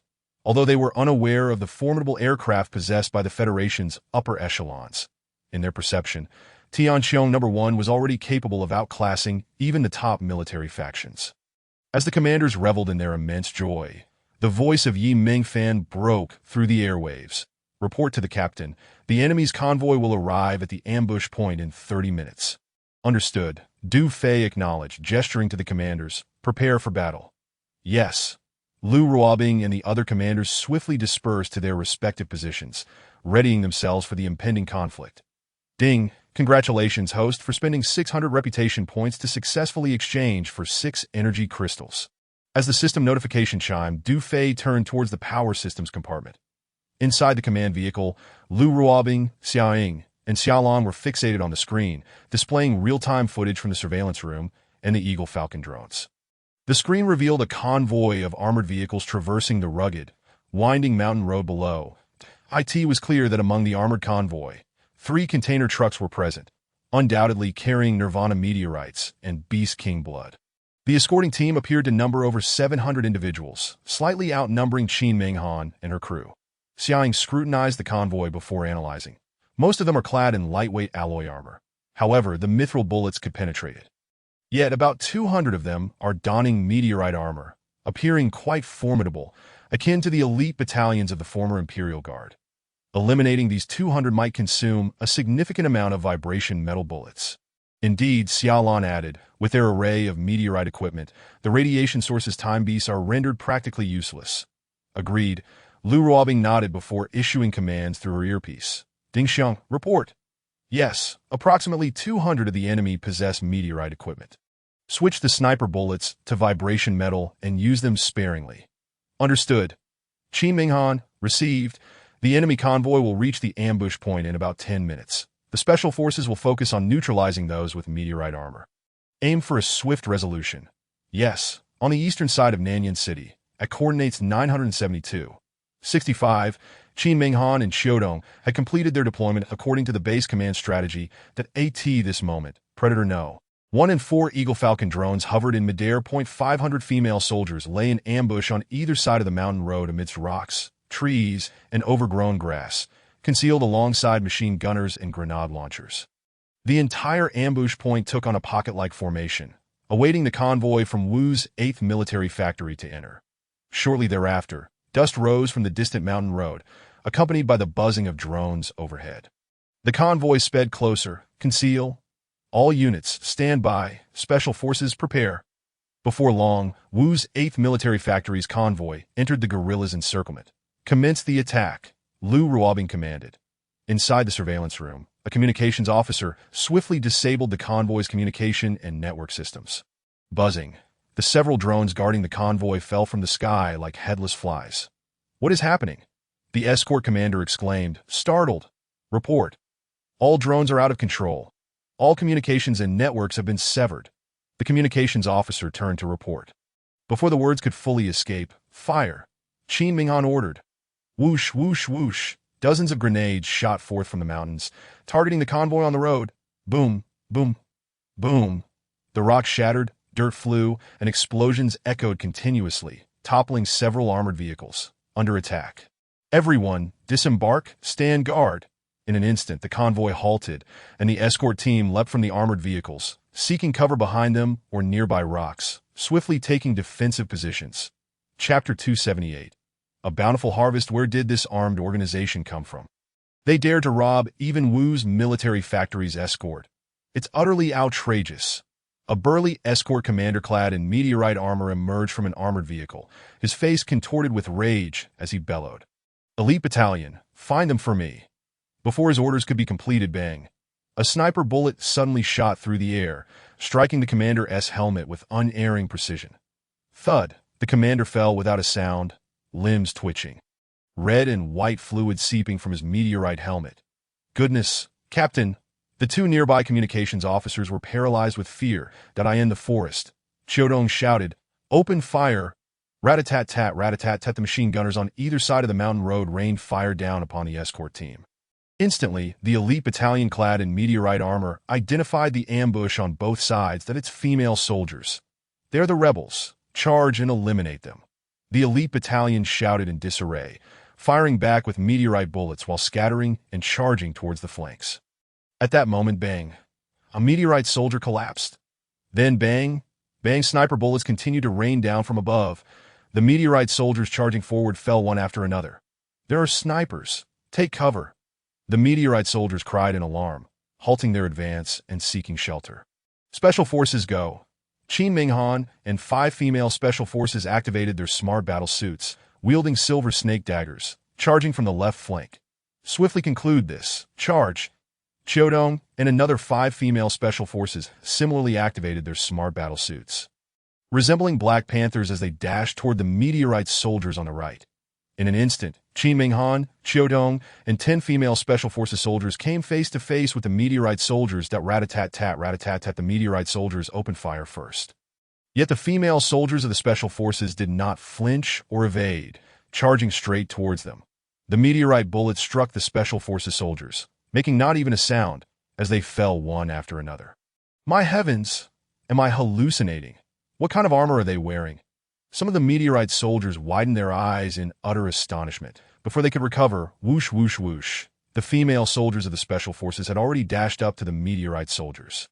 Meteorite armor, is it? One of the female soldiers tightly gripped her phantom gloves and threw a punch at a burly soldier.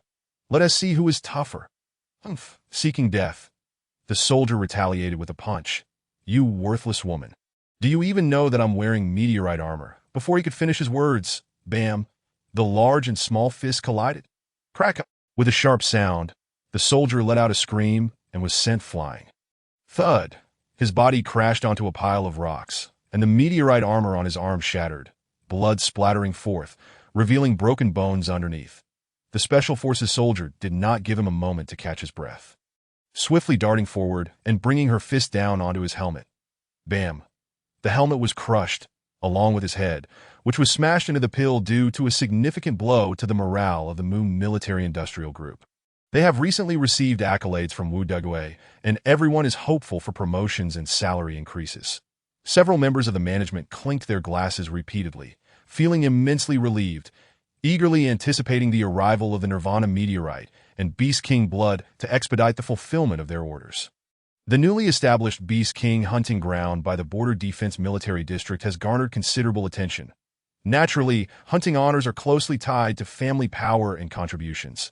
It is also one of the assessments determining whether family members can ascend to the upper echelons of the Federation. Over the years, the Wu family's influence has grown increasingly formidable, reaching unprecedented heights. It is indeed advantageous to thrive under the shade of a mighty tree. If the Wu family enters the Federation's top tier, my associates will undoubtedly rise alongside them. Ha ha ha. By the way, for this hunting ground established by the Border Defense Military District, all weapons, equipment, and ammunition are exclusively provided by us, so young Master Wu is likely to reap significant profits. The cancellation of a substantial number of orders from the Mu Military-Industrial Group by those legions is truly gratifying. One can only imagine the expression on Mu Qinshuan's face. An ant attempting to shake a tree, completely unaware of its own limitations. Indeed, the light of a firefly cannot compete with the brilliance of the full moon. Ha ha ha. As the management exchange banter, a voice from outside interrupted. Report. A messenger hurriedly entered. Reporting, Director. I have an urgent situation to discuss with you. What situation? One of the directors, holding a wine glass, inquired nonchalantly. Has the convoy returned? No, not at all. The convoy has lost contact. The messenger stammered. What? The director frowned. The convoy has lost contact. Yes, when did they lose contact? They have been out of touch for over 20 minutes. Initially, the communications room suspected they had entered a jamming zone, but they remain unreachable. What about the locator? The director pressed.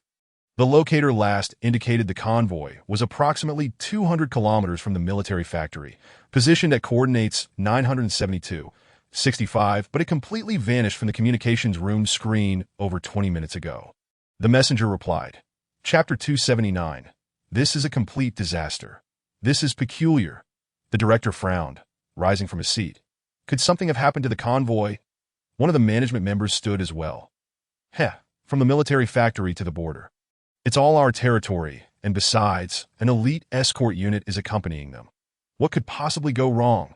Exactly, who would dare target the Wu military factory's convoy? They must be out of their minds. Two other management members scoffed, expressing skepticism. Let us not forget the recent news on the Tianyan website. The rebels have been particularly rampant. Even the temple has suffered attacks, and the cabinet has been obliterated. Furthermore, just 3 days ago, the notorious crime mine in the Revival City was not spared. Are you suggesting the convoy was attacked by rebels? Surely not. The two locations are too far apart. I find it improbable. Better to be cautious than to regret. The remaining members of the management set down their glasses, analyzing the situation. Regardless, this matter is decidedly suspicious. The director sensed the gravity of the situation. Logically, the elite escort unit responsible for the convoy would possess top-notch communication equipment with anti-jamming capabilities. They were supposed to report their status every 5 minutes during transit, and even if they entered a jamming zone, their communication devices should remain unaffected. Yet over 20 minutes have passed without a word, and the locator has vanished from the screen. Such a situation has never occurred before. The director's unease grew, and he waved his hand decisively.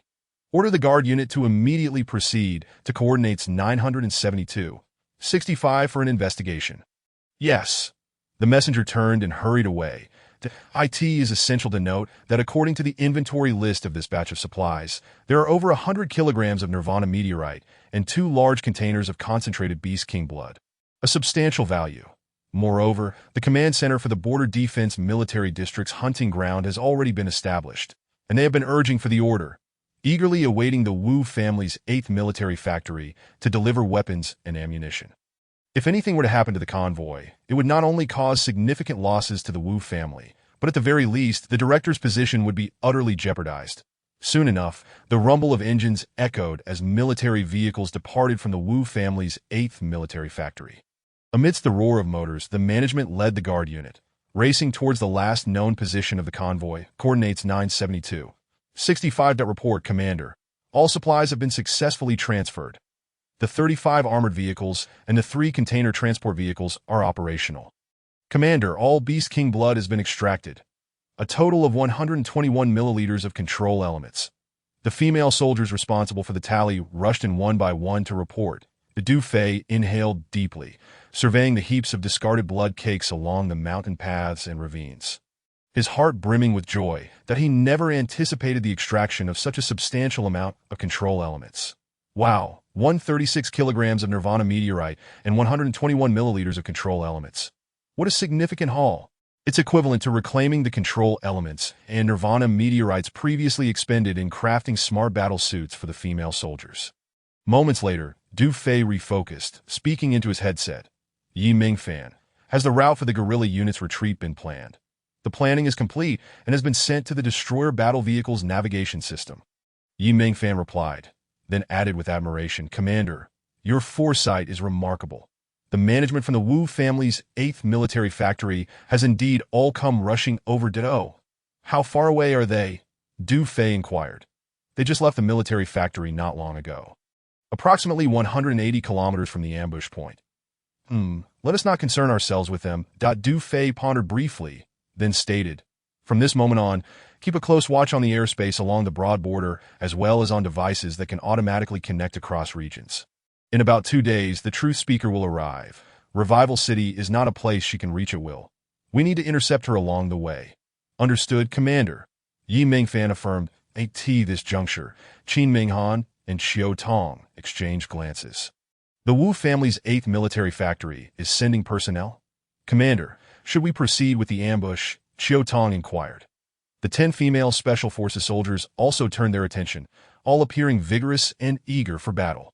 No need. Du Fei gently shook his head, smiling. Primarily, we need to keep the management from the Wu family's 8th military factory alive for now. When the time is right, eliminating them will be but a matter of a few moments. He then commanded, extract all the vibranium warheads from the corpses, then withdraw. Additionally, bring along all operational vehicles and usable meteorite weaponry and ammunition. Following the planned route, we shall relocate to the Prior Dawn Organization's old encampment. As for the armor worn by the elite unit's corpses, it is already tattered and stained with blood and flesh. Removing it would be too cumbersome. Most importantly, those armors have merely a thin coating of meteorite on the surface, with negligible vibranium content. Previous tests indicated that the vibranium content in 50 pieces of armor would scarcely suffice for crafting a single sniper round. Expending significant smelting agents to extract such a trivial amount is simply not worth it. Du Fei concluded it would be better to leave those armors for the military factory to reclaim, akin to meat left in the pot, for it wouldn't be long before the entire Wu family's 8th military factory would belong to him. Understood. Xiao Tong saluted Du Fei, then turned to issue orders. All preparations. Recover the vibranium warheads. In 10 minutes, proceed south towards the intersection of Yin and Guangming as per the planned route. As the orders were given, the armored infantry began extracting vibranium warheads, organizing their gear, and starting up the operational armored vehicles and container transport trucks along the mountain road. Before long, Qin Minghan and the others had completed their tasks. All aboard. Destination: Nanshui Bay, 300 kilometers away. Depart. The thunderous roar of battle vehicles echoed as they moved one after another under the protection of the number 1 Predator and Eaglehawk drones. Qin Minghan, Qiu Tong, and 500 armored infantry stood in unison, saluting their commander as they headed towards the previous encampment of the Dawn organization at Nanshuibei Du Fei, Sun Xiaoqian, Ganting. And others returned the salute, watching them disappear into the foothills. Return to base. Yes. With a hiss, the boarding ramp retracted, and the cabin door closed. Tianqiong No. 1 slowly ascended, subsequently activating its stealth mode, vanishing from sight. 2 hours later, the management of the Wu family's 8th military factory, accompanied by the guard unit, rushed towards the scene. Stop! All military vehicles came to a halt amidst the swirling dust. Oh my goodness. The convoy has indeed encountered trouble. They were attacked, Director. The elite unit has been completely wiped out. It appears they were struck by blunt objects. This is the end. This is truly a disaster. The factory director and several management members disembarked the vehicles, gazing at the grim scene before them, their legs turning to jelly. They beheld a dozen armored vehicles overturned by the roadside, with bloodstains scattered among the bushes, wild grass, and rocks, and corpses strewn everywhere. The elite soldiers, their armor either perforated by bullets or shattered by unknown heavy objects, lay mangled and bloody, resulting in a gruesome sight. How could this be possible? The factory director's face turned pale, his body swaying unsteadily as he leaned against a tree, muttering to himself that it was evident that the convoy had been robbed within their own territory. Which armed organization would dare to be so audacious? There exists but a singular possibility. They have encountered the rebels. Beads of sweat appeared upon the factory director's forehead, trickling down his face. Director, what kind of bullet could penetrate the meteorite armor? A member of the management, steadying his nerves, inquired as he gazed at the bullet holes in the soldier's armor, filled with confusion. Upon realizing the gravity of the situation, the director wiped the cold sweat from his brow. Quickly. Retrieve the bullets from their bodies. Understood. Several guards, trembling with trepidation, approached the lifeless forms clad in perforated armor. Before long, they returned, hands stained with blood, to report the circumstances. What? The director stood aghast. Only bullet holes. No bullets. This is exceedingly bizarre. At that moment, a member of the management pointed towards the mountain path and the piles of Beast King blood in the ravines, exclaiming with relief. Director, fortunately, the Beast King blood has not been taken. Supported by 2 guards, the director staggered to the edge of the ravine, regaining a modicum of composure. The Beast King blood is a material strictly controlled by the Federation. Those rebels lack the technology to synthesize it, rendering it useless to them, one of the management members remarked with relief. The director surveyed the surroundings and promptly commanded the guard team. First, load the Beast King blood onto the vehicles. Yes, the guards hurriedly set to work, transporting the scattered blood from the mountain path and ravines onto military trucks. Director, over 100 kilograms of Nirvana meteorite and more than 180 boxes of natural granule secret silver have been stolen. What shall we do now? Several management members encircled him. What else can we do? The director wore the countenance of one bereaved, lamenting.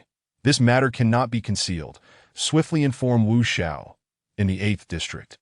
Within a lavish residence of the cabinet chairman Wu Qianming was engaged in a conversation with members of the regional family. Meanwhile, Wu Dege reclined on a leather sofa, appearing rather content. Although 3 days prior, the Revival heavy crime mining area had been attacked, inciting his ire, the substantial order secured by the Wu's 8th military factory had somewhat alleviated his frustrations. The Beast King hunting ground established by the Border Defense Military District not only promised him substantial profits, but also held the potential to significantly elevate his status within the family post mission.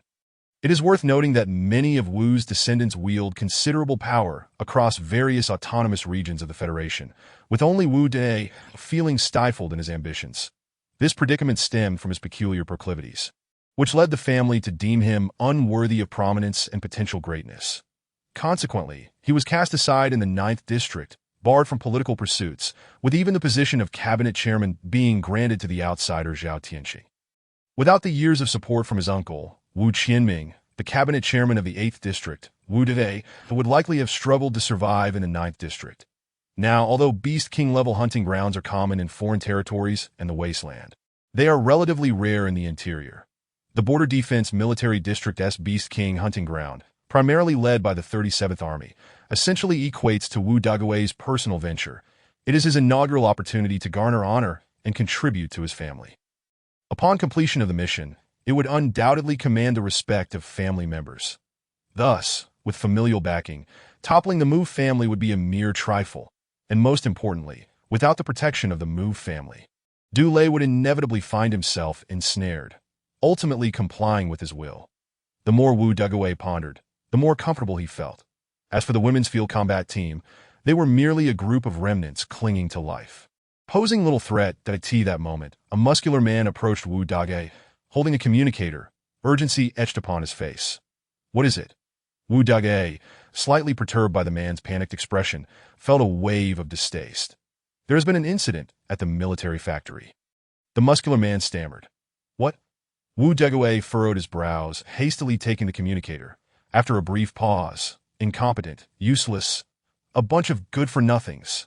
Wu Dague severed the communication, feeling as though the world was spinning. Had it not been for the muscular man steadying him, he might have collapsed. "What happened?" Wu Qinming approached, inquiring. "Uncle, we have suffered a tremendous loss." Wu Dague regained his composure and explained. "The convoy was ambushed. The elite battalion at the military factory has been annihilated, and the Nirvana meteorite and natural granule secret silver have been stolen." "What?"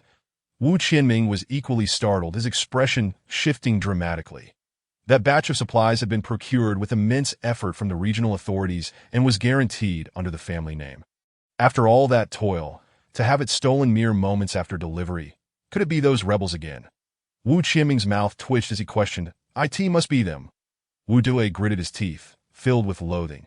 In the 9th District, aside from the women's field combat team, no organization would dare to openly confront my Wu family. "Humph, did you not claim that the rebels were lacking in strength?" Wu Qinming scoffed, his expression darkening as he regarded Wu Dague. "First, there was an incident in the cabinet, then the 109th and 121st Divisions, 3 days prior at the heavy crime mining area, and now again with the convoy transporting the Nirvana meteorite and Beast King blood. Fortunately, those 2 trucks of Beast King blood were not taken. They have safely arrived at the military factory." Wu Dague interjected. That's so? That does mitigate some losses." Wu Qinming's tone softened, feeling slightly relieved. While that batch of Nirvana meteorite and natural granule secret silver was of considerable value, he believed he could find a way to acquire more. However, the Beast King blood was another matter entirely. It required an application to the blood bank of the regional authority, with numerous military-industrial groups in line. It was uncertain when they would be able to obtain another batch.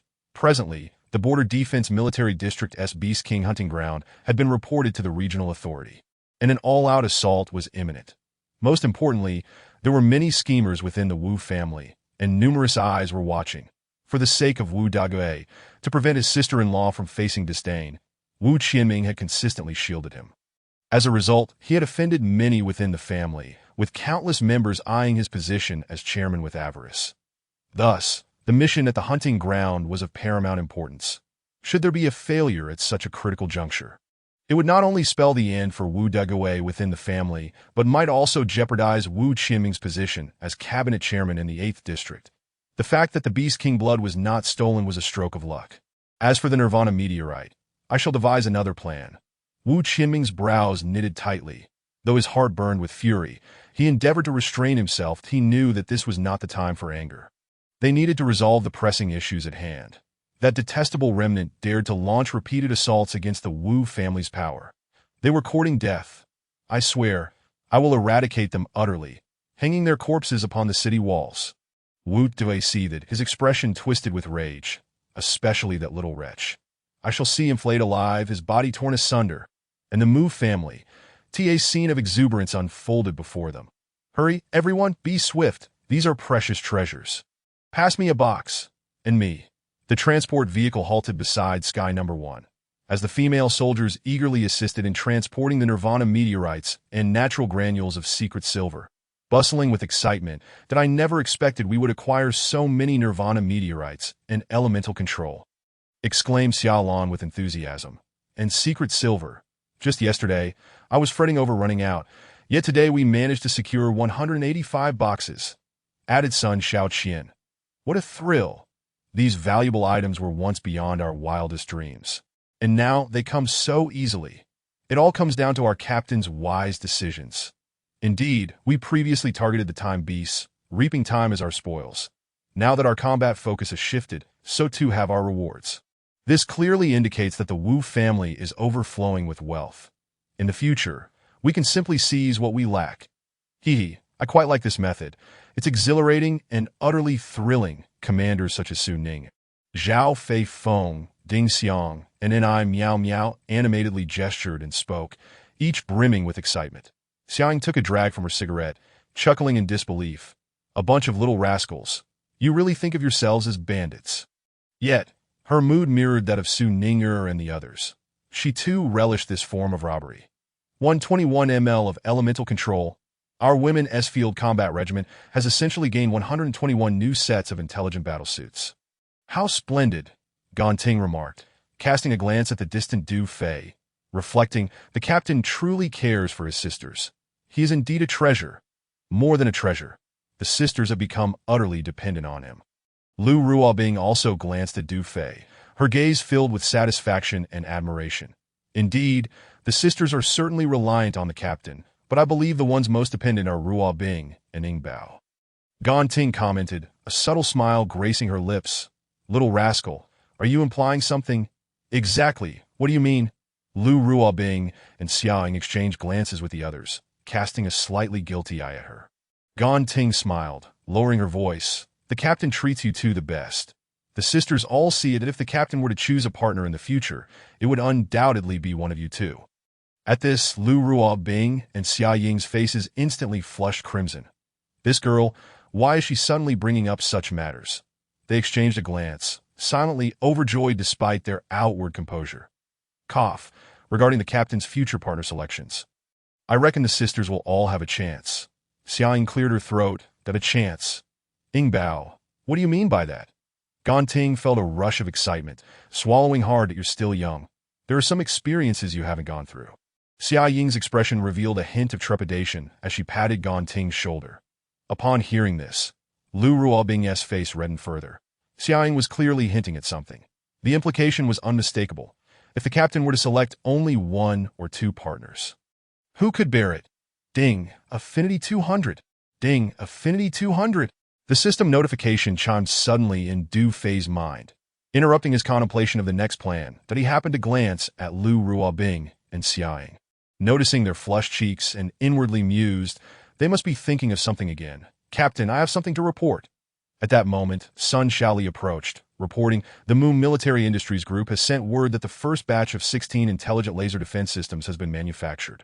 As per your instructions, they will be escorted by the Iron Blood Brigade in the coming days to the temple. Additionally, Minister Wang Jianqing has asked us to prepare. The Truth Masters will arrive in the 9th District by tomorrow morning at the latest. Understood. Inform Minister Wang that he only needs to manage the various officials on his end. There is no need to worry about the rest. Yes, Sun Shaoli responded, then continued, moreover, just now, the monitoring room intercepted a conversation between Wu Degay and the Wu family's 8th military factory. Would you like to go over? Du Fei nodded, waved to Lu Ruobing and the others, and headed directly to the monitoring room. Upon seeing this, Lu Ruobing and the other commanders followed closely behind. On the Eternal Warship, in the monitoring room, Du Fei soon entered with Lu Ruobing and the others. Captain, Deputy Captain, Yi Ming Fan and the communications female soldiers saluted the group. Thank you for your hard work. Everyone has performed excellently these past few days. Keep it up. Du Fei commended and encouraged the communication soldiers. The ITS no trouble. We will continue to strive hard. We won't let the captain and the sisters down. Receiving the captain's praise, Yi Ming Fan and the communication soldiers felt a surge of happiness. Captain, here is the recent interception of the conversation between Wu Degay and the 8th military factory. Yi Ming Fan said, opening a folder as an audio clip played. Wu Degay's furious voice filled the room. Soon, the call log concluded. Lu Ruobing furrowed her brows and immediately instructed the communications soldiers to access the Tianyan website. Indeed, in a prominent position, a news item was rapidly gaining traction. This news was the bounty announcement published by the 24th Army of the Fortress Military Division. TSK, Wu Degay really thinks highly of us. Our women-s field combat regiment has become quite renowned across the district. 10 million hours. This is likely the highest bounty in the history of the 9th District. It seems we need to give Qin Ming Han and the others a heads up. They must be cautious from now on. Indeed, there are too many factions and armed organizations eager to profit, especially with such a staggering bounty. Lu Ruobing, Xiaoying, Xiaolan, and others nodded in agreement. Captain, I have a question. Wai Ming Fan looked at Du Fei and asked, if the Wu family's 8th military factory is transporting the discarded Beast King blood back, can they really produce meteorite ammunition? Before Du Fei could respond, Sun Xiaoqian laughed. Without elemental control, what can they possibly produce? I see. Yi Ming Fan's expression brightened. The Border Defense Military Division is likely waiting for the Wu family's factory to deliver. This will certainly be entertaining. Du Fei smiled without speaking. Lu Ruobing and the other commanders looked at Du Fei, their admiration genuine. Wu Degui was likely to be in for a rough time. Captain, from what Wu Degui indicated, there will be more Nirvana meteorites sent to the Wu family's 8th military factory. Should we? Xia Ying's sentence trailed off, as Ganting's eyes sparkled with greed. We should continue to seize. Not in a hurry. Plans will follow. Du Fei gestured for Ganting to hold on, then addressed all the commanders. Tomorrow, the Truth Masters will arrive in the 9th District. Let us focus on this matter first. Afterward, he instructed Yi Ming Fan, from now on, in addition to monitoring the Wu family's influence and protecting Qin Ming Han and the others, keep a close watch on the situation along the regional borders. Understood, Captain, Yi Ming Fan replied. Then, in light of the Truth Master's arrival, Du Fei began assigning tasks to the other commanders. Sun Xiaoqian, Talia, here. Tomorrow, set aside your current tasks. Once the Truth Masters enter the 9th District border, I will need you both to accompany me on a mission. Yes. Sun Xiaoqian and Talia exchanged excited glances. Ding Xiang. Here, select another excellent sniper from your sisters to familiarize with the No. 2 Predator. If feasible, we will also use the number 2 Predator as a sniper drone. Du Fei looked at Ding Xiang and continued. Tonight, return the number 1 and number 2 Predators to assist Sky number 1 in tomorrow's operations. Yes, Captain, Ding Xiang replied confidently. Du Fei then turned to Lu Ruobing, Xiaoying, and Xiaolan, stating, I have devised a plan regarding the Truth Masters. Let us delve into it in detail tonight in the captain's quarters. All right, Lu Ruobing, Xiaoying, and Xiaolan exchanged excited glances, nodding in agreement, especially Xiaoying, who eagerly lit a cigarette, took a deep drag, and blissfully squinted her eyes. The Truth Masters are arriving tomorrow. The captain promised me this transfer. How delightful. With the tasks arranged, the remaining time was dedicated to contemplating the details that Du Fei pondered for a moment, then patted Su Ning and Zhao Fei Foam on the shoulders, smiling. Didn't you mention discovering many unknown creatures?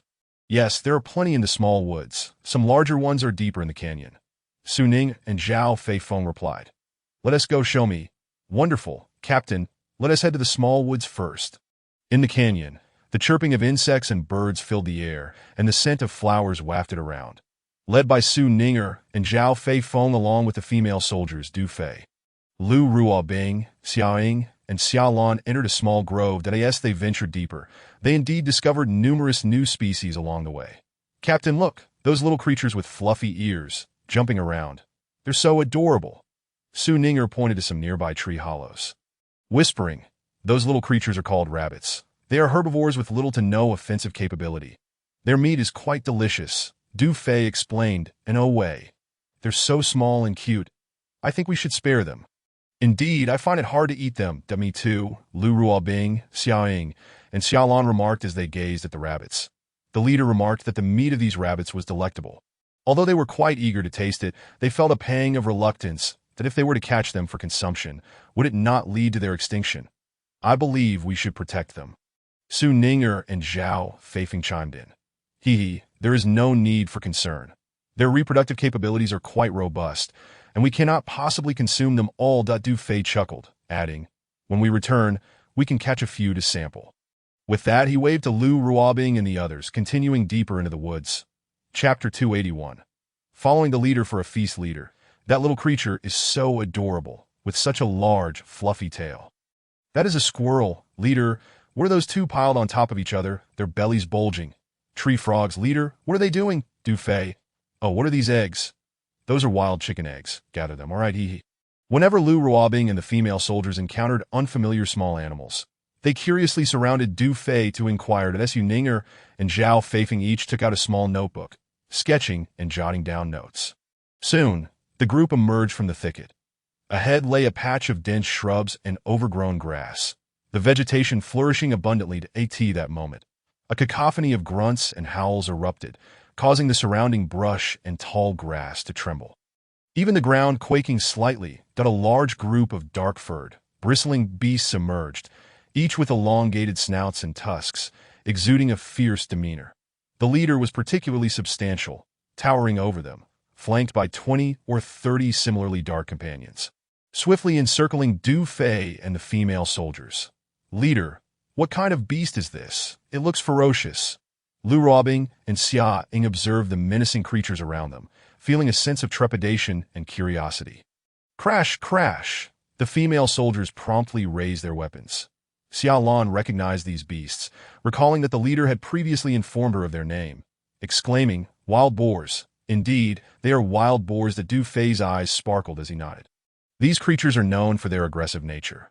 Their meat is exceptionally firm and delicious. That he then turned to the female soldiers beside him. Do not use silver bullets for hunting. Ordinary bullets will suffice. Understood, leader. The female soldiers swiftly switched to regular ammunition. At this moment, the leading wild boar shook its massive head, its bristly black fur standing on end, its powerful limbs poised, sharp tusks glinting ominously. The surrounding 20 or 30 smaller wild boars, robust and intimidating, fixed their gaze on Du Fei and the female soldiers, emitting low, menacing growls. It is worth noting that wild boars possess tough skin and formidable attack power, embodying the essence of relentless tenacity. Even a single small wild boar can be ferocious, let alone a group of such size. Moreover, these wild boars had likely lived many years, with no natural enemies apart from the mutated beasts and time beasts that lurked outside the canyon. At this moment, the wild boars perceived Du Fei and the female soldiers as intruders in their territory, inciting their ire. The leading wild boar disregarded the female soldiers, roaring to its companions, seemingly signaling them to unleash their full fury. Instantly, the surrounding boars were electrified, their eyes shining with ferocity as they began to paw at the ground. The next instant, they charged forth, revealing their menacing fangs and howling ferociously towards the female soldiers. In the canyon, they could rampage freely, reigning supreme. Yet little did they know that in the eyes of the soldiers, they were merely ill-tempered and relatively weak creatures. In terms of size, the mutated beasts and time beasts outside were several times larger than these wild boars. And in terms of attack power, they were vastly inferior. How could the female soldiers possibly fear them? Moreover, the commanders present had all undergone physical enhancements, capable of engaging the time beasts in hand-to-hand combat. Let us hold off on firing. Let us test them out. Lu Ruobing, Xia Ying, and Xia Lan declared to the female soldiers, clenching their fists. I'll go first. Xia Ying, bold and talented, exclaimed before darting towards the wild boar horde. Lu Ruobing and Xia Lan hesitated for a moment before following suit. Wait for us. Seeing this, Su Ninger and Zhao Feifeng, unwilling to be outdone, rushed after them. Bang bang! With two dull thuds, Xia Ying struck out her fists, and two wild boars emitted grunts before collapsing to the ground. Following that, a series of pain howls erupted from the wild boar group. Bang! Bang! Crack! Crack! Lu Ruobing and several other commanders weaved through the chaos, their figures darting about, fists slicing through the air. With each punch, the sound of cracking bones and anguished cries filled the air. It must be said that having undergone physical enhancements indeed proved advantageous. These wild boars were no match for Lu Ruobing and her companions. In less than 3 minutes, under the relentless onslaught of Lu Ruobing and the others, all 20 to 30 fierce wild boars lay defeated. Their limbs twitching, blood spilling from their mouths. Truly formidable, so powerful. The physical enhancements are astonishing. I'm so envy upon your arrival. You may seek out an administrator named Hussein. Very well, let us keep in touch. Meanwhile, an event of significance is unfolding within the confines of the Revival City. In the office of the management department at Outpost 83, a corpulent middle-aged man sat with his legs crossed, a cigar clamped between his teeth. listening intently to a report from a guard. Director, as per your instructions, Hussein and his band of miners have all been apprehended. None have escaped, reported the guard. Ha ha ha, splendid. Well done. The middle-aged man laughed heartily, his eyes narrowing into slits as he mused aloud. The new district chief will be arriving shortly. This shall count as a remarkable achievement on my part. This man, known as Jia Defu, was the director of the management office at Outpost 83. Just then, a woman entered, frowning as she spoke. Darling, why have you captured Hussein? This woman, though no longer young, retained her charm and ranked as the eldest among Jia Defu's 4 concubines. It is worth noting that among the many administrators at the outpost, Hussein was known for his agility of mind and warm demeanor. He often discreetly traded supplies, and whenever he profited, he would purchase small gifts to curry favor with the concubines. Despite Jia Defu's deficiencies in certain areas, Hussein had occasionally taken liberties with the concubines in private, yet they merely scolded him without taking it to heart, indicating that he maintained a good rapport with them. Thus, upon hearing that Hussein had been inexplicably captured, the eldest concubine felt a sense of curiosity and hurried over to inquire. Darling, I believe Hussein is generally a decent fellow. Surely this is not a matter of great consequence. She pleaded on his behalf. As the saying goes, one should leave a thread for future encounters. She continued. I suspect you have been receiving benefits from him recently. Jia Defu interjected, cutting her off. He then presented her with a smart tablet from his desk, stating, Behold this. This is a recent announcement from the Tianyin website. A bounty of 10 million hours for aiding in the extermination of rebels. Such a high reward. The concubine's eyes widened, her face contorted in confusion as she queried, What does this have to do with Hussein? Do take a closer look. Which faction of rebels is being sought by the 24th military district of the fortress? Jia Defu replied coldly, continuing, I have confirmed that these rebels belong to the former Irregular Women's Combat Unit, located 20 kilometers west of the outpost. They were recently stripped of their designation and have now been classified as rebels by the authorities. Hussein has procured a considerable amount of supplies for them, and those miners were previously engaged in mining for them. The fact that Hussein colluded with the rebels right under my nose is truly alarming. Upon seeing this news, I acted decisively and apprehended them all without delay. Jia Defu exclaimed, filled with self-satisfaction. Thank goodness for my keen insight. Otherwise, the consequences would have been dire. Hearing this, the eldest concubine's face reflected a flicker of fear, and she ceased her pleas. Who would have thought that Hussein would be so audacious? It was not apparent until now. She mused.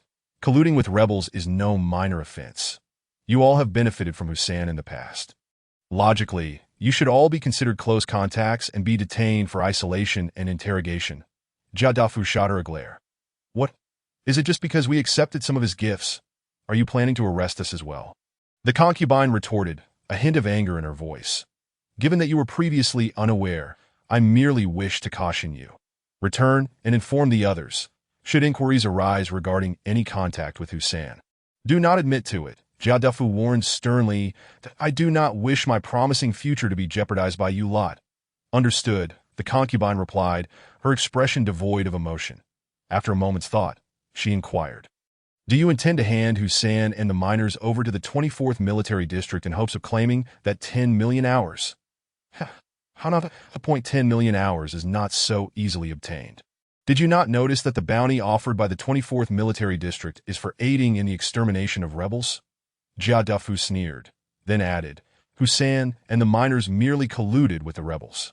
Even if I were to hand them over to the 24th military district, it is uncertain whether a reward would be forthcoming.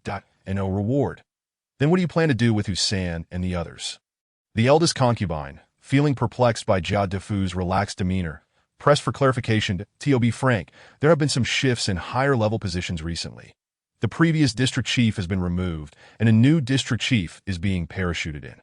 It is said that this new district chief is en route and should arrive at our outpost 83 within the hour. As the saying goes, a new official takes office with 3 fires. Naturally, this new chief will want to achieve notable accomplishments. Just consider. If I were to present Hussein and the miners to the district chief, would that not count as a significant achievement? Jia Defu declared, his confidence soaring. For such a merit, I am certain there will be generous rewards from above. Who knows? I might even be promoted, and then you shall all enjoy the fruits of my labor. The eldest concubine sighed inwardly, acknowledging that in truth, this did not greatly stir her emotions. Even if Jia Defu were to receive accolades or a promotion, it bore little relevance to her and the other concubines. Although they lived comfortably under Jia Defu's care, and the outpost was relatively secure, they were all at an age where they desired more. What could Jia Defu possibly offer them? Moreover, he was physically unappealing, with a round face and a corpulent frame. Even if his appearance were acceptable, he was lacking in all areas except for his prominent belly and a hardened heart that in essence, the concubines found their lives exceedingly dull.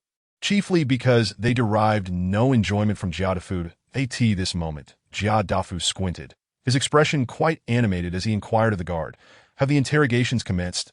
"They are currently in progress," the guard responded. "Instruct them to employ the electric whip. Should they refuse to confess, strike them until they yield. Before the arrival of the district chief, they must confess." "Yes, Director." Within the holding chamber of Outpost 83, the sounds of the electric whip echoed ominously, accompanied by agonized screams. "Will you confess or not?" "Refusing." "Are we?" "Then, you lot, step in. The director has ordered to beat them mercilessly." Several bare-chested men, panting heavily, passed the electric whip to others at that moment. Hussein and Qin Yuanshan were bound to a pillar, their skin lacerated, blood oozing and dripping from their tattered garments. In a corner, 29 miners watched the two men on the pillar, their eyes wide with rage. Each of them was tightly bound. Any movement would result in a brutal beating from the guards. "Confess to what? What crime have we committed?" Hussein gritted his teeth, the veins on his forehead bulging, directing his gaze at two of the bare-chested men. "Matsi, Baldi, I have treated you both well. Is it necessary to be so ruthless?" "Heh, brother who, this is in his eyes. These burly men were merely younger brothers. However, presently bound, they were utterly helpless." Chapter 283. "What do you take me, Hussein, for?" "I never expected brother who to be such a tough nut." "Do you still wish to escape?" "Brother who, that is but a fool's dream. You may not yet grasp the magnitude of the crime of colluding with the rebels, do you? It seems you are destined to spend your days languishing in the heavy penal mines." The burly men sported mocking smirks as they approached Hussein, wielding their thorn whips. "Brother who, we have brought you trouble." At that moment, Qin Yuanshan regained his composure and spoke up. "Brother Qin, what do you mean by that?" Hussein turned his head. "The rebels they speak of refer to the Women's Assault Brigade," Qin Yuanshan explained. "What? The Women's Assault Brigade are rebels?" Hussein was taken aback. "Am I not aware of Commander Du's character? I know the circumstances of those female soldiers well. If they are rebels, then the world is filled with rebels. This must be a grave misunderstanding from above." He shook his head vehemently. "Impossible. Absolutely impossible. To claim the Women's Assault Brigade are rebels is something I would never believe, even at the cost of my life. It's futile. The higher-ups have already convicted them," Qin Yuanshan replied, shaking his head. "Fully aware of the situation at hand. Commander Du has treated me and my brothers well, even considering us as kin. Now that we have fallen to this state, my brothers and I harbor no grievances. Yet it has brought unwarranted disaster upon you. Brother, who did I propose that we take on this charge ourselves? They merely seek to curry favor with the higher-ups, as long as someone accepts the blame. It suffices that we will testify that this matter has nothing to do with you. You are one of ours, and I believe they will show leniency." Before Qin Yuanshan could finish, Hussein glared. "Brother Chun, what do you take me, Hussein, for? I am but a solitary individual, while you are 30 strong. If anyone is to bear the blame, it shall be me. Moreover, Commander Du entrusted me with the care of you all. While I may not be a paragon of virtue, I do possess a sense of loyalty." As he spoke, he raised his chin and addressed the approaching burly men. "Matsi, Baldi, let me ask you, is it imperative that someone must bear the charge of colluding with the rebels?" "Indeed, it is a direct order from the director," Baldi replied. "Very well, I shall accept the charge of colluding with the rebels. But this matter has nothing to do with these miners. They are merely unfortunate souls toiling for survival." Hussein softened his tone. "I am willing to confess, to shoulder all the blame. I hope you gentlemen will remember our past camaraderie and spare these miners, letting them go, if you would be so kind." As his words fell, Matsi, Baldi, and the other burly men exchanged glances, a sly grin creeping across their faces. Just then, a guard entered, approaching the group and whispering, The director has informed us that the new district chief has arrived outside the outpost and requests that you expedite the interrogation. Good, good, rest assured, director. We have made progress on our end. The burly men nodded eagerly. That is reassuring. The guard turned to leave. Matsi stepped forward, his smile devoid of warmth. Brother Who, you are aware we lack the authority to release these miners. Only the director can do so. Since you are willing to accept the blame, that simplifies matters that we have discussed it and can absolve these miners of guilt, which would expedite their freedom. As he spoke, Matsi produced a pre-prepared confession document and presented it to Hussein. Go ahead, write it down, and just sign your name. Brother Who, do not. Qin Yuanshan attempted to intervene, but before he could finish, a whip cracked down. Qin Yuanshan cried out in agony as the whip tore through flesh. Stop, Hussein shouted angrily at the burly man, then turned to Matsi. You must keep your word. Do not further torment them. I will write it. Fear not, Brother Who. I, Matsi, am a man of my word. Matsi grinned deceitfully, exchanging glances with his companions. As the ropes were loosened, Hussein gritted his teeth and began to write. Before long, the confession was complete, and after signing his name, Hussein was bound once more. The next moment, go inform the director that Hussein has confessed. Matsi laughed triumphantly, then turned his attention to Qin Yuanshan and the miners. His expression shifting. Now it's your turn. All of you better write a confession as well. Matsi, what do you mean? Hussein shot up, roaring. How can you still consider yourself human? You are nothing but a beast. Crack, another whip lashed out. Hussein screamed, gritting his teeth in pain. Chapter 284. The arrival of Chun Chingahe. What credibility can you speak of with someone as good as dead? Matsi, Baldy, and the other burly men erupted into laughter. I curse your very existence. Hussein's forehead throbbed, veins bulging as he ground his teeth in fury, wishing to break free and exact vengeance upon these scoundrels. Qin Yuanshan and the miners shared in this deep-seated rage, their eyes reflecting helplessness and despair. Meanwhile, outside Outpost 83, the wheels rolled and dust billowed. Boom, boom, boom. In the forefront were a fleet of iron-armored vehicles, followed by several transport trucks laden with iron-armored soldiers. Hastening towards Outpost 83 AT this moment, seated in the central armored command vehicle, were two middle-aged men. One was in his 30s, with a resolute demeanor that exuded a sense of composure and efficiency. He was none other than the newly appointed commander of the Imperial Guard, Su Zhong. The other man appeared to be in his 40s, with a somewhat gaunt face, giving off an air of calmness intertwined with refinement.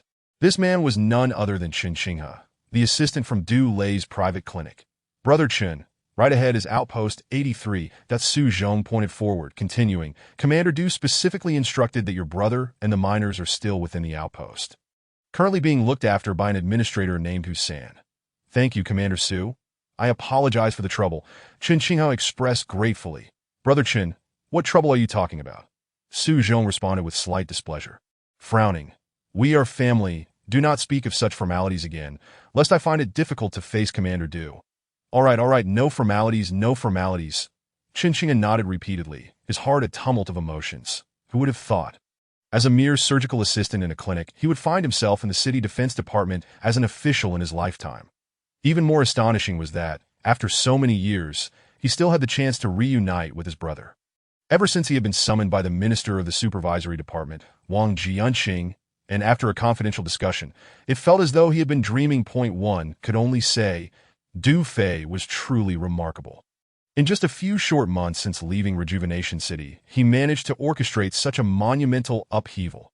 Grateful to Brother Lei for not forgetting his life-and-death brother, Chen Qinghe was filled with mixed emotions.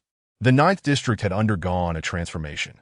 Now that he had been entrusted with such a significant responsibility, he was determined to contribute his utmost for Du Fei, even at the cost of his own life.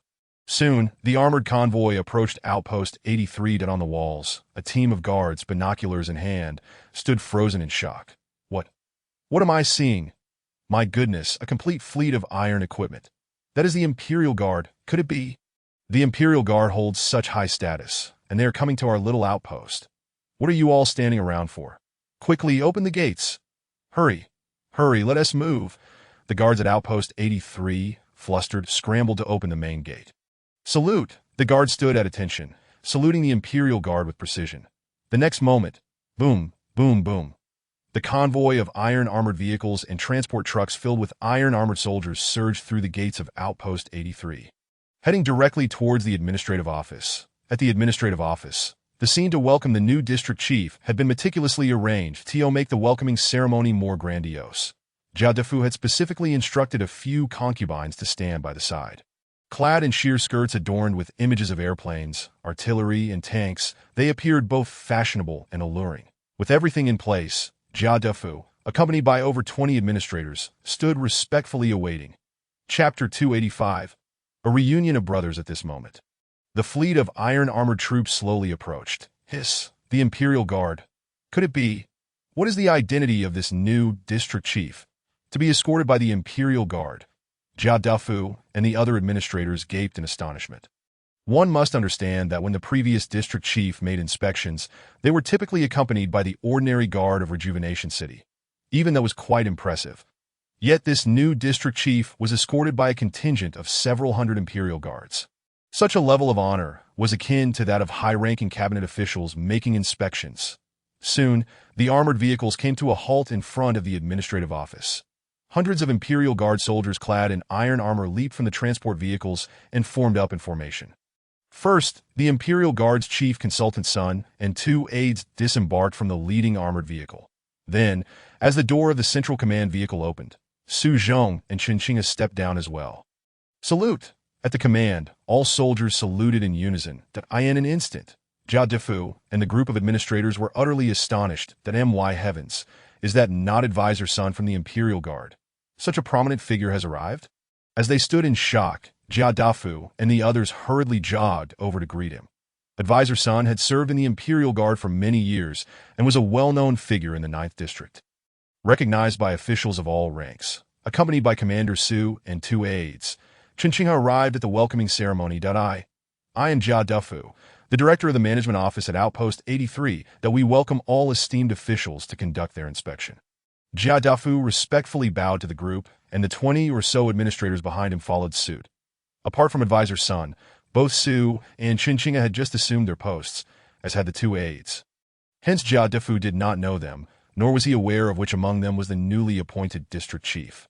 However, he and the other administrators believed that the mere fact that Advisor Sun personally accompanied this new district chief indicated that the latter's background was undoubtedly formidable. So, you are the director of this outpost? Advisor Sun inquired, directing his gaze towards Jia Defu. Why, yes. Jia Defu stammered in response. Excellent, allow me to introduce you. Advisor Sun adjusted his glasses, extending his hand respectfully towards Su and Chen, saying, "This is Commander Su, the Supreme Commander of the Imperial Guard, and this is the newly appointed District Chief of the Southern Rejuvenation District." District Chief Chen continued, "Today, Commander Su and I are accompanying District Chief Chen for an inspection and to attend to some matters." Upon hearing this, Jia Defu and all the administrators present were rendered speechless, their legs turning to jelly. Heavens. They had initially thought Advisor Sun was the most significant figure among them, but little did they expect that one of them was the Supreme Commander of the Imperial Guard. Moreover, Advisor Sun and Commander Su had specifically come to accompany this district chief for an inspection. This clearly indicated how formidable this new district chief must be. At that moment, Chen surveyed the administrators and asked Jia Defu, "Are they all the administrators of the outpost?" "Yes, District Chief," Jia Defu replied cautiously. All the administrators bowed and nodded in unison. "Which one of you is Husan?" Chen inquired, scanning the room. This. Everyone was taken aback. Husan?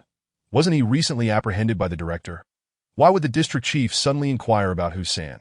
Jia Defu was also momentarily stunned, then seemed to grasp the situation. It must be that Husan had colluded with the rebels, alarming the higher-ups. The reason the district chief was so eager to inquire about this individual upon arrival was evidently to make a decisive move as a new official. With this thought, Jia Defu felt a surge of excitement, relieved that he had the foresight to obtain Husan's confession in advance for the district chief. What did this signify? It meant a great achievement. In that instant, he envisioned a grand door inscribed with the words "Brilliant Future" swinging open, allowing him to ascend to greatness. Meanwhile, Chen noticed that all the administrators were exchanging blank stares. With no one responding, and he grew somewhat puzzled, frowning, he asked again, "What? Is there no one named Hussein? Jia Defu hurriedly replied, yes, there is such a person, but I have already captured him. What? Chun Qingha was taken aback. Looking at Jia Defu, you have captured Hussein? Su Zhong, advisor's son, and the two aides also turned their attention to Jia Defu, their brows furrowing in unison. Yes, District Chief, he affirmed, seeing the unusual expressions on the faces of the esteemed officials present. Jia Defu felt a surge of joy and continued, Hussein has colluded with the rebels, committing crimes against humanity and the Federation. After interrogation, he has already confessed. Saying this, he took a confession document from the guard and respectfully handed it to Chun Qingha. Furrowing his brow, Chun Qingha accepted the confession, while Su Zhong and advisor's son hurriedly leaned in to take a glance. Where is Hussein now? Su Zhong asked in a low voice, in response to the commander. Hussein is being held in the outpost detention room, along with a group of miners who are his accomplices that we are currently interrogating them, Jia Defu answered, bowing with a sycophantic demeanor, then added proudly. Rest assured, esteemed officials, those lowly peasants should soon confess. Upon hearing this, Chun Qingha, Su Zhong, advisor's son, and the two aides were all taken aback. Vice Commander Liu, Vice Commander Zhao, yes, hurry to the detention room and bring everyone over. Advisor's son commanded immediately. Understood. The two aides responded, signaling to a unit of the Imperial Guard. Third Company, come with us. In the next moment, the two aides led a squad of Imperial Guards, swiftly boarding vehicles. Vroom, vroom, vroom. Several transport vehicles roared to life, tires screeching against the ground, speeding towards the outpost detention room. At this moment, all the administrators present watched the rapidly disappearing convoy with confusion, unable to comprehend the intentions of these esteemed officials. Jia Defu, too, was somewhat bewildered, wondering if the officials intended to bring Hussein and the others over for an on-site interrogation. After pondering, Jia Defu forced a smile reminiscent of a blooming chrysanthemum and bowed, saying, esteemed officials, there is no need to trouble the Imperial Guard, that if you wish to interrogate those lowly peasants on site, just give the order, and I can send someone to bring them. Silence, advisor's son rebuked sharply. Glaring at him, Jia Defu broke out in a cold sweat, hastily retreating to the side. Instantly, the atmosphere turned silent, with the sound of a pin drop audible. All the administrators and the accompanying ladies dared not breathe a word. They could not fathom why advisor's son had suddenly lost his temper at Jia Defu. Furthermore, the expressions of the district chief and Commander Su appeared quite grim, which was somewhat intimidating. Jia Defu cautiously wiped the sweat from his brow, feeling somewhat dazed. What was happening? It seemed he had not done anything wrong. Where had things gone awry? Approximately 10 minutes later, vroom, vroom, vroom, the transport vehicles returned. Chun Qingha, Su Zhong, and advisor's son turned their gazes towards them. Involuntarily narrowing their eyes, from a distance, they could see that one of the transport vehicles was filled with miners, their clothes tattered, and their bodies covered in blood. Soon, the vehicles came to a halt. Soldiers helped the miners down one by one to report, everyone from the detention room has been brought over, including several interrogators. Two aides ran forward and reported, "Is everyone unharmed?" Su Zhong inquired. Fortunately, we arrived in time. Those miners were being subjected to severe torture, but they are currently out of danger. Vice Commander Liu responded. Su Zhong and advisor's son exchanged glances, both feeling relieved. Meanwhile, Chun Qingha's face grew taut as he searched among the miners with a look of urgency. Soon, a weathered face came into view, and he trembled. Chun Yuanshan. Among the miners, Chun Yuanshan lifted his head, first stunned, then his eyes widened. Brother! In the next moment, Chun Qingha hurried over, supporting Chun Yuanshan as he examined the numerous wounds adorning his brother's body. In an instant, tears blurred Chun Qingha's vision as his lips quivered. Yuanshan, you have suffered. Brother, it really is you to what happened. Chun Yuanshan stammered in excitement. He first glanced at the fully armed Imperial Guards around him, then at Chun Qingha, feeling as though he were in a dream. Yuanshan, with your brother here, everything will be all right. Everything will be all right. Chun Qingha reassured, patting the back of his brother's hand, that he then slowly turned around. His expression suddenly turning cold, a flicker of murderous intent erupting beneath his cultured and refined exterior.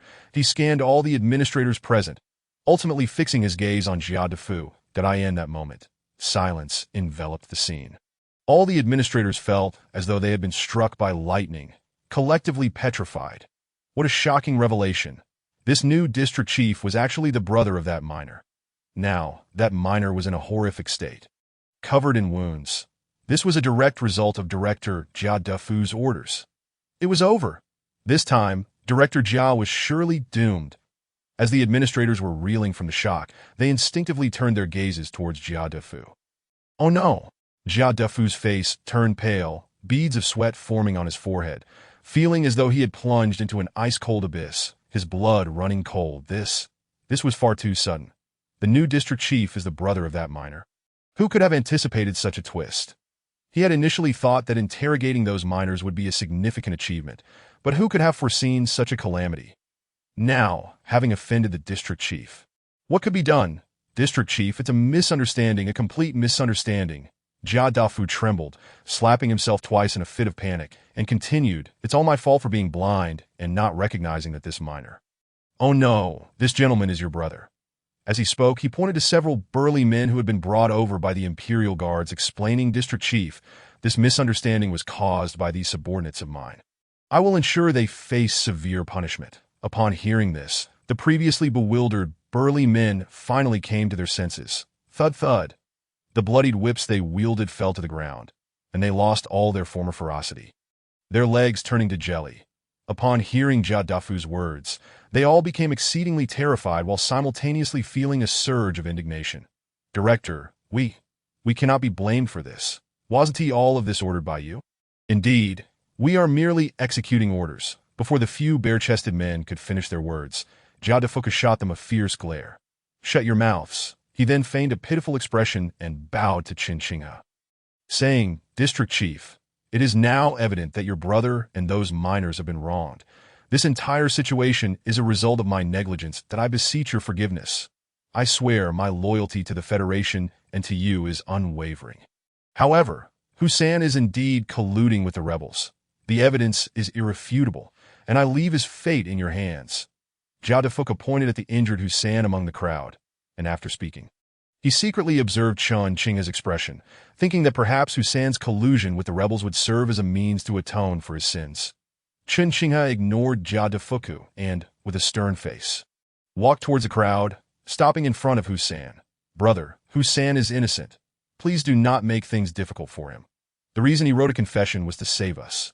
Qin Yuanshan hurriedly stepped forward and recounted how they had been subjected to severe torture in the detention room, and how Hussein had taken the blame for the miners, among other occurrences. After listening, Qin Qinghe took a deep breath. He patted Hussein's shoulder and, filled with gratitude, said, Thank you for taking care of my brother and the others. You have suffered. No, it was nothing. Hussein stammered, flustered in the presence of such a high-ranking official. Qin Qinghe smiled at him, turned around, and nodded at Su Zhong and Advisor Sun the next moment. Bring them in. Advisor Sun commanded without hesitation, gesturing. Arrest this management office's director, Jia Defu, and those few assailants, and take them to the detention room. Yes, a squad of soldiers swiftly sprang into action, immediately apprehending Jia Defu and the few bare-chested men. Jia Defu shouted in terror, My lord, this is a misunderstanding. It's all a mistake. Crack. A soldier swung the butt of his rifle and struck Jia Defu on the forehead, knocking him unconscious on the spot. Two soldiers then dragged him away, tossing him onto the transport vehicle. The other bare-chested men were utterly terrified that we are innocent. My lord, we are wronged, among them. One with pockmarks and a bald man shouted their innocence. Before they could utter another word, two soldiers swung their rifles at their mouths. Crack, crack, with their front teeth shattered, the pockmarked man and the bald man were left bleeding profusely, their voices silenced. The remaining bare-chested men, initially ready to protest, quickly fell silent upon witnessing the soldiers' brutality, obediently boarding the vehicle. As the soldiers barked commands, the few bare-chested men were soon loaded onto the transport vehicle. Vroom vroom. The vehicle roared to life, heading back towards the detention room of the base. Chapter 286. Surviving great calamities brings great fortunes with Jia Defu, the director of the management office at Base 83, and the few bare-chested interrogators taken away. All the administrators present felt a chill run down their spines, trembling in fear, afraid to utter a sound. It was clear that Jia Defu was finished. It was no joke. The newly appointed district chief held authority over the 4 bases in the southern part of Revival City and had the power to appoint or dismiss all management office directors. Jia Defuku's fate was seen as entirely normal in the eyes of all administrators that high-ranking officials of the Federation often wielded immense power, capable of dismissing subordinates without reason, merely based on their mood. Furthermore, considering that Jia Defuku had so brutally beaten the new district chief's brother and falsely accused him of colluding with rebels, even if that brother had truly been guilty of such collusion, could this new district chief not suppress the matter? Jia Defuku had effectively dug his own grave. How could he expect a favorable outcome? The administrators remained motionless, each silently praying, "May the gods bless us. If I emerge unscathed from this, I will never err again. If I can retain my position, I will surely perform well in the future. If I am captured, may the gods protect my 3 wives and 2 daughters from any repercussions." They hoped that the punishment meted out to Jia Defuku and the bare-chested men would quell the new district chief's wrath, allowing them to remain safe and secure in their roles. Otherwise, if they were expelled from the base, it would be a dire situation, with nowhere to turn for survival. At that moment, the concubines of Jia Defuku were in a state of shock. The eldest concubine's face had turned pale, while the other 3 were trembling, completely paralyzed by fear. "Brother Chun, how shall we handle Jia Defuku and the others?" Su Zhong gazed at the departing transport vehicle, turning to Qinqingha. Qinqingha exhaled slowly and whispered, "I believe we should consult with Commander Du regarding this matter." Understood. Su Zhong nodded, then walked towards the armored command vehicle, picking up the communicator. "This is Su Zhong, calling Commander Du." Soon the channel connected. "Commander Du, we have arrived at Base 83. A situation has arisen here. Ditto, what is it?" Du Fei's voice came through the communicator. Su Zhong recounted the unexpected events involving Husan and Chen Yuanshan. "How are their injuries?" Du Fei inquired. "Nothing serious, just superficial wounds. They should recover with some rest," Su Zhong replied, then asked, "How should we deal with Jia Defuku, the director of the management office at Base 83? You may handle it as you see fit." Du Fei responded after a moment of contemplation, adding, "Chen Yuanshan is quite knowledgeable about mining operations. Once the mine begins construction, let him be responsible for recruiting miners and overseeing the extraction of secret silver. As for Husan, he appears to be quite loyal. Perhaps you could arrange a position for him. You may manage these matters as you deem appropriate." Understood. The communication was cut off. Su Zhong stepped down from the armored command vehicle. "What did Commander Du say?" Qinqingha, an advisor son, approached and inquired. "He has granted us full authority to decide." Su Zhong relayed the conversation to both men. Qinqingha and advisor son nodded in agreement. The 3 then briefly discussed their course of action. After their deliberation, Qinqingha ascended the platform before the gathered administrators, who all stood at attention, silent as the grave. "As your district chief, I am known for my clear-cut rewards and punishments. There is no need for you to be anxious. Today, you have all witnessed the events that transpired. Director Jia Defuku, in his pursuit of personal gain, resorted to deceit and fabricated accusations through severe torture. His actions are grave, and his conduct is inexcusable. Therefore, I have decided to relieve Jia Defuku of his duties as the director of the management office at Base 83, confiscate all his personal assets, and proceed with further actions. Next, I would like to announce an appointment." Qinqingha's gaze swept across the administrators, finally resting on Husan. Upon thorough investigation, Husan, an administrator of Base 83, exhibits practicality, diligence, remarkable capability, and outstanding performance. I hereby appoint Husan as the director of the management office at Base 83, effective immediately." As the words fell, a soft murmur rippled through the crowd. Did we hear correctly? Husan has been appointed as the director? How unexpected. Husan has turned misfortune into fortune. What incredible luck. This is truly a leap to greatness. All the administrators looked at Husan with a mix of surprise, envy, and complex expressions. Meanwhile, Husan stood completely stunned. "What? I have been appointed as the director. Is this a dream?" Coming to his senses, Husan was overwhelmed with excitement, repeatedly thanking Qinqingha. Thank you.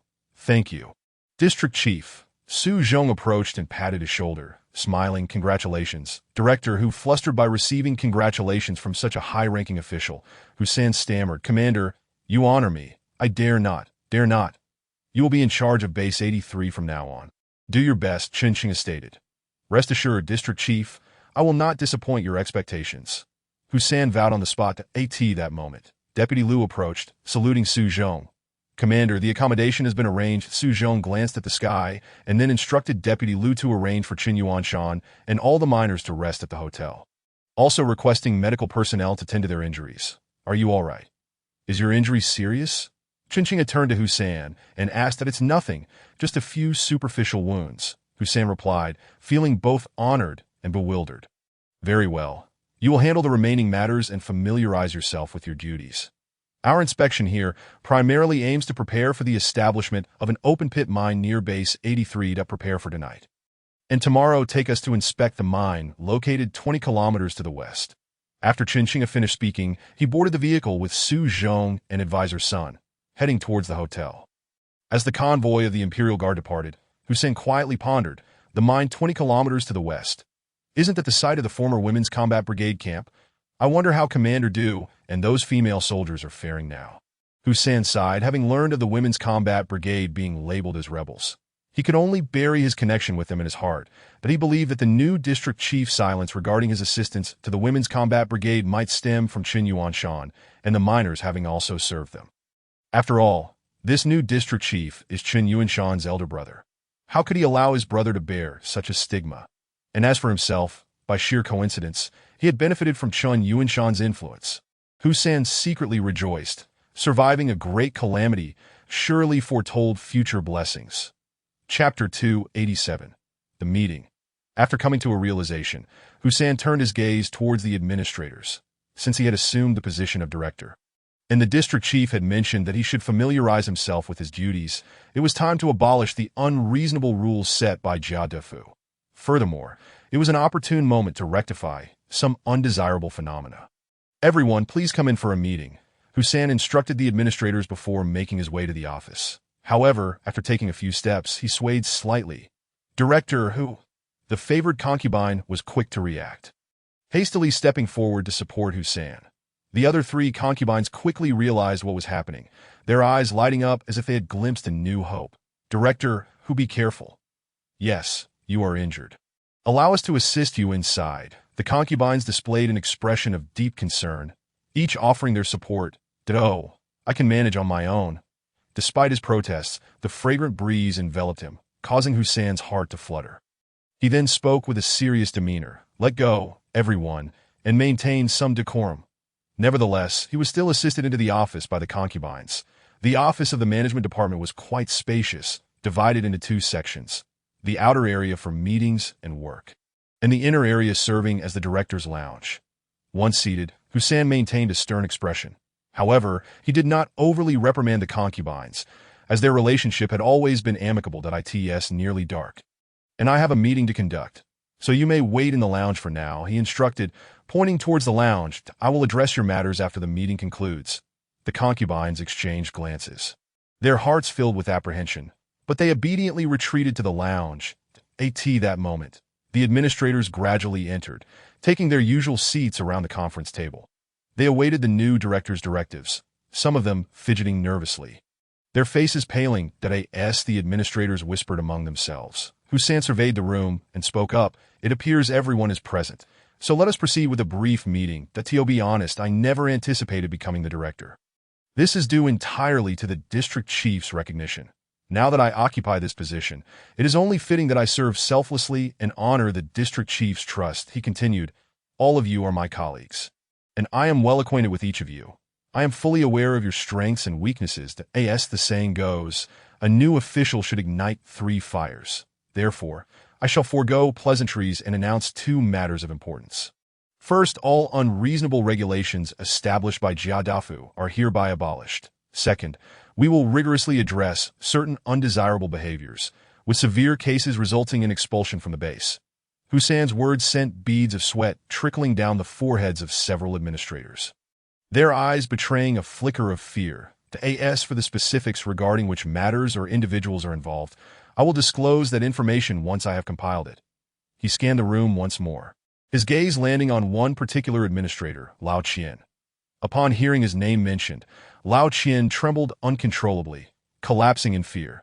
"Director Hu, I was forced to serve as Jia Defu's steward during your discussions with the concubines." "Oh no, I swear I never informed Jia Defu." Lao Qian's voice quavered. I regret serving as his steward. I had no choice. Regardless, I was wrong, and I beg you not to expel my family from the base. I will leave. I'll go. Lao Qian, with tears in his eyes, removed his uniform and dejectedly headed for the exit. It was no surprise. He had witnessed Hussein's inappropriate interactions with the concubines while serving Jia Dafu.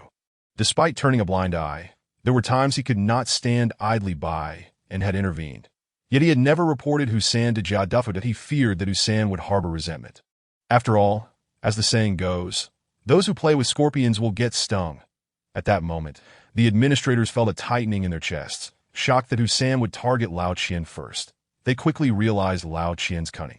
By voluntarily leaving the base, he might save his family's lives. However, as they contemplated their own predicaments, anxiety enveloped them. Just then, a sudden sound echoed. Smack. Lao Qian's arm was seized by Hussein. Director Hu. Lao Qian's face turned even paler. His voice trembling, I accept my punishment and will leave the base. Please, for the sake of my 80-year-old mother and my 2 daughters, do not expel them. I implore you. Where do you think you're going?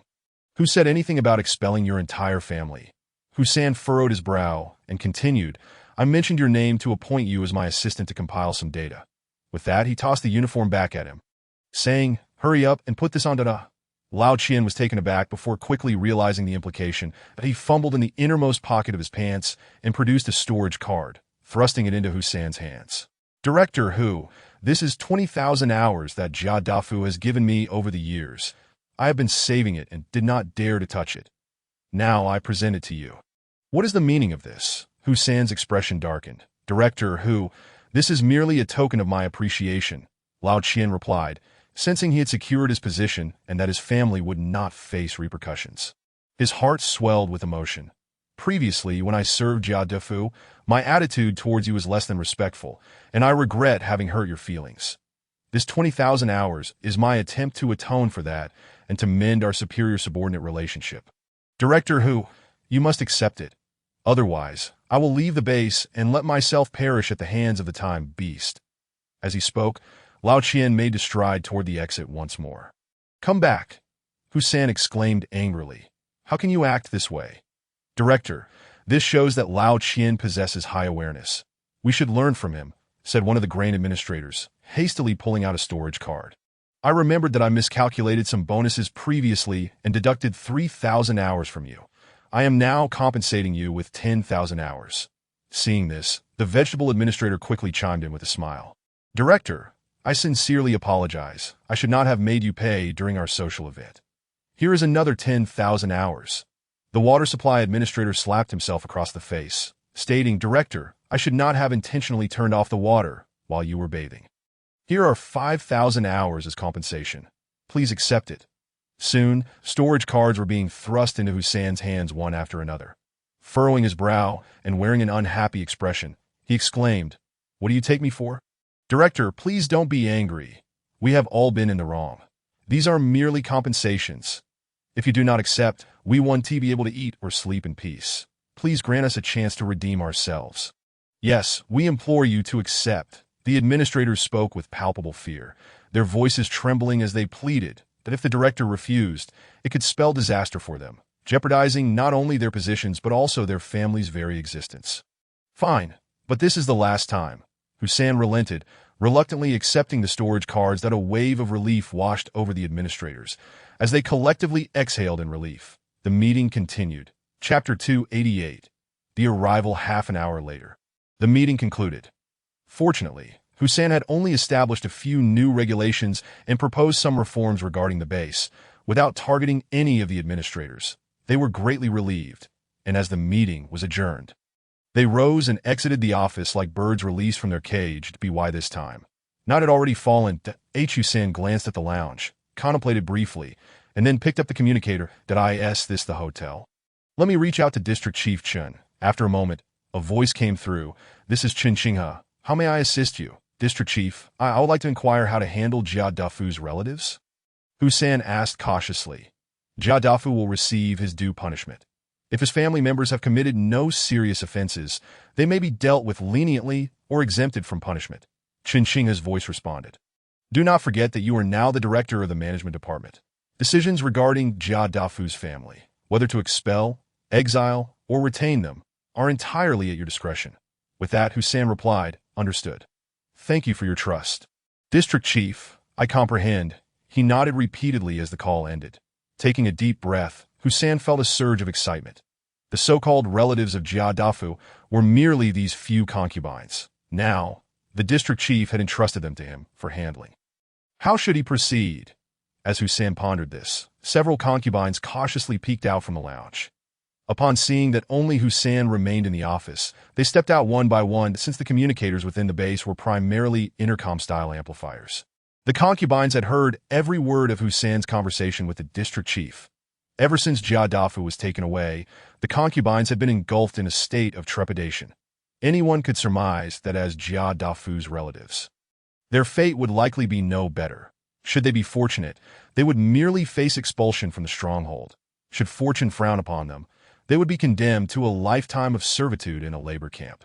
Just moments ago, upon overhearing the conversation between Hussein and the district chief, several concubines came to a realization. Their fates now rested firmly in Hussein's hands, with life and death hinging entirely on his decisions. Although they could not ascertain how Hussein would choose to deal with them, a flicker of hope ignited within their hearts, for the bonds they shared still lingered. Despite Hussein's previous dishonesty towards them, his failures were merely a fade to mislead others, especially in broad daylight. Furthermore, they had subtly suggested evening strolls in the small grove, yet it was Hussein's lack of courage that thwarted any potential rendezvous. Director Hu, have you concluded your meeting? The concubines approached cautiously, their demeanor exuding utmost respect.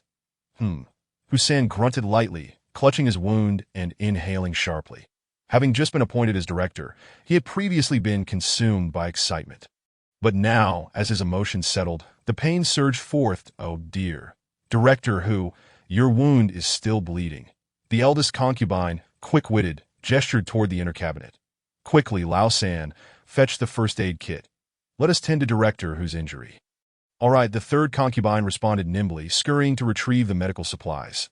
Director Hu, allow us to treat your wound. Lean in this direction, yes, just like that. Those despicable scoundrels, how could they inflict such harm upon Director Hu? Indeed, witnessing so many injuries is truly disheartening. Fortunately, none seemed to have struck vital areas. The concubines diligently bandaged Hussein's wounds. Hussein, rendered speechless, found his head resting amidst their soft, fragrant presence. Alas, human hearts are tender. Perhaps it was best to keep them around for observation. Should any of them prove disobedient in the future, they could be cast out to feed the beasts. As night descended, a squad of soldiers emerged from the detention room, bearing several corpses, unmistakably those of Jia Dafu and his hulking companions. The commander ordered their disposal into the ravine. Understood. Booming sounds echoed as transport vehicles departed the stronghold, en route to a nearby gorge. It is essential to note that Su Zhong was not a man of mercy. He was acutely aware that it was often the insignificant who perpetrated the worst deeds, that he would not allow anyone to disrupt Commander Du's plans. Not even the minor players, since Commander Du had granted him authority. He would handle matters in his own way. It was a night devoid of slumber. At T Stronghold 83, an unprecedented tension blanketed the atmosphere. Despite the deepening night, all administrators found themselves restless, repeatedly jolted awake from nightmares. Likewise, Hussein remained sleepless, his wounds reopening time and again. The following morning, at the Women's Field Combat Brigade, in the Canyon Base. Inside the monitoring room of the Eternal Warship, a female communications officer fixed her gaze on the screen, her eyes narrowing slightly. Report. An unidentified device is poised to enter Zone 9 from the direction of the greater area. And it has automatically connected to our network. Track it continuously and maintain close surveillance. Yimeng fans swiftly switched multiple feeds from the 6th district border to the main screen. Before long, one of the feeds displayed a small black dot. A fighter jet? Could it be a truth speaker from the greater area? Yimeng fan felt a surge of excitement, promptly reporting through her earpiece. Commander, a Vulture fighter jet has appeared in the airspace bordering Beihan City and Zone 6. And it is heading toward Zone 9. In the open area of the canyon, within the Sky Dome 1 cabin, Du Fei, Talia, Sun Qianqian, and several female communications officers were already prepared for action. It has arrived. Du Fei smiled calmly, issuing orders to the commanders via his earpiece. Proceed as planned. Understood, Commander. Predators 1 and 2, prepare for action. All crew members, stand by. In the command vehicle, the commanders, including Lu Ruobing, sprang into action. Activate signal tracking and head toward the Beihan City and Zone 6 border. Yes, Sun Qianqian responded, that I in the next moment. With a whoosh, the Sky Dome 1 ascended slowly, and in an instant, vanished into the clouds. Chapter 289. Lure in the airspace at the border of Zone 6 and Beihan City. A new model Vulture fighter jet soared through the clouds at approximately 900 kilometers per hour. Inside the rest cabin, a woman clad in a black robe sat on a sofa, eyes closed in meditation. Surrounding her were 12 burly male attendants, all equipped with meteorite weaponry, each exuding an aura of formidable prowess. This black-robed woman was a member of the conservative faction within the Qeeling organization, a truth speaker nurtured by the Knight family of the Greater Area's time-space city. Among the 4 sisters of wind, rain, thunder, and lightning, she was the 4th, known as the Electric Princess. Report, my lady, we have now entered Zone 9, and we anticipate reaching Revival City in approximately 4 hours. A crew member approached, bowing to deliver the news. The Electric Princess replied, barely lifting her eyelids, dismissively waving her hand at the crew member. The time-space city was nearly 30,000 kilometers from Zone 9, spanning over 20 autonomous regions. Although the new model Vulture fighter jet had undergone modifications, it still relied on reactive material for power, with a maximum cruising speed of merely 1,100 kilometers per hour, less than Mach 1, that having departed from the time-space city for a full day and night. The Electric Princess was utterly bored that I in her eyes. Zone 9 was a desolate wasteland, akin to a slum. Were it not for the desire to gain favor before the ruling official, Yi Long, she would have no inclination to venture into such a forsaken place. Beep, beep. Suddenly, a suspicious marker appeared on the radar screen in the cockpit. What is that? It isn't an invisible winged beast. It appears to be an aircraft. Right in front of us, in the cockpit, the crew members furrowed their brows and peered ahead. Soon, through the cockpit windshield, their eyes widened in astonishment as they spotted a Vulture fighter jet, markedly distinct in appearance, flying at a similar speed just ahead of them. Report, my lady, we have detected an anomaly ahead. A crew member swiftly grabbed the communicator to report. Approximately 1,000 meters ahead, we have identified a first-generation Vulture fighter jet. First-generation Vulture fighter jet? The Electric Princess opened her eyes, a slight frown forming on her brow. While encountering a Vulture fighter jet in time-space city or in foreign territories would not be surprising, how could such a wretched place possess a Vulture fighter jet, and a first-generation one at that? In the next moment, a realization struck her. According to reports from the Zone 9 monitoring department, the ruling official's daughter, Yi Huanxiao, had been abducted along with her aircraft by rebel forces at that time. Yi Huanxiao was aboard a first-generation Vulture fighter jet. Could this be the lady's aircraft? Instantly, she felt invigorated and promptly made her way to the cockpit. My lady, look. That is indeed the first-generation fighter jet. Upon the Electric Princess entering the cockpit, a crew member pointed forward. The Electric Princess focused her gaze, her pupils constricting sharply. Was that not the lady's aircraft? This Vulture fighter jet's design was distinct from other first-generation models. Having been awarded to the Knight family by the Elder Council as a recognition of their formidable achievements and unmatched honor, although it appeared to have been recently repainted with a layer of metallic paint. The Electric Princess recognized it immediately. My lady, it seems to be preparing to descend. A crew member noted, quickly pursue it. Do not let it escape. A glimmer of excitement ignited in the Electric Princess's eyes. Who would have thought that upon entering Zone 9, she would stumble upon the lady's aircraft? Yes, the crew members responded, accelerating to chase after it. Within Sky Dome 1, the cabin was abuzz with activity. Commander, just as you predicted, that Vulture fighter jet is in pursuit, Sun Qianqian exclaimed while fixated on the control screen. Slow down and guide it to the designated location. Du Fei replied with a gentle smile. Understood, Commander. Sun Qianqian nodded, reducing speed and beginning to descend toward a remote mountainous area near Beihan City. Whoosh, whoosh, amidst the clouds, Sky Dome 1 glided leisurely ahead, while a new model Vulture fighter jet trailed closely behind. It should be noted that the pursuing Vulture fighter jet's maximum speed was less than Mach 1, whereas Sky Dome 1, with its modified power system utilizing 6 energy crystal power slots, maintained a normal cruising speed of 2.75 Mach, equivalent to over 3,300 kilometers per hour, with a maximum cruising speed reaching 3.6 Mach. Thus, in terms of power, Skydome 1 could easily distance itself from the new model Vulture fighter jet by several streets. At that moment, the new model Vulture fighter jet's engine was belching blue flames as it operated at full throttle, yet it remained unable to catch up to the Skydome 1 ahead. Soon, Skydome 1 descended sharply, revealing a landscape of undulating mountains and steep peaks below. As it flew at low altitude, rocks and dense forests rushed past. The new model Vulture fighter jet closely followed, refusing to relent. Suddenly, Skydome 1 slowed down again, descending straight into a mountainous area. My lady, the first-generation Vulture fighter jet has landed in the valley below and has vanished from the radar screen. A crew member reported, puzzled. Pursue it and conduct a search, the Electric Princess commanded. Yes. The new model Vulture fighter jet circled above the mountains before descending to AT that moment. A series of rapid gunfire erupted from the dense forest below. The Electric Maiden and her 12 fully armed attendants immediately became alert, peering through the cockpit windows to gaze below. Instantly, their eyes widened in astonishment. There, beside a cave, stood 5 or 6 female soldiers, wielding rudimentary weapons, fiercely shooting at a horde of level 1 and level 2 time beasts. Roar, roar, roar. The beasts howled, leaping and bounding forward with alarming speed. The female soldiers, while firing their weapons, began to retreat towards the cave. Their panic unmistakable. Not only were their weapons primitive, but the ammunition they utilized appeared to be rather ordinary, making it evident that even dealing with level 1 time beasts posed a considerable challenge for them. However, this was not the crux of the matter. The focal point was one particular woman, barefoot and adorned with a silver mask that obscured the upper half of her face, leaving only her eyes visible. She was tall and striking, with a curvaceous figure, fair and luminous skin, and a pair of pointed ears extending from either side of her head. An elf.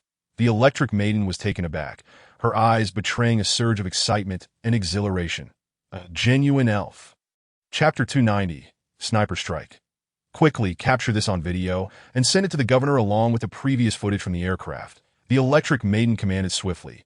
Yes, my lady, as the Vulture aircraft descended rapidly towards the foot of the mountain. The Electric Maiden's heart raced with anticipation. Her gaze was fixed on the dense forest below, her fingers nearly tearing through the beast's skin covering the seat's backrest. That it was well known that elves held immense value for the Federation's top families. Each family had developed a comprehensive and exceedingly brutal system of punishment specifically for elves. Through various torturous methods, even the strongest-willed elf could be made to submit, compelled to use their secret arts to yield their essence and abilities. Once family members obtained the powers of an elf, their strength and status would increase dramatically. For instance, the Knight family, to which the Electric Maiden and her 3 sisters belonged, had fought in foreign lands and the wastelands for millennia, capturing numerous elves. However, as the elves became increasingly elusive in foreign territories, the Knight family had not managed to capture any in recent years. To her astonishment, she had encountered a genuine elf in such a desolate place. Although this particular elf was of a lower tier, it represented a significant discovery. The Electric Maiden suspected that other high-tier elves might still be hidden within Zone 9, that this would further validate her earlier conjecture. Knight Huanxiao, the governor's daughter, was a novice red-tier truth speaker, and the rebels' ability to abduct her indicated the presence of superpowered individuals among them. Initially, the Electric Maiden speculated that they were defectors from the Awakening organization. Now, she was convinced that it was not defectors who had kidnapped Knight Huanxiao, but rather the elves. Simultaneously, she was more certain than ever that Knight Huanxiao was still alive. After all, as the governor's daughter, she would be a crucial bargaining chip for the elves. Therefore, capturing that low-tier elf would be a tremendous achievement. However, first and foremost, this momentous news had to be reported to the governor. The Electric Maiden's face shone with indescribable excitement as she mused to herself about her extraordinary fortune. Soon, the Vulture aircraft landed in a clearing within the forest. My lady, the video has been successfully transmitted, reported a crew member. Excellent. The Electric Maiden steadied her emotions and instructed, call the governor immediately. Yes, in the next moment. The crew swiftly connected to Governor Knight Long's exclusive channel. My lady, I have entered Zone 9, and I have made a significant discovery. This is exceptionally good news. What discovery? Speak, came the calm voice of Governor Knight Long through the communicator. I have discovered a genuine elf. I just sent you a video segment that why previous conjecture was correct. I am certain that the young lady is still alive. It was the elves who abducted her, likely intending to use her as a bargaining chip. My lady, the signal is quite poor. Rest assured, I will rescue the young lady and capture those elves alive. Before the electric maiden could finish, the signal abruptly cut off. Report, the network has suddenly lost connection, that the crew member informed. Ignore that. Focus on the task at hand, and I will deal with the elf. You all take care of the other female soldiers. Remember, they must be captured alive. The electric maiden, brimming with impatience, waved her hand to everyone. Move out immediately. Yes. Whoosh. The surrounding air rippled as the hatch opened. The electric maiden donned her meteorite armor and, along with her 12 attendants and 4 crew members, leaped from the aircraft. They quickly spread out, encircling the front. She had already seen that the elf and the female soldiers wielded exceedingly primitive weapons and ammunition.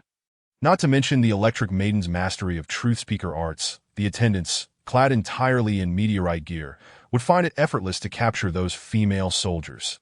Talia, your task is complete. At that moment, a voice echoed in the headphones. Lu Ruabings.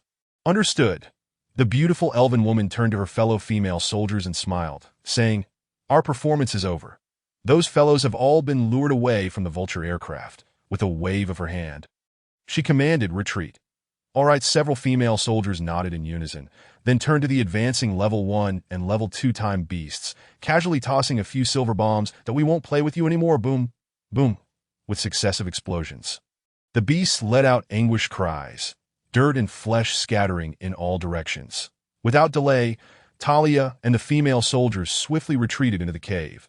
Meanwhile, the electric maiden and her 12 attendants, along with the 4 crew members, had already encircled the cave. Hunters 1 and 2 prepare. Exclude the truth speakers. All others are to be eliminated. Yes, Ding Xiang and another sniper responded in unison. The next second, bang, bang. 2 vibrating gold sniper rounds shot forth from the air. 2 of the attendants were instantly shot in the head, collapsing to the ground without a sound. What is happening? The electric maiden froze, staring at the 2 lifeless bodies nearby. The remaining attendants immediately went on high alert. Hiss! It seems their helmets were penetrated by the bullets. Unbelievable. What kind of bullets are those? Upon noticing the bloodied holes in the helmets of the 2 fallen attendants, the electric maiden and the rest gasped in shock. My lady, we have a sniper.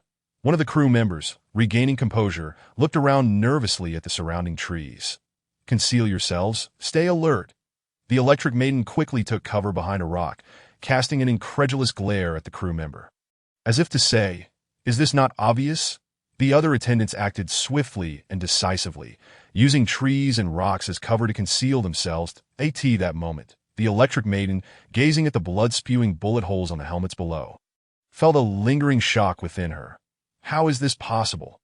In the instant those 2 attendants were sniped, she had activated her abilities, yet she could not sense the enemy's presence, though she was a red-tier truth speaker.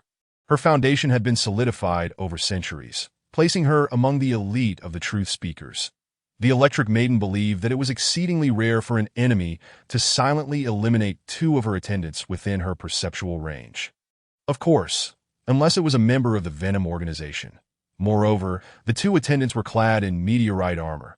What kind of bullets could penetrate such metal, aside from the superweapons of the Anomaly organization?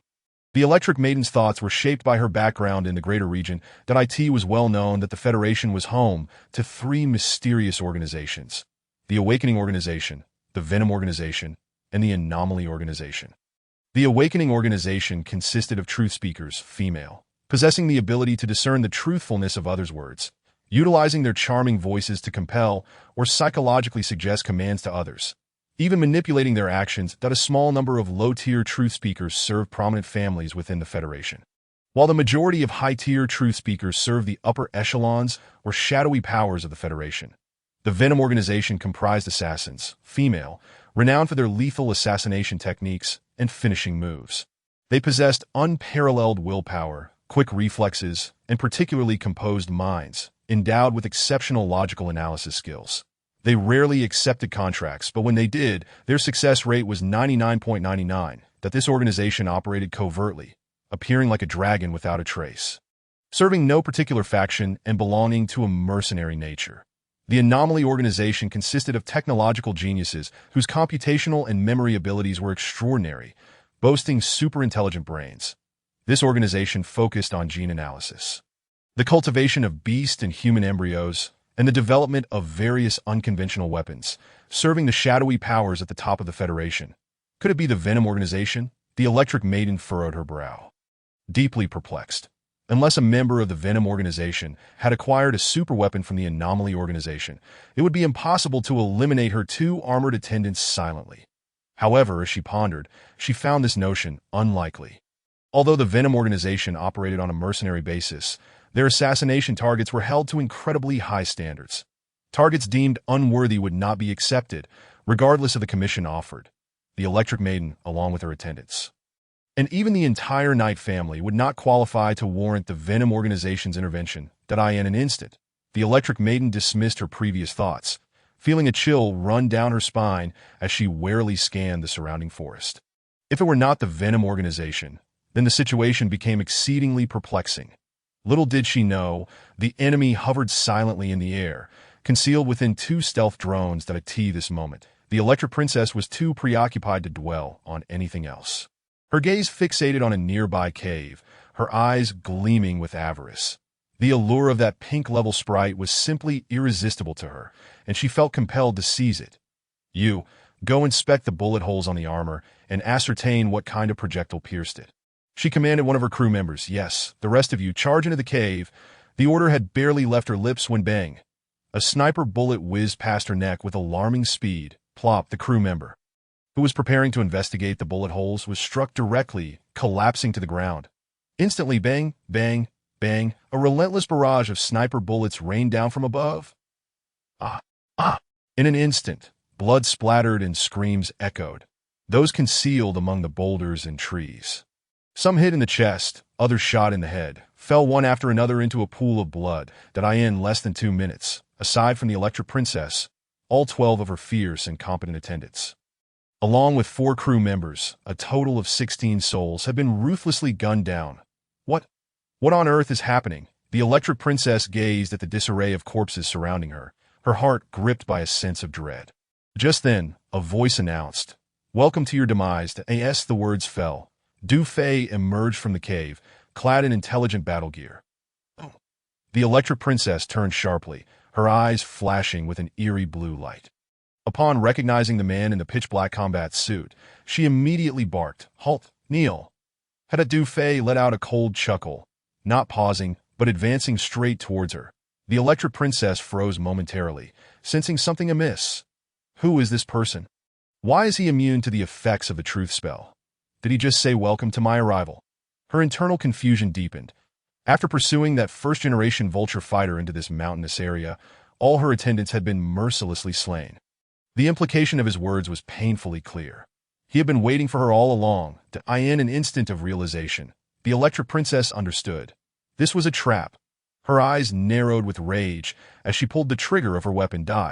Rat-tat-tat-tat, rat-tat-tat-tat. Several clips of meteorite bullets were unleashed towards Du Fei in a frenzy. However, the next second, as those meteorite bullets struck Du Fei, they lost all momentum, cascading harmlessly to the ground. The Electric Princess ceased firing. Utterly stupefied, whoosh, an apparition lunged at her.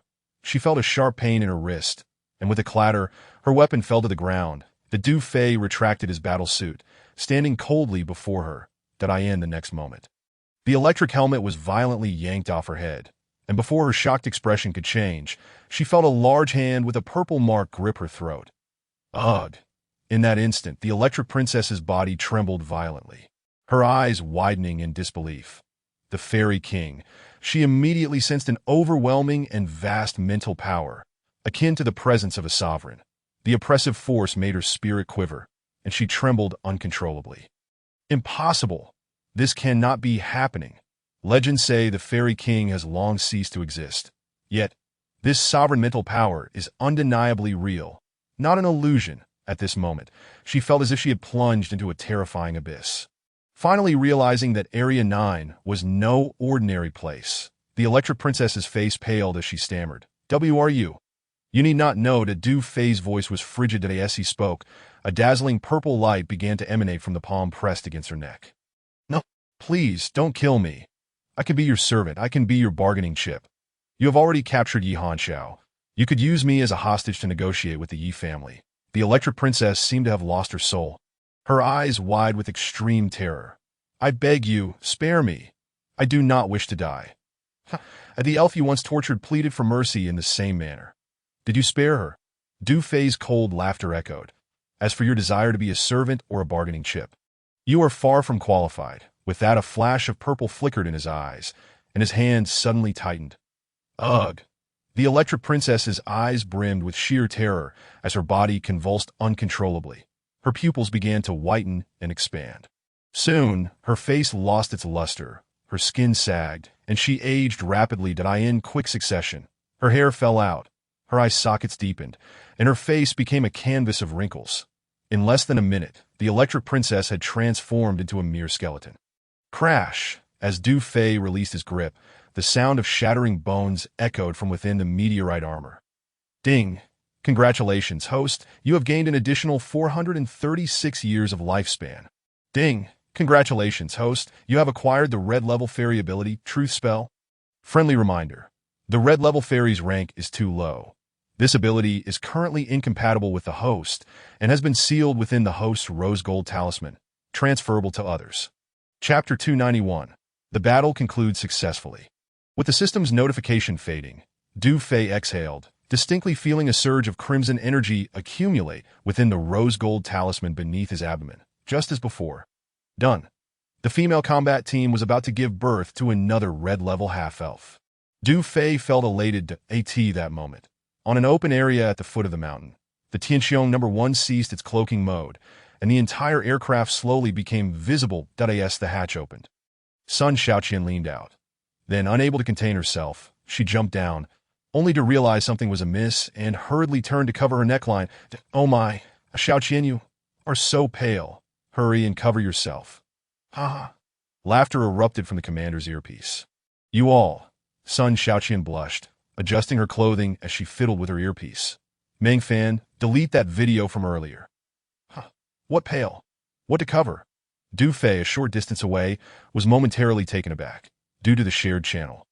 He could clearly hear the laughter of the commanders and couldn't help but look at Sun Xiaoqian and ask, what happened? What video needs deleting? It's nothing. Sun Xiaoqian turned away, her collar now securely fastened to her chin, tightly buttoned. Then, she hurriedly shifted the topic, pointing at the Electric Princess's remains and inquiring, Captain, what level of Truth Master was she? Red level. Before Du Fei could respond, Talia, accompanied by several female soldiers, rushed over. Indeed, she was red level. Du Fei smiled. However, her abilities far surpassed those of the previous Truth Master from the temple. That's wonderful. So we've gained another ability user. Sun Xiaoqian's face lit up with excitement, though she lamented that it wasn't her turn yet. She eagerly anticipated possessing abilities of her own, becoming a half-elf. Indeed, another source of red-level energy. Talia felt genuine joy in the past. As a pink-level energy user, she would have been envious to the point of sleeplessness. However, now that she knew the captain could enhance their energy levels, she no longer envied even the red-level energy. The captain had mentioned that he could enhance their energy whenever, wherever. All she needed to do was cling to him whenever there was time, and her energy would surely rise. Achieving red or blue levels was only a matter of time. As she pondered, Talia couldn't help but steal a glance at Du Fei, her cheeks suddenly flushing. Her injuries had already healed. Should she take a moment to report to the captain? Ding! Affinity 1000. Du Fei turned to look at Talia, wondering what was on her mind, that he then pointed at the new vulture fighter not far away. Addressing her, that vulture fighter is yours to pilot. You will be in charge of it. Yes, Captain. Talia shook off her wandering thoughts and stood tall. Then, Du Fei turned to the female soldiers, waving his hand. Begin to clean the battlefield. Yes, sisters, let us get to work. Bring back all the vibranium projectiles, meteorite armor, and all weaponry. Soon, Talia, Sun Xiaoqian, and several female soldiers were bustling about. The female combat team, Canyon Base. Hooray! The battle has concluded successfully. We have gained another vulture fighter. After modification, it will be Tianqiong No. 2.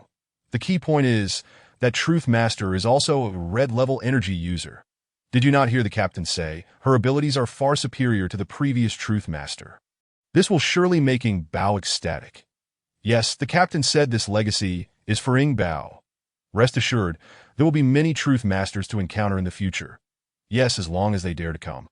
We will ensure none escape. Next is Xiaolan, then Gan Ting, Sun Xiaoqian. In any case, I am so looking forward to it. A chorus of cheer erupted among the commanders and all the female soldiers, who eagerly calculated their rankings, anticipating their turn to inherit the legacy. Especially Ying, who clenched her fists in excitement, her breath quickening. Hey, that Truth Master is incredibly powerful. She could hardly wait for the captain to return and bestow the legacy upon her. You silly girl, look at how excited you are, Lu Ruobing chuckled, leaning close to Ying's ear, seriously advising. Although your physique has already been enhanced, I recommend you soak in the recovery pool first. Or you will. Lu Ruobing's voice trailed off into a whisper. Upon hearing this, Ying's face flushed. What you said about the legacy? How could that be? That's too absurd. Believe it or not, Lu Ruobing remarked. You can keep bluffing, but I certainly won't believe you. Xia Ying said this as she turned and dashed towards the rehabilitation pool in the living area. Lu Ruobing chuckled silently, thinking, that stubborn girl. So contradictory. Chapter 292. The secret bone at the junction of the 6th District in Beihan City. Amidst the foothills, Talia, Sun Xiaoqian, and several female soldiers were busily engaged in their tasks. They were acutely aware of the difficulty in removing the meteorite armor from the corpses. Reflecting on it now, they recalled how the elite battalion responsible for escorting the Wu Corporation's 8th military factory had struggled with those meteorite armors, which explained why the commander had opted not to take them. The complete armor before them was already a challenge to remove. One could only imagine the difficulty posed by those dented and bloodied armors battered by fists. Fortunately, the quantity was relatively small, totaling only 17 sets. When combined with those from the Truth Speaker, AT this moment, the surrounding dense forest rustled, as numerous level 1 and level 2 time beasts and mutated creatures caught the scent of blood and began to gather. They licked their lips, greedily eyeing the corpses, drooling in anticipation. Though they were impatient, none dared to approach, remaining at a distance. After all, just moments ago, a few audacious time beasts that had ventured too close had met their demise on the spot. This made the creatures realize the danger posed by the female soldiers. To savor the delectable feast, they had no choice but to exercise patience. Approximately 20 minutes later, the battlefield was nearly cleared. Reporting to the commander, the vibranium warheads have been fully recovered. All meteorite weapons, ammunition, and armor have been retrieved. The storage compartment of the new Vulture fighter jet was found to contain a wealth of high-quality living supplies. Additionally, we have seized 9 storage cards, amounting to over 23 million hours. Sun Xiaoqian and the other female soldiers reported, their faces alight with immense joy at having acquired such a remarkable amount of time. It was undeniable that these individuals, hailing from the greater region, were extraordinarily affluent. Excellent, a commendable harvest. Du Fei nodded in approval. Commander, take a look at this. To AT that moment, Talia approached, extending her hand. This was found among the remains of that electric girl. Du Fei focused his gaze, furrowing his brow as he observed the black bone resting in Talia's palm. Without hesitation, he took it and examined it closely. The bone was riddled with small, honeycomb-like holes, subtly glimmering in the light.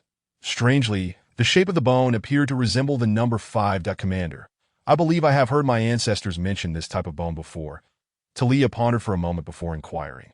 Is it the secret bone? This reminder triggered a memory within Du Fei. After a brief pause, he nodded, affirming, indeed, this is a secret bone. Secret bones exist solely within the bodies of elves or half-elves. Only those elves or half-elves who oversee a significant vault would condense a portion of their bone into a numerical shape. Such beings hold high status, and the bone within them serves as the key to unlock the vault. Typically, a vault is managed by no fewer than 6 such elves or half-elves that to access the vault. They must all be present simultaneously, utilizing their elven abilities to inject their respective passwords into the corresponding mechanisms through their secret bones. This information had been gleaned from the memories of the Elven King. Could it be that this electric girl was one of those who guarded the vault? What significant vault could it be? If the key holders are indispensable and the electric girl has perished, does that not render the vault inaccessible? Du Fei mused, feeling a twinge of curiosity. Never mind, I shall ponder this later. And he then stowed the black bone away and gestured to the female soldiers. Return to the base. Yes, Du Fei, Sun Xiaoqian, and 2 female soldiers boarded the Tianqiong No. 1. Meanwhile, Talia led the other female soldiers onto the new vulture fighter jet. In the next moment. With a whoosh, the air currents stirred. As the hatch closed, Tianqiong No. 1 and the new vulture fighter jet ascended slowly, swiftly heading towards the women's field unit's canyon base, escorted by hunters No. 1 and No. 2, as soon as Du Fei and the others departed. A cacophony of roars erupted that a horde of time beasts and mutated creatures surged from the surrounding forest, pouncing upon the corpses. Before long, the beasts had devoured every morsel, scattering away. The foothills returned to silence. As if nothing had transpired, Tianqiong No. 1 glided slowly through the clouds. Due to the slower speed of the new vulture fighter jet, Sun Xiaoqian had no choice but to reduce Tianqiong No. 1's cruising speed to below Mach 1. But the 2 female soldiers beside her gazed out the window, their expressions a mix of excitement and contentment as they watched the clouds roll by. They felt fortunate, as if they were floating like the clouds themselves. After all, they were undertaking a mission alongside the commander. They would surely boast about this to their sisters upon their return. In the rest area, Du Fei reclined on the sofa, resting his eyes while allowing a series of thoughts to flow through his mind. That it was imperative to note that the situation in the 9th District, while seemingly chaotic on the surface, was fundamentally under his control. His primary concern had been the possibility of the greater region's governor learning of his daughter's demise and launching a massive retaliation, even erasing the 9th District from the map. Fortunately, this recent plan had unfolded successfully, and through the Electric Girl, some false information had been relayed to the governor. For instance, the discovery of elves, the rebels' rudimentary weaponry, and that the governor's daughter had merely been taken as a hostage. Such information should stabilize the governor's response and perhaps even lead the greater region into a miscalculation. The Du Fei speculated that the Electric Girl's disappearance would undoubtedly prompt further actions from the greater region, possibly on a grand scale. Although the greater region might dismiss a mere autonomous region, the incident involving the governor's daughter warranted a response. Nonetheless, it was unlikely that the 9th District would suffer a catastrophic blow. Of course, this would test the governor's patience. If the greater region embarked on a series of rescue missions akin to Haluase's grandpa, it would be ideal. This meant that for the time being, the situation could remain stable. For Du Fei, that was sufficient. During this period, it was crucial to swiftly enhance the strength of the women's field unit and establish all necessary defensive measures. Should the situation spiral out of control, they would need to withstand the greater region's assault.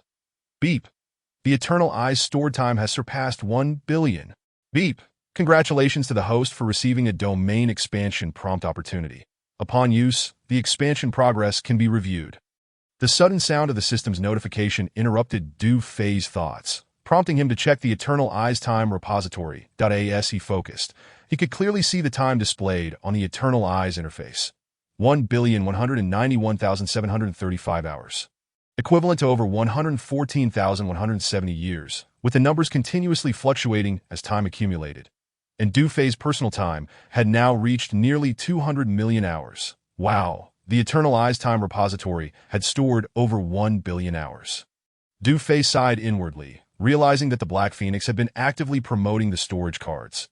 Previously, when the stored time of the Eternal Eye had surpassed 10 million hours, the domain's range had expanded to a radius of 100 kilometers. Upon surpassing 100 million hours, the domain once again received an expansion, covering the entire 9th District. Now that the stored time had exceeded 1 billion hours, the domain range had not expanded. However, this realization brought Du Fei some relief. Given the current situation, the lack of an expansion was indeed a blessing. That if the domain were to expand again, it would encompass a radius of 10,000 kilometers, nearly covering the entire greater region, with only 4 major regions in the Federation, and one of them having its Heavenly Eye system compromised. That would mean a loss of a quarter of the Federation's income. What kind of uproar would that cause? It would undoubtedly alert the Valong family, and the Women's Field Unit, along with humanity on this planet, would face dire consequences.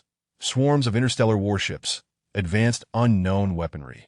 Global searches. If they pushed too hard, they could even obliterate a major region or destroy the entire planet. The key issue was that the women's field unit was not yet prepared. They would have no opportunity to develop. Therefore, before achieving sufficient strength, a rapid expansion of the domain was far from ideal.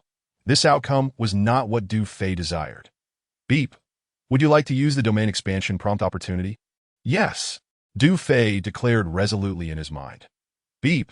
Congratulations to the host for acquiring the domain expansion prompt opportunity. You may review the expansion progress on the Eternal Eye interface. Chapter 293. Domain expansion prompt as the notification sound faded. Du Fei opened the Eternal Eye interface. Eternal Eye, bound owner, Du Fei, time repository, current total storage, 1 billion hours, personal time, 183,660,000 hours, domain range, radius 1,000 kilometers. Next domain upgrade can expand to a radius of 10,000 kilometers. Domain expansion progress, 10, based on the time stored in the Eternal Eye's repository. Du Fei scrutinized the Eternal Eye interface, feeling somewhat reassured. Fortunately, the current progress stood at only 10. With this interface prompt, the future developmental trajectory would be easier to navigate. However, Du Fei remained somewhat astonished. At present, the storage capacity of the time repository stands at 1 billion hours, whereas the expansion progress of the domain is merely at 10%. Thus, one might ponder, for the next phase of expansion, must the domain not reach a staggering 1 billion hours? Goodness, 1 billion hours translates to over 1 million years. That is quite a considerable amount. Recently, commanders like Lu Ruobing have been preoccupied with the quest for more time. Particularly, Ganting has been anxiously fretting day and night about the inadequacy of time. Little do they know, however, that their commander is in a completely opposite predicament. Troubled instead by the rapid increase in time, that if Lu Ruobing and the other commanders were to discover this, they would surely faint in unison. Not long after, Sky Vault 1 and the new model of Vulture fighter jet gently descended onto the clearing in the canyon. With a rush of air, the hatch opened. Du Fei, Sun Shaoqian, Talia, and several female soldiers disembarked from the aircraft at this moment. Lu Ruobing and the other commanders had long been waiting at the landing site. And upon seeing their commander return, they eagerly surrounded her. The new Vulture fighter jet. How splendid! Soon, we shall possess Sky Vault 2. Look at all these spoils of war. Oh, and so many pastries, beverages, and fine wine. Ingbao, come and see. There are even those grand cigars you adore. A chorus of cheers erupted from the commanders and female soldiers, their faces radiant with immense joy. Ganting pulled Sun Shaoqian aside and inquired. Shaoqian, how much time did we seize? Guess what? You sly girl, just tell me. Over 23 million hours, Sun Shaoqian replied with a smile. That's so much. Ganting's eyes sparkled with excitement, her expression revealing her avarice. Let me see it. Observing this, Du Fei chuckled and remarked to Sun Shaoqian, just hand it all over to Ganting. All right. Sun Shaoqian produced 9 storage cards from her possession and handed them to Ganting, saying, Here you go, our treasure manager. Over 20 million indeed. We have struck it rich again. Ganting beamed as she checked the balances on the storage cards, her smile widening. The elevators on the battleship are nearly repaired, and the energy reserves require a substantial amount of time. I was just worried about that these past few days. It is worth noting that the Eternal ship is divided into 3 main levels, with a considerable height difference between them. The commanders and female soldiers, including Du Fei, had always relied on the stairs to traverse up and down, which was quite inconvenient. Recently, the engineering department prioritized the repair of the elevators. However, utilizing them would consume double the time compared to opening the hatch. Consequently, Ganting had been troubled in recent days. But now, with this sudden influx of time, how could she not be overjoyed? Seeing Ganting's jubilant demeanor, Du Fei said, We are not short on time now. Later, let us head to the captain's quarters. I shall provide you with a few more storage cards. Really? Ganting's excitement surged again, her eyes squinting with delight. That would be splendid. At that moment, Ding Xiang approached, accompanied by a female soldier dressed in short attire. Commander, this is the sniper responsible for the second predator, Kong Xiaoro. Ding Xiang pointed to the female soldier. Greetings, Commander. Kong Xiaoro saluted Du Fei, appearing quite exhilarated, albeit slightly bashful. Good. Du Fei nodded at Kong Xiaoro, his eyes brightening. This female soldier appeared to be around the same age as Ding Xiang, likely 18 or 19, and her personality seemed introverted. She possessed delicate features, with eyes as clear as water, exuding an aura of innocence. Her figure was tall and slender, perfectly balanced, and particularly striking was her flat, snow-white abdomen, which was visible beneath her short attire as she saluted. Overall, she was as attractive as the other commanders. Indeed, Ding Xiang had chosen a commendable sniper. Naturally, as the commander, Du Fei valued outstanding talent, and he felt quite pleased. Commander, during this mission, there were a total of 16 enemies. And Kong Xiao eliminated 10 of them within 2 minutes, including adjusting the drone's angle. Ding Xiang reported on Kong Xiao's accomplishments, continuing with praise. Her marksmanship rivals mine, and she can be considered a sharpshooter among the sisters. Not at all. I am nowhere near your level. I cannot be called a sharpshooter. Kong Xiao modestly waved her hand. Very well. Excellent performance. Du Fei expressed his approval, acknowledging Kong Xiao. From now on, the second predator will officially be designated as a sniper drone. Under your command. Upon hearing this, Kong Xiao was nearly moved to tears, unable to fathom how highly the commander regarded her. Thank you, Commander. I will certainly live up to your expectations and never disappoint my sisters. Ding Affinity 50. By the way, Xiao, currently Tang Xiaorui and I are sharing quarters, and I have an extra bed in my cabin. Would you like to consider it? Lu Ruobing inquired with concern. No, thank you, Ruobing Jie. Kong Xiao replied, shaking her head. The commander mentioned that each officer can choose 2 sisters to share quarters, and I will be staying with Ding Xiang. That's good. Then, Lu Ruobing nodded. Du Fei smiled slightly. Had Lu Ruobing not mentioned it, he would have remained unaware that Tang Xiaorui was living with her. He distinctly remembered the stunning beauty of Tang Xiaorui from the cooking team and was quite satisfied with her. Congratulations, Xiao. Your skills are finally going to have a chance to shine. Do well. At that moment, several female soldiers gathered around Kong Xiao, offering their congratulations and encouragement. They were also snipers, and witnessing Ding Xiang and Kong Xiao receiving such recognition from the commander undoubtedly stirred feelings of envy within them. Du Fei, observing this, smiled and addressed them. Here, let me share some exciting news with you. In just a few days, our Women's Field Battle Corps will possess over 200 Eagle Falcon unmanned combat aircraft. Subsequently, we will designate an additional 10 Eagle Falcon drones to form a sniper team. By then, each of you will have the opportunity to showcase your skills. Upon hearing this, the female soldiers exclaimed. What? Over 200 Eagle Falcon unmanned combat aircraft? My goodness, that is an overwhelming number. What kind of power will our Women's Field Battle Corps wield by then? We could even contend with larger regions. The female soldiers erupted into cheers. Had anyone else made such a claim, it would have been hard to believe. The sniper female soldiers, in particular, embraced each other in excitement, feeling that they would soon have their chance to shine. All right, everyone, return to your respective posts. Du Fei waved at the female soldiers, who quickly dispersed. In the next few days, pay close attention to Qin Minghan and the others to ensure that supplies are adequately provided. After addressing Lu Ruobing, Du Fei turned to Sun Xiaoqian and Gan Ting, saying, the new Vulture fighter jet also requires modifications. You two come with me to the quarters to retrieve the blueprints. With that, he turned and headed towards the battleship. Yes, Sun Xiaoqian and Gan Ting responded, quickly following suit. At this moment, Xiaoying had been preoccupied with thoughts of the Lingyuan inheritance.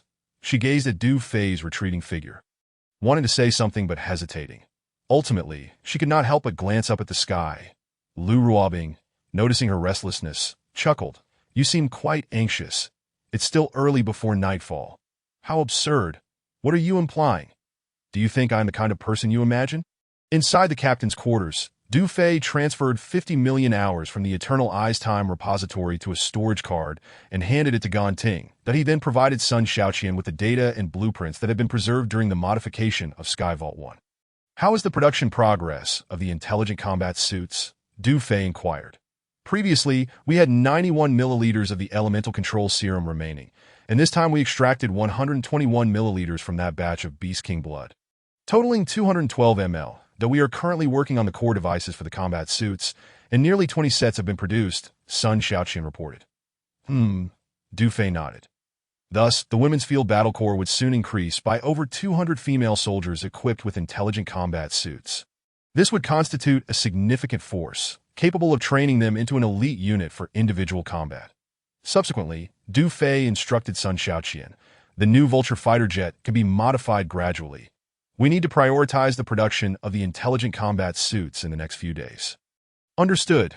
Sun Xiaoqian replied that at that moment. Sun Xiaoli approached and presented an external communication device, saying, Commander, Minister Wang Jianqing from the inspection department is calling. Du Fei took the device and said, Minister Wang, this is Du Fei. You rascal, I didn't expect you to handle such a tricky matter so effortlessly. Finally, I can enjoy a good night's sleep tonight.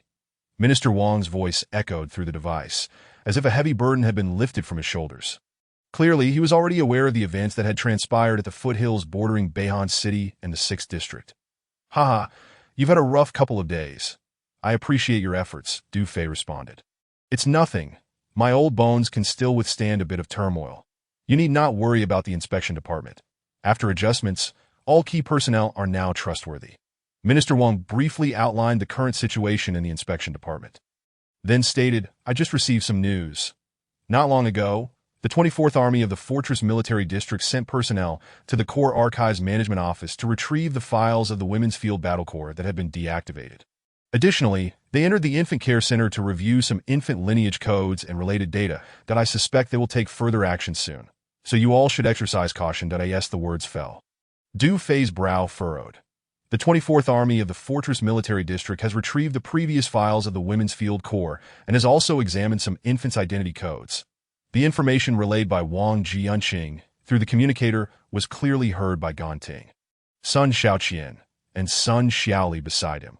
The expressions of the three shifted subtly as they exchanged glances, sensing an ominous undertone. What schemes does the 24th Army of the Fortress Military District harbor? What are their intentions? Rest assured, I will handle this with caution, Du Fei said before terminating the communication. At that moment, a voice crackled through the headset.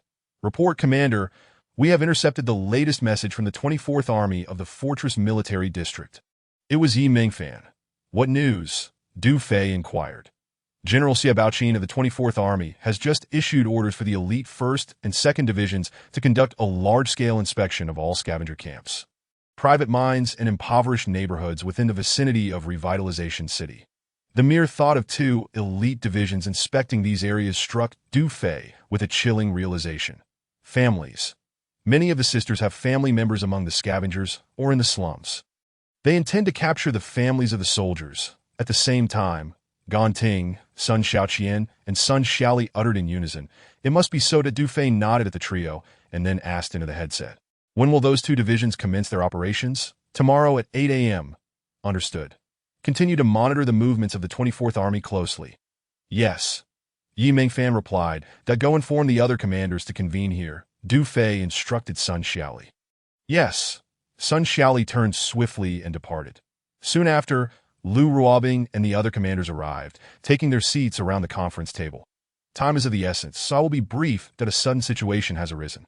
Du Fei succinctly relayed the news regarding the 24th Army's impending inspection of the impoverished neighborhoods and his predictions to the gathered commanders. Upon hearing this, the expressions of the commanders grew grave.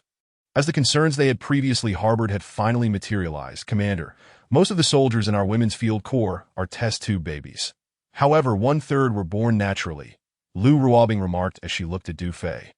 Their families are scattered, some are homeless, and they essentially lack stable communication devices that it may be impossible to notify them in time. I have considered this issue before, Du Fei said, pondering for a moment before raising his head. Now, I will announce the overall mission. First, compile a list of soldiers who have families, clearly marking the addresses or areas where their families reside, and then send it to Yi Mingfan. All Eagle Eye drones are to be recalled, including the Predator 1 and 2, to focus on guarding the marked areas. Additionally, send a copy of the marked areas to Su Zhong, who will lead the guards to assist Chen Qinghe in these areas under the pretext of mining operations to provide shelter for all the impoverished. During this time, all drones must be combat-ready and prepared to engage targets at a moment's notice. Du Fei's voice rose. Since the 24th Army intends to coerce us through such means, let us seize this opportunity to eliminate their 2 elite divisions. As his words echoed, Du Fei's gaze swept around the room. In that instant, all the commanders nodded gravely, their spirits ignited with fervor. Inform the soldiers that they need not worry. Starting tomorrow, their families may be taken in alongside some of the impoverished. Given the current complexities in Revitalization City, housing the impoverished may prove cumbersome. Qinxinga will locate the soldiers' families based on the shelter registration list and prioritize their placement at base 83, ensuring they need not worry about food and accommodation. Once Qinxinga's plan is implemented, they will work as miners in the construction of the mithril mine. Naturally, those who are capable will work, while those too old to labor may temporarily use the site as a retirement haven. Moreover, the rehabilitation pools in the air raid shelter living quarters will be reopened, allowing them to benefit from therapeutic treatments. Subsequently, as the situation stabilizes, based on the desires of the soldiers' families, they may either remain in the mining area or be relocated to Revitalization City. The Du Fei finished speaking, and a profound silence enveloped the room. His arrangements for the soldiers' families were remarkably thorough, addressing even the finer details. Noticing the silence, Du Fei furrowed his brow and looked at the assembled commanders. "What is it? Do you find this arrangement unsatisfactory?" In the next moment, one commander exclaimed, "I believe the arrangements made by the commander are exceedingly comprehensive. This completely alleviates the sisters' concerns. Indeed, their families will no longer suffer. This is akin to falling into a nest of prosperity. Yes, the ailments they have endured and the radiation they have suffered will be eradicated, allowing them to become completely healthy. Once we inform the sisters of the commander's decision, they will surely be so elated that they won't sleep for 3 nights. The commander is truly benevolent towards the sisters. Long live the commander. Ding, affinity 200. Ding, affinity 200. Ding, affinity 200. Ding, affinity 500. Ding, affinity 1000. The system notification rang out continuously. Du Fei felt a surge of joy, recognizing 2 of the figures. The 500 affinity points were from Lu Ruobing, stemming from her acquisition of the spiritual source inheritance. That it goes without saying that the 1,000 affinity points were naturally from Talia. The affinity generated by elves is indeed significant. A mere exchange of daily pleasantries yields results far greater. A smile spread across Du Fei's face. At this rate, the core of the airborne fortress should be redeemable soon, especially since there is still 1 red-level spiritual source yet to be inherited. In this moment, the commanders were not only jubilant, but deeply moved. They gazed at Du Fei, their eyes brimming with admiration and respect. This man truly was remarkable. Particularly, Sun Xiaoqian and Sun Xiaoli were overwhelmed with gratitude, their eyes glistening with tears, relieved that their mothers would no longer suffer. Now, execute the aforementioned plan. The specific tasks will be allocated by the deputy commander. Du Fei rose, gesturing to the commanders. "Commence the operation." "Yes," the commanders replied in unison, rising and departing. "Xiaoying, please stay behind." Du Fei beckoned her. Xiaoying halted, her body trembling slightly, excitement coursing through her as she turned her head. Feigning indifference, "Is there a task for me?" "You guessed correctly. I have a special assignment for you." Du Fei regarded her.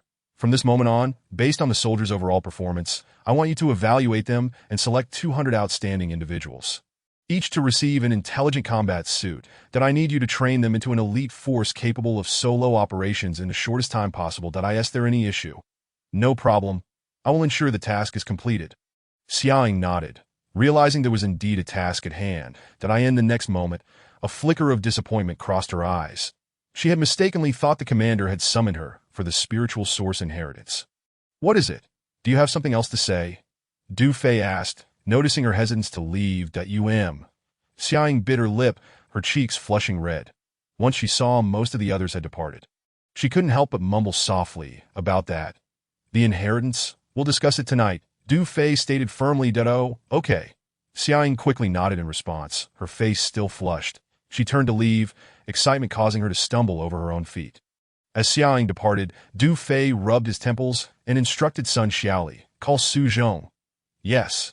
Meanwhile, at the Wu's 8th military factory, following Wu Dagui's directives, the technicians began forging with all the inventory of Nirvana meteorite mixed with the Beast King's blood that had been transported back. In the workshop of the military factory, the furnaces roared to life, creating a bustling scene. In the office, several members of the management team sighed in relief, grateful that the anger from above had finally subsided. However, reflecting on the grim state of the convoy at the scene still left them feeling apprehensive. "Report. Commander Xiong of the Border Defense Army, 37th Army, is calling. At this moment, an aide entered, presenting a communicator. The factory director took the communicator, speaking respectfully. Hello, Commander Xiong, this is Wang Jinyu. What on earth is happening at your military factory? It has been 2 days, and yet you still haven't delivered. The voice of General Xiong Tianba of the 37th Army came through the communicator, laced with fury. Commander Xiong, please do not be angry that Wu Xiao might not have informed you yet, but there has been a minor issue at the military factory over the past 2 days, which has caused the delay. What did you say? A minor issue. For heaven's sake, do you not understand the significance of this hunting ground mission? Xiong Tianba roared, his voice filled with rage. We are set to launch a full-scale assault in 3 days, and we still cannot obtain the meteorite ammunition. Am I supposed to bite the fire scale, Beast King, with my teeth? Calm down, Commander. Tomorrow, at the latest, the delivery will be made. The factory director, Wang Jinyu, felt a bead of sweat trickle down his forehead as he solemnly promised. I swear on my life, if we cannot deliver by tomorrow, feel free to come and execute me personally. Fine, I will wait another day. You lot treat such a significant matter as a joke. This is utterly ridiculous. Xiong Tianba cursed vehemently before abruptly cutting off the communication. Wang Jinyu wiped the sweat from his brow, and the nearby management team appeared equally alarmed, each one rendered speechless. The 37th Army of the Border Defense Military District ranks among the foremost elite legions within the Xuxing military region, representing a significant power of the Wu family in the 9th District. Moreover, General Xiong Tianba is a favored confidant of Wu Dagui, making the management of the military factory a formidable presence. Just then, a technical expert rushed in, panic etched on his face, exclaiming, Director, something terrible has happened in the workshop. What is the problem? Wang Jinyu asked, furrowing his brow. The management team tensed, their gazes fixed on the technical expert. The Nirvana meteorite, when mixed with the Beast King's blood, failed to forge properly. The technical expert replied. What? A forging failure. Wang Jinyu was taken aback. That can't be true. Haven't we successfully forged several batches of finished celestial iron before? Indeed, how could it possibly fail? There must be a technical error, the management team chimed in, voicing their doubts. That I can assure you that there is absolutely no technical error, the technical expert stated confidently. The previous batches of finished celestial iron were all successful, but this time it is quite strange. The Nirvana meteorite and the Beast King's blood simply refused to merge. Take me to see it, Wang Jinyu commanded promptly. Yes, the technical expert replied, leading Wang Jinyu toward the workshop. The management team exchanged anxious glances and hurriedly followed behind. Before long, they arrived at the workshop. Director, look, the technical expert said, opening a basin-like reactor with a frown. Instantly, a nauseating stench assaulted their senses, exceedingly unpleasant. What the hell? Wang Jinyu and the management team pinched their noses in disgust. Inside the reactor, dark green blood swirled around several chunks of Nirvana meteorite, with ripples disturbing the air surrounding them. The Beast King's blood could not approach the Nirvana meteorite at all and emitted a foul odor. What is going on? Wang Jinyu asked, utterly bewildered. Director, the Beast King's blood contains significant radiation, while the Nirvana meteorite purifies radiation. The two are fundamentally incompatible. However, according to expert research, it seems that the Beast King's blood contains an unknown element that cannot be extracted, which is precisely what facilitates the fusion of the radiated blood with the Nirvana meteorite, allowing for the successful forging of finished celestial iron. The current situation, with its foul odor and lack of fusion, suggests that this batch of Beast King's blood has likely gone bad, the technical expert explained. Gone bad? Wang Jinyu frowned, deep in thought. Could it be that the greater region supplied us with a batch of inferior Beast King's blood? That is indeed quite possible. Several members of the management team nodded in agreement. Wang Jinyu's expression shifted dramatically. The more he worried, the more complications arose. Damn it, the 37th Army is set to launch a full-scale assault in 3 days. And we just promised delivery by tomorrow. This could spell disaster. If Xiong Tianba is pushed to his limits, he may very well come for my head. He then gestured to his aide nearby. Quickly contact Wu Xiao. Yes, meanwhile, in a luxurious residence of the cabinet in the 8th district. What? The Beast King's blood has gone bad. The forging failed. How could this happen? Wu Dagui erupted with fury after hearing the report from the military factory. With a crash, he smashed the communication device to the ground in his exasperation. Impossible. Wu Qianming gasped, his brow furrowed. The greater region would never send us a batch of inferior Beast King's blood. It was personally transported from the blood bank by our family members that Wu Dague's face darkened to an extreme, nearly roaring. Incompetent fools. Not a single matter has proceeded smoothly lately. Calm down. What good does blaming do? Wu Qianming shot a glare at Wu Dague, pacing back and forth. The 37th Army is set to launch a full-scale assault in 3 days, and the success or failure of the hunting ground mission determines your standing in the family and your future. Our immediate priority is to resolve the current issue. Uncle, while that is true, this situation arises at a critical moment, and the military factory is unlikely to deliver in the short term. Wu Dague's frustration boiled over as he turned to Wu Qianming. Is there any way left to resolve this? After a moment of contemplation, Wu Qianming replied, For now, we can only place an order with the Move family's military-industrial group. What? Wu Dague was taken aback. Uncle, you intend for all legions in the hunting ground to use the Move family's secret silver ammunition. He suspected his uncle had lost his mind in his anger. Understand that such a beast king-level hunting ground task incurs substantial military expenditure. We initially hoped to profit handsomely from this hunting task, but now it seems we would be giving away a significant fortune to the Move family for nothing. But I have heard that the Move family's secret silver ammunition is inexpensive and can rival the federal celestial iron ammunition. I am curious to see just how powerful this so-called secret silver ammunition can be. Wu Qianming smirked, his expression turning cunning, that we can allow the Move family to taste a bit of sweetness. After all, this hunting ground mission is of utmost importance to us, that if their secret silver ammunition proves ineffective, we can shift the blame onto the Move family's military-industrial group, even in the event of a hunting ground failure. Conversely, if the secret silver ammunition truly matches the celestial iron ammunition, then the Move family will face dire consequences. The extraction and smelting technology of secret silver remains an unsolved challenge. Surely many high-ranking individuals in the greater region, including the governor, would not allow a mere Move family military-industrial group to monopolize the market. His words concluded. Wu Dague's eyes lit up with understanding. In an instant, he grasped his uncle's brilliant strategy. Although the Move family might benefit temporarily, it would resolve the immediate issues of the hunting ground.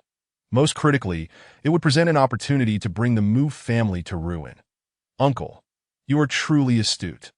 Wu Dague nodded in agreement, turning to the nearby muscle-bound man. Contact Xiong Qianbai immediately. Yes, sir. At the Women's Combat Corps in the canyon base, Lu Ruobing and other commanders sprang into action, diligently attending to their respective tasks.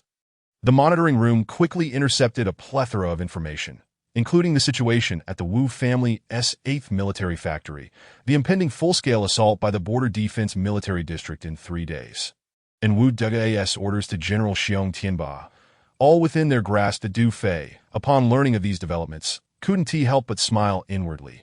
It was all as he had anticipated.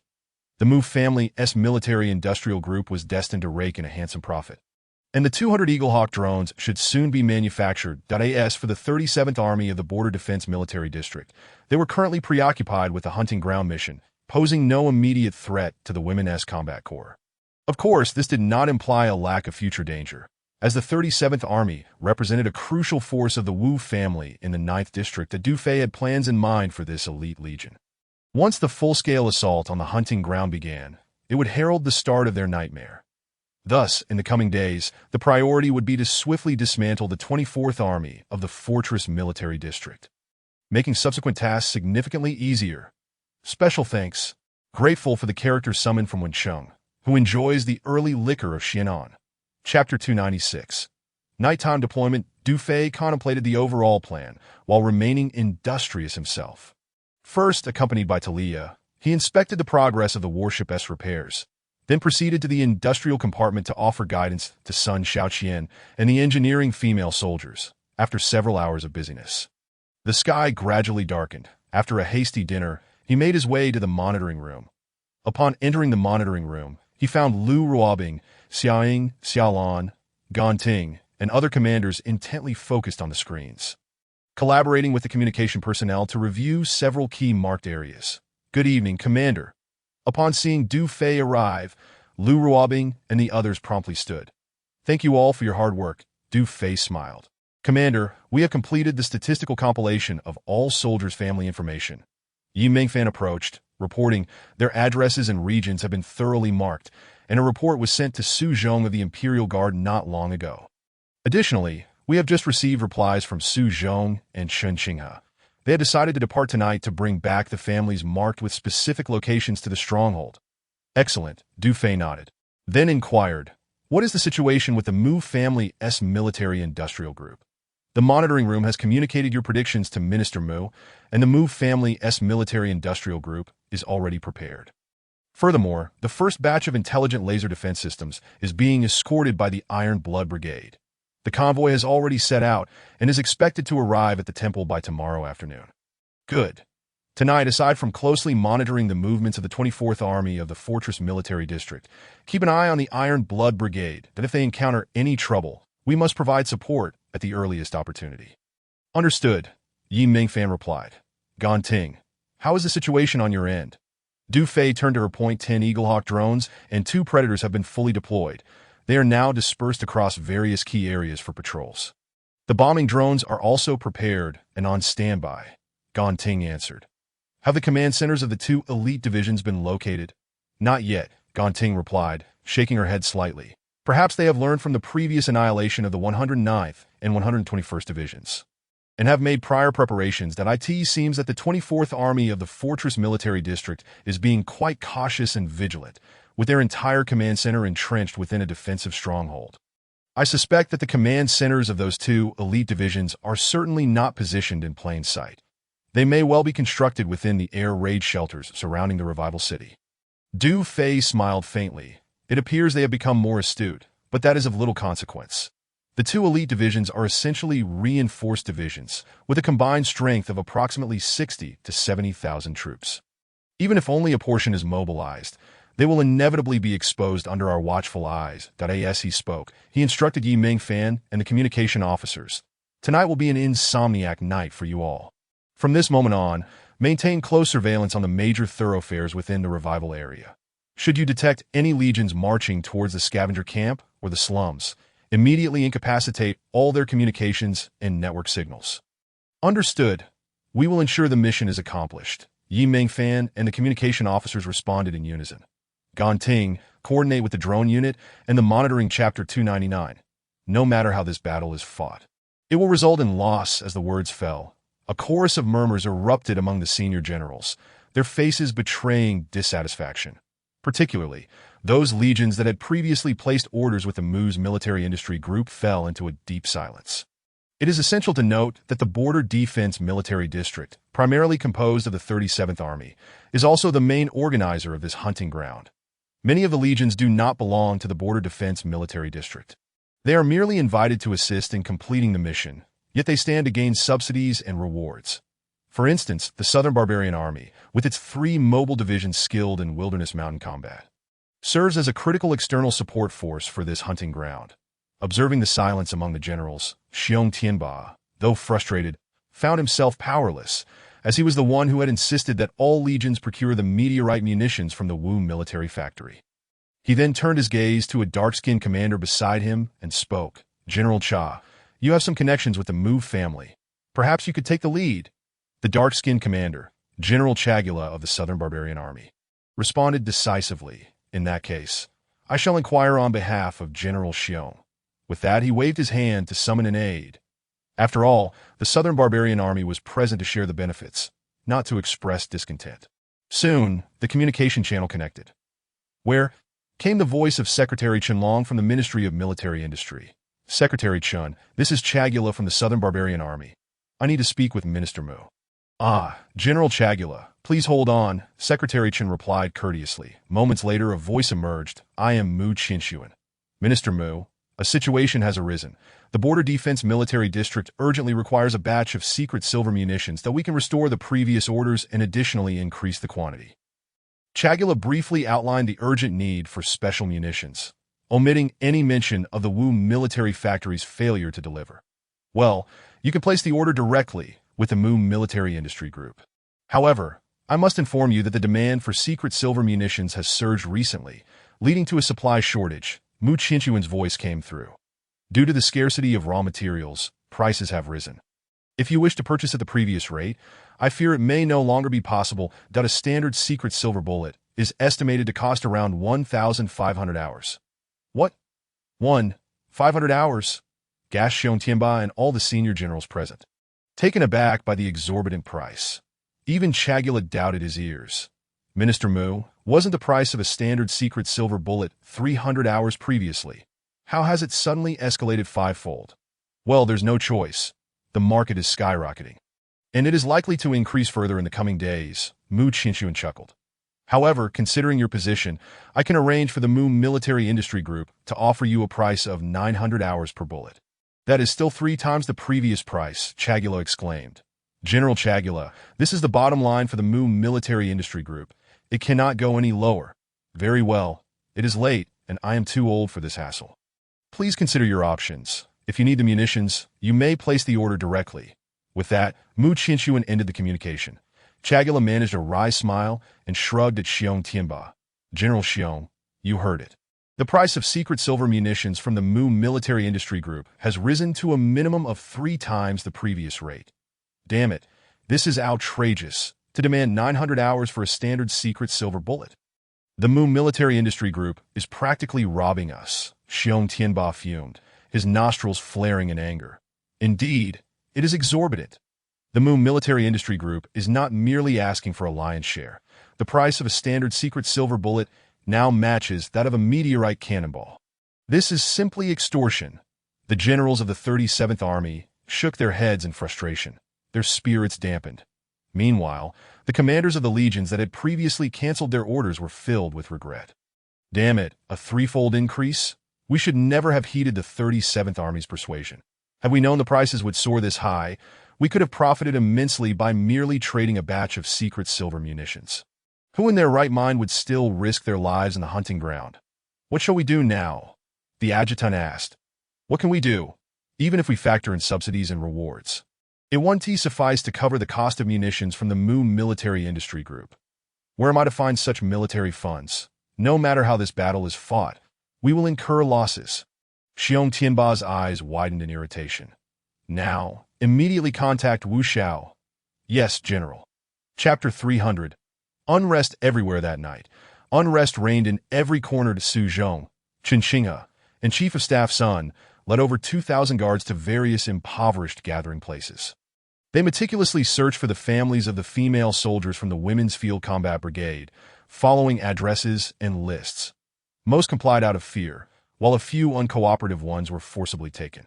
A small number of families without a fixed abode were marked by Chen Xinghe, who planned to conduct thorough inspections in those areas under the pretext of recruiting minors that Escorting approached.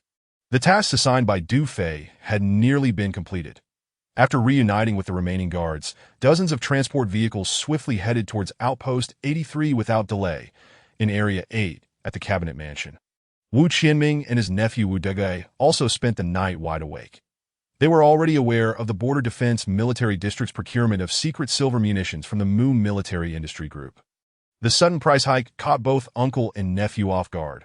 That it is crucial to understand that this hunting ground mission was initiated at Wu Qianming's behest. Thus, the substantial military expenses fell largely upon the Wu family.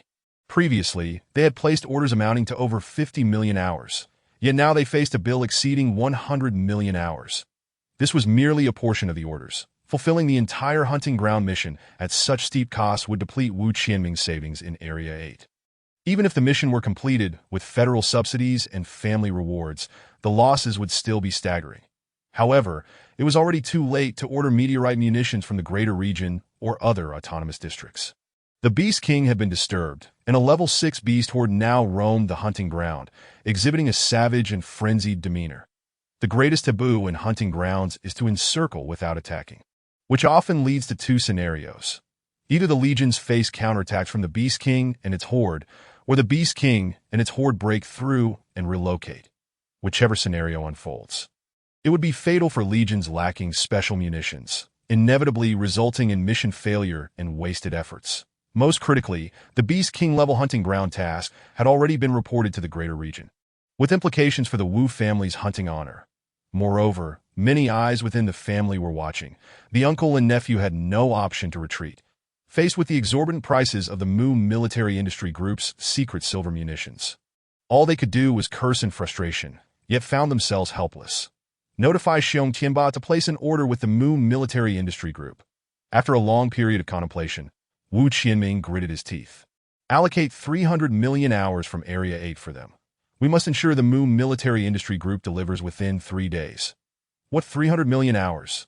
Wu Dagui was taken aback, exclaiming, "Uncle, that is an astronomical sum." He felt that his uncle was venturing far too deep, that if such a sum were to be paid to the Mu Military Industry Group, it would surely drain the entire cabinet's finances in Area 8. Indeed, 300 million hours is considerable, but you needn't worry. Wu Qianming chuckled coldly, adding, "I intend to make the Mu family pay dearly for their actions. All their assets will ultimately belong to us." "Uncle, do you have the confidence to pull this off?" Wu Dagui asked, half convinced. "Rest assured, I have a plan in place. Just inform Xiong Tianba," Wu Qianming replied. Seeing his uncle's unwavering confidence, Wu Dagui nodded and gestured to a nearby muscular man. "Connect me with Xiong Tianba." "Yes, sir." Thousands of miles away, as dawn broke in Area 9, the greater region still basked in the twilight. In the time-space city, at the governor's mansion, two individuals lounged on a luxurious bee-skin sofa that a middle-aged man in a black uniform sat. His face appearing somewhat stern and rigid, eyes betraying a hint of the eerie and dark, exuding an aura that was both sinister and composed. This man was the governor of the greater region. Yilong opposite him sat an elderly man with sunken eyes and gaunt cheeks, clad in a luxurious robe adorned with mysterious totems. The governor's respectful demeanor towards the elder elevated his status immensely. 3 women in black robes stood respectfully beside the sofa, all eyes glued to a large screen on the wall. The screen displayed a video sent back by the Electra Princess. Tat. The footage revealed a dense forest at the foot of a mountain, where a flurry of gunfire erupted. Near a cave, 5 or 6 female soldiers armed with rudimentary weapons were firing at a group of Level 1 and Level 2 time beasts. "Stop," with Yilong's command. The video froze. Among the soldiers, one woman stood out, barefoot and with the upper half of her face concealed by a silver mask, revealing only her eyes. This tall figure boasted a fair and translucent complexion, with pointed ears framing her head. "An elf!" exclaimed the 3 black-robed women, their faces alight with surprise and excitement. "Indeed, a pure-blooded elf." The elder nodded, excitement flickering in his sunken eyes. Chapter 301. The decision of the Yi family. As the elder's voice faded, the dignified Governor Yi Long respectfully addressed him. "Father, this is what I wish to convey to you. The 9th District is far more complex than we initially perceived. This elder, known as Yi Ning, is indeed Yi Long's father and a member of the esteemed council at the Federal Senate." "Indeed, it is no surprise," the elder replied, his cheeks slightly puffing as he nodded. "The foreign territories and the wasteland will soon be reclaimed by the Federation. Although the situation appears favorable, the presence of elves has become increasingly rare in recent years. Particularly during the recent purge of the foreign territories, numerous families have yielded no results, according to the Senate speculation. It is highly likely that these elves are concealing themselves in a specific area. The discovery of elves in the 9th District is truly unexpected." Yi Ning turned to Yi Long and inquired, "What does this signify?" In response to his father's words, Yi Long stated, "The 9th District borders the barbaric lands, indicating that the elves may have covertly relocated right beneath our noses." His gaze fixated on the elf displayed on the screen, his tone tinged with excitement. "This revelation is indeed unforeseen. Moreover, I have received another piece of good news." "What good news?" Yi Ning asked. "Not long ago, the Speaker of the 8th District Cabinet, Wu Qianming, reported that a military-industrial group, the Mu family, has mastered the techniques for the extraction and smelting of secret silver." "What? The extraction and smelting techniques for secret silver?" Yi Ning was taken aback. "Is this information reliable?" "It has been confirmed by Wang Jianqing, who has temporarily taken over the 9th District Cabinet. This matter is indeed factual," Yi Long responded. "Excellent, splendid." A flicker of excitement gleamed in Yi Ning's sunken eye sockets as he murmured, "I never imagined that someone would possess such technology on the territory of the Yi family." It is worth noting that while there are substantial reserves of secret silver ore in this world, the techniques for smelting and extracting secret silver have long been a significant challenge for the Federation's top research teams. It is rumored that the only race capable of smelting and extracting secret silver resides on distant planets, the dwarves. The most crucial aspect is that secret silver is considered a rare metal in the cosmic star system, holding considerable value. The existence of individuals mastering the techniques for secret silver extraction and smelting within the Yi family's jurisdiction implies what? It signifies that the Yi family is on the brink of amassing boundless wealth, equivalent to endless riches. This is indeed a fortuitous development that Wei Ning nodded, if this is indeed the case.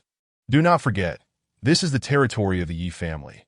You should know what to do. I understand that Wei Long inhaled deeply, reflecting solemnly. The matters concerning the elves and secret silver will be classified as absolute secrets. We must not allow other families to become aware. After speaking, he cast a glance at the three women in black robes beside him. The subordinates comprehend. The three women in black robes nodded in unison. In recent years, competition for seats in the federal Senate has been fierce, leading to a gradual decline in the Yi family's standing at the top. The discovery of elves in the 9th District, coupled with the emergence of secret silver extraction and smelting technology, constitutes two monumental pieces of good news. After all, the 9th District belongs to the Yi family.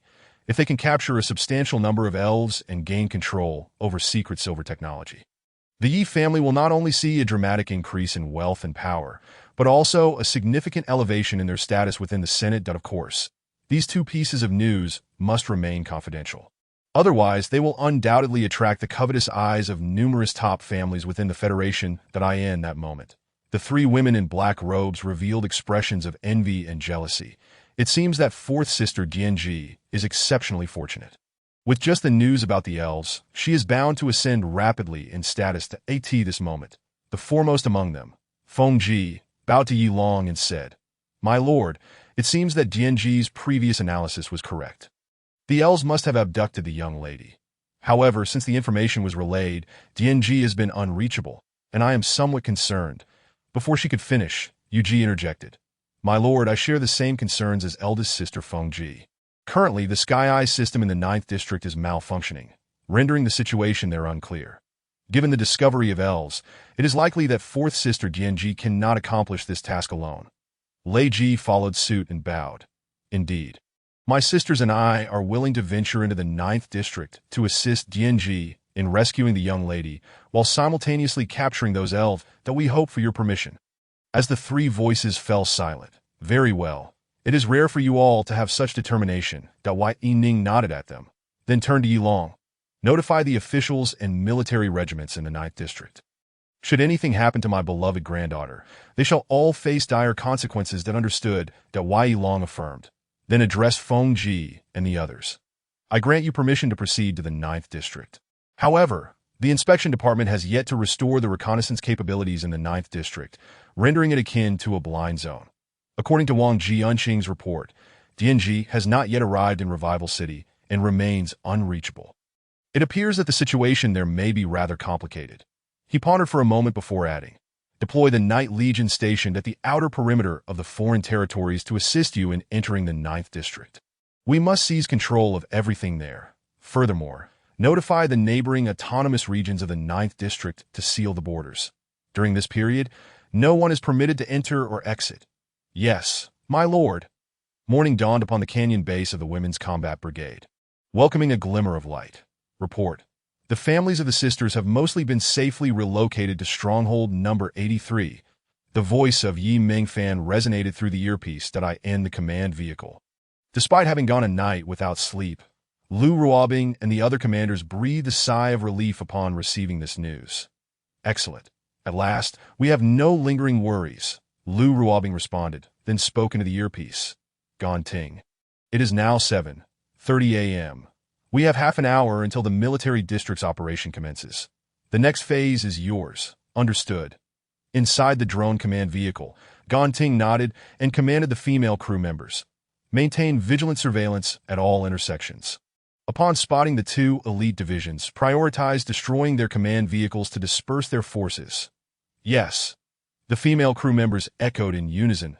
In the captain's quarters, Du Fei opened his eyes to find Xiaoying in a languid and content state.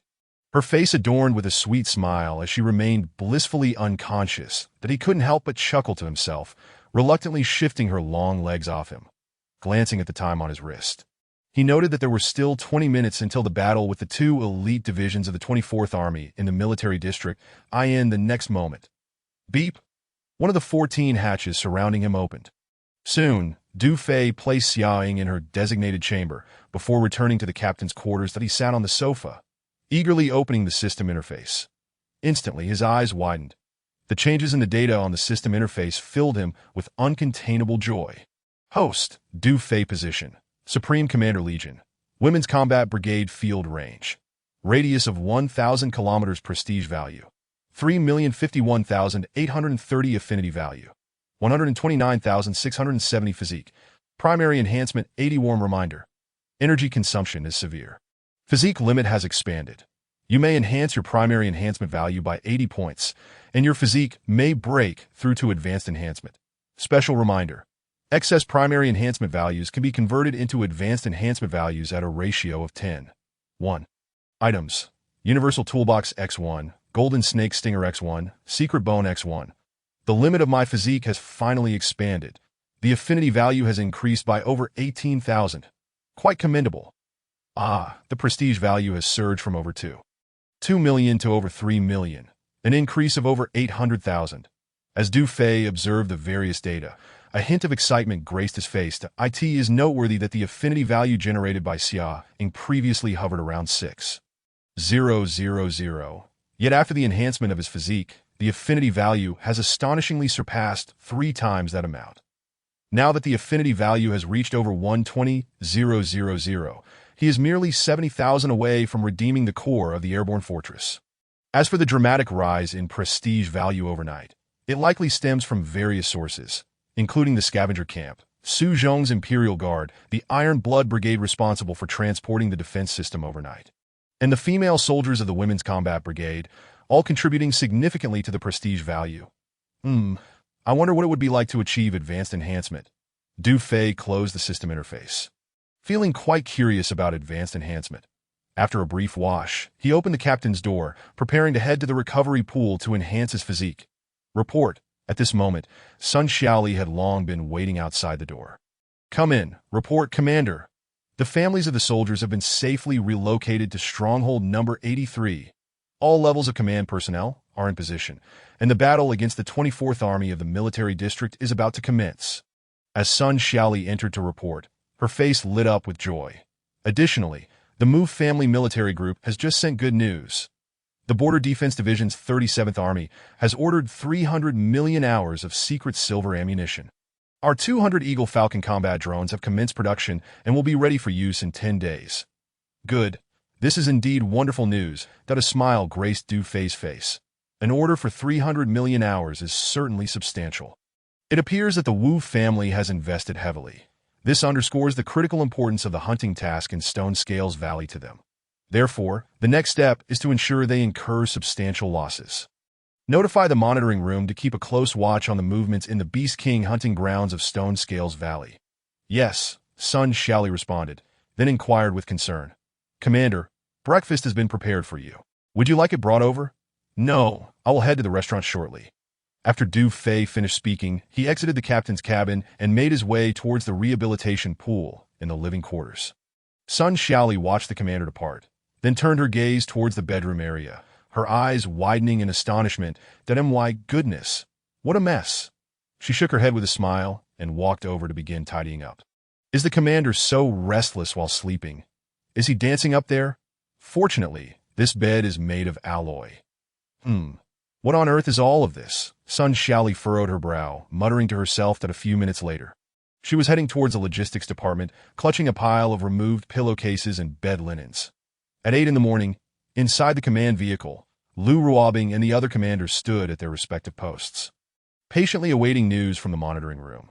Gan Ting, Ding Xiang, Kong Xiaoro, and the female crew members operated 10 Eagle drones, along with the number 1 and number 2 predators, patrolling the major intersections within the Fuxing area.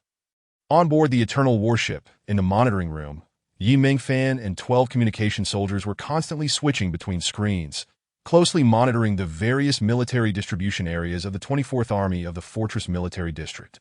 Soon, a communication soldier narrowed her eyes. Report. We have a situation. She quickly enlarged one of the screens.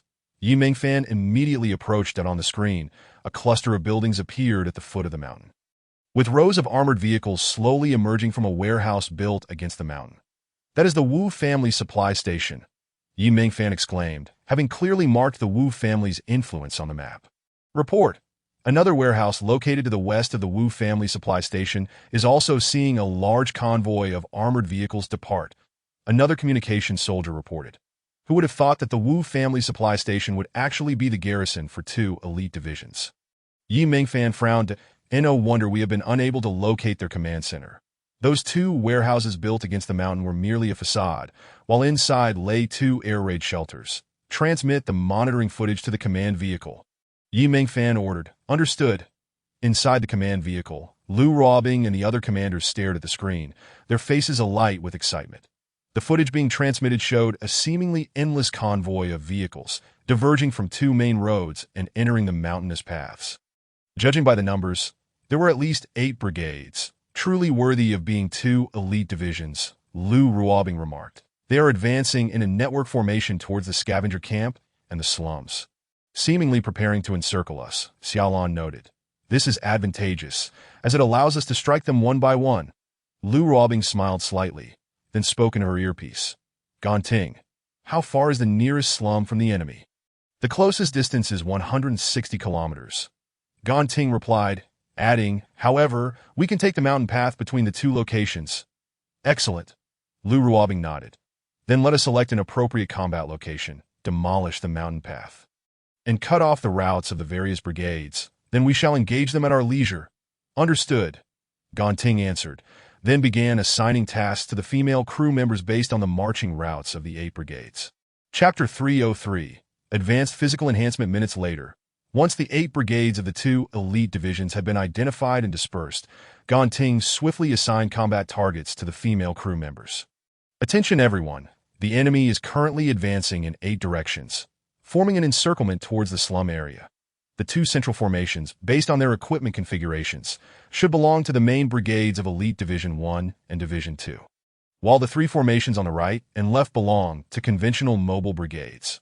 For the 2 main brigades in the center, we will need 4 Eagle drones for the attack, while the remaining 6 Eagle drones will engage the 6 mobile brigades. All bombing drones are to reach the surrounding area in advance. Once the battle commences, they must immediately destroy all mountain paths to sever the enemy's retreat routes. Predators 1 and 2 will provide random support, primarily targeting high-ranking commanders. Given the current speed of the 8 brigades, they are expected to enter the mountainous terrain in 30 minutes.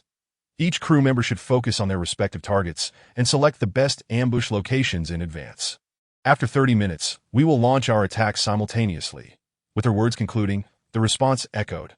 "Yes," Ding Xiang, Kong Xiaoro, and all the female crew members chorused in agreement, each maneuvering their drones to scout the combat locations and prepare. On board the Eternal Warship, in the Commander-S living area, Du Fei soaked in the rehabilitation pool. "Ding, Physicality 1. Ding, Physicality 1. Ding, Physicality 1. Ding, congratulations, Host Physicality has reached Advanced Enhancement.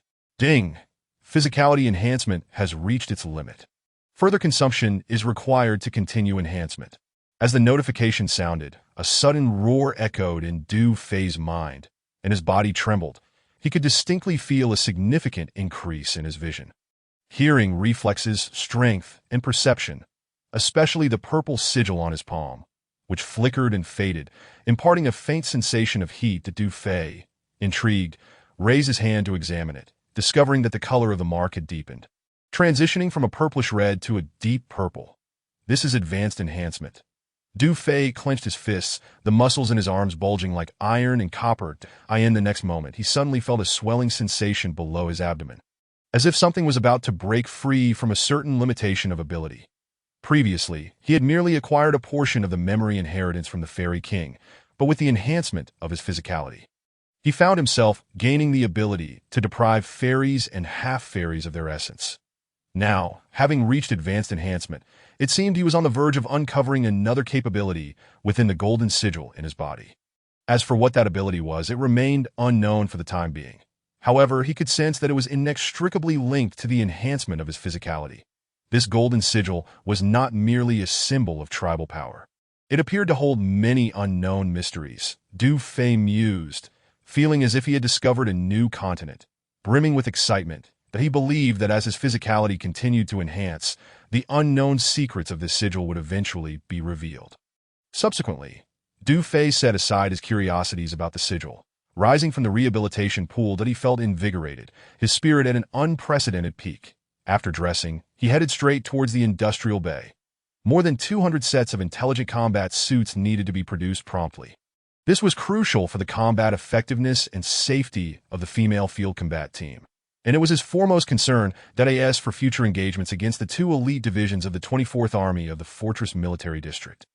Du Fei planned to delegate authority wherever possible. This would provide the female soldiers with opportunities for growth and training. He was confident that they could adeptly manage this kind of ambush warfare utilizing drones. In the southern part of Fuxing City, armored vehicles were densely packed along the mountain paths, scattering like a swarm of ants, while drones soared and circled above. Tens of thousands from the two elite divisions were deployed, with 8 brigades maneuvering from the south, west, and east to encircle various slum areas. Since this operation was aimed at searching and capturing within the slums and scavenger camps, the two elite divisions were lightly equipped and moved with remarkable speed. At the female field combat team's canyon base, 3 minutes remained until the scheduled combat time. Report. 3 command vehicles of the main brigade of Elite Division 1 have been located, the combat locations preset and on standby. 3 command vehicles of the main brigade of Elite Division 2 have been located, the combat locations preset and on standby. All 6 command vehicles of the mobile brigades have also been located. Everything is ready on standby. All bombing drones are in position awaiting orders. In the earpiece, reports from the crew members streamed in. All units prepare for battle. Inside the command vehicle, Lu Ruobing and the others focused intently on the control panel screen. In the monitoring room, the countdown began. In 30 seconds, all enemy communications and network signals will be disabled. Yes.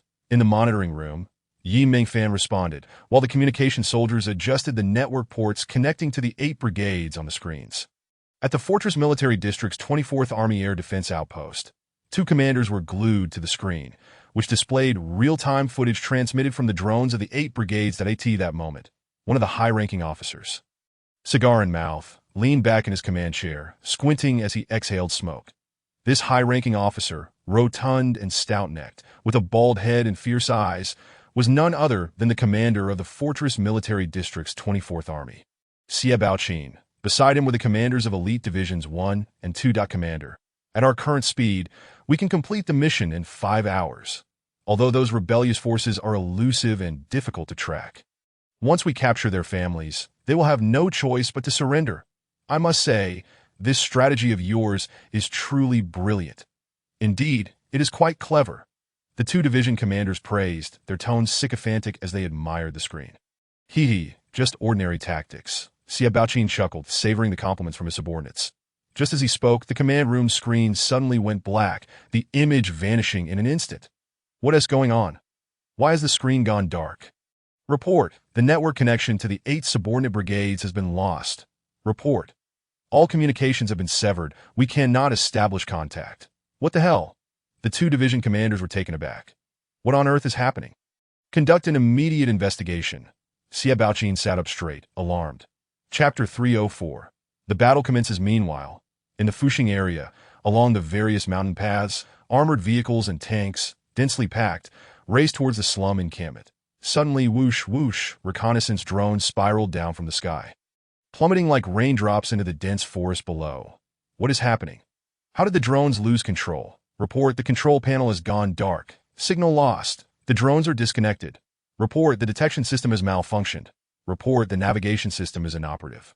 The 8 brigades of armored vehicles came to an abrupt halt, the communications personnel flustered and disorganized. Many commanders disembarked from their command vehicles, issuing urgent orders. Communication personnel, investigate the network failure. Contact the command center with utmost urgency. Report to the brigade commander, the communication equipment is non-functional. Report to the brigade commander, there is no network signal. Unable to make a call.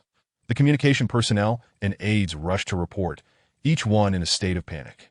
At that moment, action. In the canyon base of the female combat regiment, Lu Ruobing commanded with authority. In the next instant, Swish, swish, swish, swish, shells from autocannons streak through the air, descending rapidly. Boom, boom. A series of violent explosions erupted on the mountain paths.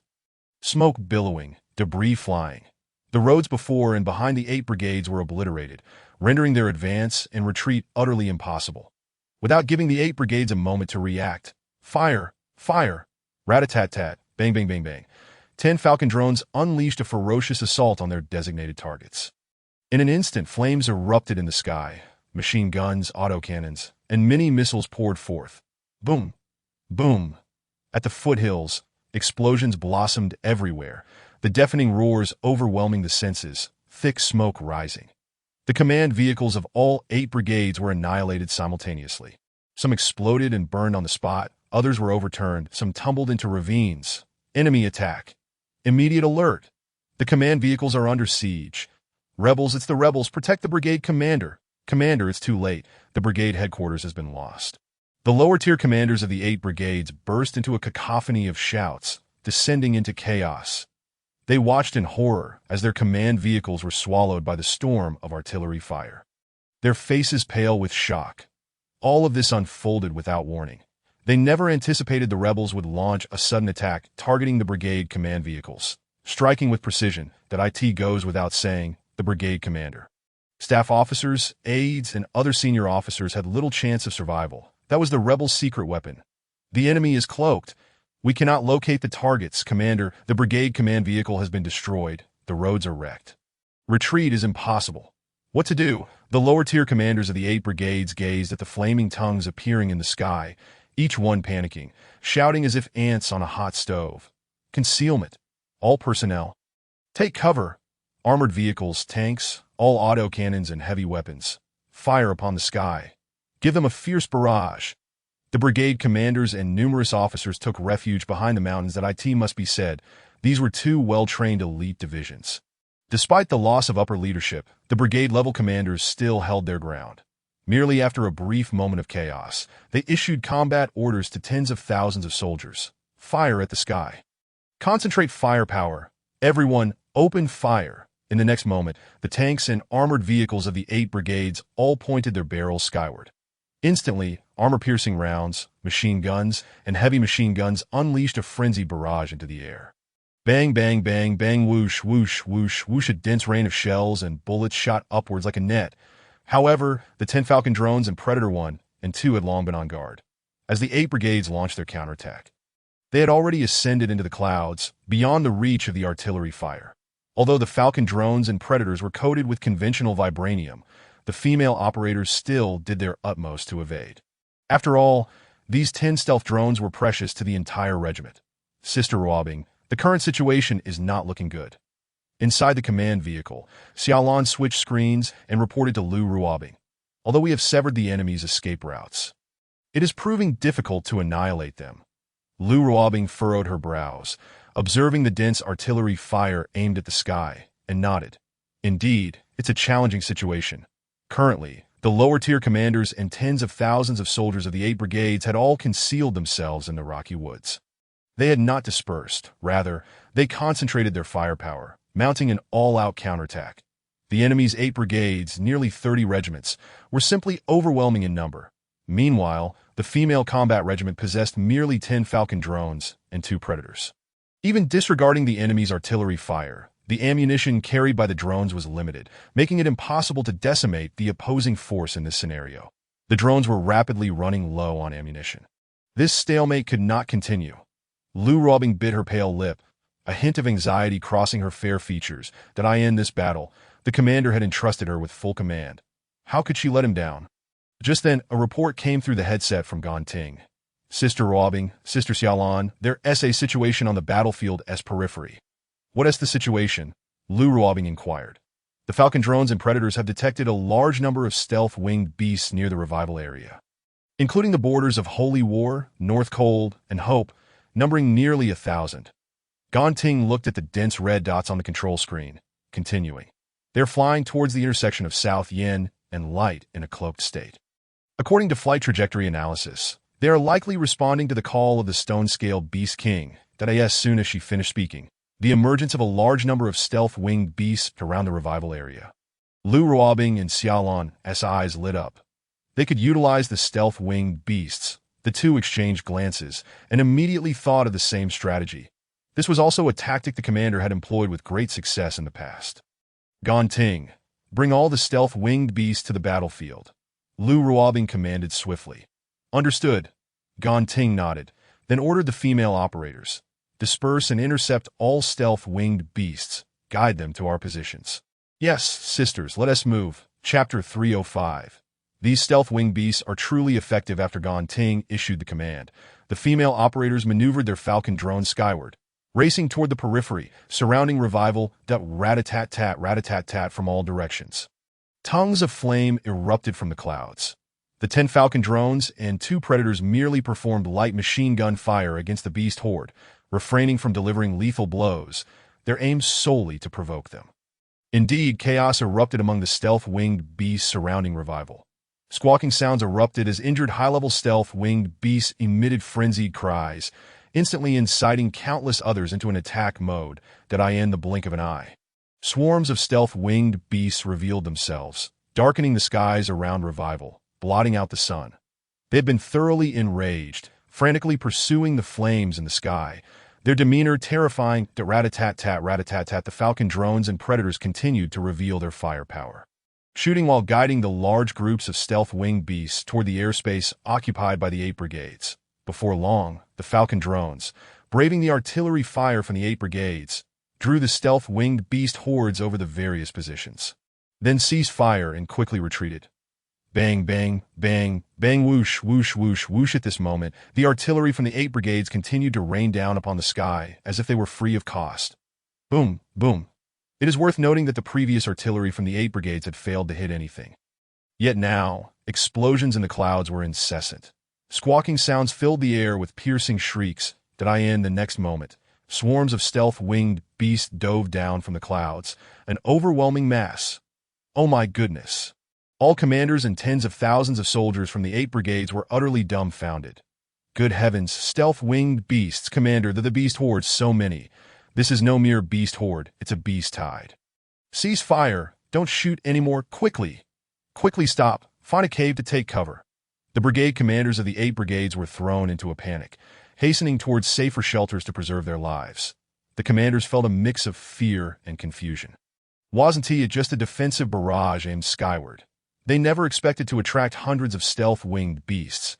It is important to realize that ordinary ammunition cannot inflict fatal damage on stealth-winged beasts, especially since most of them are high-level beasts of LV4 and LV3, although the 8 brigades had a large number of soldiers, they were as defenseless as a mantis attempting to stop a chariot in the face of the frenzied stealth-winged beasts.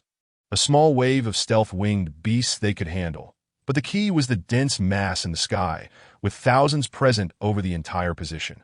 The commanders of the 8 brigade swore they had never encountered such a colossal horde of winged beasts in their lives. The orders had been issued, yet before they could find a safer hiding spot, it was already too late. Countless stealth-winged beasts flapped their wings, roaring and shrieking as they charged towards the positions of the 8 brigades. They had just endured a relentless series of attacks without identifying the source of their aggression, their anger simmering beneath the surface, and at last, it seemed they had finally pinpointed the true instigator. Bang, bang, bang.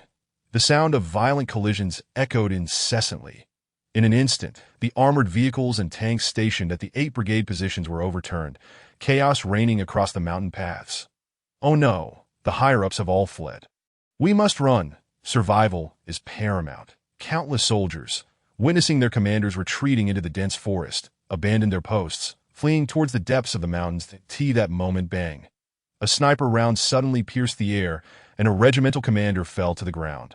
The regiment leader, following that bang bang, bang, Ding Xiang and Kong Xiao maneuvered Predator drones number 1 and number 2, rapidly darting among the various positions, unleashing a barrage of sniper fire. 10 Eagle Hawk drones simultaneously returned, their fiery tongues unleashed as they initiated a cleansing mode targeting the lower-level commanders of the 8 brigades. Many regimental commanders had not yet reached the cover of the forest before succumbing one after another. In less than 10 minutes, nearly 30 regimental commanders from the 8 brigades lay lifeless in pools of blood, with none escaping. Meanwhile, a deep, thunderous roar emanated from the heart of the mountains, as numerous time beasts and mutated creatures caught the scent of blood in the air, causing the beast horde to converge towards this direction. This, in turn, incited the stealthy winged beasts into a frenzy, relentlessly pursuing the tens of thousands of soldiers that in an instant. The mountains were teeming with frantic soldiers discarding their helmets and armor, their cries echoing in despair. These stealthy winged beasts are truly formidable. Indeed, they have saved us a considerable amount of ammunition. Inside the command vehicle, Lu Ruobing and Xia Lan observed the disarrayed enemy forces, a glimmer of joy at the prospect of victory illuminating their faces. Deploy the bombing drones. Let us completely annihilate and dismantle the enemy. Yes. Whoosh, whoosh, whoosh, whoosh. The bomb-laden drones, eager to take flight, soared into the sky, speeding towards the mountain slopes. Whoosh, whoosh, whoosh, whoosh. Bombs rained down from the sky like droplets of rain, cascading relentlessly. Boom, boom. Explosions erupted everywhere. Rocks, soil, and trees shattered and scattered under the continuous bombardment and the assaults of the stealthy winged beasts and the ground-dwelling time beasts. Tens of thousands of soldiers from the 2 elite divisions of the 24th Army Corps were instantly routed, fleeing into the depths of the old forest, aboard the Eternal-class battleship in the vice-captain's quarters. Xia Ying stirred awake from her slumber, frowning as she glanced at the time on her wrist. The next moment, she gasped, realizing it was already 10 in the morning. How could she have slept so long? She sprang upright, quickly grabbing a piece of fabric beside her, murmuring as she dressed, "I wonder if the battle has concluded." Chapter 306. A critical situation. Women's Field Combat Team. Canyon Base Point 10. 10 Hooray! We have triumphed. The 2 elite divisions have been eliminated. The battle is over. The mission has been successfully completed. Yes, we have not let our commander down. The commanders and all the female soldiers cheered with exuberance, the canyon reverberating with their jubilant shouts.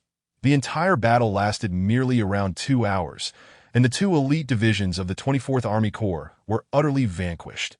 It is important to note that in previous battles, the commander personally led the charge, leaving Lu Ruobing and the other commanders with little opportunity to contribute.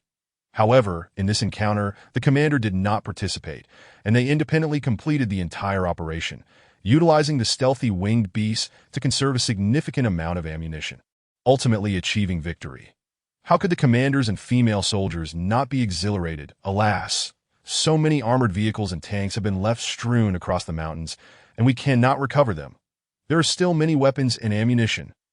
I estimate there are numerous storage cards. The resources and equipment from the 2 divisions represent a considerable bounty.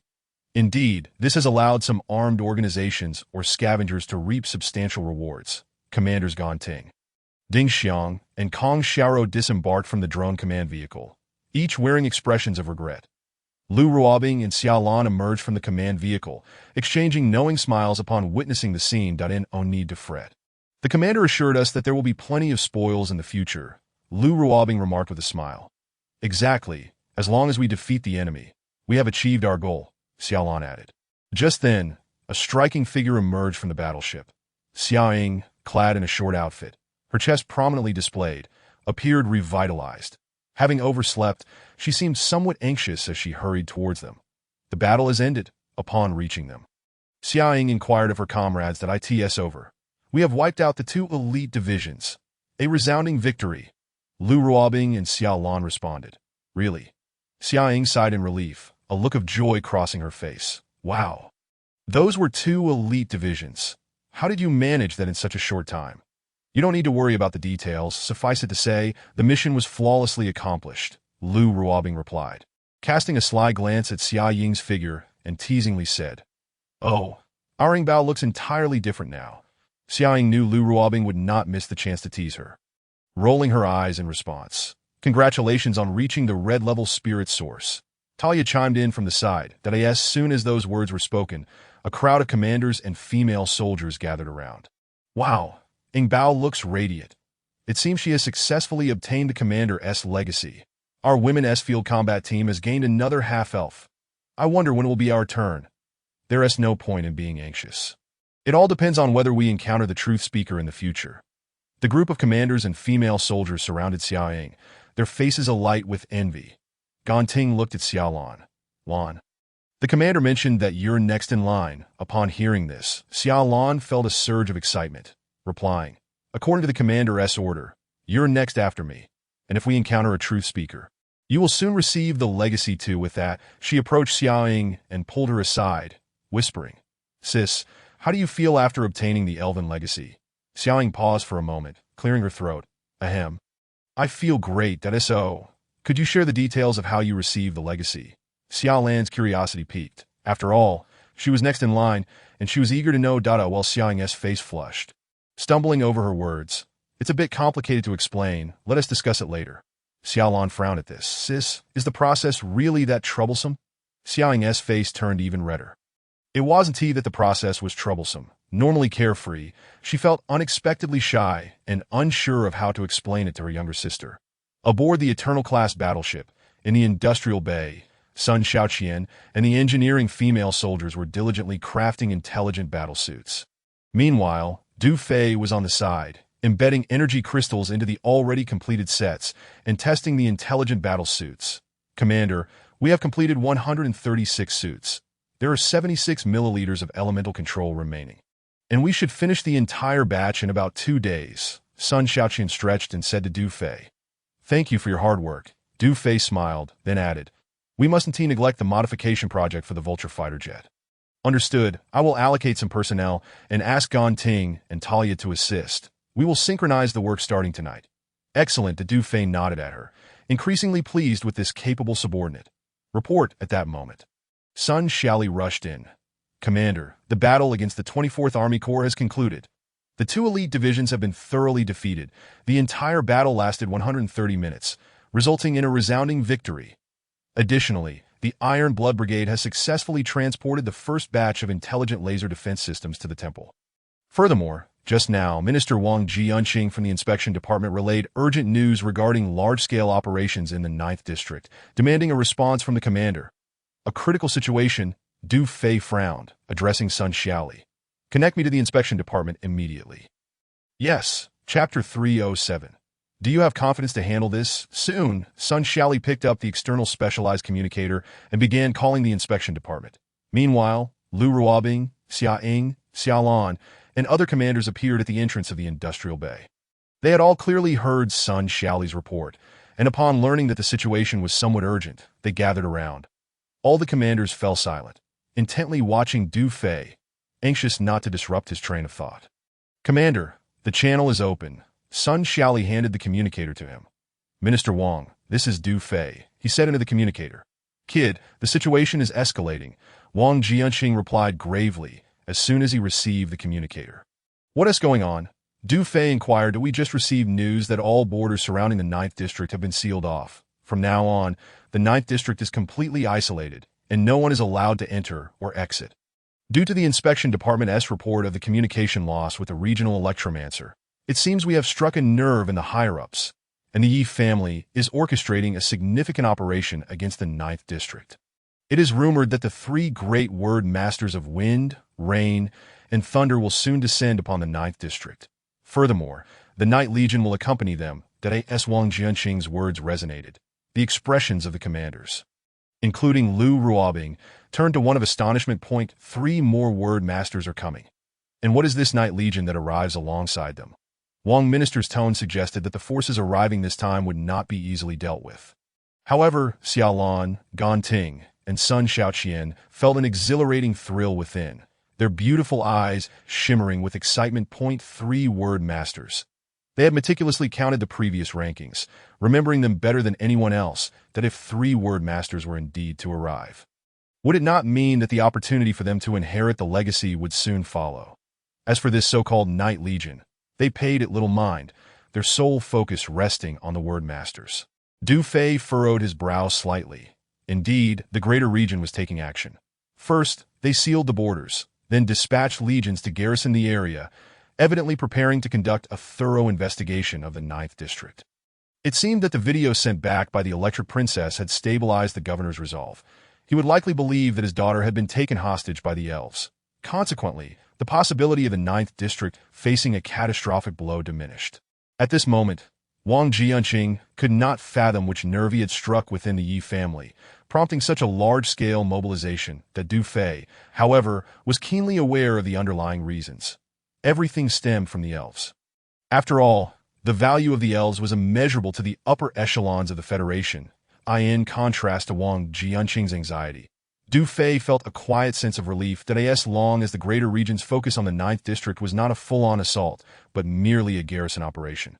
Everything would be manageable. The Night Legion. Is this legion particularly formidable? Du Fei inquired. According to the data, the Night Legion is one of the primary military forces of the Yi family, ranked among the top 500 in the Greater Region Sky Eye rankings. Classified as a comprehensive top-tier legion. Wang Jianqing's voice was somewhat heavy as he continued, stating, "This legion comprises land, sea, and air divisions, constantly engaged in battles in foreign territories, equipped with exceptionally advanced weaponry. The army is outfitted with the latest tracked armored vehicles and various heavy weaponry. The Navy boasts a carrier battle group with missiles capable of precise inland strikes, and the Air Force is supplied with a multitude of new fighter jets, bombers, transport aircraft, and more. The Night Legion is an overwhelmingly powerful presence in land, naval, and aerial combat. Just now, I analyzed with Minister Mu that the Yi family's drastic actions likely stem from some objective concerning the 9th District.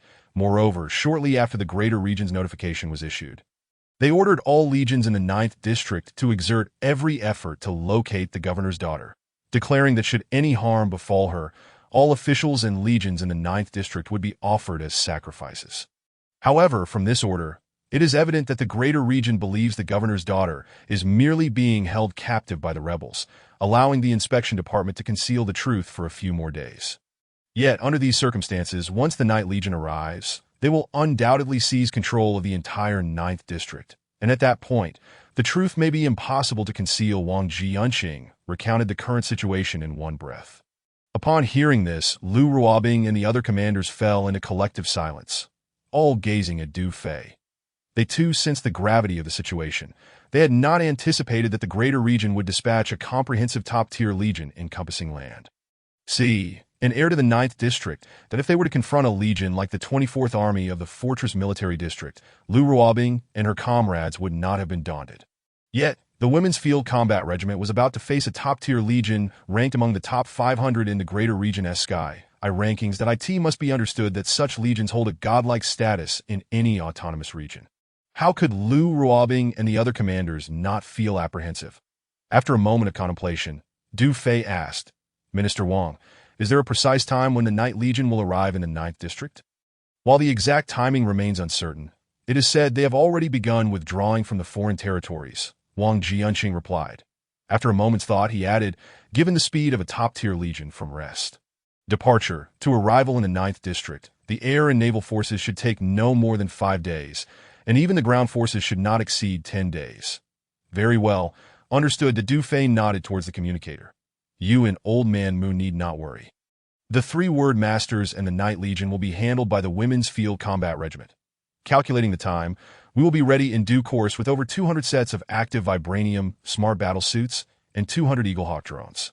Although the Night Legion is formidable, the equipment of the Women's Field Combat Regiment is no trifling matter. Since the borders of the surrounding autonomous regions have been sealed, we would not mind keeping them all within the 9th District.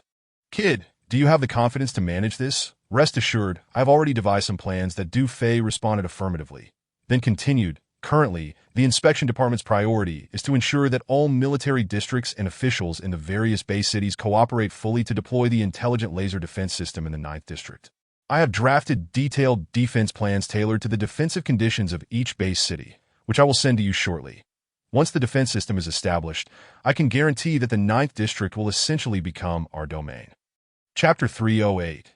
What must come will ultimately arrive. Du Fei concluded his remarks. "Excellent. Since you are so confident, I shall refrain from saying more. Just be cautious." Wang Jianqing said without further ado, "I will now notify all officials and military leaders involved in the temple incident to convene a secret meeting tomorrow morning. These individuals are all in the same boat and can be considered our own. I trust that they will do their utmost to execute the deployment of the 9th District's defense system and everything you have instructed." After speaking, the communication was severed. To be honest, since the temple incident, the officials and military leaders of the 9th District have not been at peace.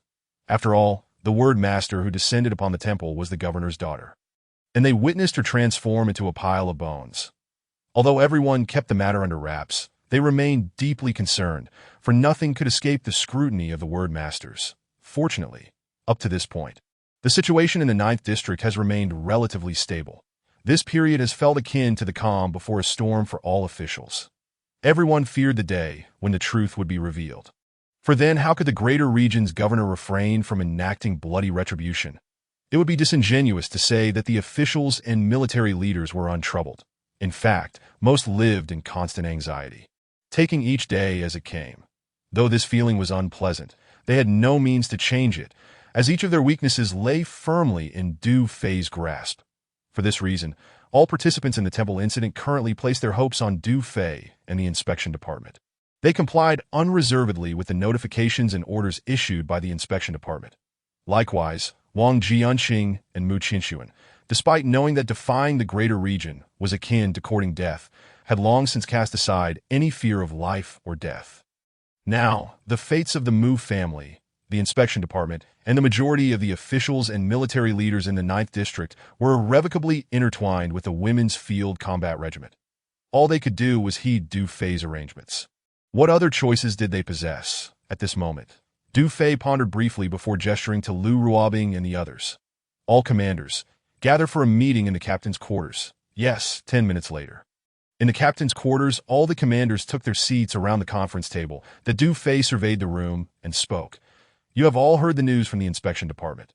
The greater region has launched an operation against our Women's Field Combat Regiment. This marks the beginning. Simultaneously, it signifies that we will soon confront the greater region directly. The situation is likely to be unpredictable, and we may face a series of arduous challenges, even casualties. Therefore, I would like to hear your thoughts moving forward. As his words fell, Lu Ruobing, with a wry smile, looked at Du Fei and said, We all understand that what is inevitable will ultimately come to pass. You are our core. We will follow your commands unconditionally. Xiaoying added, Ruobing is right. The thoughts of the commander are our thoughts. Yes, we will heed the commander's orders. No matter the circumstances, we sisters have no regrets. Commander, we have no extraneous thoughts. Just tell us what to do. As long as you, the commander, are here, we fear nothing. Not even the greater region, let alone the entire Federation. In an instant, all the commanders expressed their opinions. Faced with the encroaching forces of the greater region, they felt no fear. Their thoughts aligned seamlessly with the commander, fully committed to his arrangements. Excellent, that Du Fei smiled, nodding at all the commanders. The scale of this operation by the greater region is substantial. All borders of the surrounding autonomous regions have been sealed. The Yi family of Time-Space City has dispatched 3 word masters and a top-tier legion, intending to conduct a carpet search against us. According to information from the inspection department, the Night Legion has withdrawn from foreign territories, and the land, sea, and air forces are gathering, expected to arrive in the 9th District within 10 days at most. In other words, we have only 10 days to prepare for the impending assault of this top-tier legion. However, during this period, we shall engage in 2 battles. The first at the Shirlin Valley Beast King hunting ground of the 37th Army of the Frontier Defense Corps in 3 days. And the second against the 24th Army of the Fortress Military District. My plan is as follows. To eliminate both the 37th Army of the Frontier Defense Corps and the 24th Army of the Fortress Military District before the arrival of the Regional Legion. Concerning the 2 factions of the Wu family, we shall employ a strategy of blitz warfare, aiming for swift resolution, Du Fei declared, his tone turning grave. Next, I will assign you combat tasks and preparations for the coming days. As soon as he finished speaking, all commanders stood tall and attentive, awaiting their orders. Chapter 309. Heading to the temple. Lu Ruobing, Xiaoying, Xiaolan. Present. The 3 of them responded in unison. You 3 are responsible for all pre-battle preparations, particularly training the 200 elite soldiers recently selected into a formidable assault company within a short time frame. Understood. Yi Mengfan, present. You will monitor the Shirlin Valley hunting ground of the 37th Army of the Frontier Defense Corps and the activities along the 9th District border 24/7. Understood. Sun Xiaoqian, Ganting. Present.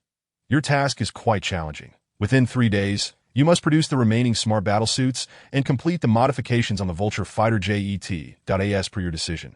That vulture jet will be named Tianxiong No. 2, which will play a significant role in the upcoming battle at the Shirlin Valley hunting ground. Yes, Commander. We will ensure the mission is accomplished. Sun Xiaoqian and Gan Ting stood firm, responding in unison. Ding Xiang, Kong Xiaoro, and I Miao Miao, present. The inspection department will convene a meeting tomorrow morning and has notified the 24th Army of the Fortress Military District in the name of the regional authority. Should Xia Baoqin attend the meeting, you are tasked with eliminating him en route. Understood. Su Ninger, Zhao Feifeng, Song Jia, present. You are responsible for supplying adequate provisions and ammunition to the guerrilla forces of Qin Minghan and Xiutong, and additionally, you are to capture a batch of live fish from the base's pond to load on a Tianxiong No. 1. Understood. Talia, present. You are in charge of piloting Tianxiong No. 1. Once all preparations are complete, Su Ninger, Zhao Feifeng, and I will proceed to the temple. Understood, Commander. With all arrangements established, Du Fei waved his hand, dismissed. Immediately, the commanders exited the captain's quarters, springing into action. Du Fei planned to make an urgent visit to the temple. Considering that the Mu Military Industry Group was on the verge of delivering 200 Eagle drones, half of the Nirvana meteorite in the industrial compartment of the Eternal was already consumed. It would inevitably require a substantial quantity of conventional vibranium, and the remaining Nirvana meteorite would only suffice for coating this batch of Eagle drones. In other words, the supply of Nirvana meteorite would soon be inadequate.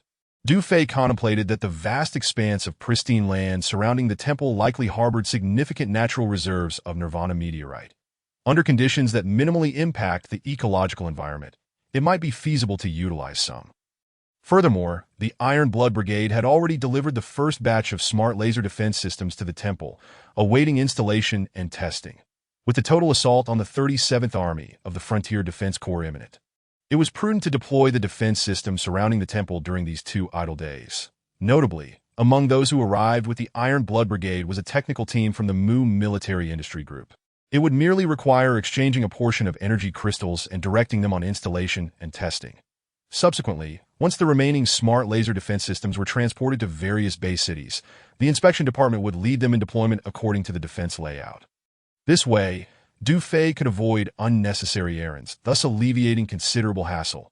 2 hours later, Su Ninger, Zhao Feifeng, and others captured over 500 live fish, all loaded into Tianxiong No. 1. Commander, as per your instructions, they are all lively and plump. Upon Du Fei's arrival at the storage compartment, Su Ninger approached and reported. Excellent. Du Fei glanced at the barrels, nodding with satisfaction. Among them were several female fish in spawning condition. Once these live fish were released into the temple's waters, it was believed that the aquatic industry in the 9th District would surely flourish in the near future. With everything in readiness, Du Fei reclined on the central sofa in the rest compartment, flanked by Su Ninger and Zhao Feifeng, both content. Let us depart. Yes, Commander. In the cockpit, Talia and several female crew members responded. Whoosh, the cabin doors sealed shut, the surrounding air shimmered, and Tianxiong No. 1 ascended slowly. In the next moment, it entered stealth mode, swiftly heading towards the temple. At the temple, within a luxurious mansion, Sister Phoenix, Commander Du has departed. He will arrive in approximately half an hour. 2 female bodyguards rushed in, expressing their excitement. Notify Brigade Commander Chu and the other officials to head to the sacrificial square. Black Phoenix felt a surge of excitement. This man was finally arriving. Then, her cheeks flushed as she glanced towards the innermost bedroom. Turning to one of the bodyguards, she instructed, Schwer, stay behind and change the bedding for me. He understood, Sister Phoenix. The bodyguard replied with a smile, her expression indicating that she understood. Chapter 310. Reunion half an hour later. Commander, we have arrived above the temple's waters. Talia slowed the speed of Tianxiong No. 1 and deactivated stealth mode, that we are landing at the sacrificial square, Du Fei announced. Understood, boom, as the lake waters surged. The skylight atop the temple slowly opened. Tianxiong No. 1 emitted a blue glow, descending vertically through the skylight, revealing a bustling sacrificial square below. Without a doubt, Black Phoenix, Chu Jingxiong, and numerous officials had long awaited Du Fei's arrival. Soon, Tianxiong No. 1 landed on the altar. Whoosh, the air rippled slightly as the cabin door opened. Du Fei, accompanied by Talia, Su Ninger, Zhao Feifeng, and several crew members, disembarked from the aircraft at Brother Du, you look increasingly spirited, Commander Du. It has been a long journey. Chu Jingxiong and his aide, Dong Jie, almost jogged over to greet him. Brigade Commander Chu, Deputy Commander Dong, all is well. Du Fei smiled as he approached and shook hands with them. Meanwhile, Black Phoenix led the temple's officials and the Moon Military Industry Group's research team around them. The crowd's enthusiasm was palpable, and Du Fei reciprocated with handshakes. Black Phoenix had not altered her attire, still donning a tight black leather skirt that accentuated her long, shapely legs clad in black stockings. Her complexion was radiant, her tall figure accentuated by the fitted leather skirt and stockings, creating a captivating silhouette. Among the officials, she appeared rather aloof.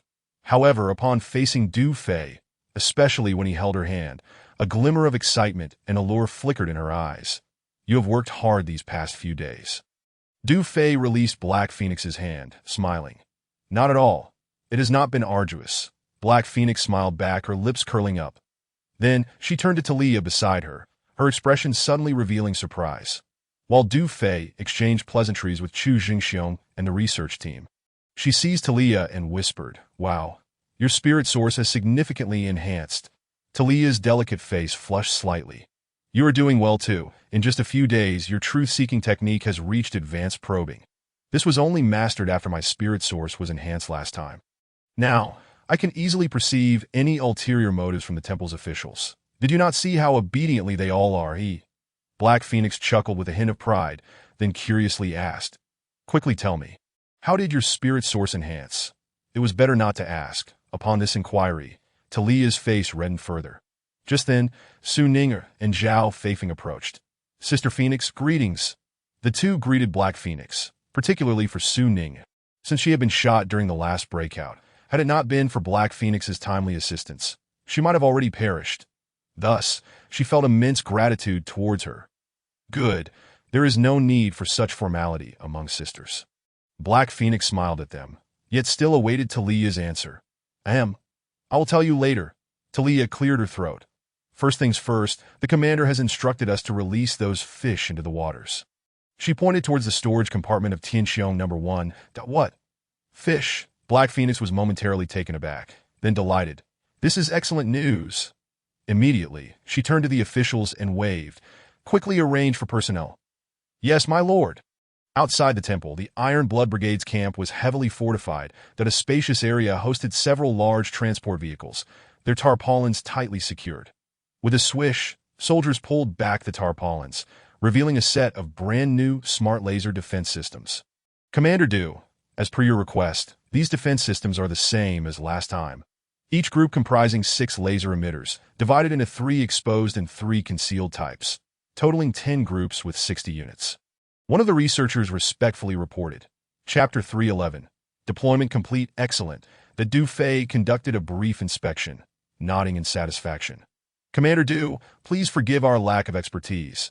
To be frank, we still have yet to fully comprehend the principles behind this defense system." "Commander Du, may I boldly inquire about the performance of this defense system?"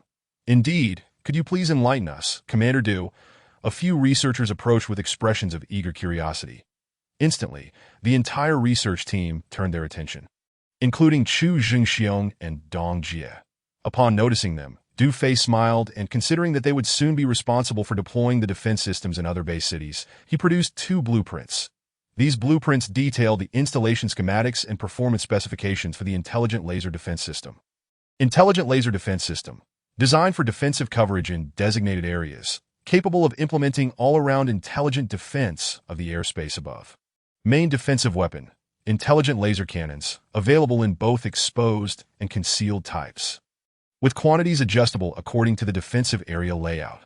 Specific performance, powered by crystal energy, offering instantaneous, uninterrupted, all-encompassing detection and early warning for the airspace, capable of accurately intercepting external aerial attacks at the first opportunity.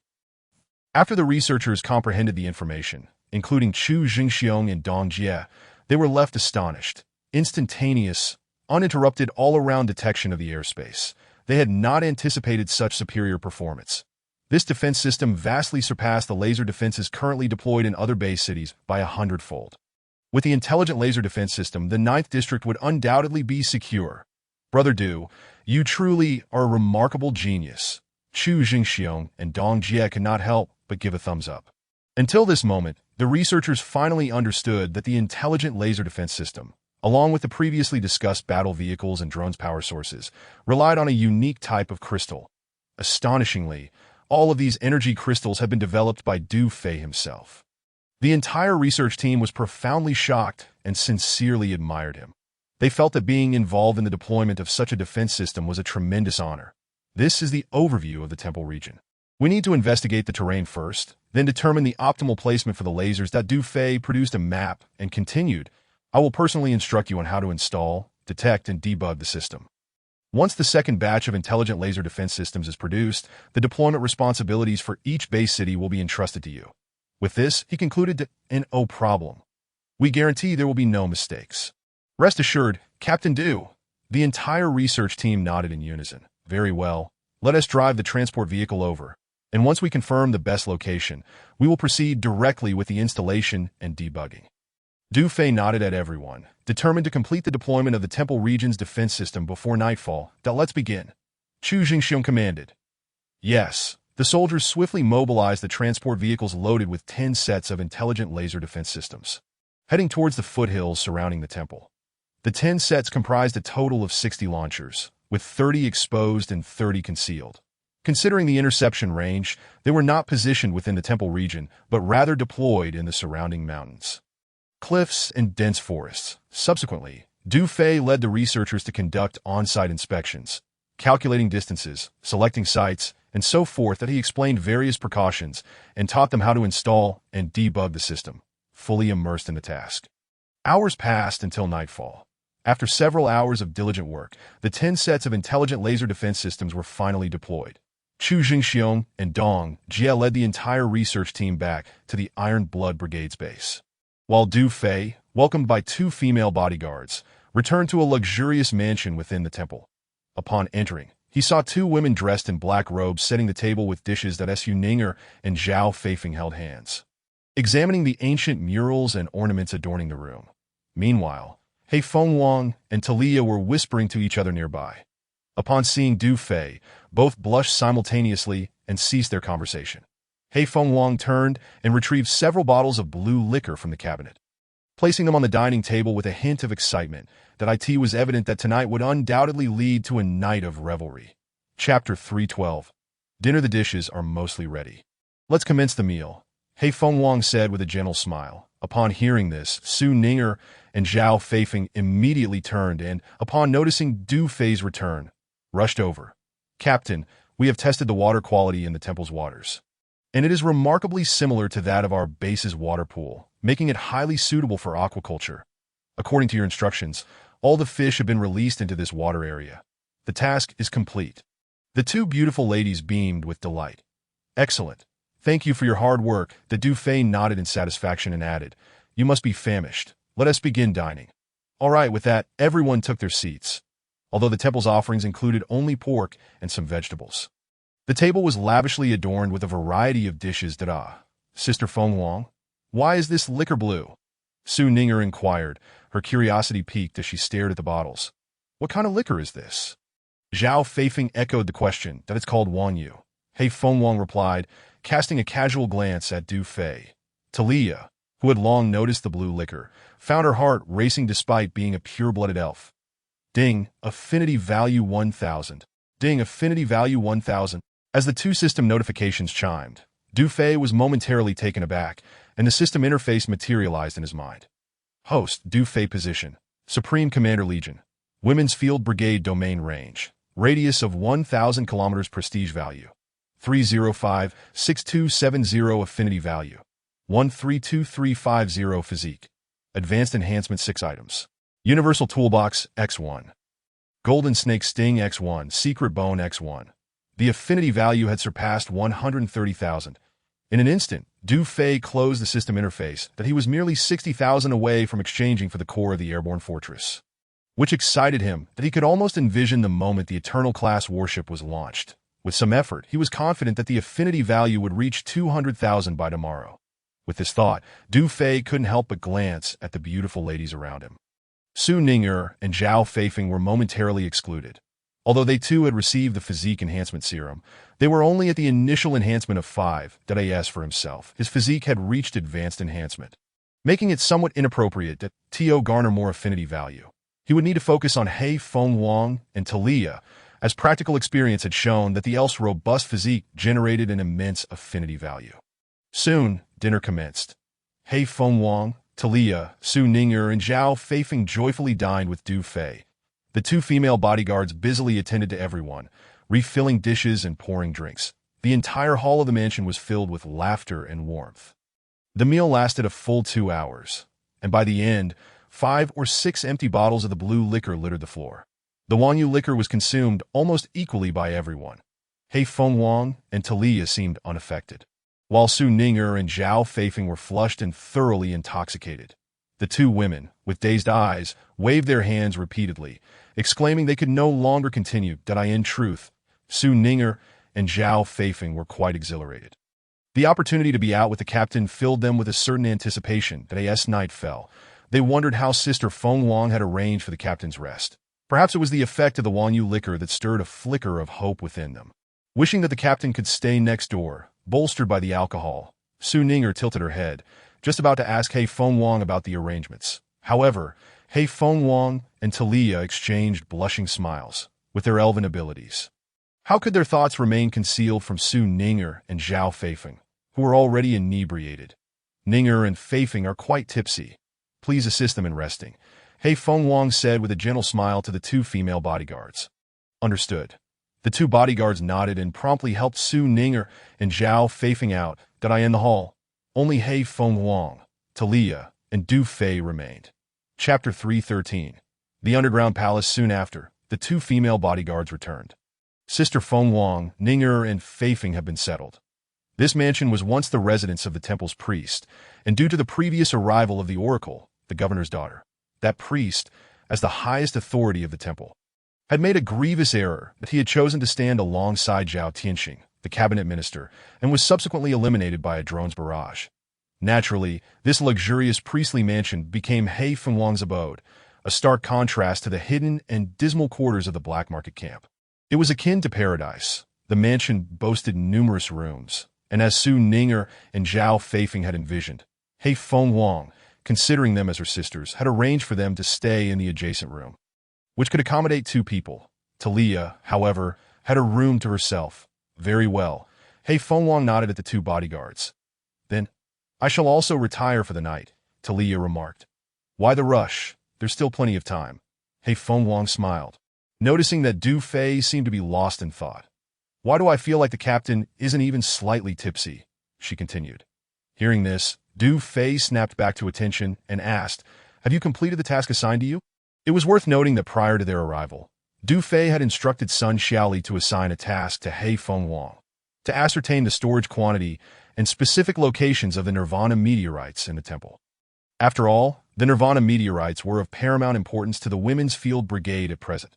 The remaining Nirvana meteorites aboard the Eternal-class warship were merely sufficient to coat 200 Hawk drones provided by the Mu Military Industrial Group. What occupies Du Fei's mind the most is the Eternal-class warship, that if the core of the aerial fortress were to be exchanged tomorrow, and the Eternal-class successfully activated, then the issue of defense would become paramount. It is essential to note that the Eternal-class is constructed from tungsten alloy, with its protective shield formed by activating this special material. However, it previously fell due to the assault of various powerful families within the temporal galaxy, suffering attacks from the Joint Fleet's dark particle cannons and microparticle beam rays, resulting in its crash and complete destruction of the core device. What does this indicate? It indicates that the Valen family also possesses such advanced weaponry. Therefore, even if the Eternal-class warship is restored and activated, it would still face the same fate against the dark particle cannons and microparticle beam rays, which are high-tech weapons. Thus, in order for the female combat unit to have the capability of self-preservation in future battles, the defense system of the Eternal-class must be upgraded, specifically through the use of active vibranium. However, considering that the entire length of the Eternal-class is 5.6 kilometers and its width is 2.1 kilometers, the required surface coating would necessitate an enormous quantity of active vibranium, and the demand for Nirvana meteorites can only be imagined. How could Du Fei not be concerned? The task you assign can only be said to be half completed, which I intended to inform you later. The Black Phoenix retracted her smile and spoke softly. Half. Du Fei looked at the Black Phoenix, a look of confusion on his face. Yes. The Black Phoenix furrowed her delicate brows and continued. In fact, I have also been quite puzzled recently that in such a vast area of the temple's pure land, there must be a considerable amount of Nirvana meteorites. However, since my arrival, I have scoured the entire region and have not found even a single piece of Nirvana meteorite. Upon inquiring with subordinate officials, they, due to their insufficient authority, were entirely unaware of the existence of Nirvana meteorites. That it was not until the afternoon that I pardoned a close guard of the previous priest and learned from him that there exists a sealed underground palace beneath the temple altar. I suspect that the Nirvana meteorites and this pure land of the temple are related to that underground palace. The Black Phoenix recounted the information she obtained from the guard that afternoon in detail. An underground palace? Du Fei frowned and immediately commanded, "Bring that guard here. I wish to take a look." Chapter 314. Can't open it. Now. The Black Phoenix hesitated, glancing towards the bedroom within. It is already midnight. Can't we go tomorrow? Privately, Talia had already mentioned to her that increasing the spiritual source was more important than anything else. Yes, now that Du Fei nodded, unaware of what the alluring beauty before him was secretly contemplating. Well, very well then, the Black Phoenix replied, then turned to a female bodyguard who was busy tidying up and said, "Schwer, go bring that guard here." "Yes, Phoenix sister." The bodyguard responded promptly and immediately exited. After about 10 minutes, a man in his 30s was brought in. "I have seen the Lord." The guard bowed to the Black Phoenix. "This is Commander Du." The Black Phoenix introduced him to the guard. Upon hearing this, the guard's expression turned exceedingly respectful. Many officials had gone to the sacrificial square to pay respects to a significant figure named Du Fei today, and someone of his status was not even qualified to be present. He had not expected that the young man before him was the influential Commander Du. Coming back to his senses, the guard immediately bowed to Du Fei. "I have seen Commander Du." "Greetings, Commander." Du Fei raised his hand slightly, commanding them to head towards the underground palace. "Yes, I will lead Commander Du and the esteemed guests there at once." The guard responded in haste. Soon, Du Fei, the Black Phoenix, and Talia departed the official residence, guided by the guard towards the center of the temple. The temple occupies an extensive area, with an extremely spacious interior filled with countless towering stone columns. Densely packed. All the columns reach the sloping ceiling made of massive stones, creating an endless view.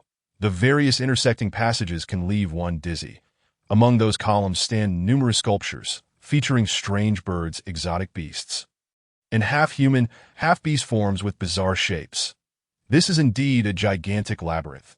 The Black Phoenix has been managing this place for some time, even during her inspections or leisurely strolls, if she were to wander without a guide. She might easily get lost, having unwittingly ended up at the exit of the deep mountain resource area multiple times that as they walked. Du Fei mused on the grand scale of the temple's construction. Talia observed the surrounding stone walls. Every few dozen or 100 meters, there was an arched niche embedded with oddly shaped wall lamps. Through the light emanating from these niches, one could see that the stone columns and walls bore ancient inscriptions of special runes, appearing incredibly archaic. She seemed deeply interested in these artifacts, occasionally reciting the tones of those runes, particularly when she spotted patterns resembling spaceships and starships, as well as the star systems etched onto the stone walls. Her eyes sparkled with enthusiasm, clearly resonating with memories from her own era, evoking a nostalgic feeling of her childhood. After approximately half an hour, Du Fei and the others were led by the guard to a central area of the temple. On the ground lay a disc-shaped pattern made of black stone, surrounded by 4 sculptures. All the sculptures bore human faces, but had bodies resembling lions, facing outward. "Commander Du, esteemed guests, this is the place," the guard stated, approaching one of the sculptures. "It is now the hour of the pig. We should activate this first." After speaking, he turned a hidden mechanism at the base of the sculpture, then proceeded to activate the mechanisms of the other sculptures in turn. In the next moment, a low humming sound reverberated. The ground trembled slightly as the 4 sculptures began to turn slowly from the outside, sequentially facing the disc-shaped pattern. With a series of clicks, the disc-shaped pattern sank, forming a staircase that led directly underground. "Commander Du, this is the underground palace of the temple. the guard declared to Du Fei nodded, signaling the guard to lead the way. The group descended the staircase, walking nearly 100 steps until they arrived at a massive door.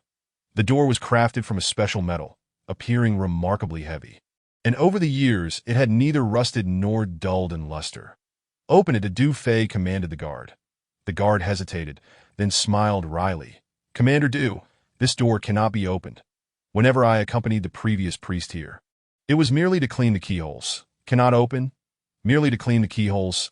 Du Fei approached the massive door, unable to suppress his frown that he observed 5 keyholes on the door, with 4 smaller ones surrounding a larger one in the center. A glint of azure light flickered in Talia's eyes as she exclaimed, "Commander, this is a secret bone lock." Chapter 315.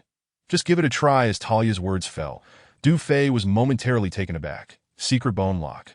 It reminded him of a battle that had taken place days earlier at the border between Zone 6 and North Cold in the foothills. That battle not only yielded red-tier spiritual sources and a Vulture-class fighter jet, but also uncovered a piece of secret bone from the remains of the Electric Princess. Secret bones exist solely within the bodies of high-ranking elves or half-elves, who condense a specific bone within them into a numerical shape. These elves or half-elves often guard an important treasury, and the most secure method of protecting it is through a secret bone lock. The bone within such an elf or half-elf serves as the key to unlocking the treasury. Typically, a treasury is protected by several elves or half-elves possessing secret bones. When the treasury needs to be opened, they must all be present and use their respective secret bones to inject their numbers into the corresponding keyholes via their spiritual sources. Du Fei surveyed the 5 keyholes on the massive door. This meant that in order to unlock the colossal door to the underground palace, all 5 guardians of the treasury must jointly activate it. After a brief moment of contemplation, a black bone appeared in Du Fei's hand. The surface of this bone was dotted with numerous small circular holes resembling a honeycomb, faintly glowing. The entire bone took the shape of the number 5, that it was indeed the secret bone he had obtained from the remains of the Electric Princess. He wondered silently whether this secret bone served as the key to the underground palace before him. I might as well give it a try. Logically, since this secret bone was condensed by the Electric Princess, it would need her to personally release her spiritual source to activate it. However, Du Fei, as the Elf King, could entirely replace the Electric Princess in activating the secret bone since he had absorbed all of her spiritual abilities. The next moment, a surge of warmth emanated from the rose gold emblem on Du Fei's abdomen, and a layer of purple light enveloped his palm, causing the secret bone to tremble in his grasp. Both the Black Phoenix and Talia widened their beautiful eyes. Feeling a bit dizzy, in that instant, they sensed the potent and pure power within the commander. No wonder, such an immense force, just a mere fraction of it could exponentially amplify any elf's spiritual source. Meanwhile, the guard nearby trembled all over, hastily prostrating before Du Fei, not daring to make a sound. Such power is reserved for great regional truth speakers. He had witnessed it during his time with the former priest, and thus understood the rules and decorum. Soon a miracle occurred. As the purple light faded, the secret bone in Du Fei's hand shot forth a beam of light towards the massive door. The door trembled slightly, and the last of the 5 keyholes gradually sunk, revealing a hollow shape of the number 5.3 seconds later. It reverted to its original form, clearly, due to the other 4 keyholes remaining unresponsive. Only one was assuredly activated. "Commander, I didn't expect," Talia exclaimed in awe, staring at the keyhole of the massive door, that the Electric Princess's secret bone would actually be the key to this underground palace. Indeed, Du Fei nodded, feeling a surge of excitement within. Before stowing the secret bone away, did he merely approach this with a trial-and-error attitude, not anticipating that this secret bone would indeed be the key to the temple's underground palace. "Captain, this door is secured by 5 secret locks, which implies that the palace is guarded by 5 individuals. The Electric Maiden is one of them, so the others. Indeed, I trust you have already deduced the answer." Observing Talia's animated expression, Du Fei smiled and remarked, "According to the cabinet's records, the Electric Maiden has 4 sisters, who belong to the conservative faction of the Qi Ling organization. They are the Wind Maiden, Rain Maiden, Thunder Maiden, and Electric Maiden, all loyal to the ruling Night family. The 9th district is under the Night family's domain. Naturally, the temple falls under their jurisdiction." Upon hearing this, the Black Phoenix suddenly understood. "I see."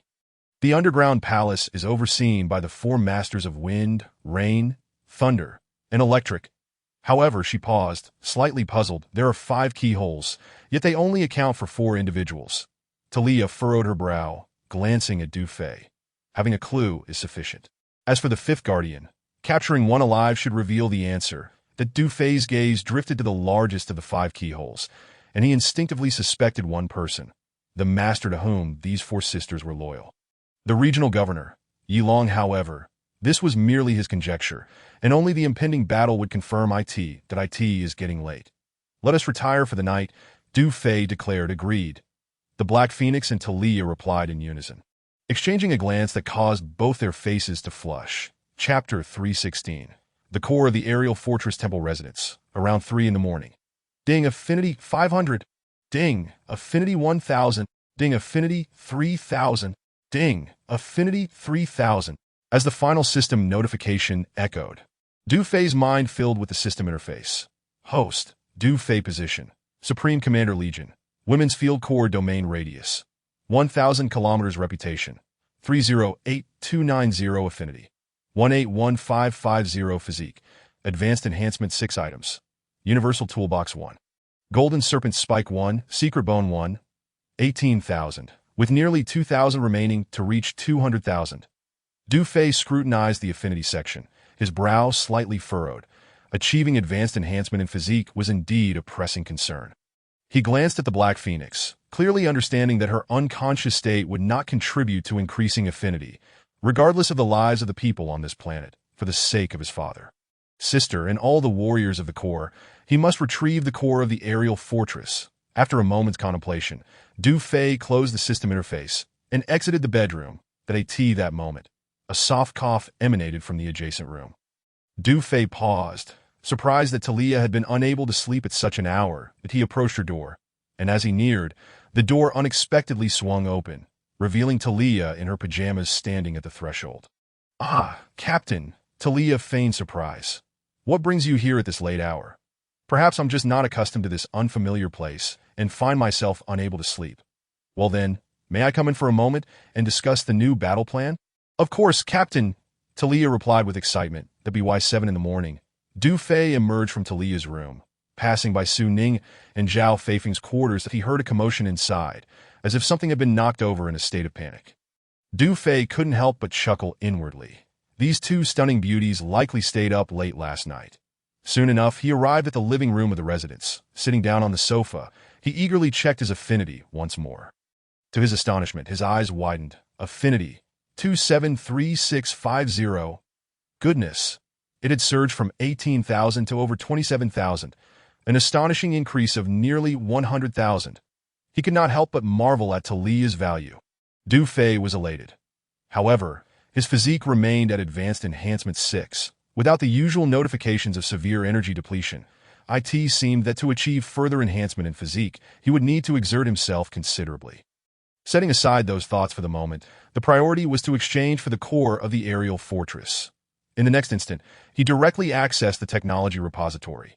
Dragonthorn Cruiser, design blueprint requires 100,000 reputation.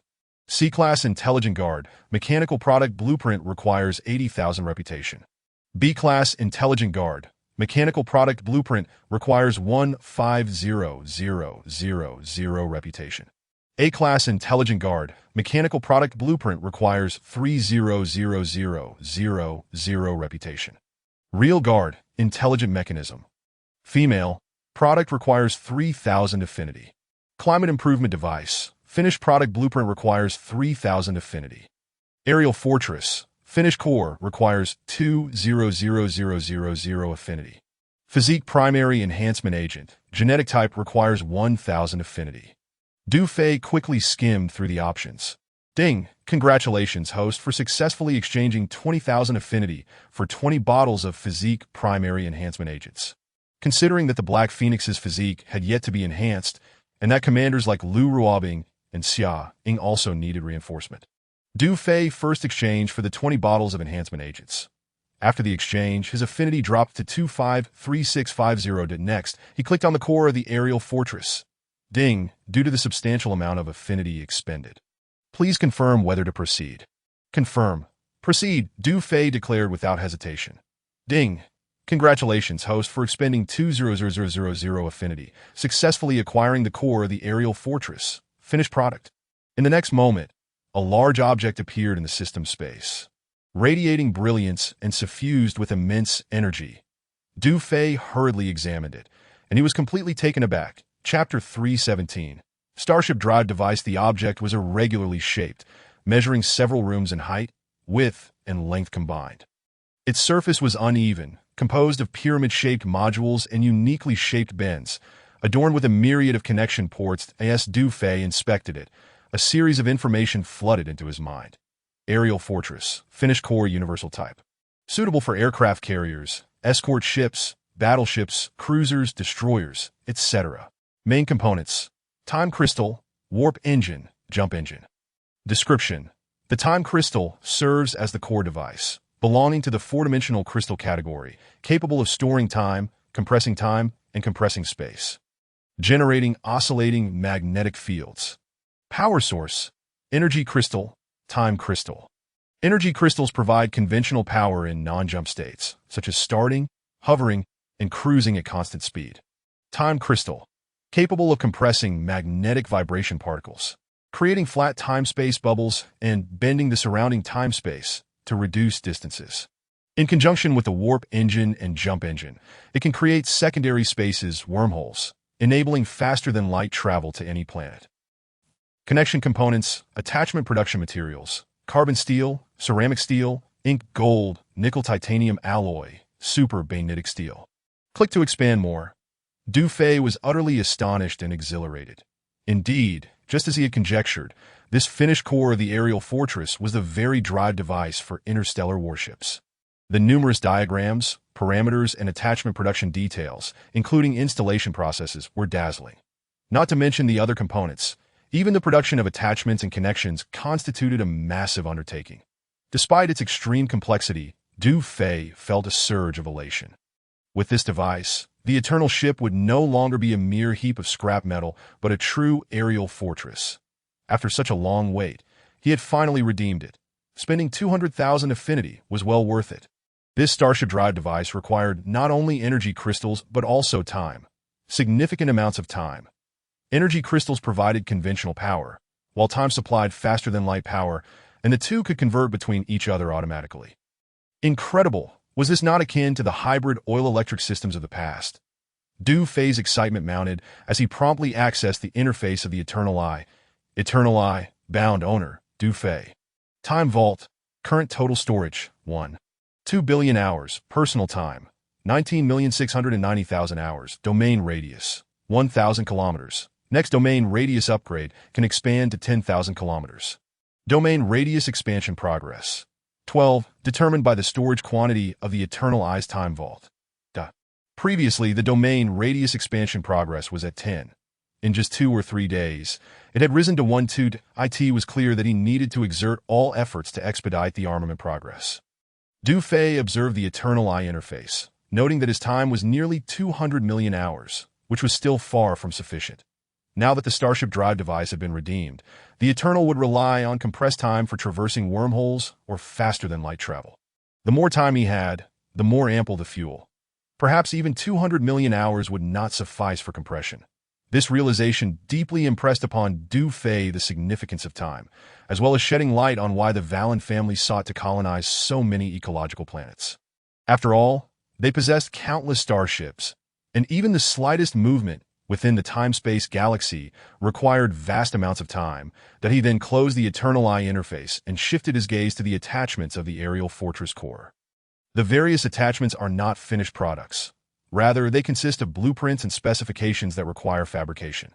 The materials needed include carbon steel, ceramic steel, ink gold, nickel titanium alloy, and super magnetic steel. Fortunately, the Eternal Battleship's chambers are stocked with a considerable amount of rare substances and metals. Talia had previously organized all those metals and labeled them accordingly. Upon closing the system interface, she glanced at the time, which was nearly 8 o'clock, and intended to first verify whether the materials required for the attachments were complete. Thus, Du Fei activated the remote communication on his headset. Ever since the inspection department system was integrated with the base, All communications have become significantly more convenient. Yi Mengfan, please respond. Captain, Yi Mengfan is here. Please give instructions. In the monitoring room of the Eternal Battleship, Yi Mengfan promptly replied to the captain's call. The urgency of the situation in recent days had necessitated extensive surveillance of the movements along the border of Zone 9 and the activities of the 37th Army of the Border Defense Forces in Shirlin Valley. On a smaller scale, they were also monitoring the movements of the 24th Army of the Fortress Military District. Today, Wang Jianqing was convening a high-level meeting, and the captain had issued orders that if Xie Baoqin were to attend a meeting in Fuxing City, he must be eliminated. Consequently, Yi Mengfan had been vigilantly stationed in the monitoring room for nearly 24 hours without a wink of sleep. Connect me to Sun Xiaoqian, Du Fei instructed. Yes, Captain. Shortly thereafter, Yi Mengfan established internal communication. Sun Xiaoqian, please check what metals were left in the industrial chamber. Yes, Captain. In no time, Sun Xiaoqian reported back with the information. The rare metals remaining in the industrial chamber included carbon steel, nickel titanium alloy, and superbenitic steel. The Du Fei cross-referenced the required materials for the attachments and noted the absence of ceramic steel and ink gold. Through the memories of the Elven King, he had some recollection of these two metals.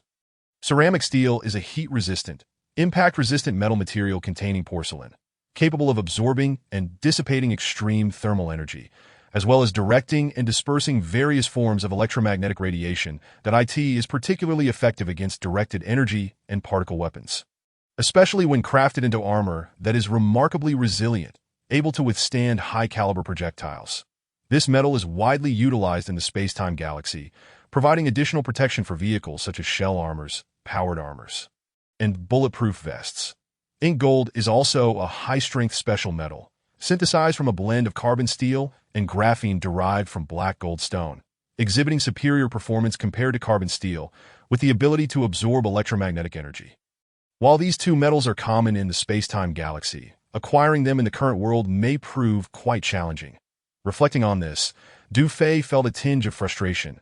At that moment, two female bodyguards entered, swiftly arranging breakfast. He Fengwang, Talia, Su Ninger, and Zhao Feifeng also completed their morning routines and appeared in the living room one after another. Sister Phoenix, good morning. Good morning. All right, the four stunning women greeted each other. While He Fengwang and Talia's voices were somewhat hoarse, they stole a glance at Du Fei, who was frowning in contemplation, and their cheeks involuntarily flushed at you're about to reach the red level. Aren't you close as well? He Fengwang and Talia whispered excitedly upon meeting. The elven marks on their chests had clearly shifted from pink to red, indicating that their elven levels were on the brink of advancing to red. They eagerly examined each other's marks, filled with exhilaration at that moment. He Fengwang and Talia radiated sheer excitement and satisfaction, while Su Ning and Zhao Feifeng exchanged glances and stifled yawns. The previous night, they had been disturbed and felt sticky, having hardly slept well. They were quite curious about such matters and longed to understand what that experience was like. Currently, the captain held a godlike status in the hearts of all commanders. Who wouldn't want to draw closer to him in private? Naturally, Su Ninger and Zhao Feifeng were no exceptions. Though they had not experienced what transpired last night, being in their 20s, they couldn't help but harbor some fantasies and expectations. They felt a slight disappointment, regretting that the captain hadn't visited their rooms for a chat. Following breakfast, the four enchanting women accompanied Du Fei to enjoy their meal in silence, each understanding the unspoken sentiments.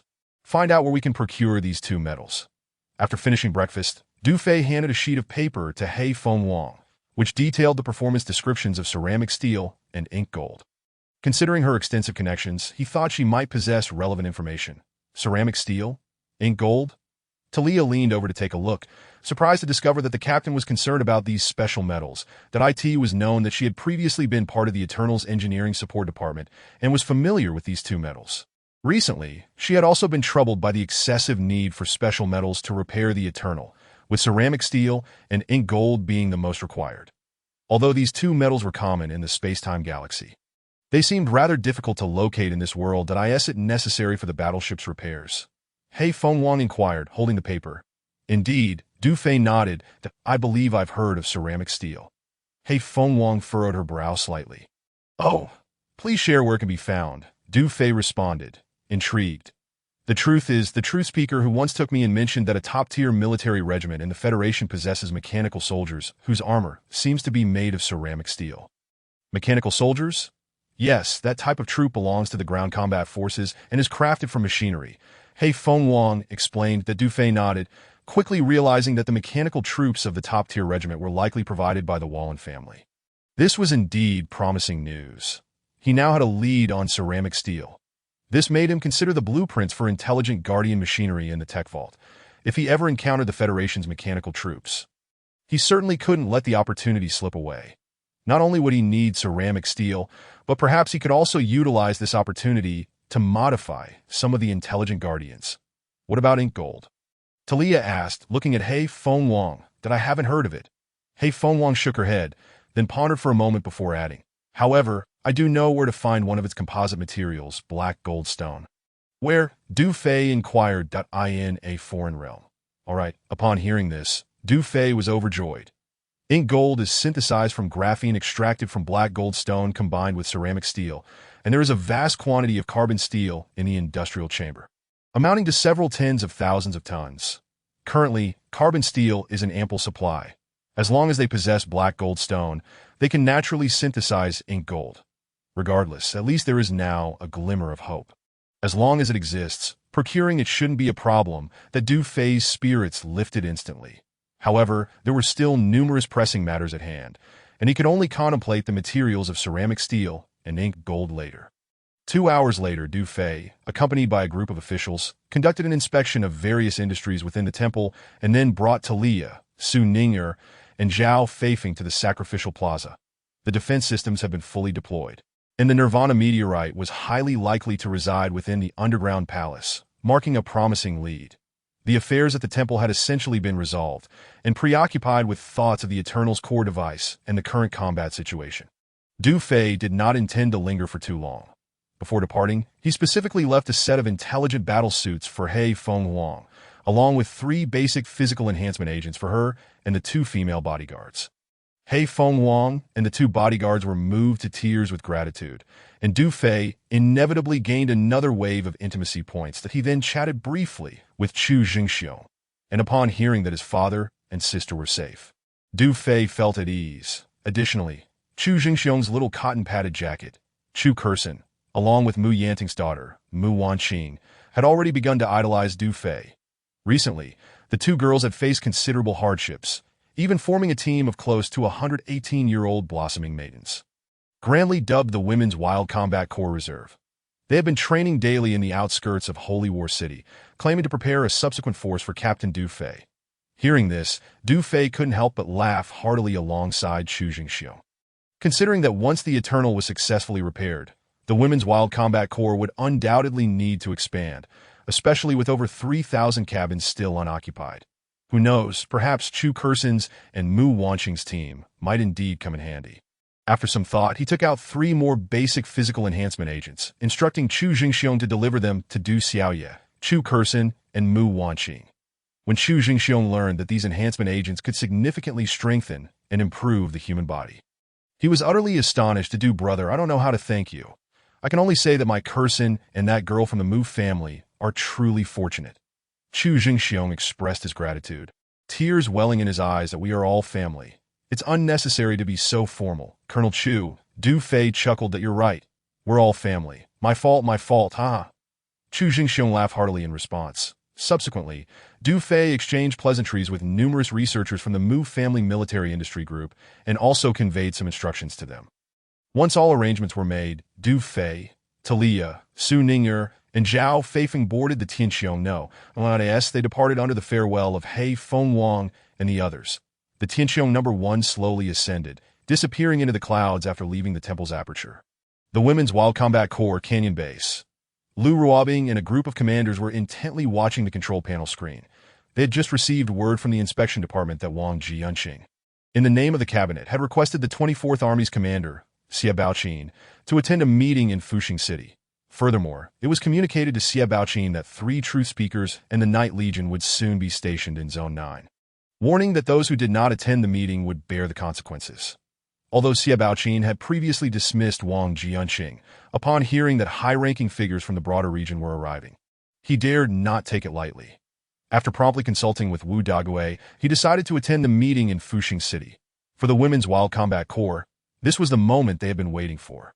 At 9 o'clock in the morning, in the fortress military district, the gate of a bunker creaked open, and 2 luxurious military vehicles along with 5 or 6 armored cars swiftly emerged. Report: there are unusual movements at the military district's base.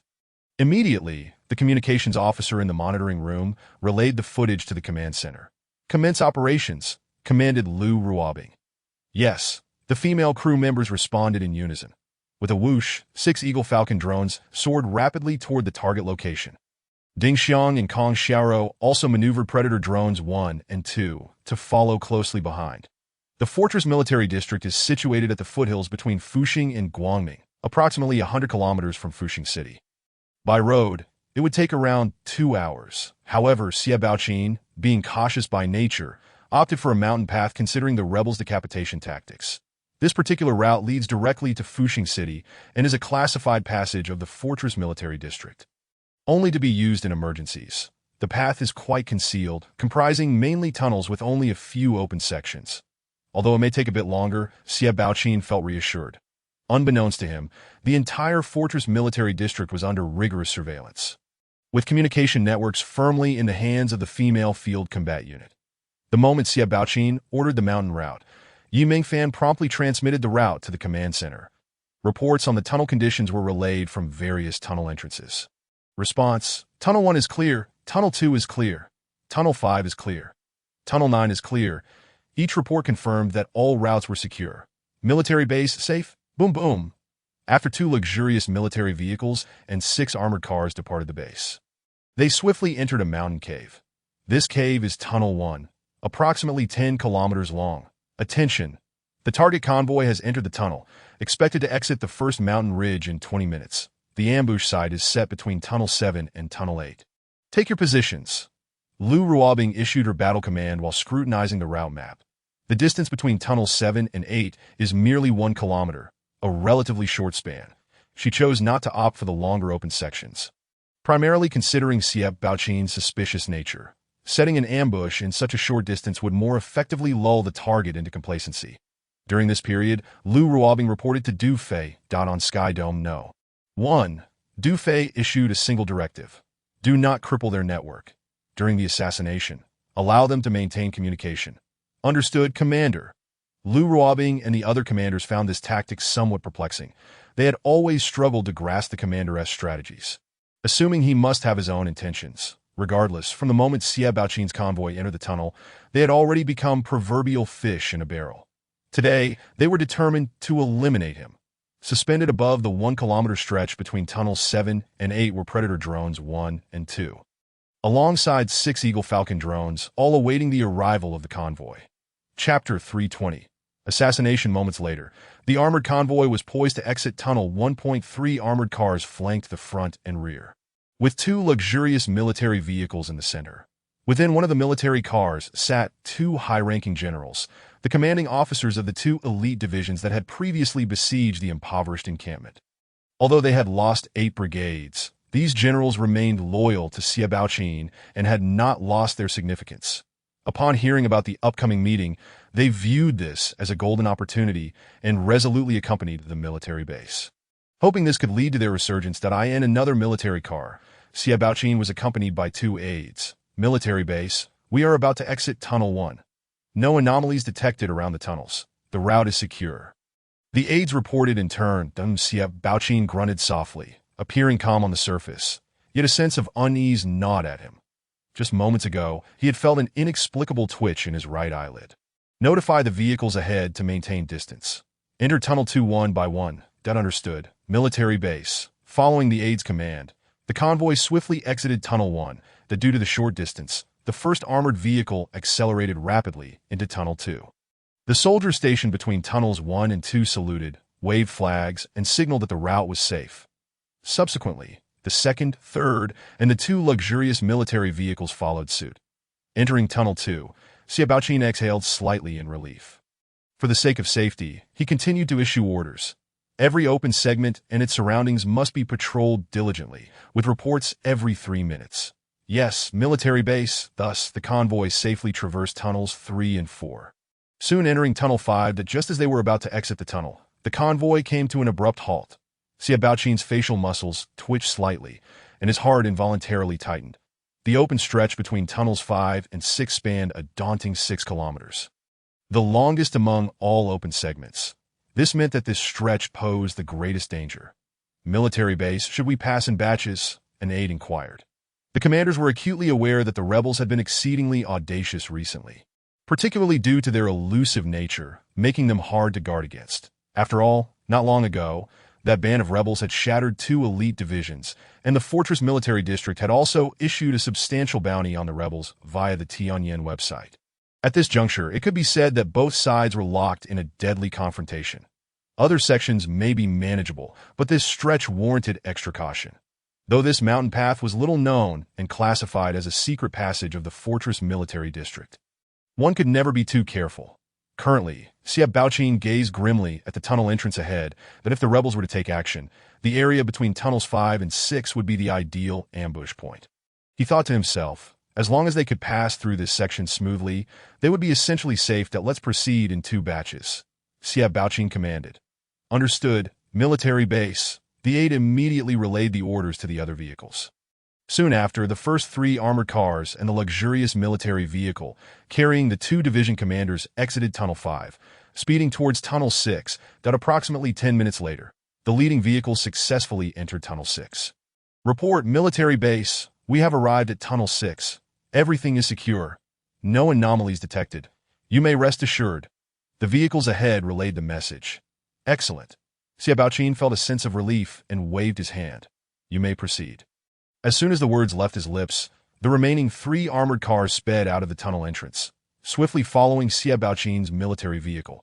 Before long, they too had successfully entered Tunnel 6. At this point, the weight that had been pressing on Siabauchin's mind lifted completely. It seemed he had been overly cautious. Next, they passed through Tunnel 6 and entered Tunnel 7. Meanwhile, in the female field combat unit's canyon base, the communication officer reported, the enemy convoy has entered Tunnel 7. Expected to exit the tunnel in 5 minutes. All units prepare. Once the convoy exits the tunnel, we must first cut off their routes of retreat. Lu Ruobing commanded. Given that the longest open stretch had been uneventful, Siabauchin and his men had nearly dismissed their concerns. The distance between Tunnels 7 and 8 was just 1 kilometer. And after confirming safety through reports from the soldiers stationed at the tunnels, they naturally relaxed their vigilance. 5 minutes later, 2 luxurious military vehicles and 6 armored cars sped out of Tunnel 7. In an instant, whoosh whoosh, 2 miniature missiles shot forth into the air. Boom, boom. With 2 violent explosions, the entrances of Tunnels 7 and 8 collapsed in an instant. The falling boulders effectively blocked the convoy's routes of escape. What is happening? The convoy came to an immediate halt. Oh no. Siabauchin's muscles twitched violently. Enemy attack. Protect the military base. Upon witnessing the tunnel entrance explode, the soldiers stationed along the route hastily regrouped towards the convoy. Not good. It's the rebels. Alert! The 2 elite division commanders, along with their aides and accompanying escort, were taken aback by the sudden turn of events. They had been cautious all along, yet still fell victim to an unexpected assault. The rebel secret weapon had long been a topic of rumor, and this left the entire convoy in disarray. Calling the city defense forces, please respond. Calling the surrounding station troops, please respond. The 24th Army of the Fortress Military District. Commander Xie is under rebel attack. Requesting support. In no time, urgent calls echoed through the public channel of the Fuxing Military District as the convoy attempted to seek assistance from nearby troops. However, the very next moment, whoosh, whoosh, whoosh, countless shells rained down from the sky, instantly engulfing the 2 luxurious military vehicles and 6 armored cars in a storm of gunfire. Boom, boom. The vehicles exploded on the spot, sending debris flying. Siabauchin. The 2 elite division commanders and several aides were hurled from their vehicles. Bang, bang, bang. Ding Xiang and Kong Xiao operated the sniper rifles mounted on Predators 1 and 2, delivering headshots without regard for the enemy's fate. Following closely, the 6 Eagle Falcon drones unleashed a barrage of fire, executing a final sweep. Meanwhile, in the Fuxing City Cabinet, a grand assembly was underway, with hundreds of individuals gathered. numerous officials from vital departments such as the city defense, logistics, and urban development from the 6 base cities were present, alongside senior generals from various military districts in Zone 9, that these officials and generals were all participants in the earlier temple incident. Upon hearing that 3 truth masters and an elite legion would be stationed in Zone 9 in a few days, panic swept through the assembly. That it was common knowledge that each of them had incriminating evidence in Du Fei's possession, effectively linking everyone present to the female field combat unit. That in recent days, they have been engulfed in a state of constant anxiety. Yet to their astonishment, the women's battalion not only showed no signs of retreat, but instead escalated their activities to alarming levels. Now, it seems that a significant region has been stirred. Although the daughter of the governor was murdered in the 9th district, an investigation by the larger region was inevitable. However, no one anticipated that this day would arrive so swiftly. The agenda of today's meeting was to deliberate on how to confront the impending crisis, and they approached it with utmost seriousness, arriving without delay. Just as the meeting was about to commence, a shocking piece of news reverberated throughout the room. The aides and secretaries from various military districts whispered amongst themselves, "What? The commander of the 24th Army of the Fortress Military District, Xie Baoqin, has been ambushed and killed. Is the news credible?" Indeed, Xie Baoqin's convoy was attacked by mysterious weaponry en route, resulting in him and 2 elite division commanders being shot dead on the spot. Their deaths gruesome. It is said they were traversing a classified military route. Instantly, the entire assembly erupted into a clamor. Chapter 321. The Revival City Conference. At this moment, the hearts of the generals and numerous officials were quaking with trepidation. Xie Baoqin was a prominent figure within the military sphere of the 9th district, and his sudden demise was unthinkable.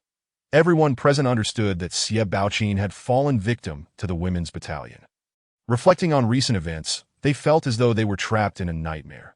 The women's battalion had first dismantled the cabinet, silenced the governor's daughter, obliterated the 109th and 121st Divisions, destroyed the heavy crime mining area, and raided vital supplies from the Wu military factory on the southern border.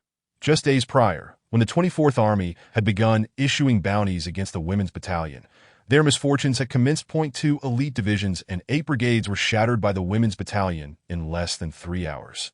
And now, just 2 days later, even the commander, Xie Baoqin, was no more.